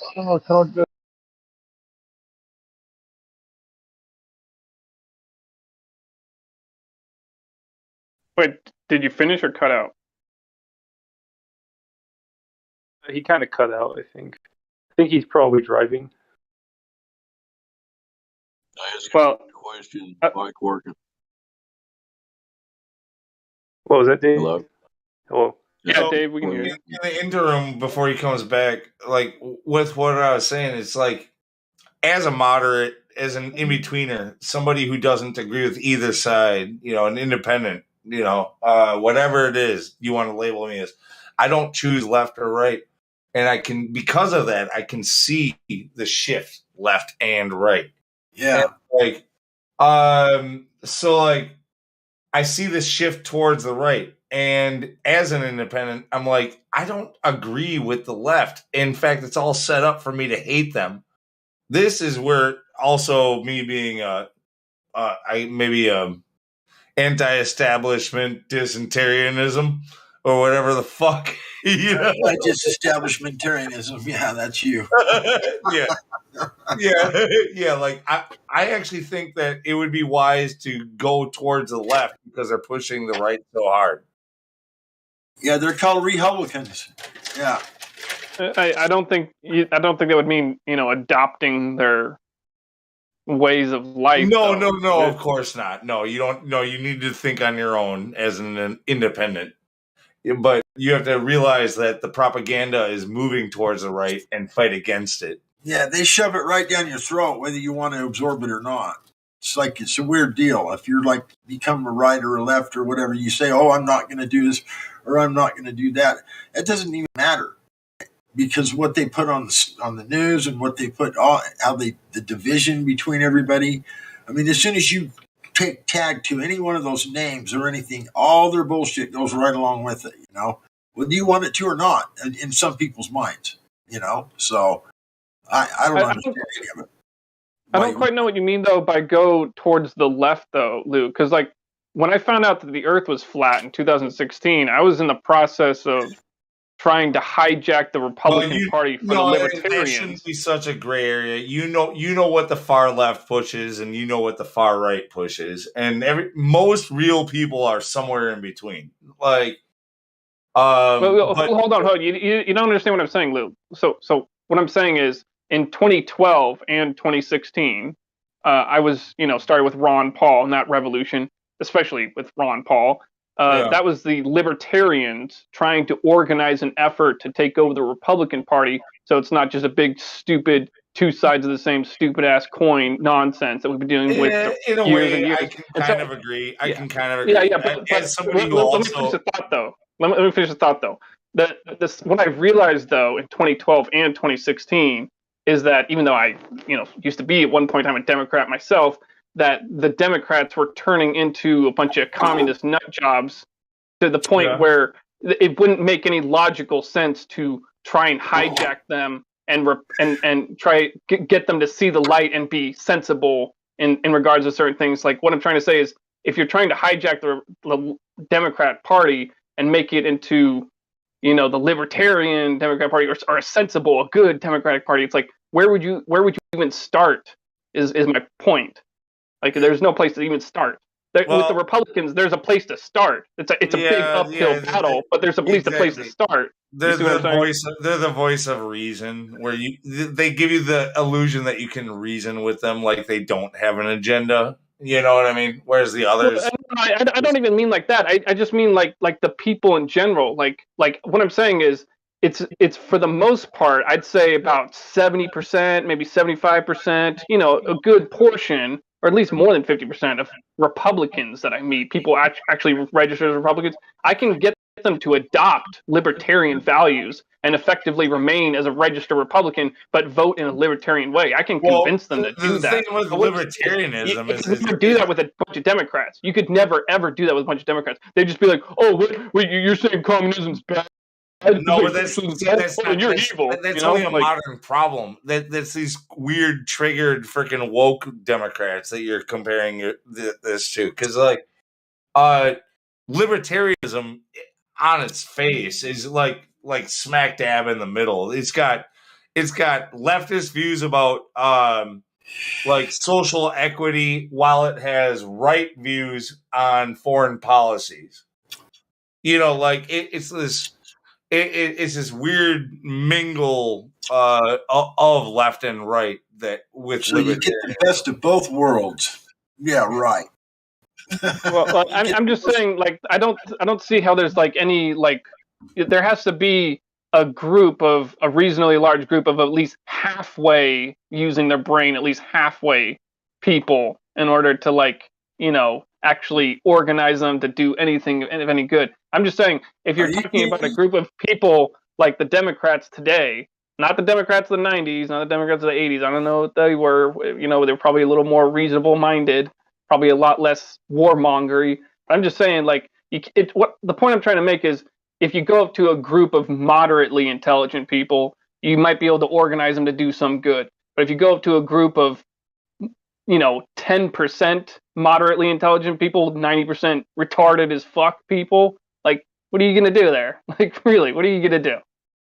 You really think that any of them are malleable to that degree? I don't think it's even possible. I think you're talking about something that's like totally unreachable. Totally unreachable. Are you talking about the Republicans or Democrats? I don't even know. All of You're them. being too broad.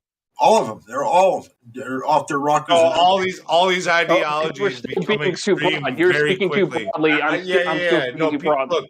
Look, people start these ideologies on grassroots ideas and trying to make things good, but it quickly becomes corrupt, and all of a sudden it becomes extreme. It goes far left, far right. Everything gets divided very succinctly. Like it's exactly nothing changes.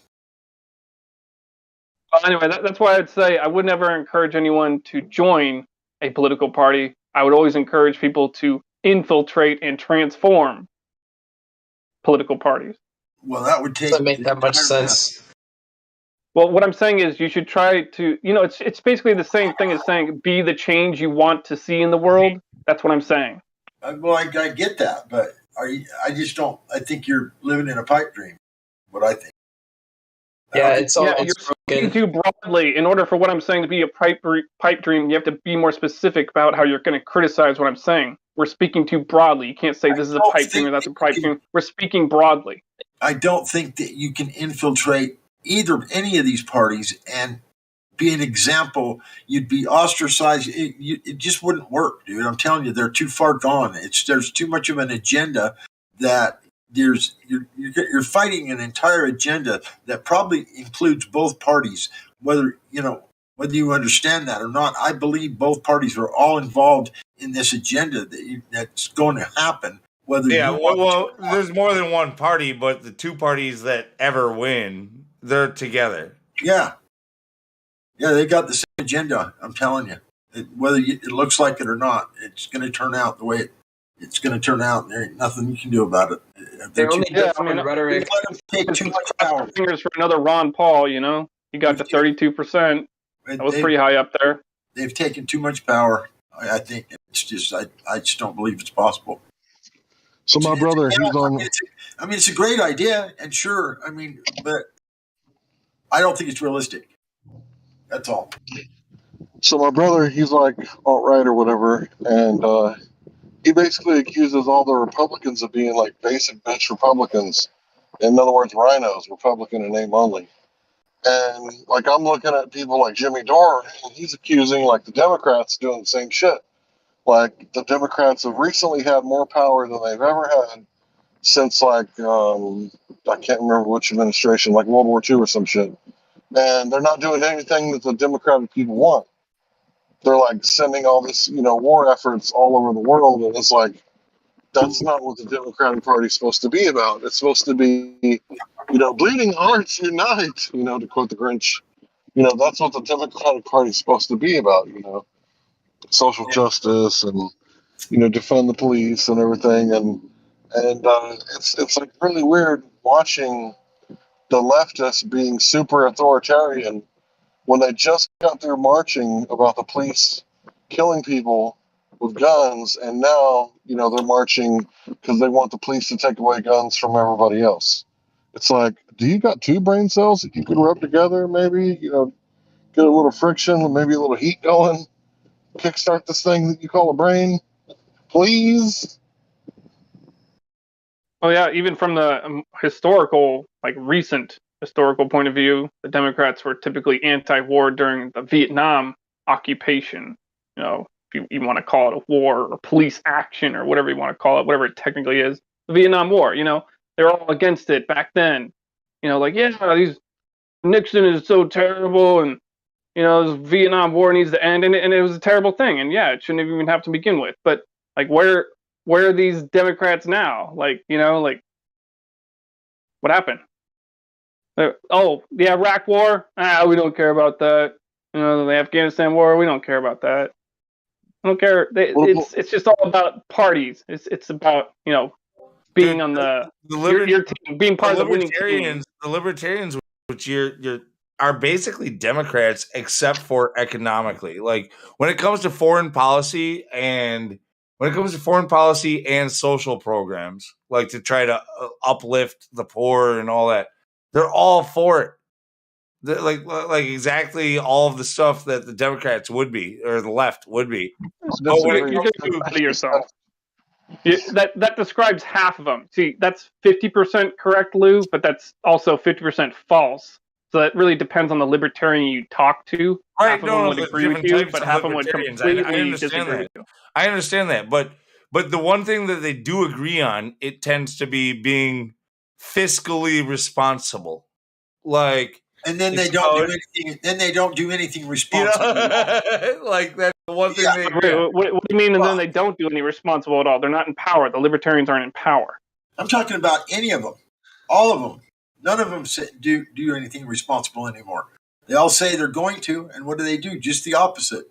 It's too late, bro. They've got too much power. There's an agenda that goes deeper than these political parties, and I just think that you're fighting a losing battle no matter where you go. I don't think you understand what I'm saying, God Rockin'. You're saying I'm fighting a losing battle. I'm not even talking about fighting a battle. I'm just simply just having a discussion about what strategy would make more sense than any other strategy if either one would make any sense at all. If either one would make any sense.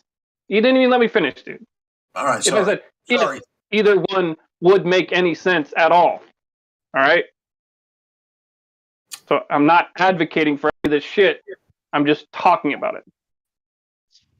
Okay, I told you already. It's a novel idea. It's a great concept. I'm with you 100%.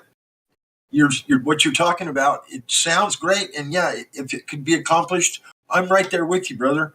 But I'm just telling you, my opinion is it's a pipe dream. It's not going to happen. I just don't see it. You gotta specify what you mean, like president or something, because I wouldn't say it's a pipe dream, because it's clearly not. If you paid attention in 2012, a lot of people weren't. I understand that. A lot of people weren't. That probably should have been.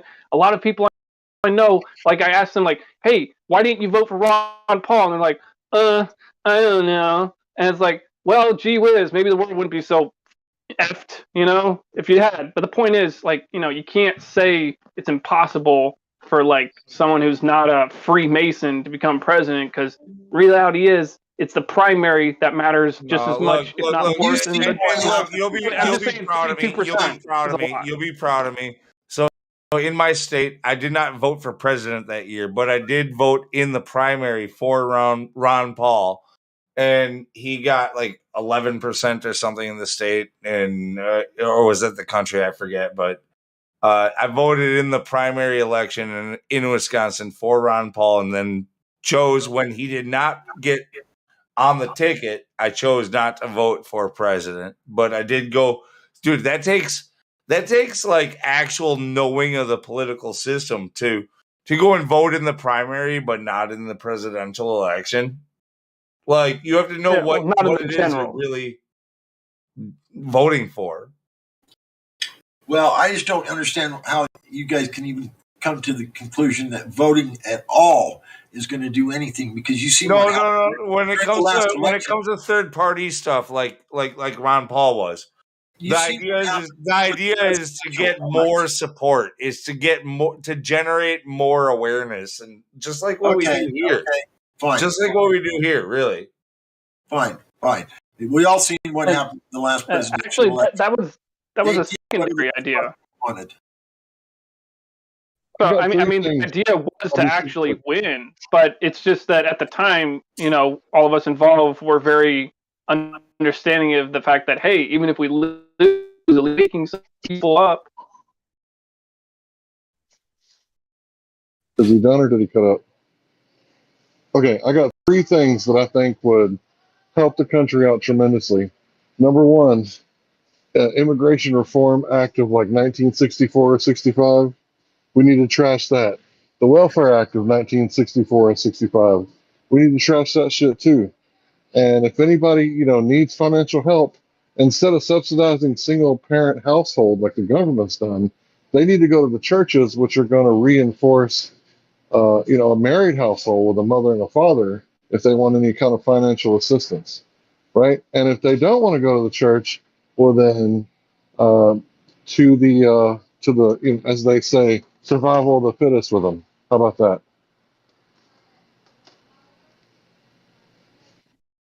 It sounds like a great concept. I just can't see how it could possibly happen. That's all. I just think that they're too far gone. There's an agenda that goes deeper than the political, let's say, Look, anybody, the entire political thing is all compromised. It's they just do whatever they want. I don't think they're in control of anything when it comes right down to it. You can put anybody you want in those offices, and whatever the people in control want to happen is what's going to happen. I think we all understand that at this point. But in order to believe that, God rocking,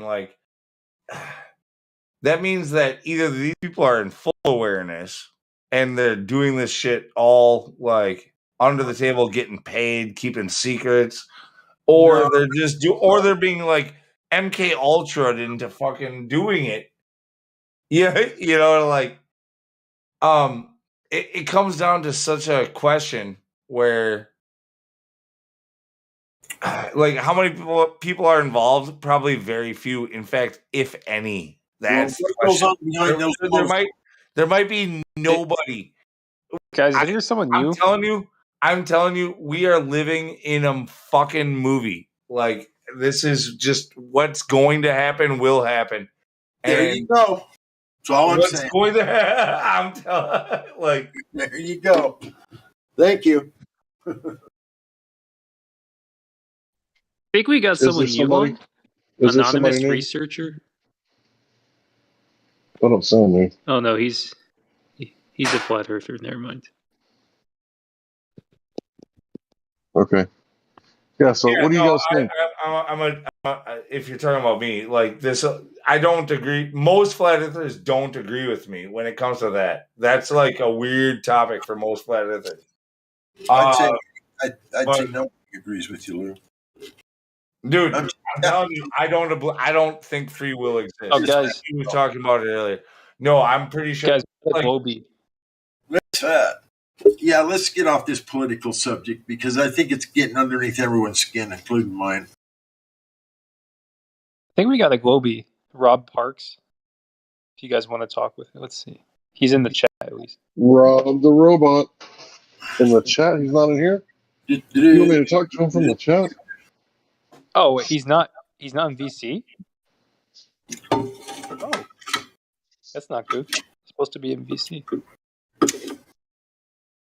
Yeah. Anyway, I thought you guys were going to go nuts over what I said. I thought it was pure brilliance. Well, no, because to be fair, Hank, what you just described there, that's, like I said, that's half, not all, but that's half of all libertarians. I'm kind of in the middle ground. I'm not, I'm just okay, maybe the government can have, a small fund. I don't know. It's just so hard to put, caps and checks and balances and things and not let budgets get, out of hand. But, ultimately speaking, yeah, what you just described is the libertarian way. Let charities do these things. Take the government, let the government do the things that government should do. Have a standing army. Teach my children, hypothetical children, to not to read and write, but that's it, and then pave the roads, basic things. But we don't even need the government to pave the roads. You know that, right? There's people that come down and chop down trees, right? But if I'm delivering a pizza and there's a big ass tree falling down and I can't cross because it's impeding my, motion, I'll get out and I'll just move the tree to the side of the road so I can drive by, And if there was a pothole, somebody would come by and just dump a whole bunch of sand and rocks in that shit, I mean, think about it. Does anybody force a farmer to get up to farm? Like, no. He knows that he's gonna, be needed 3 times a day, right? So, I mean, all this thing that we're asking the government to do, it's only 19 things in the Constitution and preamble. Only 19 things we ask them to do. You know, the FBI doesn't have a charter. It's never approved. You ever think about stuff like that? Like, all these people who have all this perceived authority, do they really? I mean, is the Federal Reserve federal? Like, are they like the fourth party or the fourth branch of government? What are they? They're just a banking cartel. So what are they using? Like promissory notes. Like, I'll gladly pay you Tuesday for a burger today. It's like, okay, well, Sam gave me this promissory note. I want to cash it in with Frank, and Frank, you can go cash it in with Sam on Tuesday. How about that?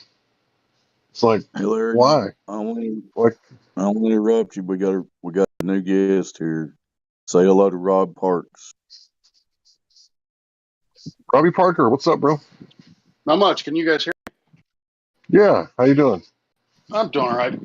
I'm on my phone, so I had no idea what my voice input was. Cool. I'm doing all right. How are you guys doing? Welcome to good. Welcome to the server. What brought you here? I've actually been a part of the server for a really long time. I think Sleeping Warrior was the one who brought me on. I'm an astronomy professor, and so I'm just kind of curious. Well, I'm curious where you all are coming from. What sort of? Oh, I'm curious too, bro. Your thoughts on it? Astronomy professor. Wow. Can I Yes. ask you some questions? Sure. Go ahead. So it's okay if you don't know, right? But one question is, if you got like the Halley's Comet and it comes around and it dives around the sun, it doesn't actually dive into the sun, and it goes out, to the outer parts of the solar system, the Oort cloud. What's in the Oort cloud that would make it like boomerang back towards not where the sun is going, or not where it's at, but where it's going to be? What's in the Oort cloud that would have that much gravitation out there? Well, just to be clear, one, the Halley's Comet is what we call a short period comet, which means it's in the Kuiper Belt, which is actually interior to the Oort cloud. But to sort of get to the crux of your question, so essentially, since there is basically nothing in interstellar space, all of the Oort cloud, the Kuiper Belt, and all that travels with the sun as it moves through the galaxy. What causes comets to go in towards the inner solar system are random gravity perturbations between the various constituents. So maybe one of the comets came too close to Halley's Comet, knocked it into an orbit that we see today. Possibly even a star can do the same thing. But there's no star. There's no star over there. Accidental happenstance takes care of that situation. What? You lost me there. Yeah, so I guess you can call it accidental happenstance. It's really that you have a fairly dynamic situation where you have millions of comets all flying around in space. Granted, they are on average not very close to each other, but if they do get close to each other, again by happenstance, then they can gravitationally interact with each other, and one of them can be sent into the inner part of the solar system. In terms of a star, even that's say 4 light years or what have you, is massive enough that it might have an effect on Oort cloud objects. Okay, I got another question for you, and it's okay if you don't know the answer. Sure. So, I hate to say before the Big Bang. I know what you're going to say. There is no before, but you know what I mean.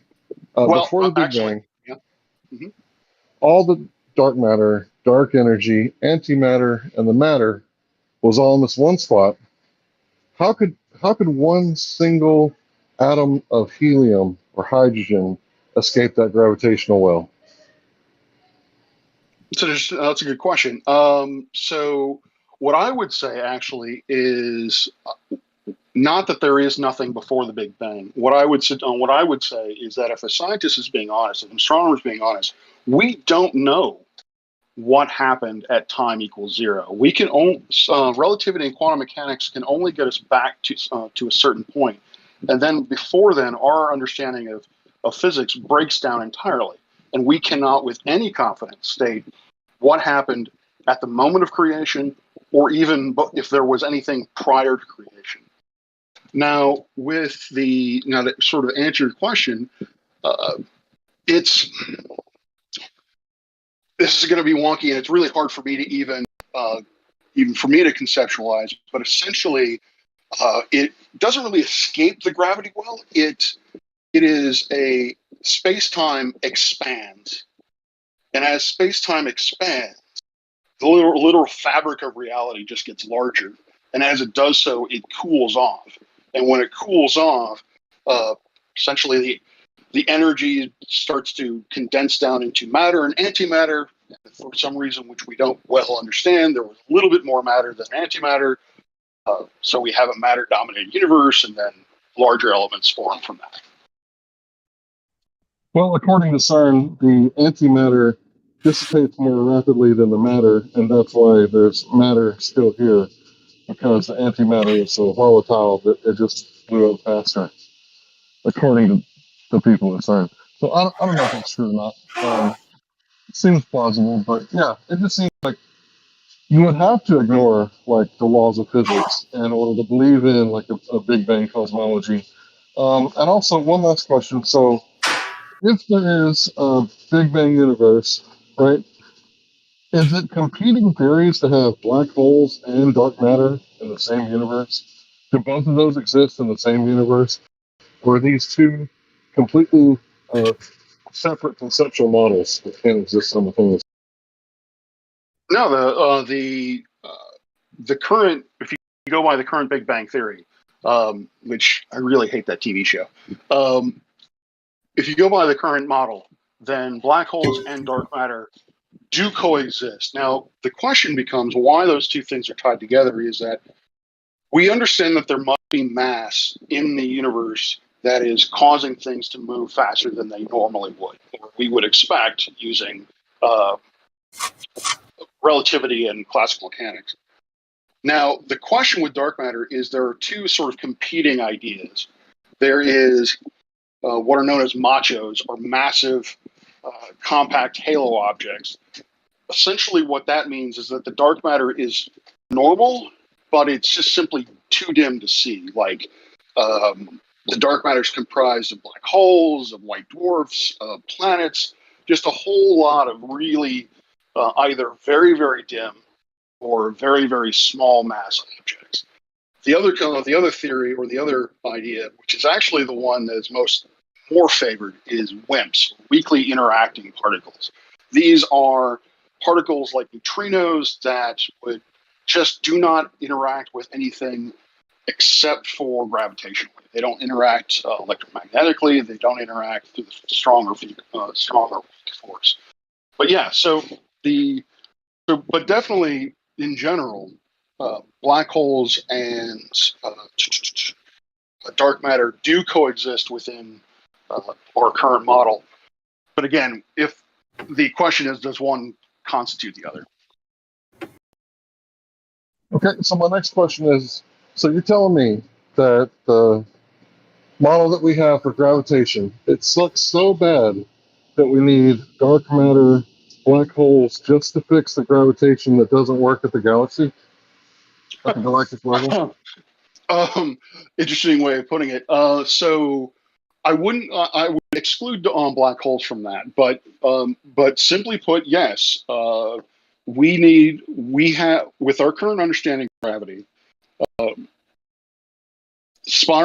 galaxies are spinning much faster than we would expect. Galaxies and clusters are moving much faster than we would expect, and so there must be some sort of gravitation. The idea is that there must be some mass that we are not accounting for. So yeah, I mean, we do not. I think any astronomer, any globy, as it were, if they claim to know how the universe works in its entirety, they're lying to you. So yeah, our cosmology has a lot of open questions, which we are currently trying to find the answers to.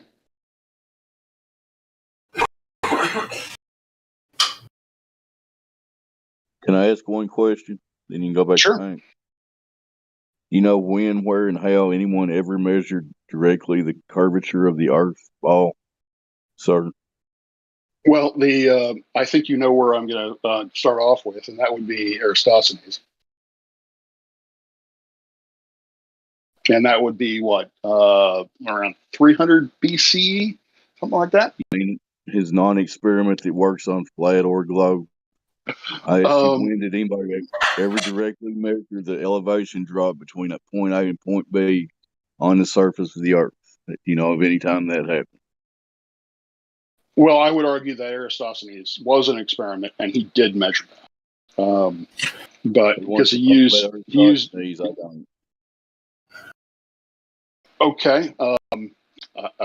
I would also point towards long-range surveyors, where they use theodolites to triangulate the position of three objects. They notice, or they can literally measure that the angles of those three of that triangle measure more than, or add up to more than 180 degrees.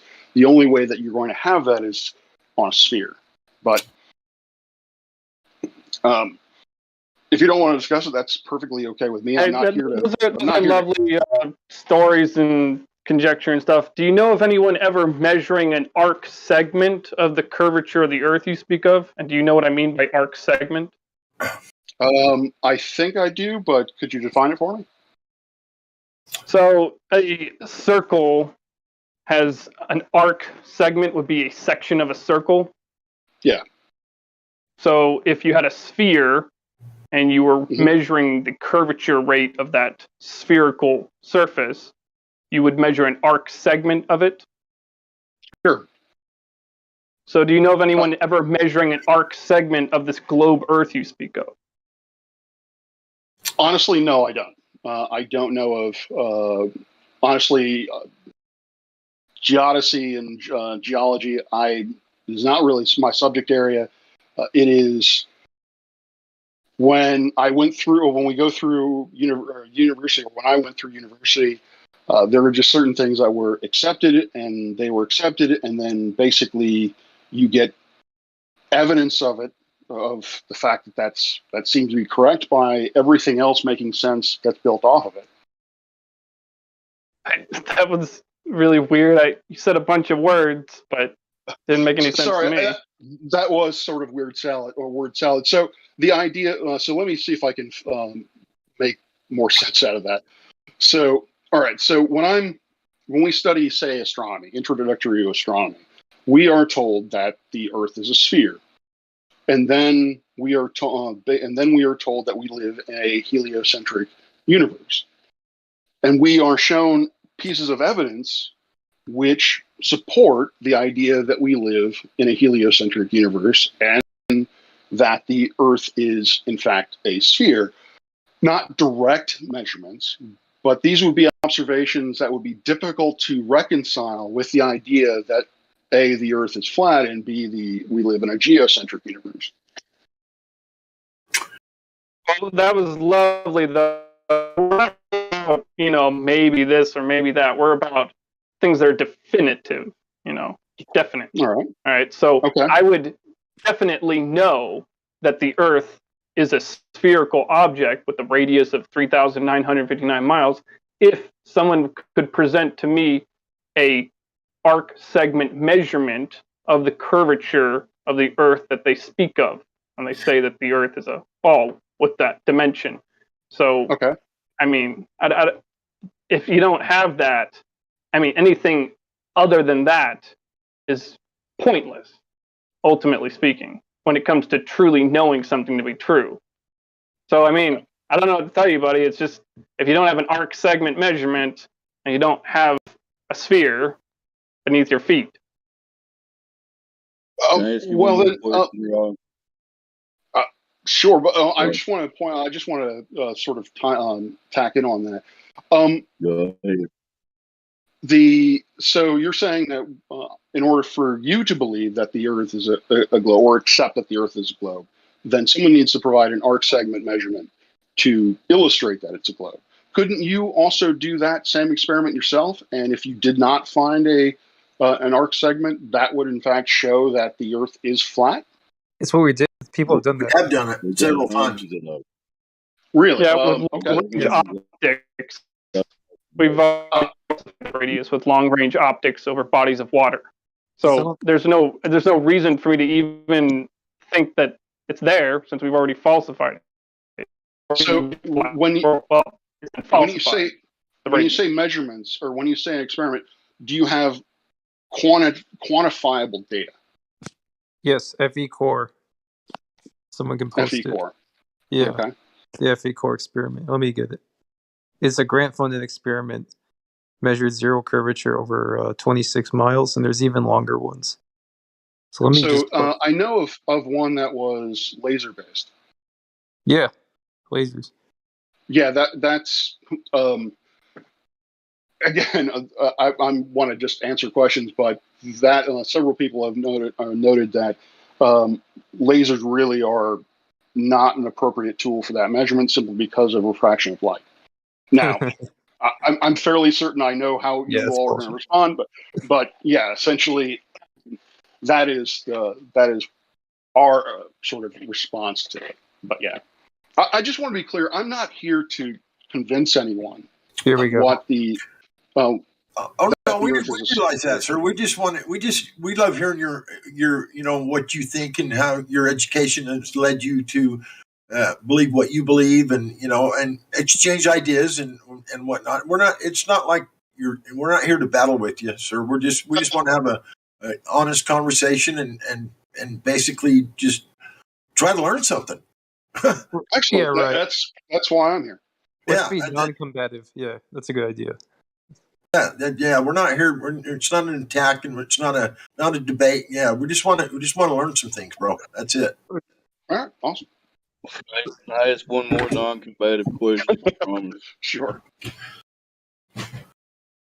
If it's really a globe, why do you think in the last 7 years since this subject's been talked about online in a lot of places, would you agree over, say, a 20-mile stretch, you should be able to measure approximately 270-foot elevation drop? Would you agree? I believe that's correct, but I don't know the exact formulation for that. But yeah. I'm off a few feet, there would be a noticeable drop that's directly measurable, right? So if it's really a globe, why isn't a couple of globers went to an island that's 20 miles off the coast and measured that drop and documented it by now? Why haven't they done that? Honestly, I'm not certain. I would suggest from a sort of global mainstream science perspective, the reason why folks haven't done that is because they don't see a reason to do it. They are, we in the scientific community are confident that the Earth is a globe, and so it wouldn't be relevant to us to actually conduct that experiment. Now, why debunkers haven't done that, I couldn't tell you. Like, why people like MC Toon or why people like I don't know who's still in the game. Why these folks haven't done it themselves, you'd have to ask them.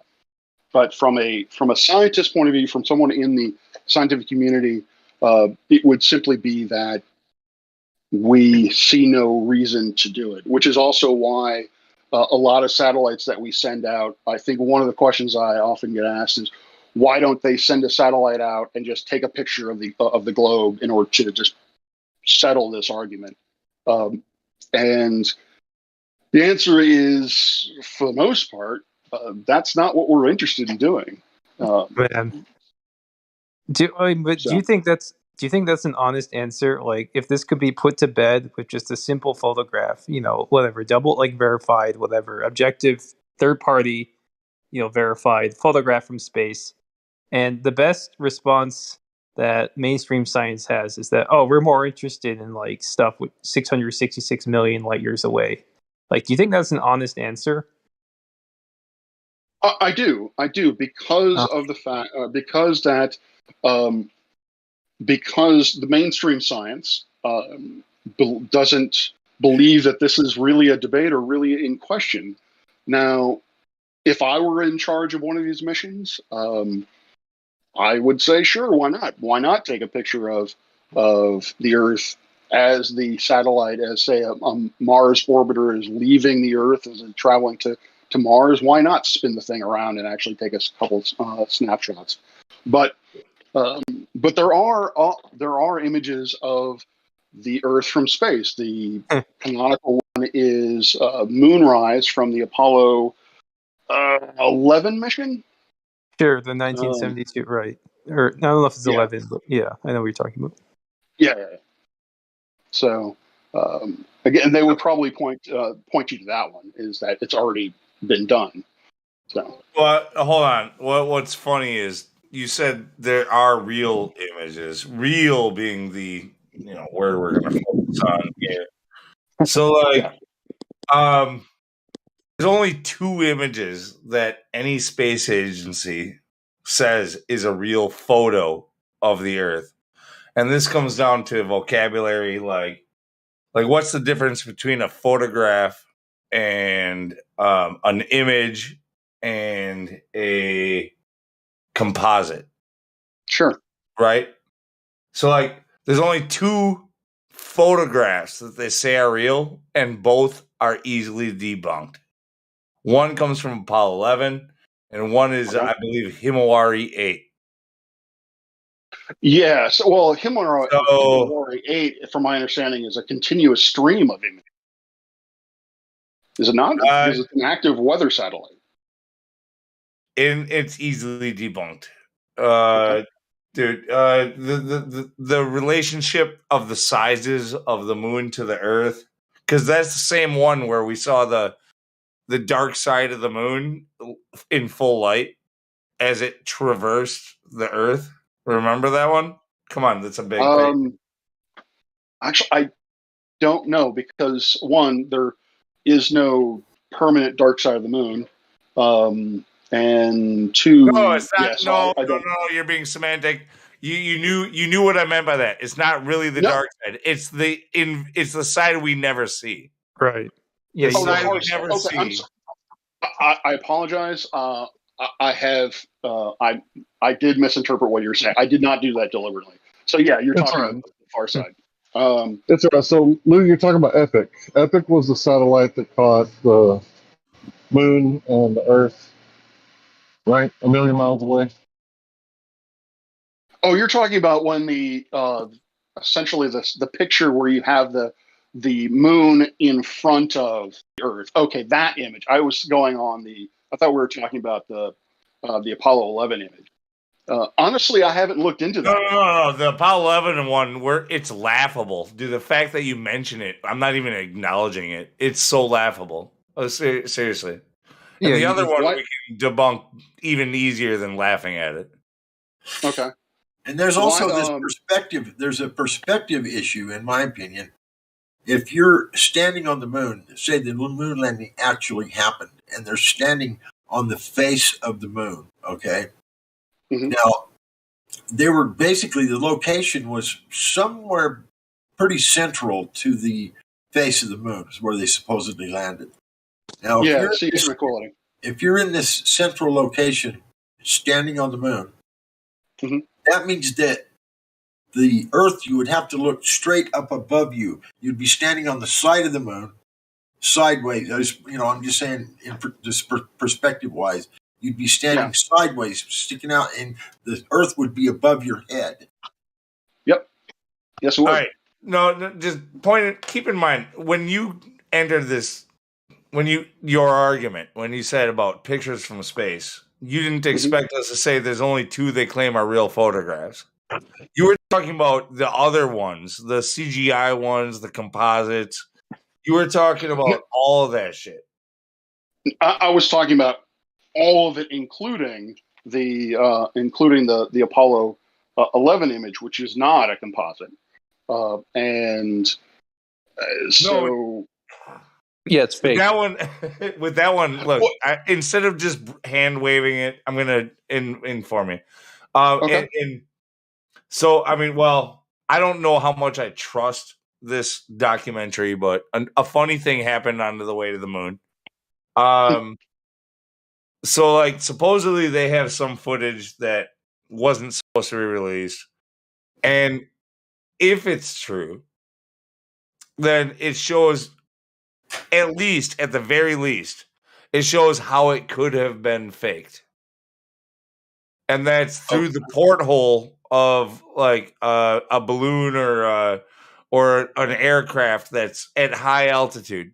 Basically, it would be the video was taken from 15, 20 feet away, looking through a darkened room through a round porthole at the Earth at altitudes of less than, balloon height, 120,000 feet, so on and so forth. And that was your original blue marble. Okay. All right. Well, that's the Blue Marble, or was that the Apollo 11? Those are two. Apollo 11 is the one. That's the first ever time that we got a view of the Earth from outside of the Earth's atmosphere, according to the mainstream narrative. Yeah, that's the one. I thought there was a satellite image in like 50s that was, it's black and white. It's really blurry, but it does definitely show curvature. But anyway, I'm not gonna. That might be semantic. Yeah. Okay. I haven't seen this documentary, so I don't know. I can't really comment on it. But what I'm saying, like I said, I wouldn't say it's definitive, but and whereas a lot of people in this community would, but it definitely shows how it could be tricked. Okay.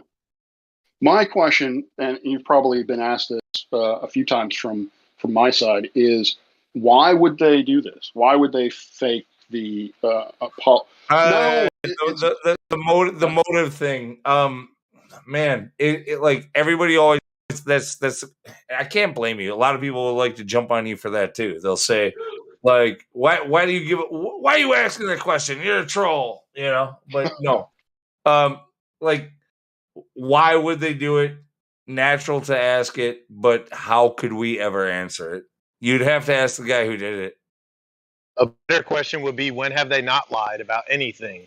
Yeah. If we're talking about the government. I'm sorry, real quick. If we're talking about the government, well, how do they investigate us? Well, they follow the money. So what does NASA get, like $60 million a day? So maybe that could be a reason why they would lie. Maybe there's a bigger agenda, right? But we don't know. And even if they told us, they're liars. So you ever seen a FOIA request that's redacted out? I don't believe so. No. You never seen a FOIA request? A FOIA request. Oh, FOIA request. No, I don't even know what that is. Oh, the Freedom of Information Act. Yeah. Okay, Right, I know what those are, but I've never seen one denied or not redacted. You mean redacted? Yeah, they're redacted all the time. So if it's national security, right, we don't want anybody knowing where our troops are or something like that. But they often redact stuff that doesn't have anything to do with national security, and that's lie by omission. Right? So in court, there's 3 ways to lie, and I'll be short. You swear to tell the truth, the whole truth, and nothing but the truth, because there's 3 ways to lie, right?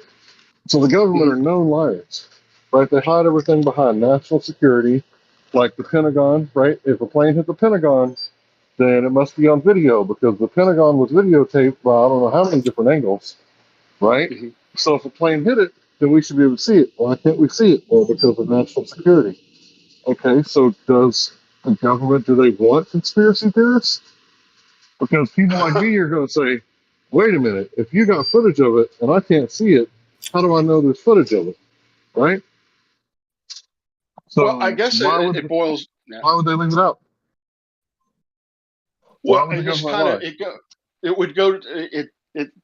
That's where I was going with it. In that it's not just they lied about the lunar landing, but they're essentially continuing to lie, and the entire astronomical community is essentially in on it.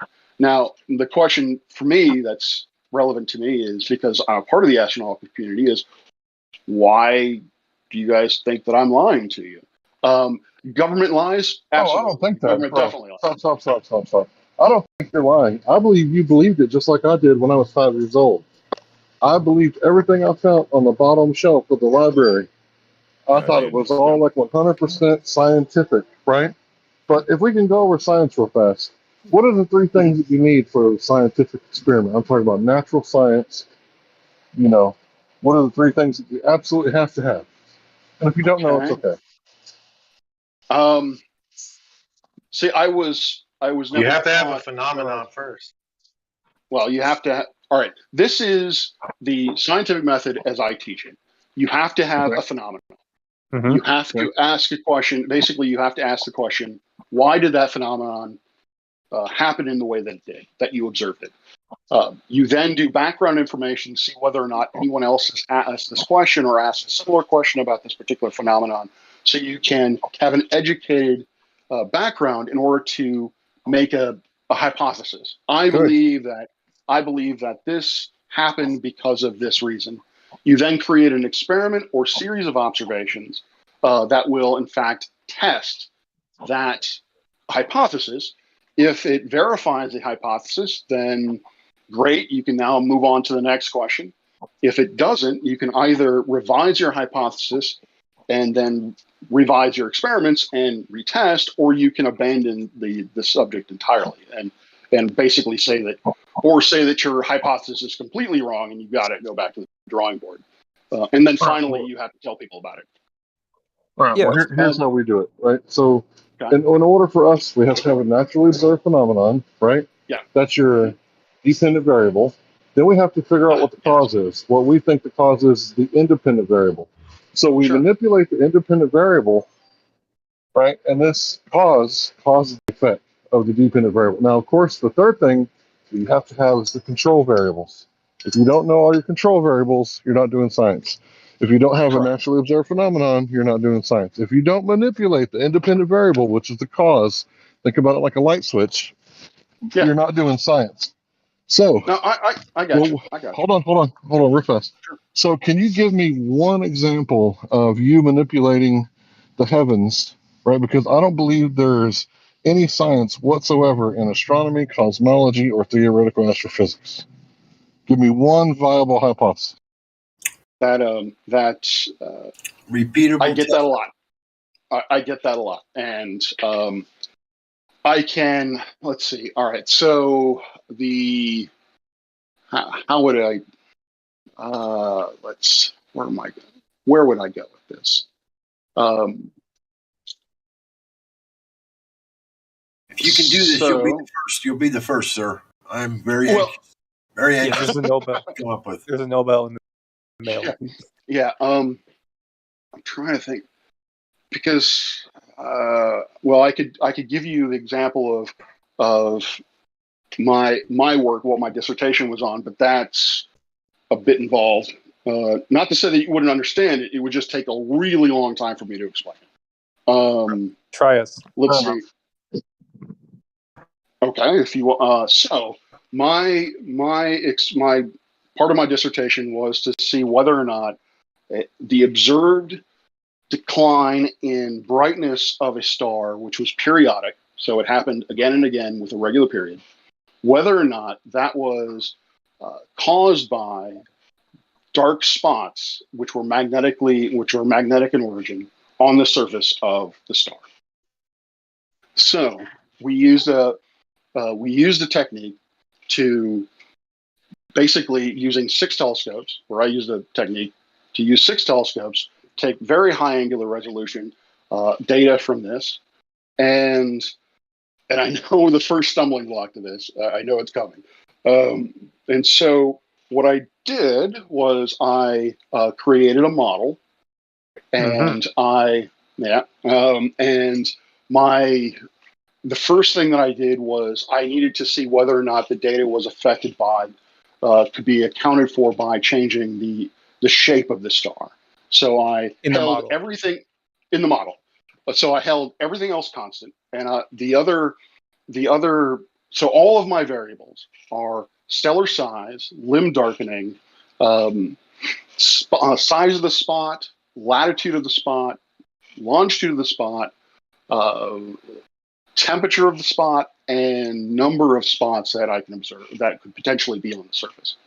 And so first thing I did was I held all of them fixed, and then I manipulated in a way, or as I would explain it, I manipulated the stellar size and the limb darkening in order to so the model, when I create the model then then creates data that is similar to the data that I observed. And the way that we do this is we have confidence that the model is correct if the data that it produces matches the data that we observe. And so the independent variable, I guess, would be the stellar size, for example. That would then change what we refer to as the visibilities and closure phases. That would change those. Those would be the dependent variable, and then we compare those to the observed visibilities and closure phases. So nothing in reality was manipulated then. That is true. Yes. So it goes. So I guess my question to you is, where did essentially why does it have to be that things need to be physically manipulated in order for it to be science? So let's say that me and you, right? What does science means knowledge, right? So let's say me and you are in a hotel room. We're going to share a hotel room for the night. Now we can set down our luggage, right, and have a seat on the bed, and we can start coming up with theories over which light switch is going to affect which bulb, right? And you might come up with some good theories. Well, this one's in the bathroom. It would make sense that, the first one on the left here is the light, and the second one's the fan, right? But we're not actually going to have knowledge until we start manipulating the cause and flipping the switches. We have to be able to determine that this is not the cause. Actually, is kind of the way it is. Like, so you come up with an idea and you say, I think it works like this, and I say, well, I disagree, and we come up with a test where we can say, well, if we isolate this and we manipulate that, and we have a control variable here and there, like, can we determine whether or not you are correct or I am incorrect, or whatever, right? So like it's falsification. Falsification is a key word in the scientific method, like in science. I agree.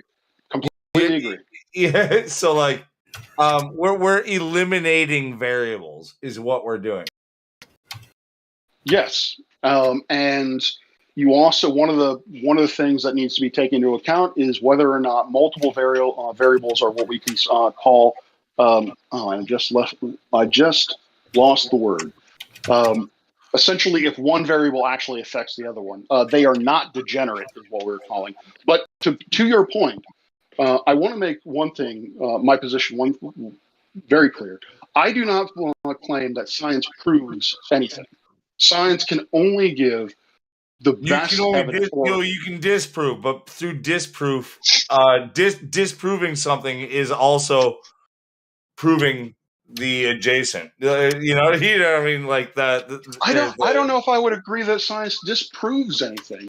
It comes down to what is more likely, what has more evidence, and we can do that through. And with my example or with my research, I used a chi-squared test, which is a statistical test, and I basically said this is the best model of the star with spots that I can generate, and this is the confidence in which I can tell you that my model is correct.